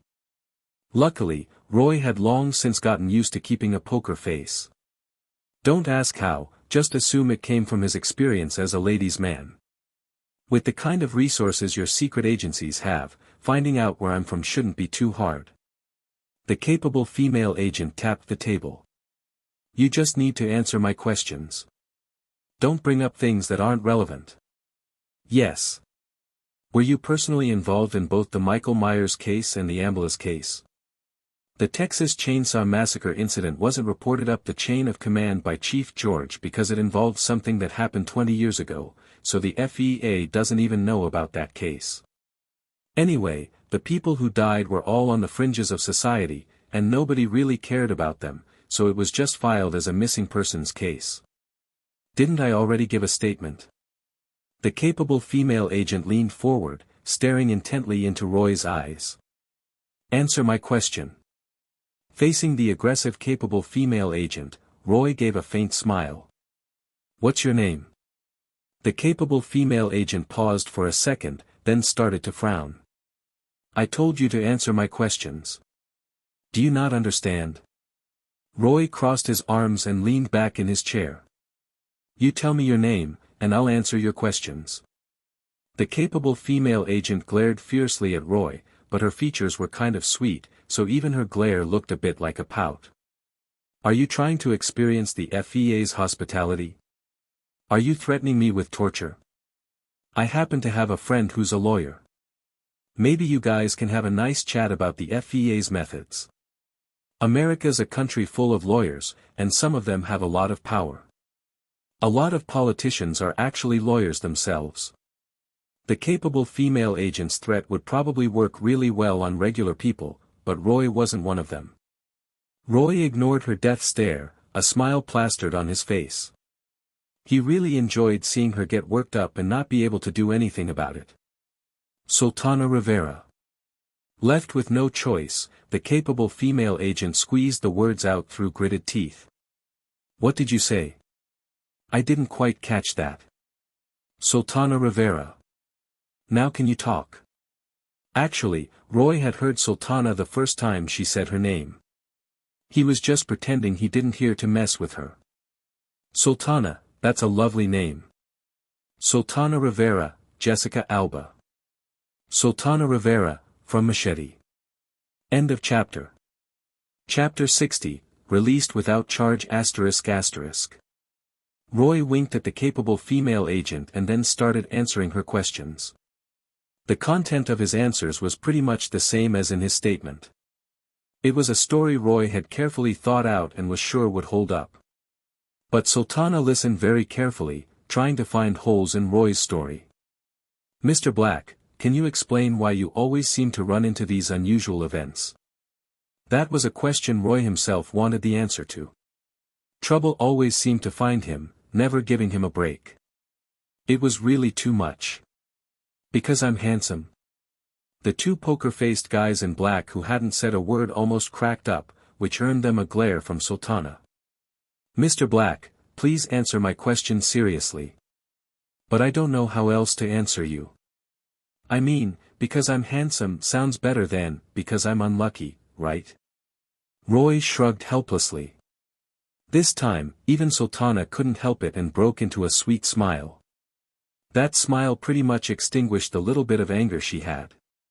After a moment, Sultana stopped smiling and continued questioning Roy. Sorry, I wasn't laughing at you. Mr. Black, let's not dwell too much on your luck. Can you explain why you're able to defeat those with, special abilities? Roy rolled up his sleeves, showing off the impressive muscles in his arms. As you can see, I'm a boxer, and I'm also a Texas boy. I've been practicing shooting with my dad since I was little. Regular cops probably wouldn't stand a chance against me. Sultana took a long look at the muscles in Roy's arms. As a seasoned agent, Sultana could tell that his muscles were all natural, no enhancements. Even the top agents in their agency might not have such a good physique, and Roy was just a high school senior. Sultana said half-jokingly, maybe you should consider joining the Federal Response Agency after you graduate. Ha!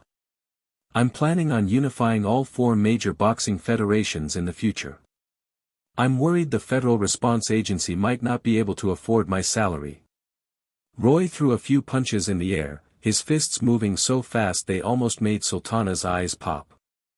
"Oh, you're definitely a good fighter. Ms. Sultana, is there anything else? I've already had enough bad luck. Could you please not make me spend Christmas Eve in a cell?"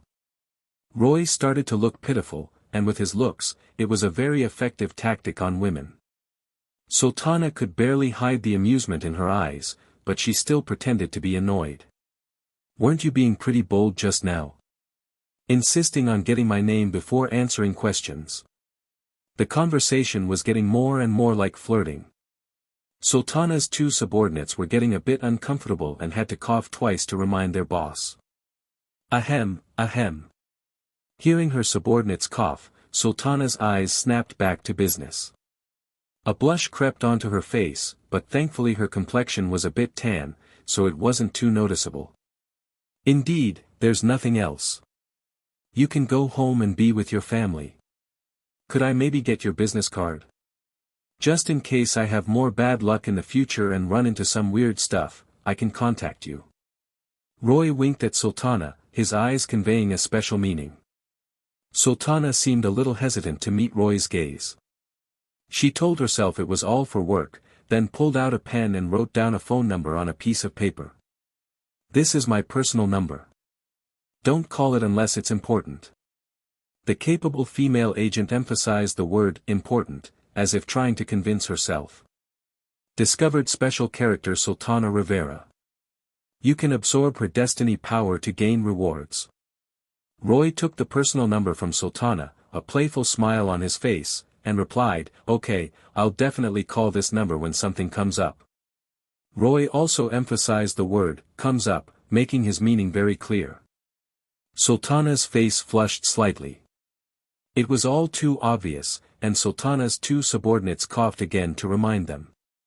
Ahem, ahem. Well, I won't bother you any longer. I'll head out. Oh, by the way, can you have the police give me back my gun? During the Chucky incident, because there were bullet holes in the toy doll, Roy hadn't put away his Smith & Wesson M625. This led to the police confiscating the gun. The cursed dagger, on the other hand, was easier to explain away. Roy just used the fruit knife he'd taken from Chucky as a replacement. Sultana gave Roy a deliberately stern look. "Mr. Black, according to local law, it's illegal for anyone under 21 to concealed carry a handgun. And handguns and ammunition must be stored separately. I heard Carrie calling for help, so I grabbed my loaded handgun to go find her." Roy's actions did violate some laws, but American laws are a mess anyway, and the laws in different states are even more bizarre. Even experienced lawyers who've been practicing for years can make mistakes. Don't let it happen again. Remember to unload the bullets from the cylinder when you get back. And one more thing, you need to sign this non-disclosure agreement before you leave. Thank you, Big Sister Sultana. This address made Sultana smile, but she quickly caught the strange looks from her subordinates. Ahem, ahem. We've received reports of an unusual incident at a motel in Oklahoma.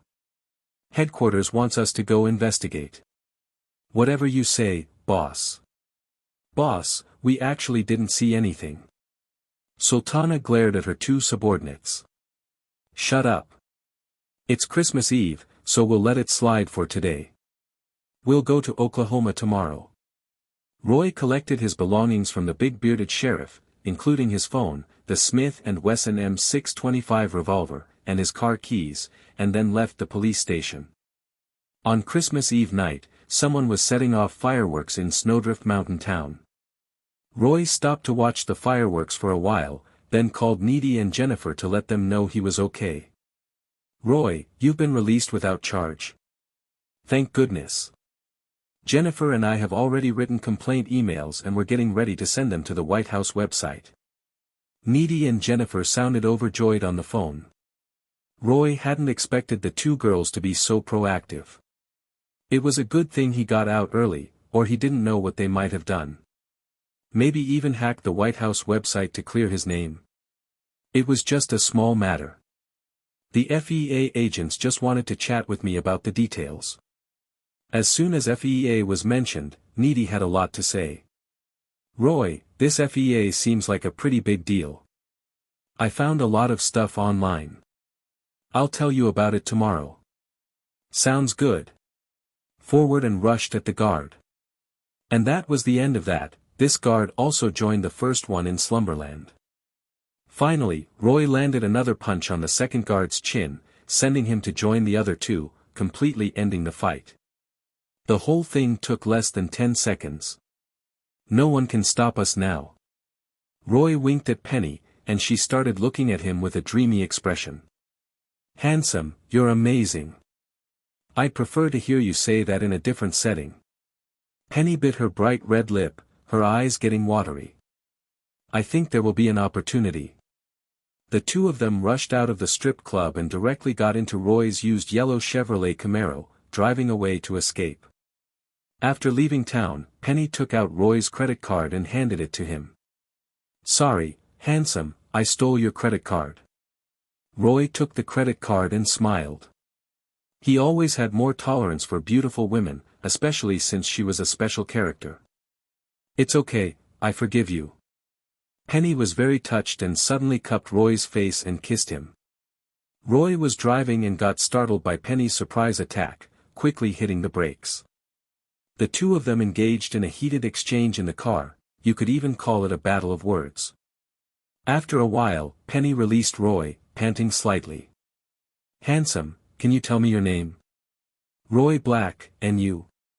Actually, Roy already knew her name, but he asked anyway, just to follow the usual procedure. Penelope Brown, but you can call me Penny. Roy, can I come with you? Of course, no problem. Roy restarted the Chevrolet Camaro and started driving in the direction of Falls Town. According to the GPS, there were basically no gas stations on the next stretch of road, only a motel that also sold gas. Roy decided to take Penny to this motel for the night to avoid driving while tired and causing an accident.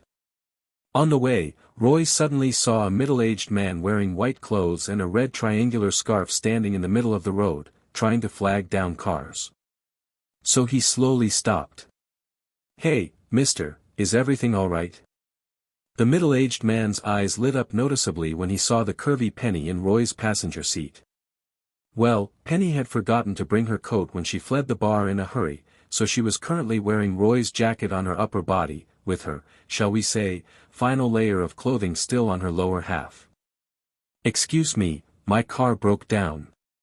Could you possibly give me a ride? My place is just a little further ahead. Roy looked at the middle-aged man and felt that he had a sinister vibe, like he wasn't a good person. Penny put her hand on Roy's arm and shook her head slightly at him. Coming from a rough background, Penny had a very strong sense of caution, and she also felt that there was something off about this man. However, Roy was skilled and bold. He patted Penny's thigh to reassure her. Get in. Hopefully, your place is right on our way. The middle-aged man smiled and got into the car. You can rest assured about that. There's only one road ahead. Roy felt like the middle-aged man's words had a double meaning, so he tentatively asked, what should we call you? You can call me Kevin. Roy started the car and continued driving down the highway. Because there was another person in the car, Penny became noticeably more reserved, and the atmosphere in the car became a bit quiet. After driving for a while, Kevin suddenly spoke up. It's a bit boring, wouldn't you like to hear a story? Roy glanced at Kevin through the rearview mirror. He had a rather mystical expression on his face. Go ahead, Roy said. My grandfather used to be a foreman in a mine. Back then, they often used convicts as miners. One day, the mine suddenly collapsed, and my grandfather and all those miners were trapped inside. In the end, my grandfather survived by eating the internal organs of the convict miners. Hearing this story, Penny felt a bit scared, and Roy also frowned. Telling this kind of story late at night was just bad luck, wasn't it? What are you trying to say? Kevin smiled mysteriously, not answering Roy directly, but instead pointing ahead. We're here. It was then that Roy noticed a motel on the side of the road ahead. This motel is your place?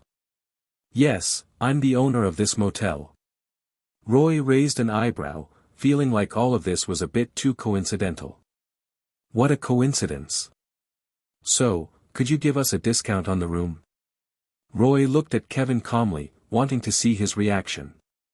Kevin still had that mysterious smile on his face, like a charlatan. Of course, no problem. I can waive your room fee.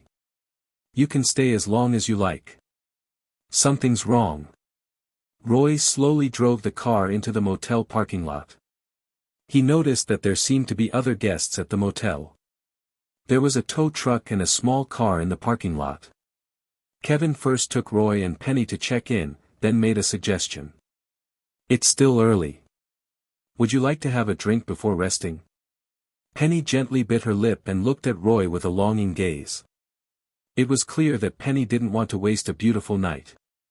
Roy understood what Penny meant and declined Kevin's offer. Sorry, we're both a bit tired. Maybe we'll have a drink next time. With that, Roy took the room key from Kevin and put his arm around Penny's shoulder as they walked towards the room. Roy, are you really 21? Actually, I'm only 18, still a senior in high school. You're such a bad student. Going to a bar at 18. Penny pushed Roy onto the bed. Well, Professor Penny, could you maybe tutor me in a little health class? End of chapter. Chapter 65, Southern Demon. Humph, not studying properly in class and still needing me, your teacher, to tutor you. Today, I must punish you, you bad student.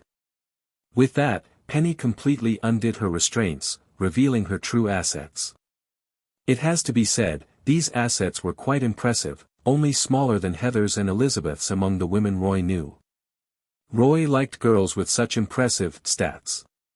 His desire was definitely rising. Penny looked at Roy's stats with an equally amazed expression.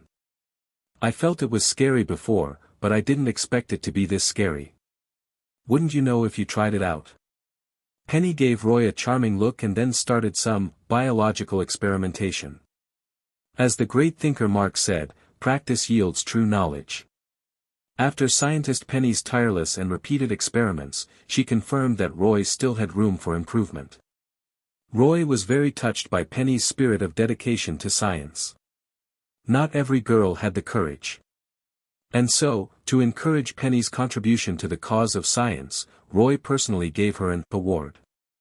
While Roy and Penny were fighting for science, in a room in the motel, Kevin was getting angry while watching the surveillance footage. Kevin had clearly taken a liking to the beautiful Penny, but Penny ignored him and was doing science with Roy right under the camera, which made him burn with anger with nowhere to vent. Just at this moment, Kevin found in the previous footage that another guest had secretly made a phone call, so he immediately called his subordinate and angrily berated him to vent his anger. Clive, your child is already 3 months old, why are you still so careless? The person on the other end of the phone became angry when he heard Kevin's words. Kevin, I was just about to ask you. My wife and I haven't been intimate for 3 years. Where did this child come from? Kevin was momentarily speechless. There were only 4 people in the motel, him, the boss, Clive and his wife, and a chef who was as fat as Zhu Beiji. It goes without saying where the child came from. Maybe this child is a gift from God. Kevin forced an excuse to fool Clive, and the other end of the phone went silent. Just at this moment, Roy and Penny's scientific research on the monitor had entered a crucial stage, and the more Kevin watched, the angrier he became. Forget about these small things for now. Go get the chef. Tonight, we begin the communion ceremony. With that, Kevin slammed down the phone and took out a black leather book from the drawer, examining it closely. Sinners must be punished. He angrily turned off the monitor screen and walked out of the room. As Kevin gathered his subordinates, all the motel employees quickly assembled. Kevin, are we going to have the communion ceremony tonight? The fat chef looked at Kevin with a simple and honest expression, seemingly a little puzzled. Yes, I just received instructions from God. He wants us to have the communion ceremony tonight, and then he will bestow blessings upon us. Kevin looked at his three subordinates with a charlatan-like expression. After hearing his words, the expressions of the three subordinates were different. The chef's face was full of piety, believing Kevin's words without hesitation. Clive's eyes darted around, because for some reason, he no longer trusted Kevin wholeheartedly. And Clive's wife looked at Kevin with admiration, seemingly worshipping Kevin more than that ethereal god. "So, what do we do?" the chef asked. Kevin thought for a moment, then gave his answer. "First, we'll go capture that woman who checked in during the day, then we'll go capture those two who checked in tonight, and we'll put all three of them together for judgment." Hearing this, the three immediately went to get their weapons. Clive grabbed a revolver, the chef took a pump-action shotgun, Clive's wife held a fruit knife, and finally, there was Kevin holding the black leather book in his hands. The woman Kevin was talking about who checked in during the day was called Molly. She had really been forced to come to the motel on Clive's tow truck because her car had broken down. As soon as she checked into the motel, Molly realized it was a shady place. No wonder motel business in America is bad. Roy had only stayed in motels twice, and both times they were shady. The odds of that happening are too high. So, Molly secretly called her sheriff father when the motel staff wasn't paying attention, wanting him to come and save her. That was the scene Kevin saw on the surveillance footage. Unexpectedly, before her father arrived, the motel owner was about to make a move. Molly actually kept secretly observing the situation outside through the window. As soon as she saw Kevin and the others gathering with weapons, she sensed that something was wrong. She quickly moved all the furniture in the room to try to block the door and windows, but unfortunately, Molly's strength was limited. It was good enough to block the door, but the windows were impossible. When the chef came to open the door, he found it wouldn't open. Kevin realized that the person inside had noticed their actions, so he gave an order. "Smash the window directly." The chef smashed the window with the butt of his shotgun, then took the lead in climbing into the room, not caring at all that his body might be cut by the glass. With the chef's brave lead, Molly was quickly subdued and dragged out of the room. Molly kept screaming for help, trying to alert Roy and Penny, but unfortunately, the commotion on Roy and Penny's side was even louder than outside. Penny's throat was hoarse from shouting, so there was no way she could hear the sounds outside. "Idiot, quickly cover her mouth." Clive's wife took off her sock and stuffed it directly into Molly's mouth. Now it was finally quiet. "Take her to the dining room first, then we'll go grab the other two." Roy and Penny were still focused on their scientific experiments at this time, completely unaware of the changes happening outside. Until the chef suddenly kicked open the door, startling Penny. Roy was completely speechless. He had seen similar news in his previous life and even laughed at it at the time. He never thought this would happen to him one day. When Kevin came in and saw Roy and Penny, he was so angry his hair almost turned green. "What are you waiting for? Separate them quickly." Clive's wife chuckled and replied, "The chef banging on the door earlier scared them. Looks like they're stuck. Then just carry both of them to the dining room." Kevin didn't want to see this heartbreaking scene anymore. After saying this, he immediately left the room. The chef and Clive looked at each other, and in the end, they followed orders and carried Roy and Penny to the dining room. Arriving at the motel's dining room, they found it had been arranged like a room for a religious ceremony. When Kevin saw Roy and Penny, his eyes twitched a few times before he spoke. "Southern demon still. Blocked. Approximately 100 words have been deleted." End of this chapter. Chapter 66, As Pure as a Saint ***.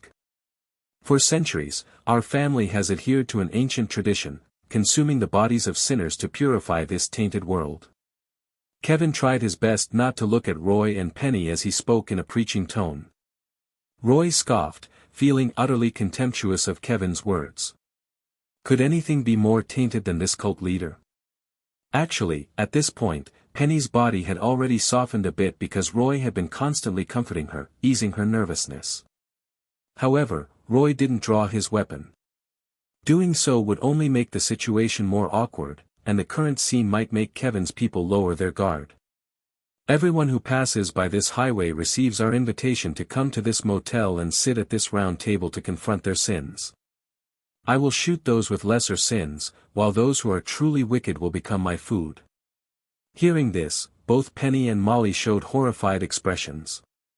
Considering the motel's location on the border between New Mexico and Texas, and also between America and Mexico, the people traveling on this highway were either drug dealers or illegal immigrants. It seemed Kevin's group had a pretty good diet, judging by how fat the cook was. Now, I'm giving you a chance to voluntarily confess your sins. I can offer you lenient treatment. Kevin stood in front of the round table, holding the open black leather book in his hands. Facing Roy, Penny, and Molly who were sitting opposite him, he spoke eloquently, his voice seemingly carrying some kind of special power. Roy's willpower stat was currently at 26, his second highest stat, surpassing strength and agility, only lower than his constitution. So, facing Kevin's almost hypnotic voice, he only felt a slight daze before snapping back to his senses. But Penny and Molly were different. Both women were frightened and emotionally unstable at this moment. Being subjected to Kevin's hypnosis, they quickly started to become disoriented. Roy quickly pinched Penny's butt hard, and then unexpectedly felt a surge of energy along with a system notification sound. /ding. Obtained Penelope Brown's conquest chest. Open it. Can it really work like this? Penny lay limply on Roy, her body still twitching slightly. Anyone who didn't know better would have thought she was terrified. But Roy knew that Penny had just experienced a life-altering moment. Molly, sitting next to them, wasn't so lucky. Not only did she not experience that feeling, but under Kevin's hypnosis, she started spilling her wrongdoings like beans. It was mostly the kind of things a rebellious American teenager would do: learn to smoke at 15, stole things from a convenience store at 16 because she was broke. Some petty theft and minor bad habits, nothing truly heinous. However, Kevin listened with great pleasure, and after Molly finished, he turned his gaze to Roy. Your turn. Roy pretended to be deep in thought. After careful consideration, I feel like I don't have any sins. I'm practically as pure as a saint. These words made Kevin's expression very unpleasant. He realized that Roy hadn't been hypnotized and prepared to strengthen his hypnotic power. Kevin flipped through a few pages of the black leather book, muttering something under his breath, then continued to question Roy in a low voice. I feel that there must be strong sins lurking within you. Open your heart to me now.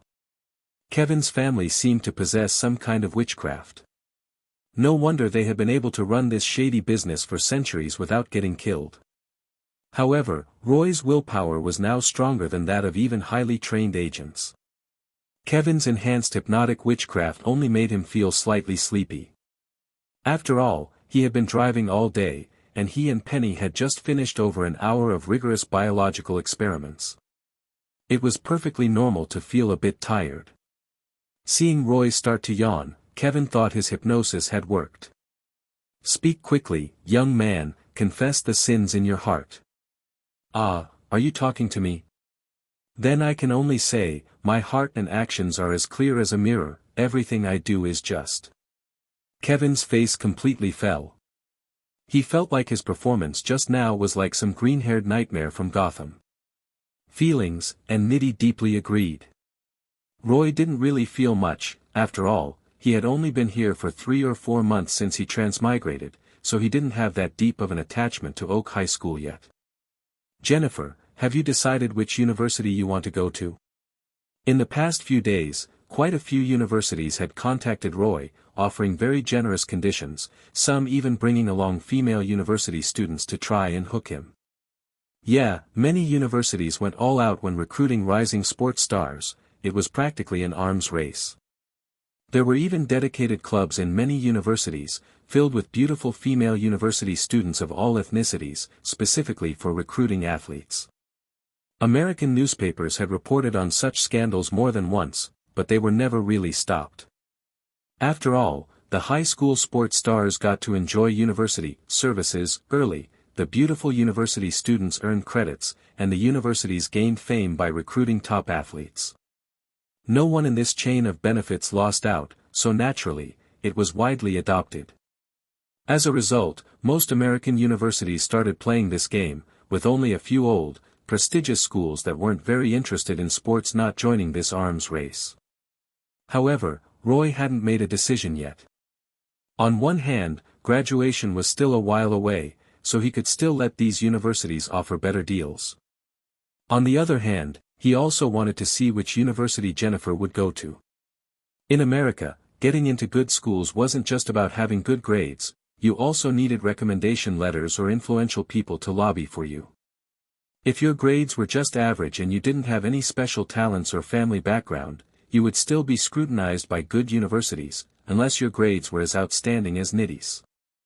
With Nitty's top-notch academic performance and Roy's athletic talent, it wasn't a matter of universities choosing them, but rather them choosing universities. I haven't really thought about it yet. Jennifer looked hesitant, and Nitty took her hand. It's okay, we still have plenty of time to think about it slowly.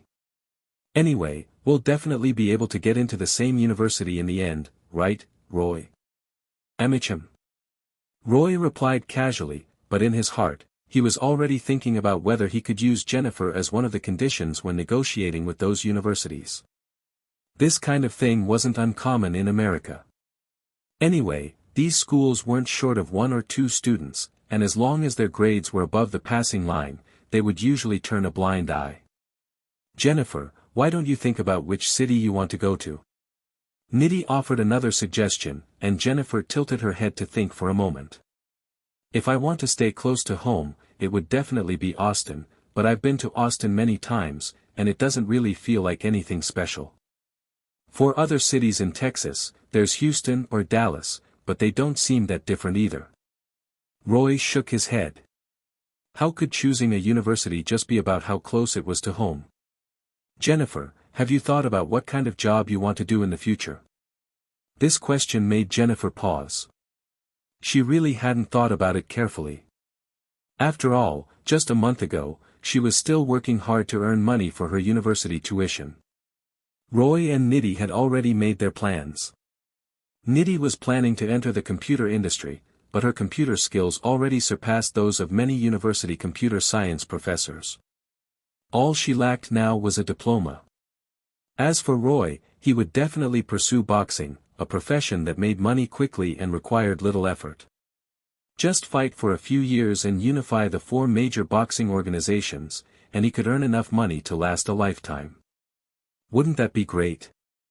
Seeing the flicker in Jennifer's eyes, Roy knew that she probably already had some ideas in her mind, but she was just embarrassed to say them out loud, afraid of being laughed at or making the wrong choice. Roy had felt this way himself when choosing his major in his previous life. Jennifer, you don't need to make a decision right now. Why don't you go back and think about it carefully? The 3 of them chatted as they entered the classroom. Just then, the school bell rang, and the beautiful teacher, Elizabeth, walked into the classroom. After entering, Elizabeth first gave Roy a subtle wink, as if hinting at something, before she started speaking. Good morning, class. I'm happy to see you all after the Christmas break. Did everyone have a good holiday? The students all said they had a great holiday. Before we start today's first lesson, I have a new student to introduce to you all. Nancy, please come in. Elizabeth waved towards the door, and a pure-looking brunette girl walked in somewhat nervously. Nancy, why don't you introduce yourself? The brunette girl looked a little tense, especially after a few boys whistled at her. Hello everyone, my name is Nancy Thompson. I used to live in Elm Street, and I'm very happy to meet you all. Elizabeth took the lead in clapping, and the students quickly followed with applause, which made Nancy shyly lower her head. Welcome, Nancy. Nancy, you can go sit over there. If you have any questions, you can ask Mr. Black, he's the top dog in this class. Huh? When did I become the top dog in this class?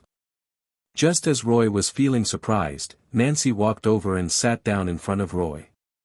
This seat was originally Billy the Ghostface Killer's seat, and no one dared to sit there after he died. Seeing Roy sitting behind her, Nancy shyly extended her hand. Hello. Roy shook Nancy's hand and gave her a sunny smile. Nancy's pure and beautiful face made Roy feel like he had seen her somewhere before, which made him forget to let go of her hand for a moment. It wasn't until Jennifer coughed beside him that Roy realized he was being a bit forward. At this point, Nancy's face was already flushed red, but surprisingly, there was no sign of resistance on her face. Roy quickly withdrew his hand and apologized. Sorry, I just spaced out for a moment. And no problem. Seeing Nancy's expression that seemed to be both wanting to refuse and wanting to accept, the boys in the classroom collectively sighed, feeling like another innocent girl was about to be captured by Roy. Wade couldn't help but hug his head and lie down on his desk. Roy, give us a break. Because of you, I haven't been able to find a girlfriend in all 4 years of high school. Hearing this, Roy shrugged. You can't completely blame me for that, right? Sometimes you also need to think about your own problems, like the fact that you're not handsome enough. The classroom immediately erupted in laughter, and Wade's friends laughed especially loudly. Alright, class, that's enough chatting for now. Let's start our lesson. Nancy Thompson, Heather Langenkamp. It's really hard to find good photos of her when she was young. This one is considered quite pretty. End of this chapter. Chapter 74, The Charm Offensive. After class, Jennifer carefully shook off Needy and went to find Roy. Roy, how are the preparations for Needy's birthday going? Don't worry, Jennifer, I'm definitely going to give her a huge surprise. Roy had indeed done quite a bit of preparation, including buttering up the principal to borrow the school auditorium on January 12th. I've also prepared some surprises for Needy. I absolutely want to make her 19th birthday unforgettable. Then let's just see whose birthday gift Needy likes more.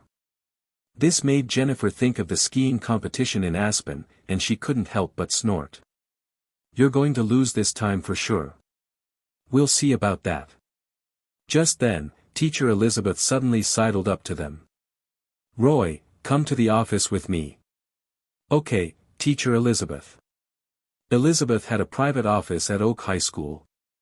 As soon as they entered, she closed the door and then grabbed Roy's tie, pulling him closer. Little Roy, why didn't you call me during the holidays? Cough, cough. You almost choked me. I did try to contact you, but the phone wouldn't go through. Roy would never forget something like that. He texted the fish in his fish pond every night before bed. Each session would last for half an hour, sometimes even an hour, which seriously affected Roy's sleep. But what could he do? He chose this path himself.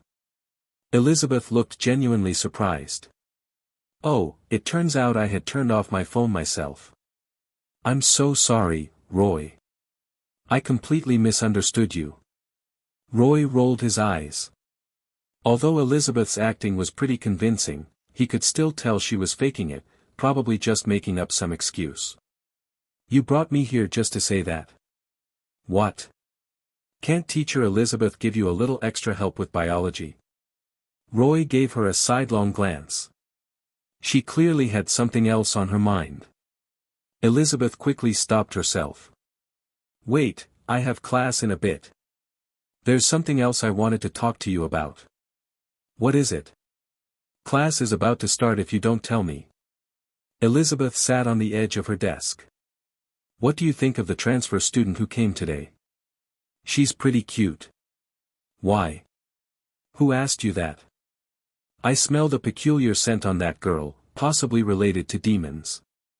I need you to find a way to deal with it. Another demon? What on earth is going on in Waterfall Town? Which demon? Who knows? Maybe you can rely on your talents to figure out what's wrong with her. Roy opened his mouth, speechless. Were they asking him to use his charm? That was too much. Why don't you take care of it yourself? If you did, it would definitely be much easier than for me. Elizabeth shook her head. After I got back from vacation, I smelled the scent of an old friend in town. Someone from heaven has been here. I absolutely cannot expose myself at a time like this. The corner of Roy's mouth twitched. He felt Waterfall Town was getting more and more dangerous. Maybe he should just move out as soon as possible. I understand. I'll find a way to figure things out. Hearing Roy's promise, Elizabeth was very pleased. Good boy, your teacher will reward you later. Was she trying to coax a child? In the hallway, Roy walked towards the classroom, pondering the issue of the transfer student Nancy, completely unaware that Jennifer was waiting for him. What did teacher Elizabeth say to you? Jennifer suddenly spoke, startling Roy. Oh, Jennifer, you scared me. It wasn't a big deal. Teacher Elizabeth just asked me to look after Nancy and help her get used to the new school. Roy quickly came up with a response that sounded quite reasonable. Is that so? Jennifer suddenly moved closer to Roy and sniffed him. This action made Roy's heart skip a beat. He had just been quite close to the beautiful teacher, and he was sure he had her scent on him. However, after Jennifer sniffed him, she didn't mention the smell on him. Roy, that woman is very dangerous. You'd better stay away from her.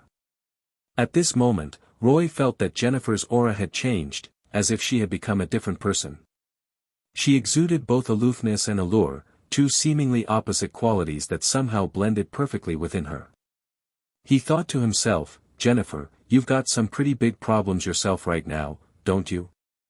Roy hugged Jennifer and patted her on the back. Jennifer, don't think too much about it. I know what I'm doing. Just then, the class bell rang, and a balding male teacher with thick glasses walked over. Oh, Mr. Black, do you need me to give you some space? This teacher knew Roy, so he was teasing him. Jennifer's demeanor instantly returned to normal. 2 red spots appeared on her cheeks, and she pushed Roy away, rushing into the classroom. Seeing this, Roy shrugged. Teacher Mills, if only you could have been a few minutes later. That won't do. The principal would dock my pay. All right, hurry up and go in. Shrugging, Roy walked into the classroom. The first day of the new semester's classes ended quickly. Roy went to the boxing club to practice for a while as usual, but he didn't expect to have guests there today. Hey, Roy, you made it. Lambert smiled and greeted Roy, then introduced him to his guests, a chubby middle-aged white man and a tall, sturdy black man built like an iron tower. This is my senior classmate, Alan Berg, who's a boxing coach at UCLA. This is his student, Bruce Eck. And this is Roy. The two behind him are his, good friends. Hearing this, the middle-aged white man frowned slightly. End of this chapter. Chapter 75, The Anvil ***. Some old-school sports coaches tend to manage their athletes like they're their own kids, even getting involved in their private lives and who they marry. A classic example is Manchester United's Ferguson and Beckham. Those two actually fell out because Beckham insisted on marrying Victoria. Now, this Alan Berg guy seems to have some issues with Roy's personal life. He's got 2 girlfriends before he even goes to college.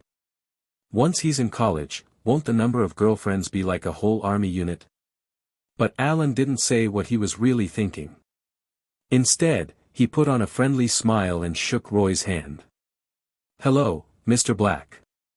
Lambert's been telling me about you for a while now, and after watching the recordings of your Cowboy Cup matches, I made a special trip from Los Angeles to meet you. Hello, Mr. Berg. It's a pleasure to meet you. Alan Berg clearly wasn't just looking to meet Roy, otherwise, he wouldn't have brought a huge black guy who looked like a tower to Texas. Lambert noticed that Alan Berg had a slightly negative impression of Roy, so he quickly put in a good word for him. Alan, actually, Roy trains really hard normally and doesn't have any bad habits. Plus, his talent is absolutely top-notch. Alan Berg chuckled. Of course, I know that, otherwise, I wouldn't have come to Oak High School. Mr. Black, would you be interested in having a sparring match with my student? Roy glanced at Bruce Ike. This towering black guy was obviously a heavyweight boxer, and he was much heavier than Roy. In boxing, every jump up a weight class makes a huge difference in strength. Roy is currently in the middleweight division, which is 20 kilograms lighter than heavyweight. That kind of difference can be deadly in a boxing match. But Roy didn't seem intimidated at all.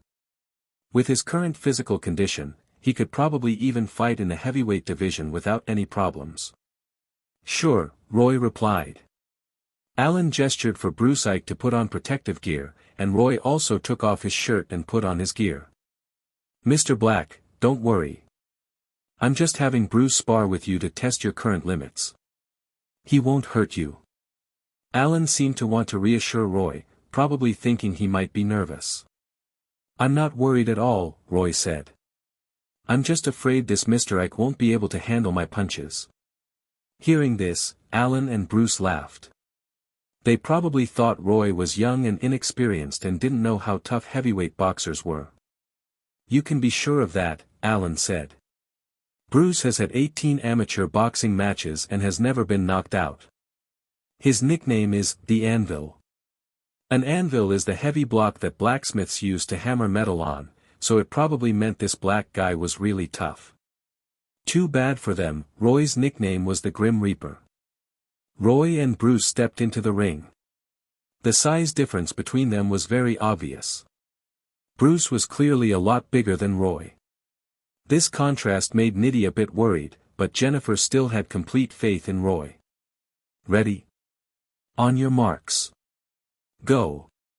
Roy and Bruce touched gloves and then quickly backed away to size each other up. Bruce's stance was textbook perfect, with no openings. His footwork was solid, and he kept his weight low. He was clearly a defensive expert. Ready? I'm coming at you. Roy helpfully announced before making his move. Bring it on. Bruce replied confidently. Seeing how much Bruce was looking down on him, Roy decided to give him a little taste of reality and show him that not every Bruce is named Wayne. Roy closed the distance with a cross step. Even though Bruce was focused on defense, he wasn't going to just stand there. Seeing Roy's clear intention, he couldn't help but throw a jab to keep him at bay. However, Roy reacted incredibly quickly, using a V-shaped slip to dodge Bruce's jab and then unleashing a rapid combination. Bruce quickly brought his arms up to block Roy's flurry of punches. His arms were thick and his defense was tight. Thump. Thump. Two muffled sounds echoed as Roy's combination actually broke through the guard of the heavyweight boxer. At this point, if Roy had landed a punch on Bruce's neck, there was a very good chance he would have knocked him out. But Roy didn't do that because he could clearly feel that his opponent hadn't been defending with his full strength and was still underestimating him. This surprised Alan a lot. Even if Bruce had been a little careless, he was still a legitimate heavyweight boxer. The fact that Roy could break through his guard with just 2 punches meant his punches had decent power, even for a heavyweight. And this was with Roy still having the weight of a middleweight. If he bulked up to 91 kilograms, around 200 pounds, how powerful would his punches be? It was hard to even imagine. Get serious, or you're going to be embarrassed today. The latest chapters are first released on website address, assuming this was meant to be a placeholder. Bruce's expression turned serious. He was a senior in college. If he couldn't even beat a high school senior middleweight boxer, he would really lose a lot of face. In boxing, defense isn't just about putting your arms in front of your body to block your opponent's punches. It also involves footwork, upper body movement, and coordination. It's very complex. Now, Bruce was using all his defensive techniques, as if he were fighting a real heavyweight boxing match. The fight continued, and Roy was still on the offensive. He used another cross step to close the distance with Bruce. This time, Bruce didn't rashly throw a jab to control the distance. Instead, he waited for Roy to make the first move and show an opening. In terms of weight, Bruce had a huge advantage and could definitely afford to wait for Roy to attack. Seeing that his opponent wasn't making a move, Roy threw a hook directly at Bruce's arm. The punch almost made Bruce's guard fall apart, but he managed to hold on. But because Roy threw a punch, he also created an opening for himself. Bruce immediately seized the opportunity and threw a punch with his other hand. This kind of back-and-forth exchange is pretty common in lower weight class boxing matches because neither fighter's punches are usually heavy enough to easily end the fight. However, you don't see this kind of thing often in heavyweight matches because it's too risky. You watch a heavyweight boxing match with two guys trading punches, and it might not look like they're hitting that hard, but in the blink of an eye, one of them will go down. That's because their punches are so heavy, they don't even need to put their full force into it, just hitting the right spot can knock someone out. The reason Tyson was so popular was because he liked to attack, which made him stand out in the increasingly cautious world of heavyweight boxing. And Roy, who had Tyson's boxing skills, naturally chose to do the same as his opponent, just go for it. Roy abandoned his defense and kept throwing punches. Both of them landed a punch on the other's neck almost at the same time. Heavyweight boxers have a better ability to absorb punches than middleweight boxers. Plus, with the protection of the boxing headgear, Bruce only wobbled slightly after getting hit. But Roy was even more impressive. He didn't even wobble. He just kept throwing combination punches like he hadn't even been touched. Bruce couldn't take it anymore and quickly brought his arms up to defend. However, at that moment, Roy suddenly took a slip step to his side and then unleashed a hook like a cannonball. Boom! Thanks to red, blue, and white for the donation. End of this chapter. Chapter 76, The Female Reporter. Bruce crashed to the ground with a thud, making the ring shake. Everyone watching was stunned until Jennifer and Needy suddenly burst into loud screams. "Roy, you're amazing. So cool, Roy." Bruce quickly regained consciousness after falling. He tried to stand up, but his limbs wouldn't cooperate. It was a vagal nerve disorder, his body was out of control. Clearly, he couldn't continue fighting, so Lambert, who was the referee, declared the match over, with Roy winning by TKO. After the match, Alan looked at Roy as if he were some rare animal. Being able to deliver heavyweight punches with a middleweight build and withstand blows from heavyweight boxers, his physical talent could only be described as monstrous.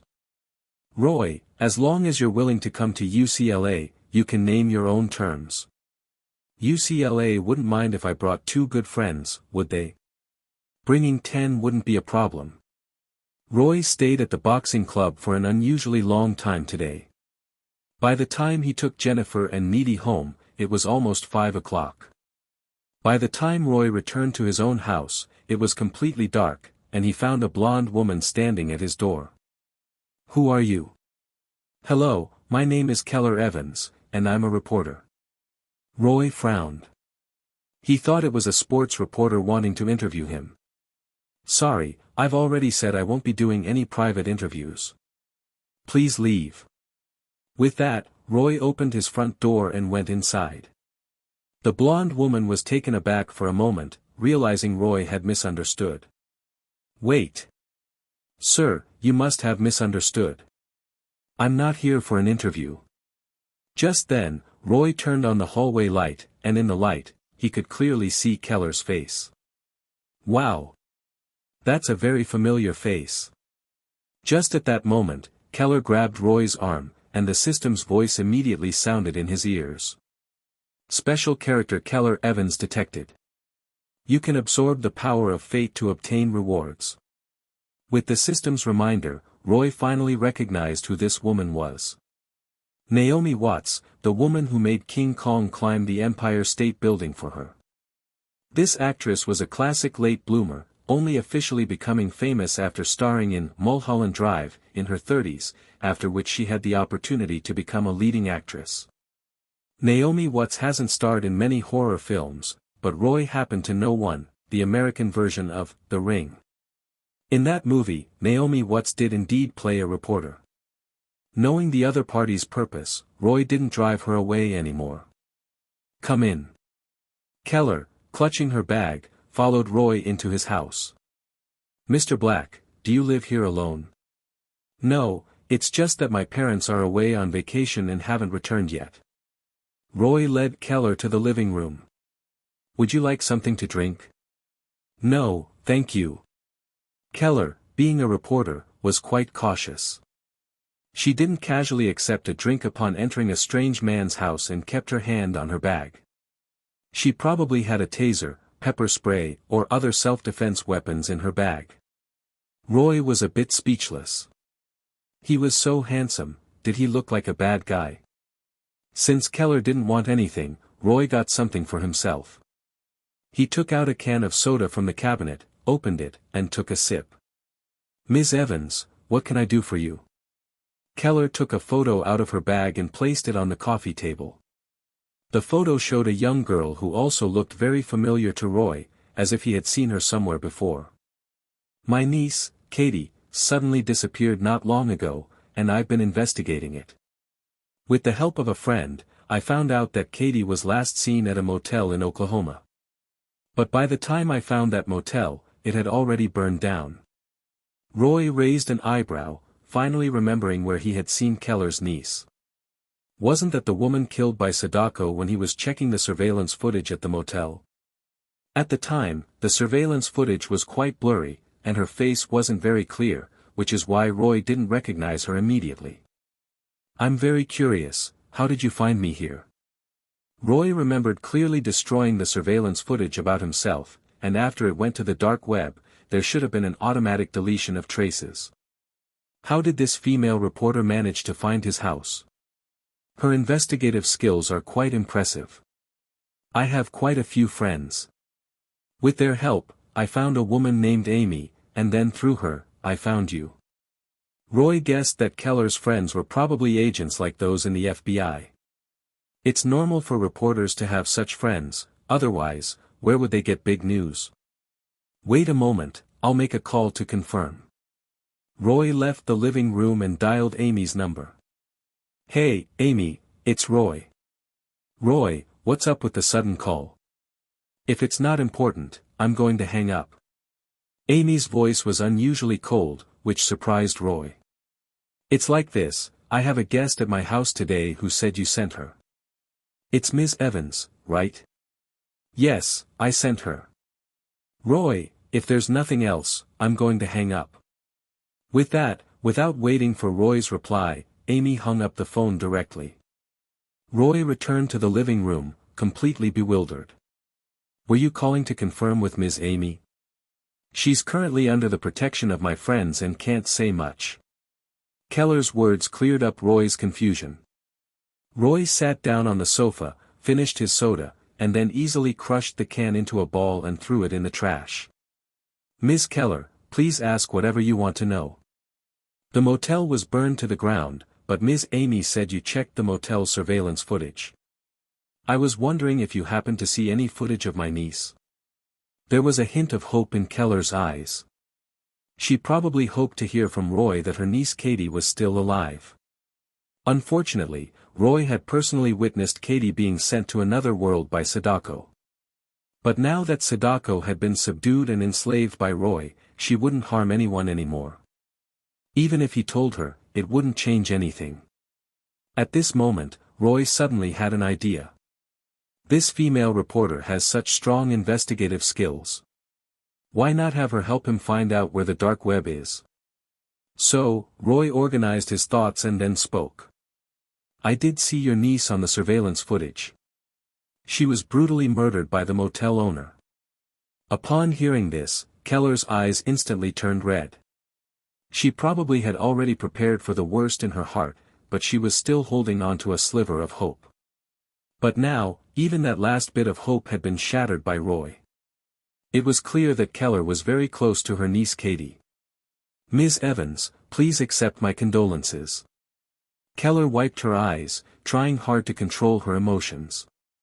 "Mr. Black, I want to know who the killer is." Didn't your friend tell you? She wouldn't tell me. Keller's friend was probably worried that it would be dangerous for her to continue investigating. Roy was about to speak when the doorbell rang. Keller Evans, Naomi Watts. End of this chapter. Chapter 77, Keller Evans. Hold on a second, I'll get the door. Roy went to the entrance and opened the door, seeing someone he didn't expect. Carly. What are you doing here? It was Carly Jones, who appeared in the House of Wax incident. Carly was wearing her cheerleader uniform today, probably having just run over after practice. She radiated youthful energy. Roy, I heard you're home alone these days. Carly winked at Roy, seemingly hinting at something. Yeah, is there something I can help you with? Carly bit her lip and placed her hand on Roy's firm chest muscles. I was wondering if I could borrow your bathroom to take a shower. Roy's lips twitched. That was a pretty lame excuse. Not only does the school have bathrooms where the cheerleaders can shower after practice, but Roy's house is also several miles away from the school. Why would she need to come all the way to his place to borrow a bathroom? This girl clearly wanted to sleep with him. Normally, Roy definitely wouldn't refuse. Free conquest points were always welcome. But he had important business to attend to right now. While he was hesitating, Carly had already squeezed her way inside. Wait a minute, Carly. This chapter is first published on 101can.com, providing you with error-free and properly ordered chapters for a better reading experience. Are Jennifer and Nitty at your place? As soon as she said that, Carly saw Keller in the living room, and her expression instantly turned strange. So it's not Jennifer and Nitty, but another woman? No wonder you were so nervous. Carly had obviously misunderstood. Roy helplessly explained, Carly, you've got it wrong. This lady is a reporter. She's here to interview me. Roy just made up an excuse, but Carly clearly didn't believe him. Hee. I didn't say anything. Why are you in such a hurry to explain? Don't worry, I won't tell Jennifer and Nitty. But, I heard that some female reporters will sleep with celebrities to get exclusive information. Is that true? Carly blinked her eyes, her face full of curiosity. This made Keller's face darken. It was true that some entertainment or sports reporters would have friendly encounters with their interviewees, but she wasn't that kind of reporter. I'm a social news reporter. Carly ignored Keller's words. Roy, if you want to try something different, you can always come to me. No need to go for an old woman like her. Keller's face darkened even more. Her looks and skin were already considered good among white people, but at 28 years old, she definitely couldn't compare to the 18-year-old Carly in the prime of her youth. Have you said enough? Roy smiled and gently pushed the pouting Carly out of his house. Hey, I haven't taken a shower yet. Sorry, Carly, but I really have important business tonight. I'll invite you for a shower next time when I have time, okay? With that, Roy closed the door. Carly stomped her feet in anger, then her eyes darted around. She took out her phone and made a call. Hello? Jennifer? Listen, I just passed by Roy's house, and I saw a suspicious-looking woman go inside. She looked like a call girl. What? You're asking why I was passing by his house? Never mind that. Anyway, I wouldn't lie to you. Carly quickly hung up the phone, her face still a bit resentful. Humph, if I can't have him, neither can you. Oh, wait, should I take a picture of this with my digital camera? Hee, I'll call Peggy to come over. Roy had no idea he was going to be very busy tonight. He was currently telling Keller some of the information he knew. You're saying that Motel is working for an organization called Dark Web, and is secretly involved in the business of snuff films? And Keller died at the hands of the motel owner? Yes. However, the motel owner and employees have already been taken care of by me, but the Dark Web organization still exists. They have quite a bit of power. They even directly impersonated 2 police officers to find me. If I hadn't been careful, you might not have been able to find Amy and me. As a social news reporter, Keller knew a fair amount about the dark side of American society. This organization must have some wealthy and powerful people protecting them. These inhuman bastards. I have to expose this, not just for Keller, but also for those innocent people who died. Roy looked at Keller in surprise. He didn't expect this female reporter to be so righteous. People who have seen the dark side of society and can still maintain their sense of justice are truly rare. Roy himself couldn't do it, so he admired such idealists even more. Sometimes, it takes idealists like these to change things. I need to warn you that the power of the dark web might be greater than you imagine. Roy told her about the mercenary ambush he encountered later, which directly led to David's death. Hearing this, Keller was silent for a moment. No wonder Ms. Amy hated that organization so much. No wonder Sultana wouldn't tell me any information about it. The latest and fastest novel updates are on website address, assuming this was meant to be a placeholder. Did I just hear a familiar name? Roy raised an eyebrow, feeling that America was really small. He had run into an old acquaintance. Mr. Black, I have a question. How did you survive in such a situation? Roy smiled. First of all, I'm a boxer. Although I'm still a student, my physique is better than most adults. Furthermore. Roy suddenly reached towards his waist. Keller only saw a blur, and then she found a revolver pointed at her. She hadn't seen Roy draw his gun at all. It was like the frame where he drew the gun had been cut out. I'm also a Texas cowboy. Keller's eyes sparkled with excitement. Are all the Texas boys this impressive nowadays? No, I'm a special one. Ms. Evans, if you're really going to investigate the dark web, you have to be very careful. This organization has no bottom line. Of course, if you find anything, you can contact me. I also have a score to settle with the dark web. As he spoke, a murderous aura emanated from Roy. Keller had interviewed some veterans and murderers before. The murderous aura on Roy was comparable to theirs.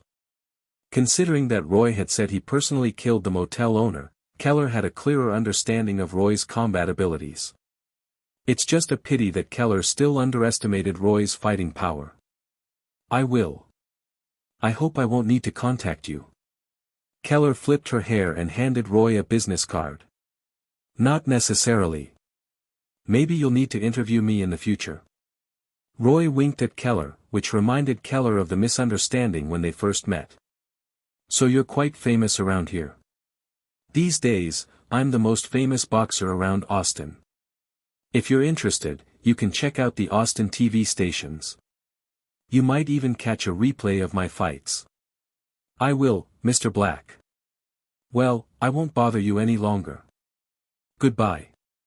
I'll see you out. Roy had just seen Keller to the door when he heard the doorbell ring again. So many visitors tonight. Image from the American version of The Ring. End of this chapter. Creators. Chapter 78, The Clown. Roy opened the door to find Jennifer standing there with her arms crossed. Jennifer. What are you doing here? Jennifer pouted, her eyes darting to Keller Evans standing next to Roy. What? Am I interrupting something? Roy hadn't expected to see such a clear expression of jealousy on Jennifer's face, completely shattering his image of her as an ice queen. Not at all. We just finished up. You want to take over? Roy deliberately answered Jennifer with a flippant tone. He was clearly being a bit forced, but the usually clever Jennifer didn't seem to notice, and a look of disappointment washed over her face. Looks like love really does make women silly. Roy, is it because I haven't come to see you lately that you have to call for a hooker? Hooker? What hooker? Roy looked completely bewildered, while Keller next to him was speechless. Why did everyone keep thinking she was selling something? Did her clothes and demeanor really make her look like a sex worker? Madam, I think you've misunderstood. I'm a reporter here to interview Mr. Blake. Keller pulled out her press pass to show Jennifer. I'm a legitimate reporter from the Los Angeles Times, not some hooker. Jennifer blinked, then looked at Roy suspiciously. But Carly just called me and said Roy had called for a hooker. Roy rolled his eyes. So Carly was stirring things up behind his back. Jennifer, you actually don't trust me. Ms. Evans heard about my competition and came all the way from Los Angeles for an exclusive interview. Roy winked at Keller, who immediately understood. Yes, my exclusive interview just finished. Mr. Blake was just joking. Hearing this, Jennifer felt a bit guilty. I'm sorry, Roy. I misunderstood you. Roy pulled Jennifer into a hug. If you're worried about me, you can come over every night to check up on me. Don't believe other people's nonsense. I'm not so desperate that I need to call a hooker. That was the truth. Roy already had 2 high-quality girlfriends in Heather and Penny. And if worse came to worst, he could always use Sadako and Kayako. There was no need to hire a hooker. Jennifer's cheeks flushed slightly, and then she started gritting her teeth. That damn Carly, she's going to pay for this at school tomorrow. In the distance, Carly, who was secretly filming with a digital camera, sneezed. Peggy beside her was very disappointed. Why didn't they fight? That's so disappointing. If Roy and Jennifer broke up, we'd have a chance. Achoo. Peggy, what are you thinking? If I were Jennifer or Needy, and I had such an excellent boyfriend, I wouldn't care even if he went out to play every day. You're right. It's like that at my house. My dad goes out to play every day, and my mom doesn't say anything. Both girls looked utterly disappointed, clearly hoping to see something more exciting and dramatic, like a hair-pulling catfight or a women's WWE match. At this moment, Carly suddenly noticed another woman walking over in the distance. Something's happening. Peggy, look, another person is coming. Where? Let me see. This woman walked straight towards Roy's house, her intention quite clear. Jennifer, are you staying tonight? Jennifer was a little shy but nodded. Just as Roy was about to pick Jennifer up, he suddenly heard a voice. Mr. Blake, is that you? The voice sounded familiar. Roy turned his head and saw Molly, the woman he had met at the motel a few days ago. Molly was still wearing the long dress from that day, but she was completely dirty, with a lot of bloodstains and signs of smoke on her body. It was as if she had just escaped from Los Angeles in 2025. Molly? What happened to you? Molly immediately burst into tears, which made Roy feel awkward because Keller, who hadn't gone far, was looking at him with a strange gaze, as if he had done something terrible. What are you looking at? It has nothing to do with me. Keller walked over to Molly to comfort her.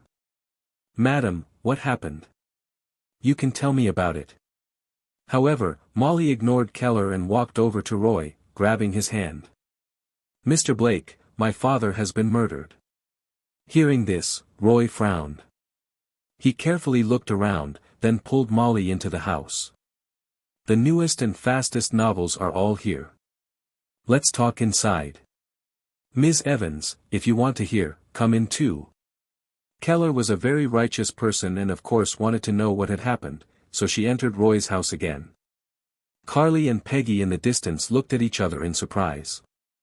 Wow, Roy is amazing. He actually wants to handle 3 at once. Can his body take it? I think it's no problem. Carly, do you think if I run over to Roy's house right now, kneel down and cry my heart out, he'll let me join too? You're dreaming. The scene shifted to the Lesnicki's house, where Needy was typing furiously on her laptop. After investigating information about the FEA last time, Needy became very interested in this department and had been intensely searching for related information these past few days. The more she searched, the more alarmed she became. Needy saw all sorts of terrifying events happening across the country, which was simply shocking. This is terrible. The world is actually so dangerous. Oh right, Jennifer rushed out just now. Could she be in any danger?